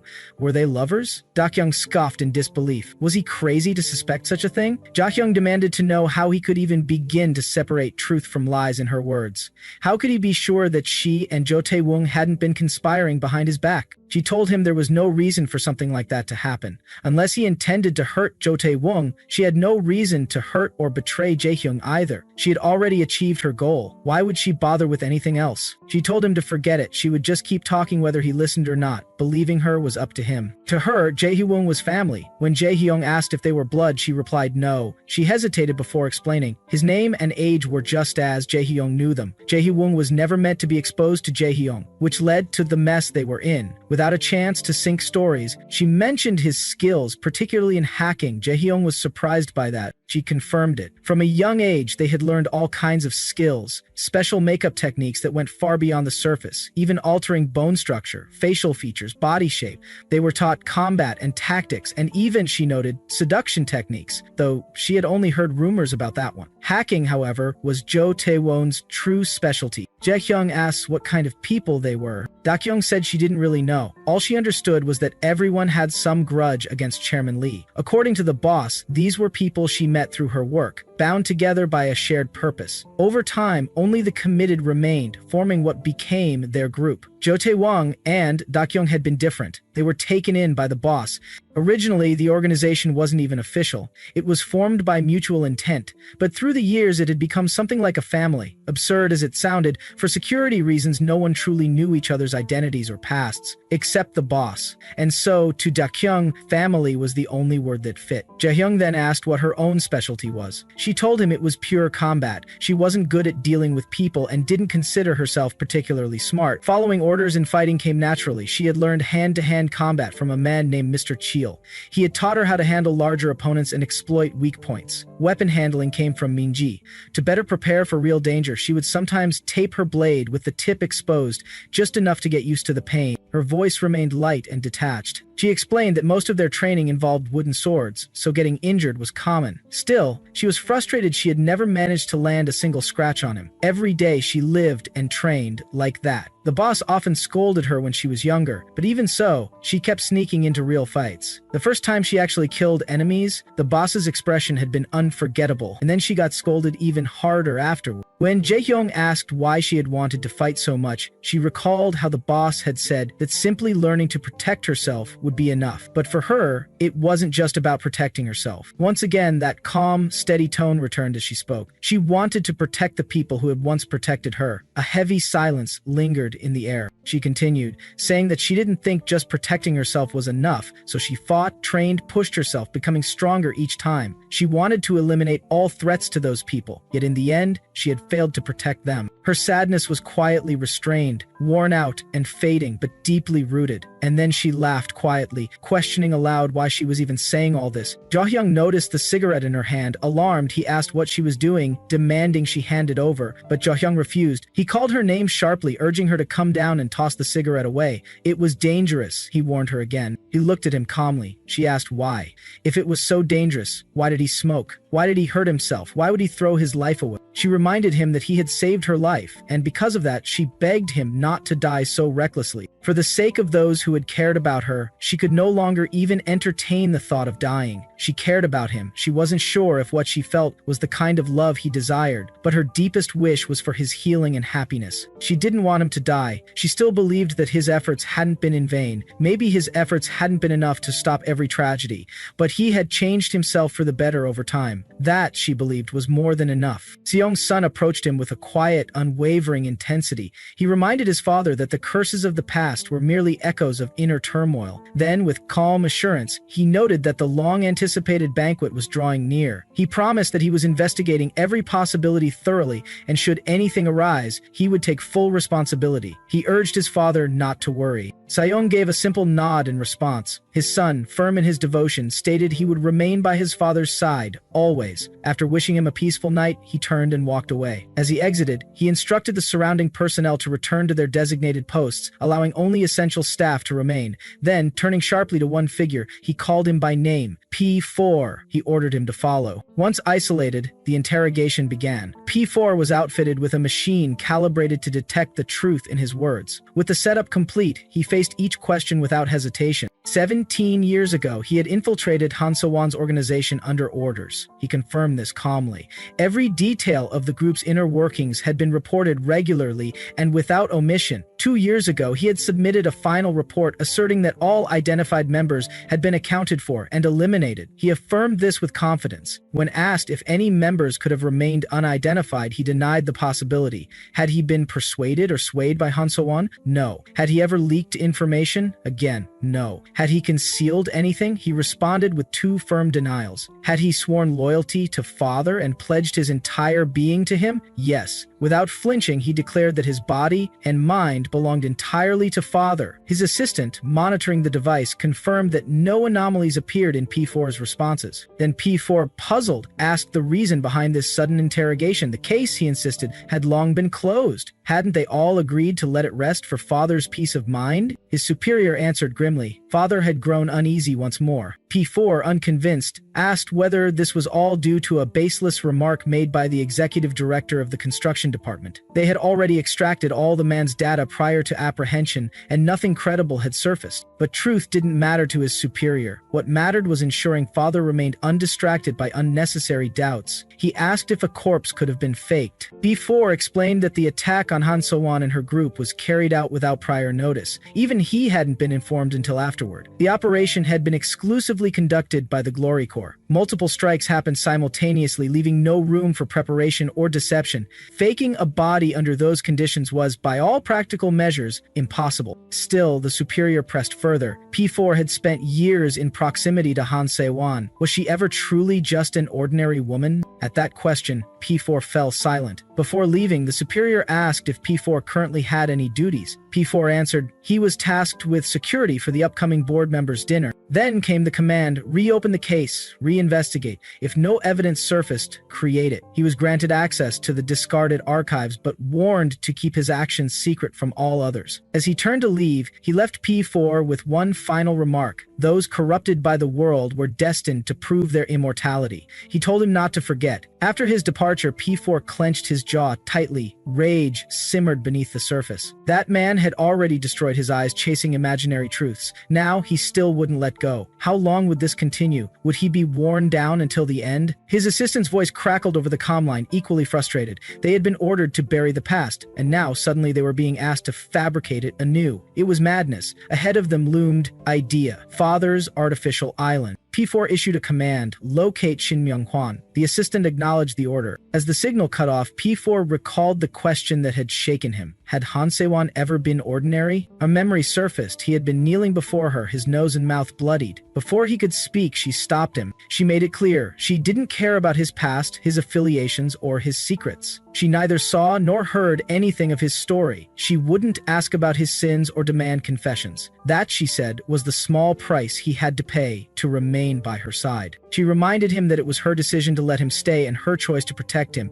Everyone bore the weight of their own choices. Whether one followed her with their life and faith was their decision, but the children, they were innocent. They had never chosen this path. If anything happened to her or disaster befell their family, he was to send a specific message. From that moment forward, he was to act as if nothing had ever happened. What came after would be his burden alone. The fate of the children would lie in their own hands. That was the price she demanded in exchange for silence. Now P4 reflected grimly, when it came time to pay that price, she wouldn't even be there to see if he honored it. Suspicion, surveillance, and eventually betrayal had followed. Yet after it all, she treated him as if none of it had happened, as if she had executed him with silence and buried it with sincerity. Despite staying near her for so long, she had never been an ordinary woman. She was layered, commanding, burdened, and so after 18 long years, his infiltration ended. The remains that arrived, supposedly belonging to the children, were beyond recognition. Every trace had been meticulously prepared, flawless. He had followed her will in secret, and though he told himself it was also father's command, it had never truly felt like betrayal. Perhaps the only reason he had fulfilled her final wish was because she, who may have known everything, had willingly exchanged fates with him. Over comms, he finally told his assistant, what was done was done. Let it remain buried. As they neared Shin Myung-hwan's last known location, the assistant asked for confirmation. Was his sentence eternal? To live as a sculpture on idea, suffering endlessly without release? P4 confirmed it coldly. The assistant was stunned. So many resources had been spent keeping the man alive just to ensure he would suffer. Then P4 delivered the truth. Shin Myung-hwan was dead. The assistant stared in disbelief. Elsewhere on idea, instructions were being carried out with careful precision. A long cloth was pulled back gently. One voice corrected the angle. Yes, exactly like that. A soft exchange followed. Someone admitted to discomfort, saying the sensation around their throat was unpleasant. Another calmly reassured them that it was fine. Nearby, a blonde-haired boy in a wheelchair quietly helped a child get dressed. Suddenly, a new presence entered the room. The butler had arrived. He apologized for the interruption and for not visiting sooner. His eyes settled on the boy in the wheelchair. It had been a long time. And finally, the boy's name was spoken. Jung-won. Butler asked Young-won about his current condition. As he handed over the file, Young-won admitted bluntly that things were awful. His body refused to obey. The lingering scent of antibiotics clung to everything, and his mind remained clouded. Yet, despite the misery, he confessed he was in a strangely good mood. Butler shifted the conversation, noting that Lee Da-kyung had sustained gunshot wounds to her left shoulder and ear. He reminded Jung-won that it was still class time and warned him to return to his seat before he started handing out demerits. Jungwon calmly brushed it off, saying he had only been explaining proper uniform etiquette. Then, he asked if there was anything else to know beyond what the report stated. Without waiting for a reply, Rohun set the paper alight in his hand. Because a child was nearby, the two immediately switched to speaking in another language. The child, overhearing the unfamiliar speech, assumed it was a specialized security language, one not included in their training. In the foreign tongue, Butler informed Youngwon that he had already dealt with the director responsible for the accident. Youngwon, unimpressed, asked whether that had really been necessary. All he wanted was to eliminate variables. Butler assured him that if anything happened, he alone would take responsibility. Youngwon then pressed further. When would he be allowed to leave? Butler insisted he focus on recovery first, affirming that no changes would be made to his schedule. But Youngwon was not satisfied. He demanded a clear answer. Butler responded firmly. Until new orders came in, Youngwon was prohibited from taking independent action. Jungwon's gaze shifted to the curator, his expression sharp. With biting sarcasm, he congratulated him for discovering his new weakness. Given the current situation, Jungwon proposed they strike a deal. As Butler watched Youngwon closely, his mind drifted. Youngwon had always been naturally gifted, shaped by relentless effort into the very image of a model student. All signs of his mother's impulsive nature had been stripped away, leaving behind only strength. Among all the children Butler had worked with, Youngwon was the closest to perfection. Though he lacked prowess in combat, Youngwon never cracked under pressure. Butler had once questioned the contradictions within him, suspecting some kind of personality disorder. But in terms of social functionality, Youngwon caused no problems. He excelled with people. The idea that Youngwon might be suppressing his stress deliberately seemed unlikely. No child could shoulder such a burden without showing cracks, not even unconsciously. In the end, Butler decided Youngwon must simply be born with extraordinary talent. Still, someone with such an unusual temperament would also be more vulnerable to outside stress. Butler had always worried what the upper command's decisions might do to Youngwon emotionally. That fear remained hidden, until the day his mother died. A memory surfaced. Youngwon had awoken during a treatment session, looking directly at Butler. He spoke of surviving a hellish facility with no one to trust. His sole anchor had been his mother, his only connection by blood. He had survived for her and her alone. But then, she disappeared. In that moment, even the only thing Youngwon could control, himself, had slipped away. Her absence shattered the foundation he had built to endure the overwhelming pressure. Despair swallowed him whole. Butler's thoughts continued. If Youngwon had been a monster, it might have been easier to accept. But he was just a boy, one who had lost everything. That someone could fool everyone simply by sheer self-control was terrifying. Another flashback emerged. Rosewise had addressed him, calling him the curator. He asked how long the operation had been running. Butler asked when Roswan had discovered the truth. Jungwon replied that however long it had been, the curator, of all people, should understand this hollow feeling. He hoped the curator would stay with him until the end, and witness the futility of a life built on effort that amounted to nothing. Then came the question. On the day his mother died, Youngwon had seen someone hiding behind the study. Why had the curator been there? Butler recalled that moment clearly. It had been like listening to a powerless boy babble endlessly, but the words held a strange, terrifying resonance, like glimpsing something beyond comprehension.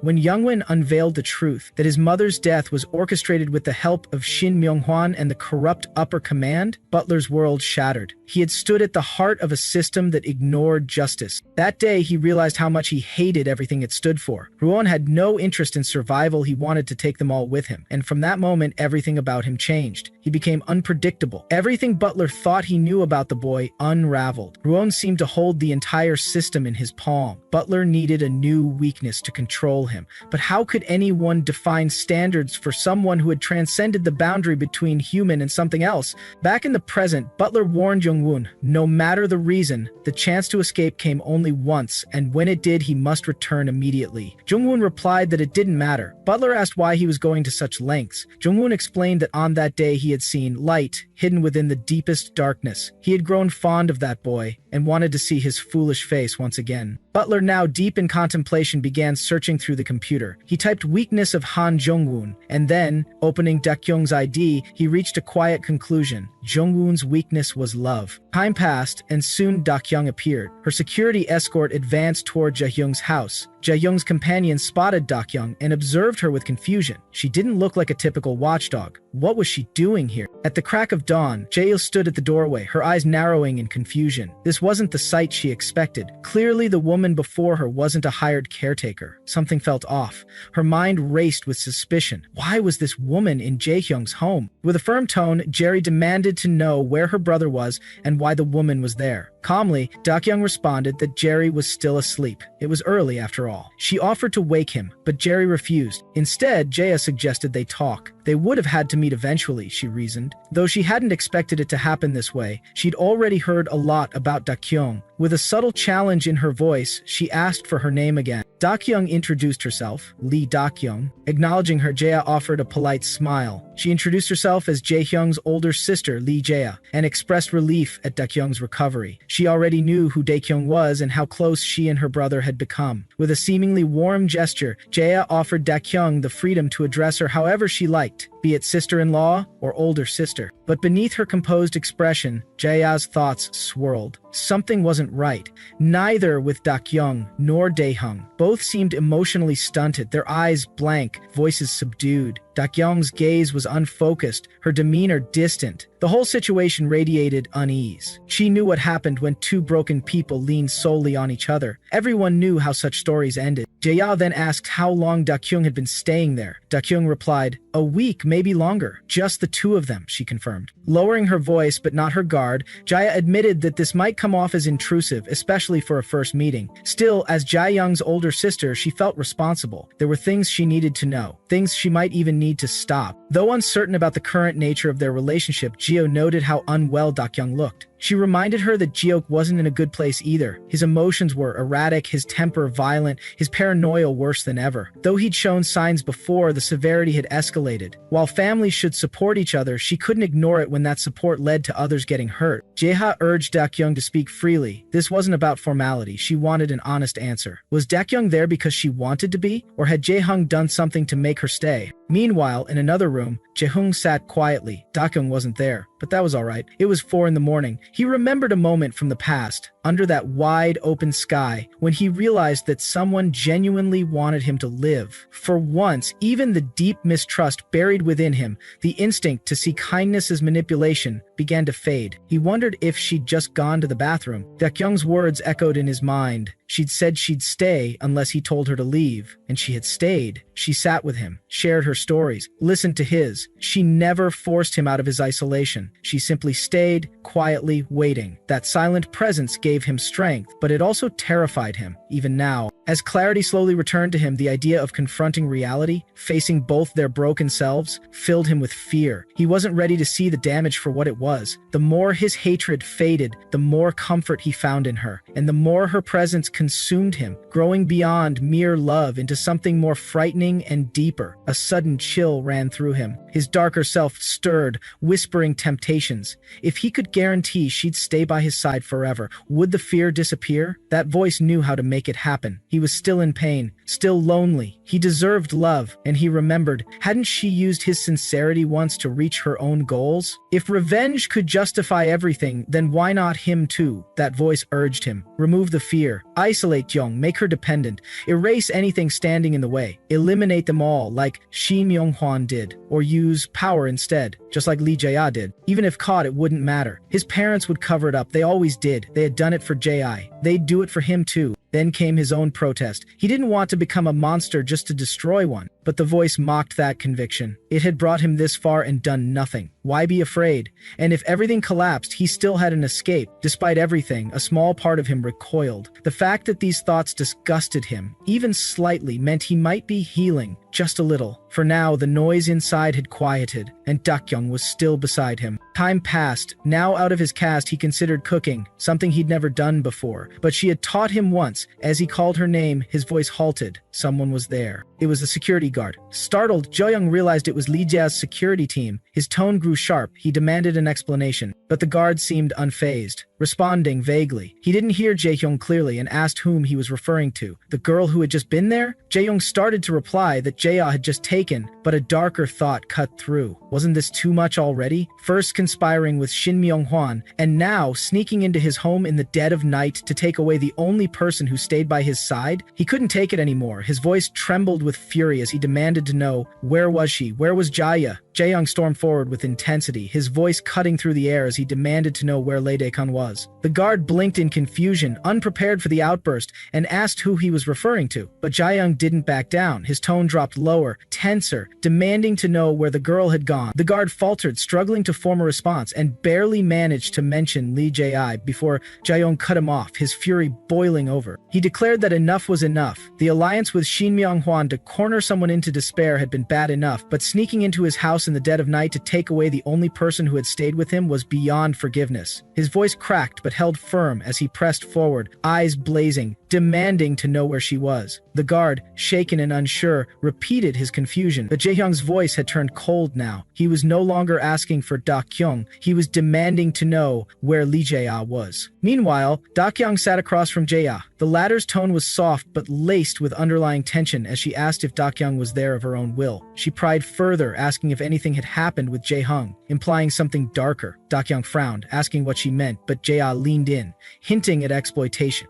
Da-kyung shut it down without hesitation, insisting that Jae-hung had never crossed a line, and she wasn't the type to let such things slide. Jae-ah's expression hardened. She spoke of how human vulnerability stemmed not from the body but from the mind. Mental abuse, she said, was more effective than physical violence. She suggested that force, when disguised as obligation, could be even more dangerous. But Da-kyung didn't waver. She had never felt that way. Jae-young was changing for the better. Then she asked, how did Jae-ya even know about her? Was it Shin Myung-hwan? Jae-ya responded with a scoff, claiming she had only worked with Shin professionally until she realized his betrayal. When Da-kyung asked what happened to him, Jae-ya answered coldly, assuming he was paying the price for his actions. Her tone then shifted, feigning concern. She said that if Jae-hyung truly was improving and if Da-kyung's presence wasn't an issue, then good for them both. With a forced smile, she suggested a trip abroad, a getaway to let him breathe and allow Da-kyung to relax. She promised to cover all costs and encouraged her to go within the week. Da-kyung stared, stunned. When she asked if Jae-ah was scared, the older woman seemed momentarily thrown. Da-kyung didn't hold back. She accused Jae-ah of trying to eliminate living proof of her crimes, now that Shin Myung-hwan was gone, and something important was coming up. She pointed out that Jae-ah was pretending to be protective only to isolate Jae-hyung. Sending him abroad would make it easier to orchestrate an accident or remove him from the picture without hassle. Jae-ah warned her to stop, but Da-kyung pressed harder. She brought up the banquet of the sun, calling it the real priority. Jae-ah snapped, accusing her of parroting Jae-young's delusions. She called Da-kyung emotional and irrational, claiming that everything being said was rooted in Jae-young's paranoia. She challenged her to present facts, asking what proof she had. Jae-ha insisted she had tolerated enough because of Jae-young's condition,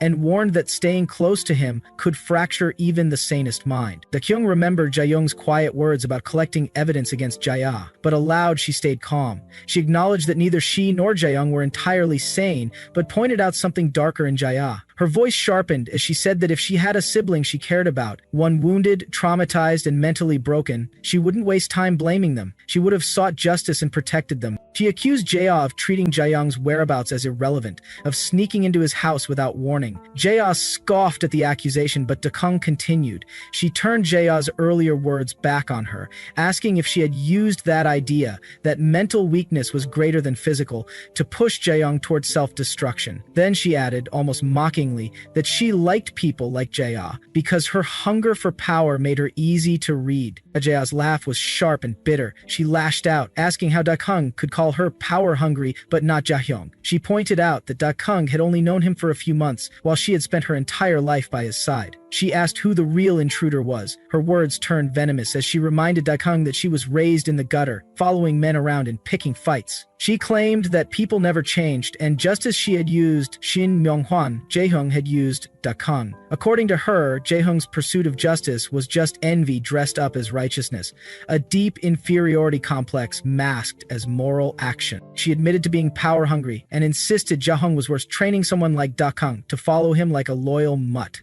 Then she stood, done arguing with someone she considered beneath her. She gave Dakang an ultimatum: leave and never return, or stay and do exactly as she was told. But Takyang stared at her coldly. She rejected the idea that Jaehyung was anything like Jaeha. She admitted that he was flawed, even obsessive and controlling at times, but never happy about it. Deep down, he knew it was wrong. What he feared most was becoming like her. She believed that his ability to endure Jaeha's torment for so long and still remain standing was proof of who he really was. She scoffed, calling Jaeha insecure and desperate to drag others down to her level. With one last bitter glance, she turned away, finding her twisted delusions almost entertaining. Jaeha growled, accusing them of paranoia and Stockholm Syndrome. She called the entire conversation a waste of time. Just then, a voice rang out. Jaehyung's. Jaehyung spun around in shock. He stood in the doorway, arm trembling as he held a gun. She shouted in disbelief, questioning his sanity and demanding to know where he got the weapon. But Jaehyung didn't answer. He growled for her to get out of his sight. The guard behind him gasped in fear, calling him insane. But Jaehyung turned to Dakyung, his voice cracking. He asked why she had no pride, why she still protected him after everything they had said to her. He seemed broken as he questioned why she had stayed,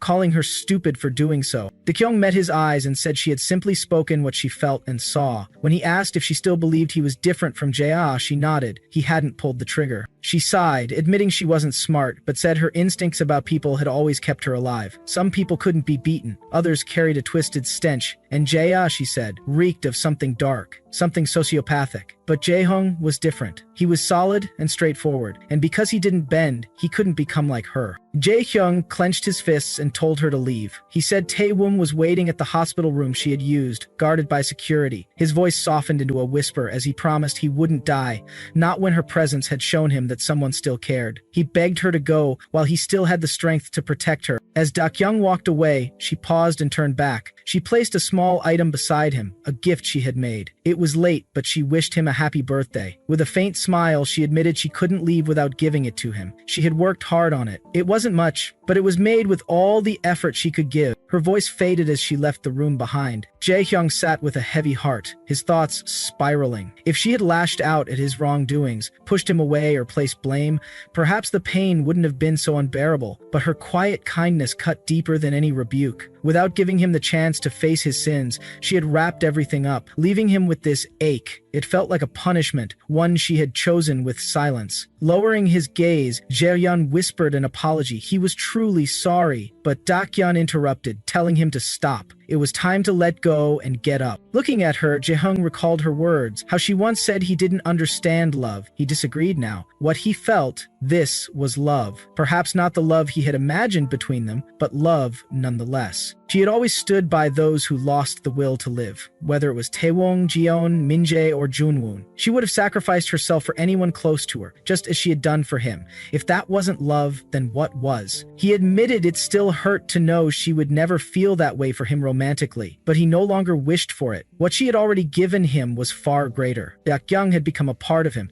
Even if she left his side, her presence wouldn't fade. She would remain within him, guiding him every time he faltered. For that, he was thankful. Later, Taewon greeted him cheerfully, happy to see Jaehyung doing better. Jaehyung apologized for worrying him. He recalled how, in a flash of memory, Taewon had once thought they were both gongers. It was a relief to still be alive. Brushing it off, Taewon thanked him for the phone and asked where he had gotten it, as he hadn't seen it that morning. Jaehyung explained that Minjae had given it to him, asking him to ensure Daekyung received it. He asked where she was. Taewon replied that she was getting ready and reminded Jaehyung he was meeting his father today. Jaehyung confirmed it, though he didn't find it necessary. Still, his father had insisted on tying up loose ends. As Jaehyung prepared to leave, Taewon asked if he could come along. He had questions, especially about Junwoon. Dakyung had been acting strangely, and every time he brought up Junwoon, she went silent. Jaehyung invited him to his room. When Dakyung regained consciousness, he finally had the clarity to look into Junwoon. The hospital had said Junwoon's guardian took him away. Jaehyung had found a way to connect with that guardian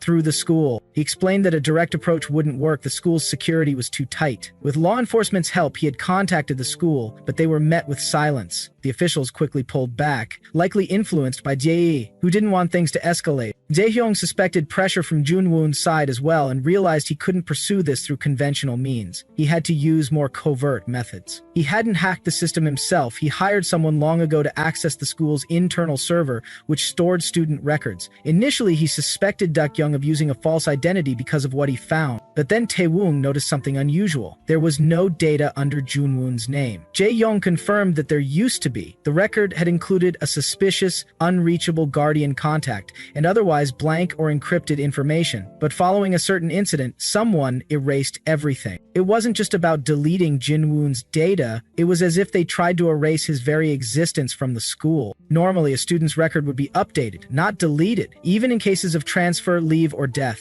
This complete removal was unprecedented. Jae-hong concluded Junwoon must have died. The secrecy around him only made that more plausible. They had gone to great lengths to wipe him away. Still, Taewon insisted it was only speculation. Jae-hong should have been more careful with his words. Regardless of emotional states or circumstances, words mattered. He should have told Taewon the full truth. Jae-hyung apologized, but Taewon reminded him the apology wasn't owed to him. He asked if Young had continued searching. Young said yes, there were still no results, but he hadn't given up. Taewon promised to keep searching too. Just then, Dakyung entered and asked what they were doing. Taewon said they were just talking and asked if she was ready. She nodded and handed something to Jae-hyung, saying the bodyguard gave it to her. Jae-hyung explained it was from Min-jae, who had asked him to pass it on. Dakyung recognized that the toys they had brought back during their trip. She wondered why they were being returned now. Curious, Taewon checked the package. Inside was a revolver. Dakyung chuckled, remembering how she had once pestered Min-jae to make her a gun. It hadn't been easy to find one back then, but it seemed he had kept that promise all this time. He had even tried to hide it beneath the toys. Taewon discovered a letter inside and read it aloud. In the letter, Min-jae addressed Dakyung as his hero. After the trip, he realized everyone except him and Jae-hyun had been in danger. He wondered if things would have changed had he made the gun earlier. He apologized for taking so long to make up his mind and expressed hope that the gift would eventually reach her. He said they all missed everyone dearly, especially Jae-hyun. If things worked out, he hoped Dakyung could send her a greeting, even a small one. But if that wasn't possible, that was fine too. Her safety and happiness were the most important things. He ended the letter with a heartfelt prayer for her well-being, signing off as her loyal servant. Dakyung was overwhelmed. She wondered what kind of person she was to deserve such deep affection. Taewon found a postscript. Min-jae hadn't found a detonator, so the bullets weren't included. It was a gun with no ammunition. Dakyung laughed, missing both Min-jae and Jae-hyun. She had been so preoccupied she hadn't had time to think of them. Then she turned to Jae-hyung. She asked if he could meet his father and leave right after, skipping dinner. Jae-hyung agreed. She told Taewon to go ahead and check on the kids. He was confused, but she reassured him she would catch up. She wanted him to explain everything to the children, who they were, why they were leaving. She didn't trust herself to say it properly. She wanted him to say goodbye for her. Taeyong asked if she wasn't coming back to school. She confirmed it. There was no longer any reason. More than that, she didn't want to endanger anyone again. She had enough. She was never meant to be there in the first place. Today would be her final day, with Taewon too. In her thoughts, Dakyung reflected that everything was perfect. The purpose of coming to school had been fulfilled. The truth she longed to confirm had been revealed. Taewon and she were alive. Jae-hyung was finding stability. There were no innocent casualties, no unexpected losses. Everything was perfect. And yet, the pain still lingered. Jae-hyung then said it was time to go. She had done well. The dinner meeting later ended without incident. One of the officials reminded the other about the banquet tomorrow. They should leave soon if they planned to attend. But the response was quiet. He had already reported that he would be taking a ship the next morning. When asked why the sudden change, the official simply replied that he had met an old friend. On the other side, Taewon was seen checking the location on his phone, trying to confirm whether Dakyung and Jae-hyung had reached Jae-hyung's father or not. The location tracker had been set by Dakyung, courtesy of Min-jae, so Taewon wouldn't worry. Dakyung had also handed Taewon a business card that read, Jae-ia Emrae Mrau, a name recognized by everyone in the country, a leading powerhouse that had played a key role in South Korea's rise as an economic giant. For years, it had maintained the top position across nearly every industry and was seen as one of the nation's representative companies. But everything changed 12 years ago. During a pivotal shift in the South Korean government, a major scandal erupted. A presidential candidate was exposed for large-scale corruption. As the story unraveled, a wave of political and business misconduct came to light, triggering national outrage. Even Emirad couldn't escape the fallout. Public scrutiny intensified. Every hidden truth was revealed. Eventually, under the pretense of corporate stability, Emirad's chairman was arrested for illegal lobbying and large-scale tax evasion. To make things worse, Sayoung, the second largest company at the time, became entangled in a tech plagiarism scandal. After a drawn-out legal battle, Emerald lost several significant contracts, resulting in heavy penalties. Emerod's reputation plummeted, its stock value crashed. The once undisputed #1 was now collapsing. Sa-young, meanwhile, waited. As Emerald staggered, Sa-young eventually dropped the lawsuit. Later, they began promoting joint ventures with Emerald abroad. To the public, the long-standing rivalry seemed to end. Sa-young appeared to be a savior, aiding Emerald and stabilizing the economy. Their image as a good company was widely accepted, but beneath that illusion, it became clear Sa-young had gained the most from Emerald's downfall. They had carefully dismantled their rival and brought it under their influence. It all traced back to the corruption expose that shook the nation. In a flashback, Seo-won had warned Tae-woon. Sa-young was clearly involved. Emerald was the original target. They hadn't just won a corporate war, they sought to reshape Korea's political framework for their benefit. Through aggressive corporate ideology, Sa-young crushed opposition, even gaining control over a president. Their ambition was to dominate the nation itself. Chairman Lee had always operated that way. If he couldn't find what he wanted, he made it himself, even if it meant creating a person. One more casualty of Sa-young's schemes, the once mighty Chairman Lee Sun, Jae-hyun's father. Back in the present, Jae-hyun introduced Duck-young to his father.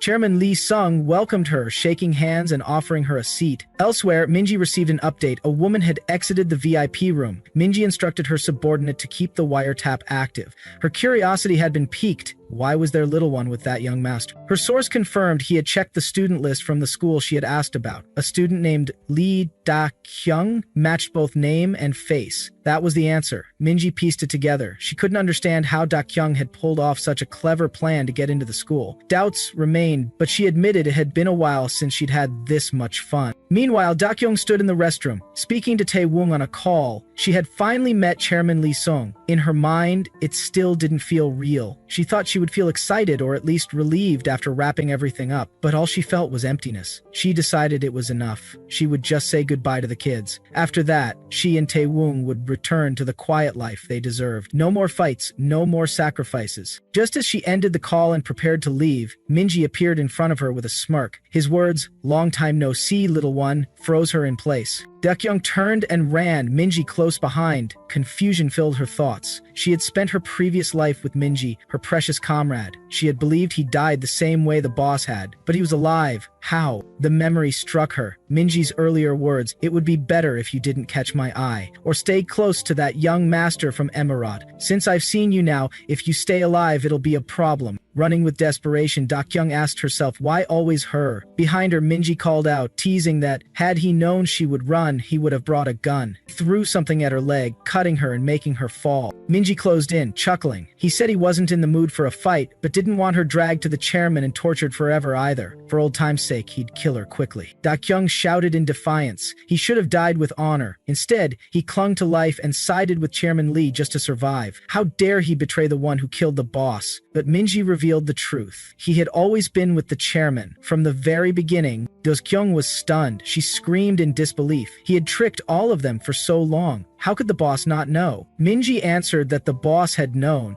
He had simply closed his eyes to it. Then Minji brought up a name, Han Jung-un. Dak-young was shaken. How did Minji know? The boss had never said that name aloud, but Minji pressed further. He suspected something more. Then realization hit Dak-young. He was the boss's son. As she lay where she had fallen, she noticed a small mouse hole in the wall. She broke through and attacked, but Minji dodged. She dove into the passageway and kept running. In her mind, one name repeated. Han Jung-un. A traitor. The boss's traitor. She had to tell Jo Tae-woong. The boss didn't close his eyes to save that traitor. It had to be a lie. She urged herself not to be swayed. Everyone was dead. What was the point of saving that one man? She looked for a phone. The truth burned inside her. Han Jong-yun was the boss's son, a traitor. He had to die, but the priority was getting the message to Taewon. She knew what that monster was capable of. There was no way to win. Survival was the only option. Even if it meant death now, it would be better. Minji followed her into the passage. Light appeared ahead. A glimmer of hope rose in Dak-young's chest. She rushed toward it, but as she neared, she found the exit blocked by a locked gate. Her heart sank. She collapsed, tears falling. There would be no miracles for her. Suddenly, she saw a vision. Seo-won,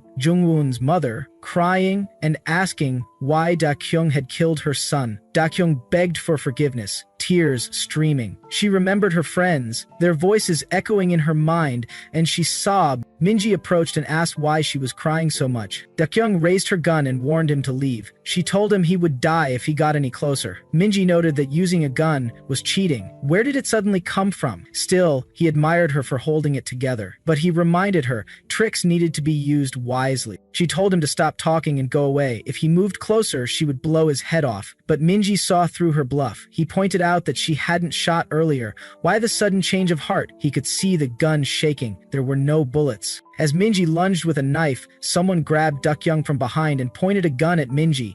It was Jungwon. Looking at her, Jungwon softly said that he had missed her a lot. Jongwon arrived, apologizing for his delay. As he laid eyes on Da-kyung, he admitted he had missed her, both her and the other person present. He revealed that no one in the Glory Corps knew of Lee Da-kyung's existence except for one individual. That person belonged to a covert unit so secretive their names didn't even exist within the organization. The same spy who had a role in his mother's death. His voice carried a blend of sorrow and purpose. He simply wanted to see her. P4 watched the scene unfold, stunned by the impossible presence of Jungwon. Jungwon continued, pointing out the Glory Corps' core philosophy, absolute blind loyalty to the president.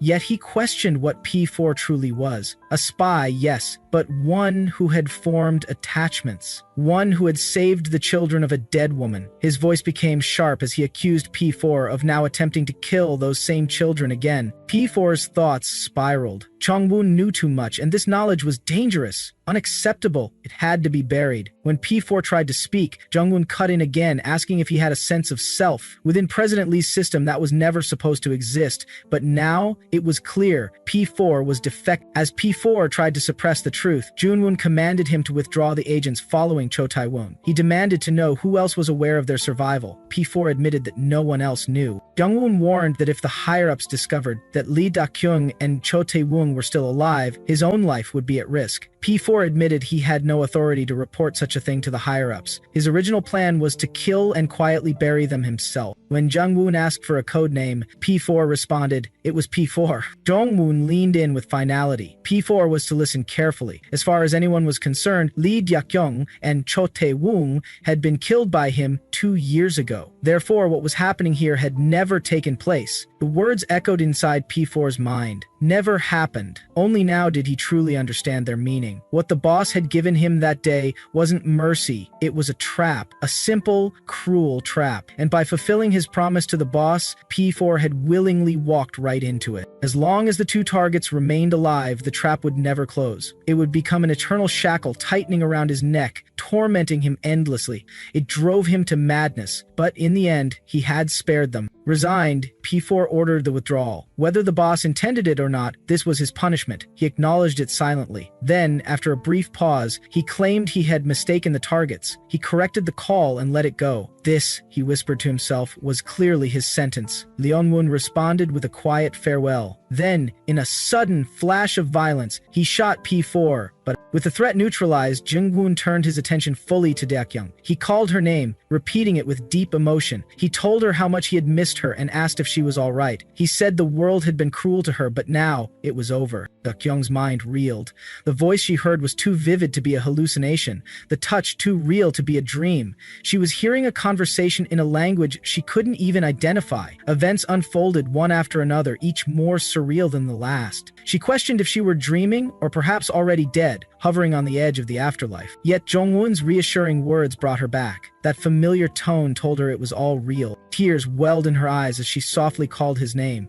It was really him. Jungwon confirmed it. He was alive. She pointed out a lever on his side and asked him to open it. She wanted to see him properly. Leonwon quietly responded, calling her name again. Young stared at him in disbelief. He was alive, vivid and real. Her voice trembled as she said she had thought he was dead and asked where he had been all this time. He apologized repeatedly, telling her not to cry. Just then, a presence interrupted them. The guardian appeared, urging Da-kyung to stop. He asked if she was safe and scolded her for being reckless. He warned that she would have to leave soon. The Zhongwon pleaded for more time. They had only just reunited and he had spent so long searching for her. But the guardian insisted he had to leave. Dakyung, confused, asked who the figure was. Jonghoon explained it was his guardian. She asked if he was leaving, and if so, where would he go? He replied that he had to return home. Dakyung's voice shook. Now, after finally meeting again, she couldn't accept it. She said no. The guardian called his name again, urging him to stop. Dakyung begged him not to go. Jongwon tried to reassure her. He said he would just talk and return, that he wasn't going anywhere. The guardian shouted for him to stop, his voice filled with panic, but Jongwon snapped back, shouting that he wasn't leaving. And then, in a sudden act of desperation, Dakyung shot the guardian. The force caused her to stagger, but she didn't hesitate. She grabbed Jongwon's hand and began to pull him away. He tried to reason with her, insisting he would just talk and come back, that he truly wasn't going to leave, but the guardian kept screaming, trying to stop them. Jongwon, pulled forward by Dakyung, shouted back he wasn't going anywhere. Jongwon stared at Dakyung with a heavy gaze, calling her a troublemaker and demanding if she realized what she had done. The person she nearly shot and killed was an NIS agent. Dakyung, stunned, repeated the word back. Jongwon continued, stating that she had kidnapped him. But even if she hadn't, he had no intention of leaving. He was already planning his escape. Dakyung lowered her head and apologized, her voice cracking. She hadn't meant to make things harder. She repeated her apology, overwhelmed by guilt. But Jongwon interrupted with a soft no. Just as Dakyung tearfully admitted, she only acted out of fear. The thought of him disappearing again had driven her to desperation. She confessed she had almost killed his guardian, her head clouded in chaos, filled with regret. Everything she touched seemed to turn into a mess. In her desperate attempts to survive, she'd only made things worse. Once again, she had ruined everything. Ji-yeon-woon gently addressed her name. For him, holding her hand and running felt liberating. He grew up in a world where even the smallest mistake was unacceptable. Everyone around him demanded perfection, and he was often seen as the model child. But that life had suffocated him. That's why, he said, he loved the chaos she brought. Everything she ruined felt perfect to him. He thanked her for bringing him to this moment. This was what he truly wanted to say, so she shouldn't cry. He promised to stay with her. Whatever had tormented her until now was gone. Dakyung quietly whispered another name, Minji, but Jongwon denied it. Nothing else would interfere in her life. Nothing would scare her again. He asked her to trust him. He wanted to hear everything she had been through, to share things he had kept inside, and to give her what he had longed to. He suggested they go on a date after all this time, though he wasn't supposed to be out for long. He had snuck out. He asked if there was a place nearby where they could stay. She must have been uncomfortable being soaked like that. Dakyung asked if his family was really that strict. Jongwon confirmed it, saying they had even given him gloves to avoid leaving fingerprints and a helmet to prevent shedding a single hair. Then he remembered the helmet had been left in the sewer. She asked if that was fine. Jongwon laughed, brushing it off. He had already been caught on all the nearby CCTVs anyway. Dakyung asked cautiously if he was wanted or something. Jongwon promised to explain everything slowly once they found a place. He pointed out a nearby theme motel and suggested they go there, admitting he'd never been to such a place before. Sliding in the cart, he looked down at his now dirty clothes. He had dressed up nicely that day, and now everything was soaked. Then he recalled she had gone to see Jae-hyung's father, hadn't she? Surprised, Dakyung asked how he knew. Jongwon explained that he had searched high and low to find her. Dakyung suddenly mentioned Cho Tae-woong, wondering if it could be. Jongwon interrupted to reassure her. His people were protecting him. She didn't need to worry. He moved closer, checking her injuries. It was a relief none of them were severe. After she washed up, they'd disinfect again and bandage properly. One spot looked swollen. He asked if it hurt. Dakyung gave a quiet breath, then questioned him. Why had he hidden that he was the boss's son, that his mother was her boss? And Jongwon replied calmly. First, he had no way to prove it. Legally, he wasn't recognized as her son. Second, he had wanted to avoid the complications that would follow if she ever found out. In truth, no one should have known about the connection between him and his mother. And third, he said he'd tell her after he washed up. He was soaked and wanted to clean up quickly. Or, he suggested jokingly, they could wash up together to save time. Hang up his robe.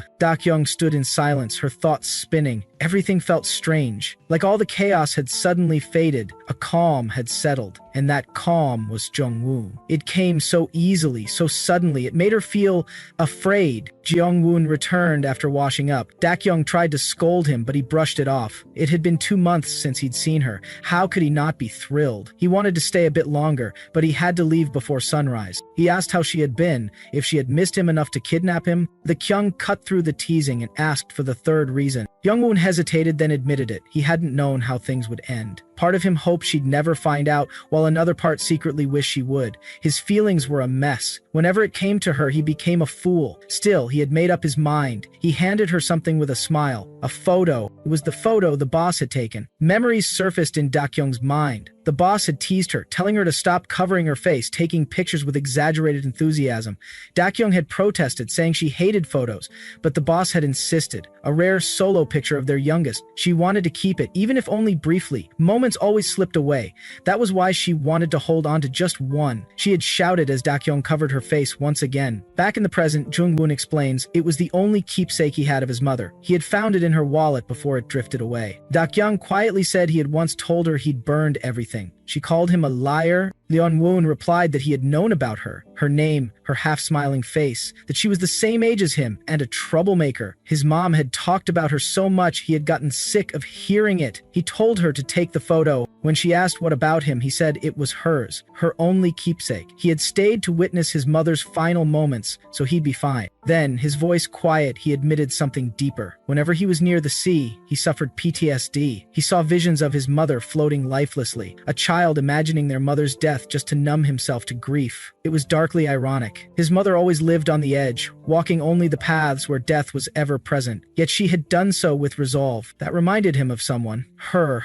Dakyung said she finally understood the boss's cause of death. The boss had drowned. And Jung-woon, he had been there. Jung-woon looked away. He apologized. He hadn't been able to stop it. Leon cried out. She asked if someone had been with him during that moment, someone who had grieved with him, someone who had shared that pain. Jung-woon remained silent for a moment. She asked again, was he truly safe now? Was he in a place surrounded by people who would protect him? He answered softly, yes. People protected him, excessively, to the point it suffocated him. He promised to tell her, slowly, the reason he had been separated from his mother. But first, he needed to correct her. He wasn't as weak as she thought. His mind wasn't fragile. She didn't need to worry about him. Not because he was the boss's son, and not at all. He wasn't someone who needed protection. But Dakyung stared at him, her eyes wide. His body, it didn't look okay. Jung-woon asked if she had heard what he said. She snapped back, frustrated. It didn't matter if he said he was fine. That day, rebar had pierced his stomach. Jung-woon insisted again it was healed. Dakyung reached out. She had to check. He tried to stop her. She teased that she hadn't seen anything, swore it. He asked where she was going, accusing her of stealing his purity. She denied it, flustered. She had only seen a little, by accident. Because she had been worried, Jung-woon remarked that she always needed to confirm things for herself to feel at ease. He asked if she was healthy. He said she looked it. Then he shifted, his voice a little heavier. Dakyung always made the first move. She teased him, provoked him, pushed him, and whenever he responded, even a little, she ran away. She always left him hanging, even now. She drove him crazy, and he stood there, asking himself whether he should let this go or not. Jung-woon stared at Dakyung, frustration laced in his voice. She was always the one to initiate things, teasing, provoking, pushing him beyond his limit, only to run the moment he responded. She laughed him in constant frustration, just like now. Her annoying ways drove him crazy, and he didn't know whether to let it go or hold on. Dakyung, on the other hand, wondered if she was being too mean, but from her perspective, she was the victim. She defended herself, claiming he was the one who popped out on his own when she had only opened her stomach. How could she have known it would go that far? He should have kept it under control. She pointed at him, shifting the blame in flustered frustration. Jung-woon snapped back, confused by her argument, but Dakyung quickly shouted for him to forget it and let go. He softly mentioned he was cold, only for Dakyung to bark at him to wrap himself in a blanket since she was feeling hot. As reality hit her, Dakyung felt like she was losing her mind. Her thoughts suddenly cleared. Of course, it was a motel. Where else would something like this happen? She muttered to herself in disbelief. Jung-woon bursts into laughter, finding her utterly ridiculous. Dakyung yelled back, overwhelmed and fed up. Inwardly, panic took over. Both of them were wearing only gowns underneath. She wondered when their clothes would dry, and if there were any stores open at this hour. Even getting just some underwear seemed impossible. Jung-moon offered to force her to wear the damp clothes, noting how uncomfortable that would be. He relented, telling her he wouldn't mess with her anymore and that she should relax and get comfortable. Curious, Dakyung asked what he was doing at the computer. Jung-moon casually replied implied that he was looking at a map, specifically a map of China. He then dropped a bombshell. He was planning to send her and Taewong to China. He'd be running away too. Baekhyung froze. His sudden words made no sense. But Jungwoon continued, saying he'd been planning to explain everything today, but someone had kept distracting him. He'd already met Jaehyung's father and assumed Daehyung had a lot of questions. He asked her to sit, starting from the beginning. He revealed his mother had once been an NIS agent. Daehyung had never heard this before. Jungwoon explained she had worked under the Domestic Economic Security Team, an unofficial oversight group formed in response to President Lee's crimes involving children. President Lee had bought orphans under the pretense of sponsoring orphanages, sometimes even resorting to kidnapping. By now, he had likely created a system to produce children. The orphans were used wherever he needed them. The Glory Corps was one of those places. During her mission, Jungwoon's mother encountered orphanages and met his father. Jungwoon was the result of their unexpected union. Daehyung already knew about his father, who had passed away long ago due to illness. The revelations kept coming. Jungwoon explained how his mother clashed with NIS higher-ups and resigned. Since she was treated as a person of interest, the NIS had limited their contact and placed Jungwoon under protection. Daehyung struggled to process it all. The truths she had long been curious about were finally in front of her, yet they felt too shocking to absorb. Her thoughts swirled. Why was he suddenly sharing everything? What was the urgency? Then it struck her again. That same subtle fear she had momentarily forgotten returned. She demanded an explanation for why they suddenly had to run away. Daehyung revealed that a major incident involving Young was likely coming. Anyone even remotely connected would be investigated. Daehyung's ties to Jaeyoung and Taewong's as well made staying dangerous. He had arranged a ship to take them to China, where people were ready to help them. It was a rare chance, and he warned her not to cause trouble on the way. Daehyung reminded him that he once said he liked the trouble she caused. He admitted there was no point if he couldn't witness it. She asked if he was coming with them, but Trangwoon shook his head. He didn't even know where he'd be sent. The fear she had been holding back suddenly made sense. Chungwoon explained that once things settled in Korea, they could return. He didn't know when that would be, but by then he would have arranged new identities for them. Junyeon's company would help if contacted, even reuniting them with the people they missed. They could return to normal life, but Daehyung needed to know. What about him? Would he be back in Korea too? Jungwoon replied with a soft no. It had all been planned for a while. Thinking about the end made him sad, so he delayed it as long as he could. He apologized. Daehyung stared at him, shocked by how calm he seemed. Just hours ago, she had seen him again. He tried to downplay it, saying it wasn't like he was dying just studying abroad. But deep down, she knew this was just another sudden farewell. She wanted to part with a smile this time. Her thoughts spiraled. Was she supposed to spend the rest of her life holding on to some formless hope that he was alive and well? How was that any different from him dying? There was no sadness this time. He had come back, promised to live. If everything he said was true, then it was for the better. She no longer needed to stay in school. Though she enjoyed her friends, today had always been the final day due to the danger. Now, it wasn't the end. The biggest concern, Taewong and her identity, would soon be resolved.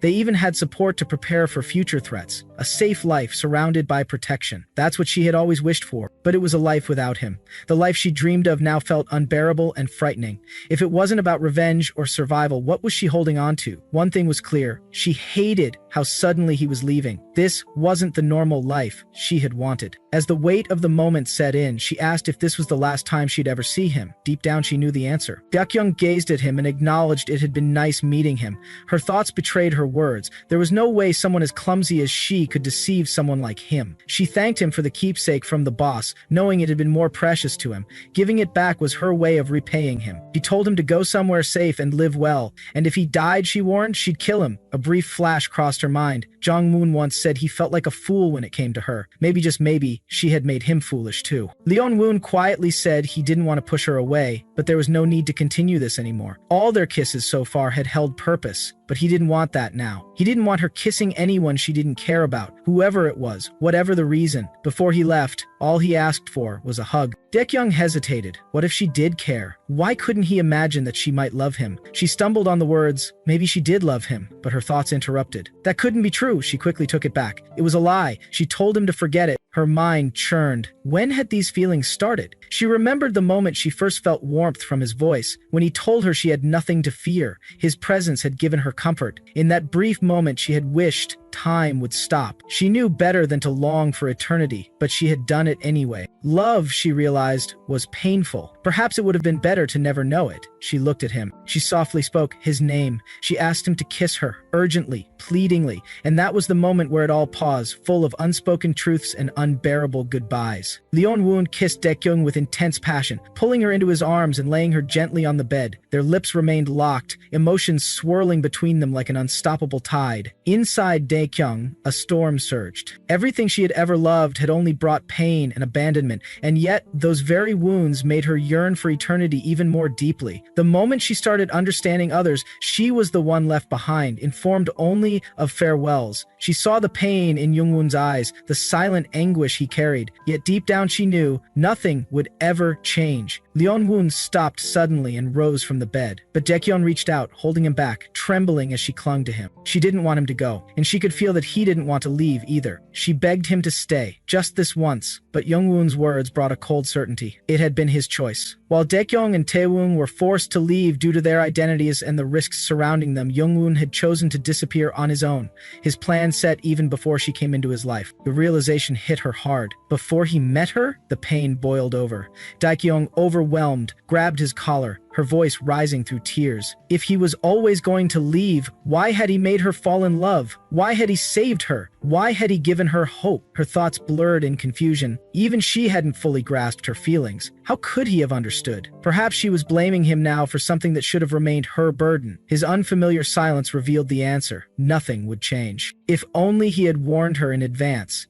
Then she wouldn't have allowed herself to lean on him. She wouldn't have let hope take root. Her voice dropped, tangled in sorrow. She told herself to forget it. It was fine. She had already let go of the things she loved too many times. Far too many. She should have grown used to it. But her heart was in no state to remain sane. If he was going to be firm, he should have left no space for hope. He had carried himself like someone who didn't even know how to fall apart. Perhaps he never could. Not at Ox, never. In that place, he must have been forced to be perfect, never allowed to crumble, never allowed to break. Dakin's voice wavered as she called his name. Han Jong-won! She felt like she was losing her mind. If this truly was their last time together, it wasn't fair for him to leave with his heart intact while she unraveled alone. There was nothing left to fear now, nothing left to hide. She confessed the truth in her heart. She liked him. She liked Han Jong-won. This was the first and last time she would ever feel this deeply for anyone, and now she wanted to know. She wanted to be shown what love really was, what it meant. Surely it wasn't only pain. And when responded gently, he kissed her neck, then trailed down her body, his lips brushing her breasts, moving lower. When he reached her most sensitive place, Dakyung lost all control. Her fingers tangled in his hair, her hands gripping the bedsheet tightly as her body trembled in waves of pleasure. Her thoughts blurred into sensation. Facing the end, the wall between them finally crumbled. No layers remained. His urgency pushed her closer to the edge. The farewell loomed clearer with every touch, yet when his skin brushed against hers, her mind emptied. Forgetting the pain became vital. Jung-un spoke with quiet intensity. He would tell her everything. Variables, imperfections, contradictions, chaos. These were the things that made him irrational, vulnerable. That was his impression of love. They could have destroyed him, but instead, they helped him find himself. He thanked her for showing him a new world, and he loved her. Their bodies moved together, overwhelmed by hunger and longing. Sweat mingled between them. Their moans filled the quiet room. They had both yearned for this moment. Now they were consumed by it. Daekyun's thoughts echoed like silent prayer. They were struggling, holding on to a fleeting moment as if it could last forever, praying for time to stop, sharing each breath. She wished this moonlit night would never end. She wished the sun would never rise again. She wanted to stay in this night, always. Their lovemaking slowly came to an end. Dakyung, exhausted, drifted into sleep. But Jong-won sat silently, guilt creeping in. He quietly began preparing to leave. In his mind, her name echoed. Daekyung, he had to go. Back then, he hadn't understood what made life meaningful for others, why people lived with such determination. He had wandered through those days lost in confusion, but seeing her now, sleeping peacefully, that single sight made him want to see it again. Someone like him, who thought he was far from such feelings, suddenly felt attached to life. Ever since she had spoken those words, his mind had been flooded with thoughts. He had searched for ways to stay by her side, but every possibility ended the same. She was always the one left broken. Just moments ago, he had realized one thing. He could not bear to watch her fall apart. They had been different from the start. He had nothing to lose but her. She, however, still had meaning. She still had something to protect. Remaining with him would only bring her misfortune. As long as he lived, she would never be safe. He had lived through it before. He knew too well. There were too many things in this world he wished he had never learned. He looked at her one last time, then quietly stepped away. Goodbye. Outside, his thoughts spiraled. Loving her alone was never the problem. Carrying that love in silence had never been an issue. Coming here just to see her one last time, that had been a mistake. Thinking she didn't know what love was, that too had been wrong. He had been drawn to her light, reaching for her. The memory shifted. In the past, Nungwon had once lain in bed, staring at a photo of Daekyung beside him. His whisper lingered in the silence. Goodbye, Daekyung. Finding her hadn't been easy. Asking the butler might have helped, but he didn't want anyone discovering the one thing he cared about. They would have used it against him. Where had his mother hidden her? Or worse, had she been killed that day? He prayed she was alive. He had finally reached the freedom he had always sought. He had done everything he once dreamed of, but it all felt empty. None of it brought joy. This couldn't be the freedom he had longed for. Would seeing her once more before the end change anything? He had no answer, no plan. He just wanted to say goodbye. Then his mother's voice echoed in memory. Next time she sent Dakyung in her place. Chongwon made his final decision. If he couldn't find her, he would make sure she found him instead. Youngwon kept recalling the fragmented clues. Taken in by his mother when just a 4-year-old child, a name barely remembered, a face only half seen. Though vague, it was enough for him to take the risk. The affection for his mother and the deep-seated hatred for Chairman Lee became his guiding light. The Seong Group's succession always drew attention, making it easy to bait foolish people into traps. The public was drawn to chaos, never bothering about truth or consequences. His true target had always been the secret intelligence network of the underworld, a place overflowing with gossip and unverifiable intel. Unlike reliable sources, which were always heavily censored, this shady market traded in dangerous information, too sensitive for public exposure. Runwon knew that even doubtful intel could become a beacon for someone desperate enough. The only uncertainty was whether Daekyung's reach extended that far. In the present, Daekyung's location had been tracked, and Tae-woong arrived at the spot, only to be stunned at the sight of Jungwon. But before he could react, Jungwon's bodyguard blocked his path. Jungwon approached, took his hand and signaled urgency. There was no time to waste. The bodyguard restrained Tae-woong and pulled him away. Tae-woong shouted, trying to resist, calling out in desperation. His voice echoed, pleading, confused and helpless. As his cries faded, the scene shifted to a memory from Jungwon's past. He had once entered the principal's office at his school. The principal expressed concern about his frequent visits, asking him to consider the students and staff. Jungwon simply inquired if there had been any suspicious activity, strangers lurking near the school, or even temporary workers like janitors. The principal, puzzled by his obsession with suspicious outsiders, admitted he didn't know about janitors or passersby. But there was one odd case. A student's enrollment had been delayed due to unclear identity, and the administrative office had flagged the file with multiple red flags. The principal had set it aside just in case. Jungwon looked at the admission form and saw the name Lee Da-kyung. The sight of that name stirred something deep inside him. She had seriously considered infiltrating the school as a student without even using an alias. The rest of the details were so carelessly filled that they would have been caught immediately. He couldn't believe her recklessness. If he didn't intervene now, the file would go up the chain and end in a full investigation. She had left him no room to pretend ignorance. He made the decision. He would have the principal approve Dae-kyung's admission. The memories of her first day, their first conversation, and every interaction came rushing back to him. Back in the present, Rongwon stood silently while his security staff tried to get his attention. His mind was elsewhere. The female agent continued speaking, but he barely registered it until she took off her wig. It was the same woman who had once worked with Minji at Glory Corps. She reminded him that the previous plan had been cancelled due to delays. Now he would board the morning ship with her, disguised as logistics staff, heading toward Idea. She brought up something else. Word had spread that Jungwon had met P4 face-to-face, and she requested details. Jungwon studied her, asking whom she truly followed. Chairman Lee, the butler, or the NIS warning team leader? She clarified that she followed the team leader's orders, but once they disembarked, her duty as P7 of Glory Corps would take over. She would ensure his disguise and guide him to the ship. After that, her mission would end unless new orders came in, and in the absence of new directives, she would follow her father. Roswan looked at her life, bound to orders, no autonomy, serving others without question. He questioned how she endured such suffocation. She acknowledged the pain of living as a mere tool, belonging to no one, loyal without choice, prepared to die for the state. Young Woon's voice softened. He envied her, not for her life, but for the clarity of her path. He turned inward. He remembered the morning rain, his mother's lifeless body lost to the waves, slipping from his grasp no matter how desperately he tried. All he had managed to hold onto was a small wallet, and even that had been taken. That moment shattered him. Somewhere inside, a faint hope had still lived. But when the wallet flew from his hands, even that hope vanished. That day, he had set out to kill Chairman Lee. His memories were fractured, his mind unstable. Despite all the training, reason had abandoned him. Hatred had taken the reins. But even if he succeeded, nothing would change. His mother would not return. His pain would not ease. He knew all this, and yet he longed to die in a way that would erase all his sorrow. Awaiting punishment, he wandered the same torture chambers, haunted by that fateful day. In the brightly lit back room where shadows could not hide, he realized he no longer wished to die. He regretted his impulsive choices. He had surrendered control over his life to others, but now he would not let them choose his death. For the first time, he made a decision for himself. He planned his own death, intending to sink the sun beneath the ocean. He would carry all his sins and grief with it, returning to his mother who had died alone. That was where he belonged. And yet, even at the end, thoughts of Daekyong returned. He imagined dying with her image in his mind, hoping she would take his hand. He remembered how she had once abandoned everything to leap into the ocean for him. He wished they could run away together. As he boarded the ship, his body gave out. He collapsed. Elsewhere, Daekyong awoke from her sleep. Sitting before her was Tae-woong, watching over her silently. At the grand venue of the Sun Banquet, Minji, known as Agent P4, arrived alongside Agent P7. Elsewhere, Young-woon finally met his father, who reminded him with a stern tone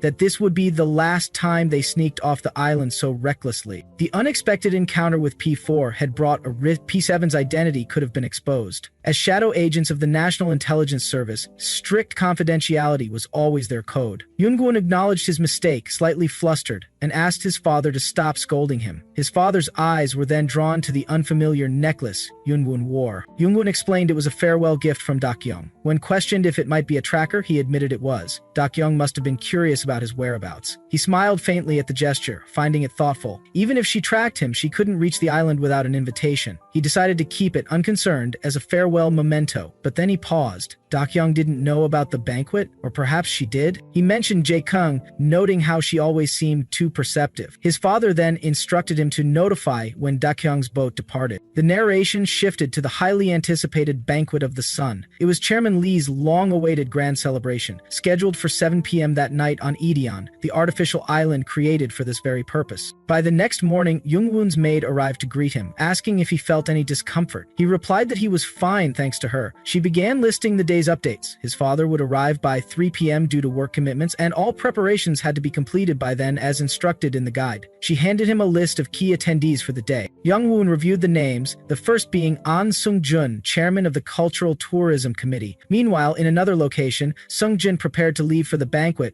receiving a warm farewell from his daughter. Young-woon then recalled Jae. The scene transitioned to her receiving a facial treatment. Her security agent entered, informing her there was still no contact from the chairman or the young master. She confirmed they had been unreachable since their last scheduled appointment. Her assistant replied with a firm nod.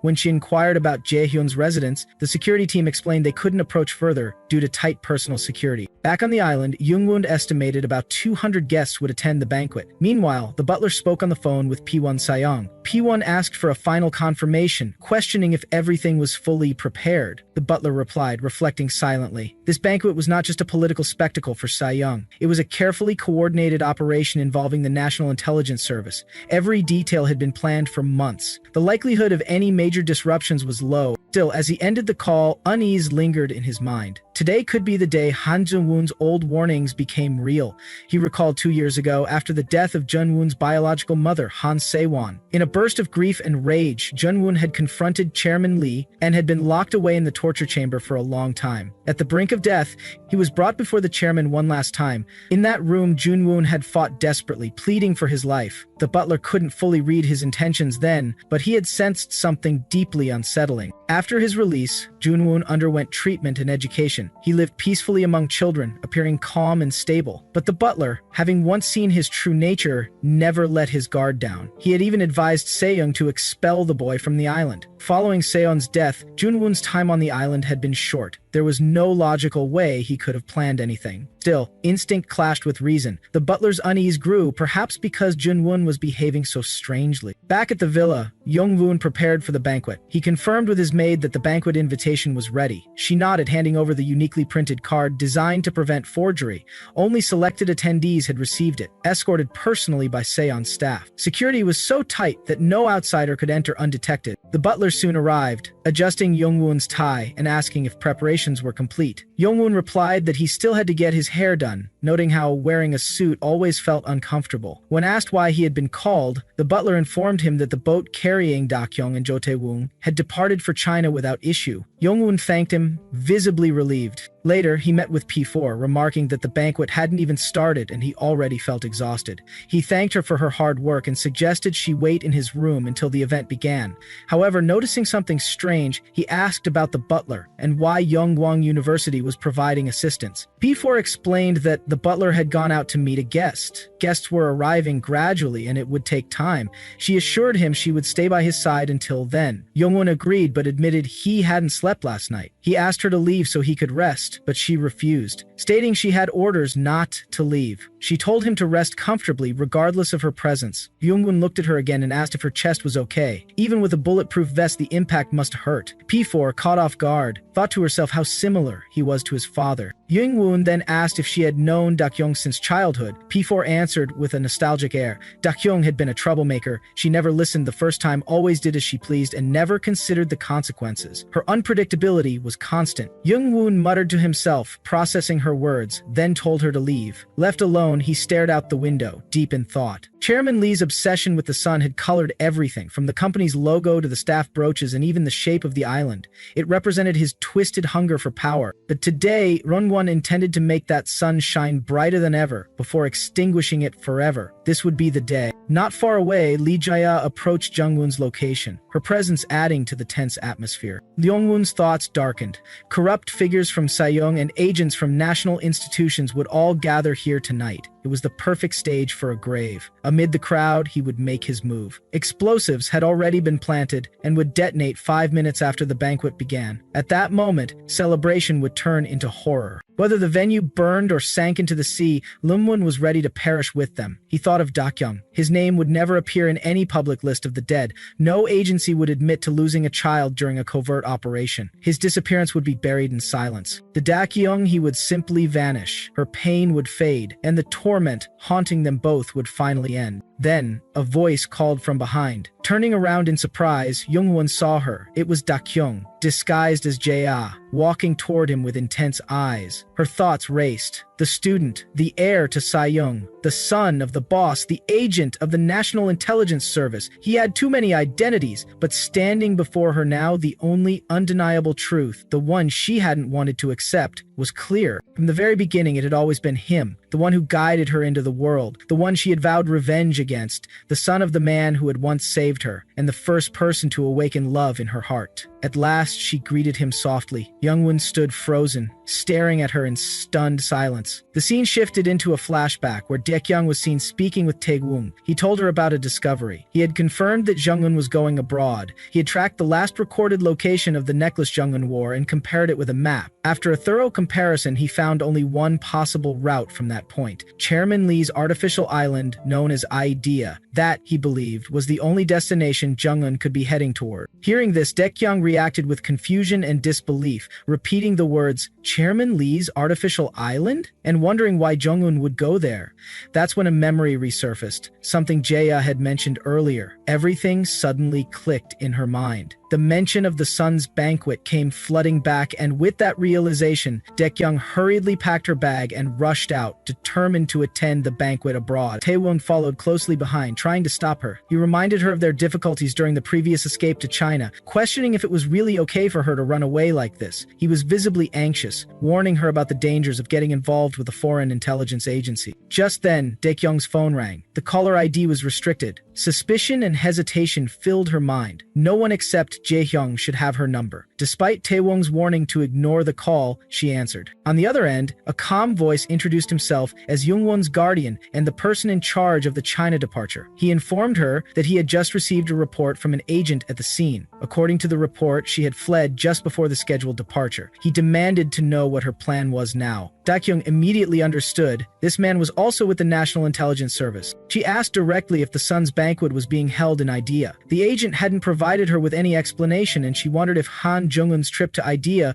was related to that event. The man on the call didn't deny it, but then his tone darkened. He warned her that it was dangerous and urged her to hang up. Even so, he continued, hanging up wouldn't change anything. No matter where she went, he claimed he could find her if he wanted to. He told her not to believe she had the upper hand in this situation. Then he revealed something crucial. They didn't have much time. A month ago, Han Jung-un had requested him to move Daekyung to a North Korean defector protection facility in China.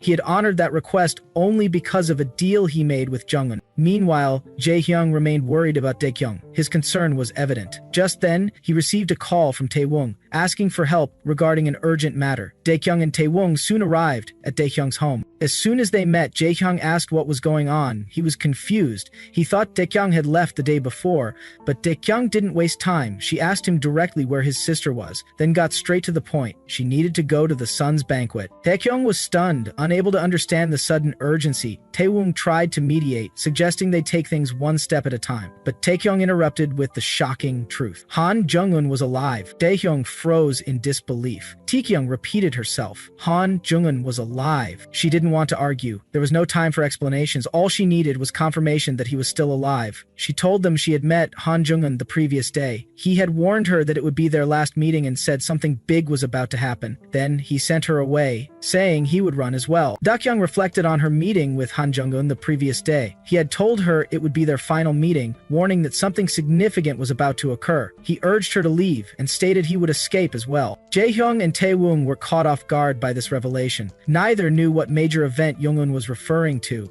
and Jae-hyung admitted this was the first time he had heard of it. Daekyung acknowledged that mystery but shifted to a more pressing matter. She had confirmed Jung-un's current location at Chairman Lee's artificial island banquet hall. She could not understand why he was there when he had claimed he was fleeing because of imminent danger. Jae-hyung immediately noted that the situation did not add up. Students were prohibited from attending such an event. The banquet was exclusively for individuals actively involved in politics or management, and only those aligned with the SA group were allowed. With Emerald handling external affairs for SA group, only Lee Jae-ah had been granted attendance from their side. For a student like Han Jung-un, unless he was Chairman Lee's son, the possibility stunned Daekyung. Jae-hyung reminded her of the boss he had once mentioned, the one who had taken in him and Jo Tyung. Han Jung-un was the son of that very person. Taewon struggled to process the revelation, still unable to believe it. Kyung explained further. Jung-un, now 21, had grown up under the constant protection of the National Intelligence Service since childhood. He was neither a student, businessman, nor politician, which meant he could potentially be attending the banquet as a representative of a national agency. Daeung, uneasy, posed another possibility he disliked considering. He wondered if it was possible that the boss and Chairman Lee had once been married. Despite their years together, they knew almost nothing about the boss's past.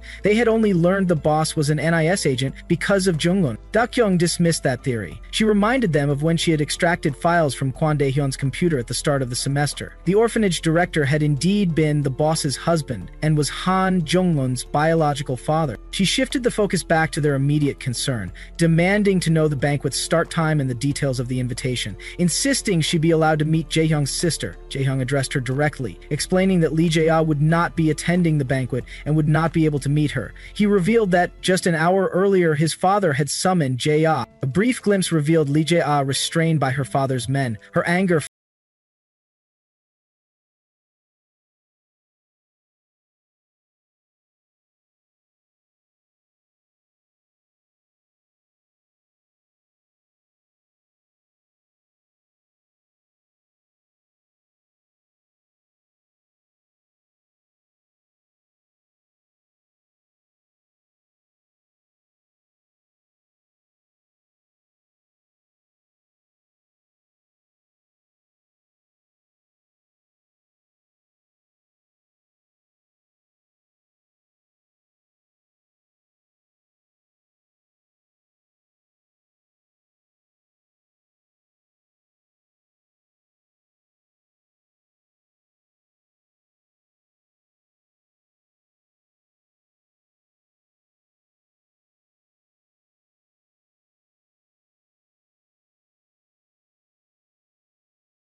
He also admitted that he owed her too much to refuse.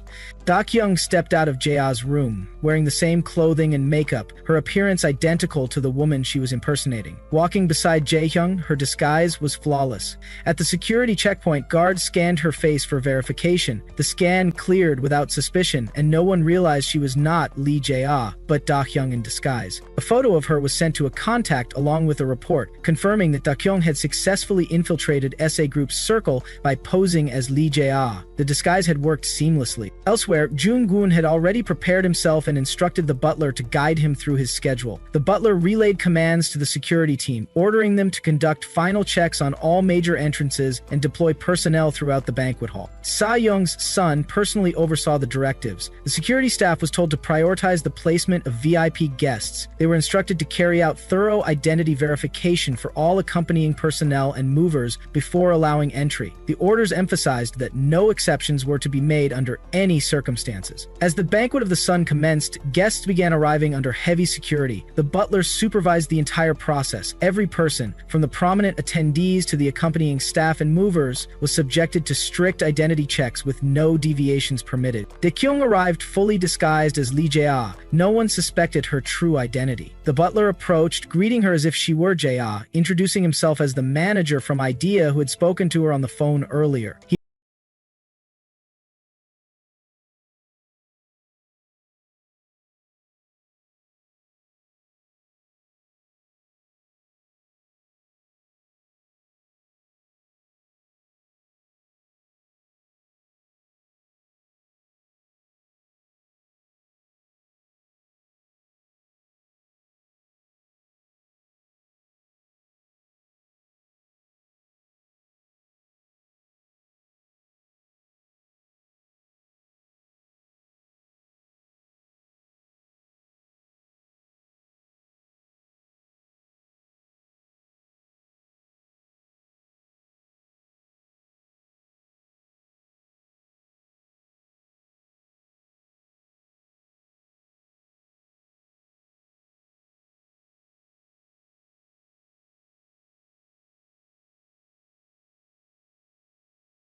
She couldn't explain, yet it all began with one truth: her love for him. She paused and looked at him, silently pleading. All she wanted now was an explanation. Why had she fallen for him? If he told her the truth, maybe her feelings from that night wouldn't seem so foolish. The foundation of trust she had built was crumbling rapidly. Her heart and mind were in turmoil. Yeonwoo stood frozen. The sight of Daekyung overwhelmed him, but before he could speak, Daekyung stepped forward, grabbed his collar, and shouted with fury. From the very beginning, he had known why she came to the school. Since when had he known? Was it from the start? She demanded wanted answers. She had seen the family photo. Why was Jung-woon, the boss's son, in it? What was his connection to the boss and butler? Why had he played with her feelings, keeping everything hidden despite knowing the truth? What reason did he have for this silence? She pleaded again and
Jung-woon's mother retired from the company and made a solemn vow. One day she would return and take Jung-woon back. And so, that's how Jung-woon said goodbye to his mother. The scene shifted to their very first meeting. Jung-woon, still a baby, faced Butler. Butler asked if he knew why he was there. Baby, Jung-woon innocently answered that he had come to take an exam. Butler affirmed his answer. It was then that Jung-woon first heard them speak in another language. Unlike the other children, he wasn't allowed to participate in the usual activities. He was isolated, and all he was given were books. He didn't like it, but he had no choice. He had to obey. He needed to understand the situation he had been forced into. His mother's life and death depended on his worth. Though the sadness and fear were overwhelming, he didn't even understand why he felt that way. That exam was to determine his qualifications to become the successor of So Young. One morning, fate arrived without warning. Jung-woon had no choice but to accept it. He had to survive. Watching to see what they want, beyond just corporate management, I immersed myself in the structure to become the ideal that Chairman Lee hoped for. Later, Jung-woon was seen speaking with So-young and his son.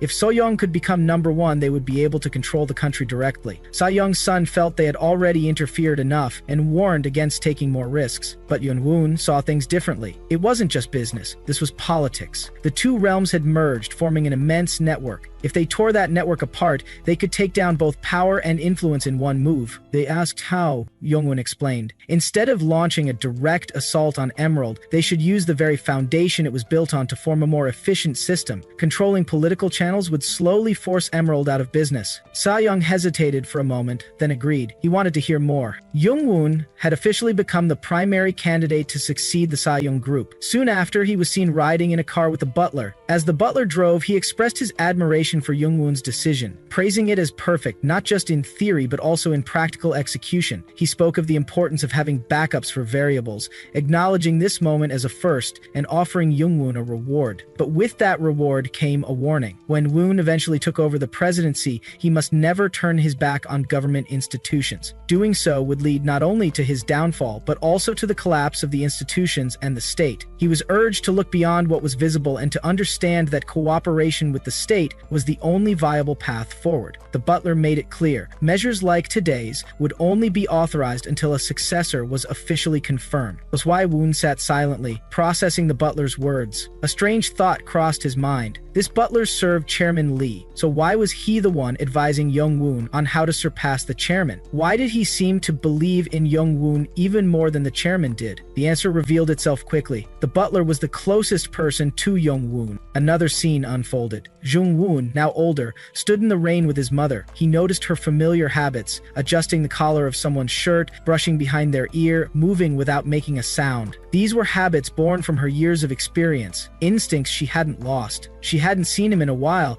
yet remained curious about these details. Later, Young Woon painted alone, deep in thought. A realization surfaced. The butler wasn't just a loyal servant to the Sa Young group or its president. He was most likely an undercover agent of the National Intelligence Service, part of the same network his mother once belonged to. Young Woon had not merely been raised as the next heir of Sa Young. There was a deeper reason behind it all. Why would a government agent go to such extremes? Young Woon formed a hypothesis. The government, recognizing its inability to control Chairman Lee or the Sa Young group directly, had chosen to invest in the future. The NIS had interfered in the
himself that there was little time left and urged her to wake up soon. He contacted P4 and asked when the banquet would start. P4 replied that only 12 minutes remained. Youngwon reported that director Lee Jae-ah had just walked in but was now unconscious. He ordered P4 to get her to the ship quickly before the banquet began. Confused, P4 acknowledged the command and agreed. Meanwhile, Butler Patrol received instructions to gather more details about the situation at headquarters. As P4 moved toward Youngwon's room, a strange burnt smell filled the air. Alarmed, he repeatedly called Youngwon, asking if everything was all right inside. Getting no response, he warned that he would open the door by force. Inside, flames raged wildly. Jungwoon had set the place on fire. Soon, P4 issued an urgent announcement to all agents, units, and security personnel. There was a serious fire inside the banquet hall. He commanded everyone to evacuate quickly and follow the instructions of the bodyguards. Panic spread, but security tried to maintain order. VIPs were escorted away while the top floor security was instructed to report the situation. As chaos unfolded, darkness began to rise, holding a liquor bottle. She hurled it into the fire, intensifying the blaze. She cursed loudly, condemning Jungwoon's answer. Seeing her actions, Jungwoon stood, stunned. Daekyung, unfazed by the fire, accused him of planning to die. She told him to do as he pleased, as nothing he planned on this island mattered anymore. She admitted she couldn't stop him, and revealed that her only plan was to be with him. She declared her intent to die beside him that night. Jungwon raised his hand to his head, overwhelmed, admitting to himself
In case of unforeseen complications, the entire security team would be alerted to guarantee the master's safe return. The situation was driving him to the brink of madness. Team 2 was tasked with securing the sea route and ensuring VIPs boarded first. Team 3 was to block the rear. Once the path cleared, they were to report the final retreat and proceed immediately. As special guests boarded helicopters and others ran for safety, a countdown began. An agent monitored the time. 3 seconds, 2 seconds, 1 second, leaving 11 minutes and 58 seconds before impact. Running amid the confusion, Sa Young's wife voiced her fury. She demanded to know how the explosives had made it in, why it happened today, and how her repeated warnings had been ignored.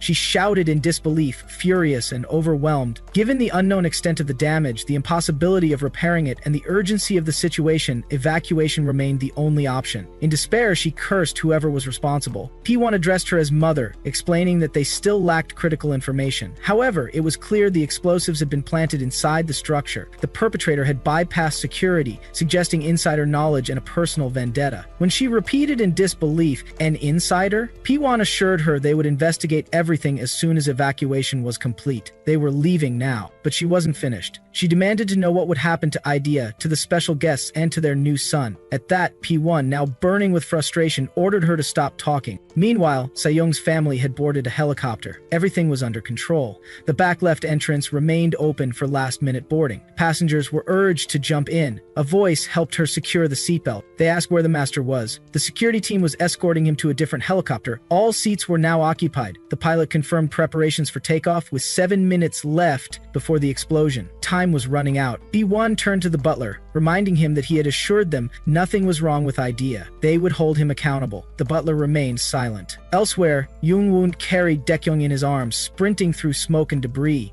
Daekyung protested. She wasn't weak and could run herself. Jung-woon dismissed her defiance. If she wanted to get burned, that was her choice. But now wasn't the time. Soon she'd be surrounded by bodyguards, and any threat to her would be swiftly handled. He remembered how she had entered Idea. Lee Jae-ah, director of Emerald, for now she had to feign unconsciousness. There would be questions later, but escaping alive was the priority. Time was short. Just then, P4 Kaipo appeared, calling out to the young master. Team 1 had located him. P4 would escort him directly to the helicopter. There wasn't much time. As they approached the helicopter, Ru Ron asked about the president. P4 informed him that the president had taken off in another chopper. Only 5 minutes remained. Daekyung whispered to Jung-woon, asking him to tell them she wouldn't leave with that man. P4 announced that director Lee Jae-ah would also be aboard that helicopter and asked for the butler's location. Rosewise told her no. Keeping the butler alive served a greater purpose. Daekyung grew serious, reminding him that the butler had helped kill his mother. At the very least, he should be removed from the departure list. It only took one order. But Jung-woon reminded her they had already made a deal. Then he gently helped her into the helicopter. He would find a way to survive with her, and to do that, he would use the butler for all he was worth, even if the man had blood on his hands. Staying alive with her was all that mattered now. Daekyung reflected on Jung-woon. He had recovered from heartbreak within minutes, regaining composure amid chaos. His way of surviving was through resolve.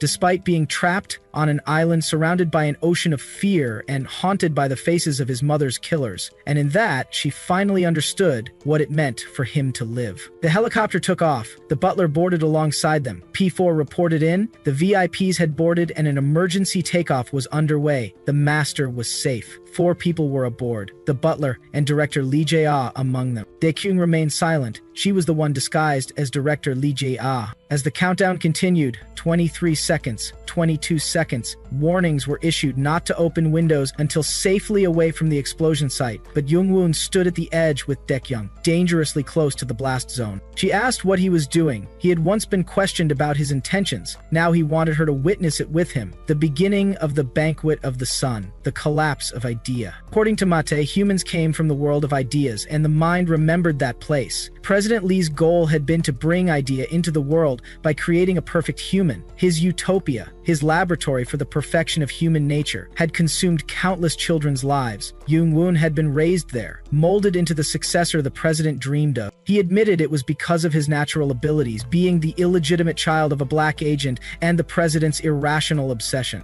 He was the only child who could fulfill those ideals. The same held true for the butler and administration. Through him, they had pursued their dream. He was the new son meant to replace President Lee, a perfect creation and a tragic tragic mistake. At last he acknowledged it. He only hoped the butler wouldn't be cast aside without ever seeing the truth of those false ideals, which would now burn in his own fire, the fire of the sun. As the timer hit 0, Young-woon removed the badge symbolizing the sun and threw it away. At that instant, the sun banquet exploded. No one could have anticipated it. A crack had formed in the great sun. Whether it would bring only a faint tremble or a massive upheaval remained unknown, but one thing was certain: everything had changed. President Lee stood in utter shock, frozen by what he saw. Daekong turned to Young-woon, cursing him. A crazy bastard. Was this the ending he had planned all along? Young-woon calmly replied. It wasn't the end. Now that their destinies had changed, this was the beginning of a new life.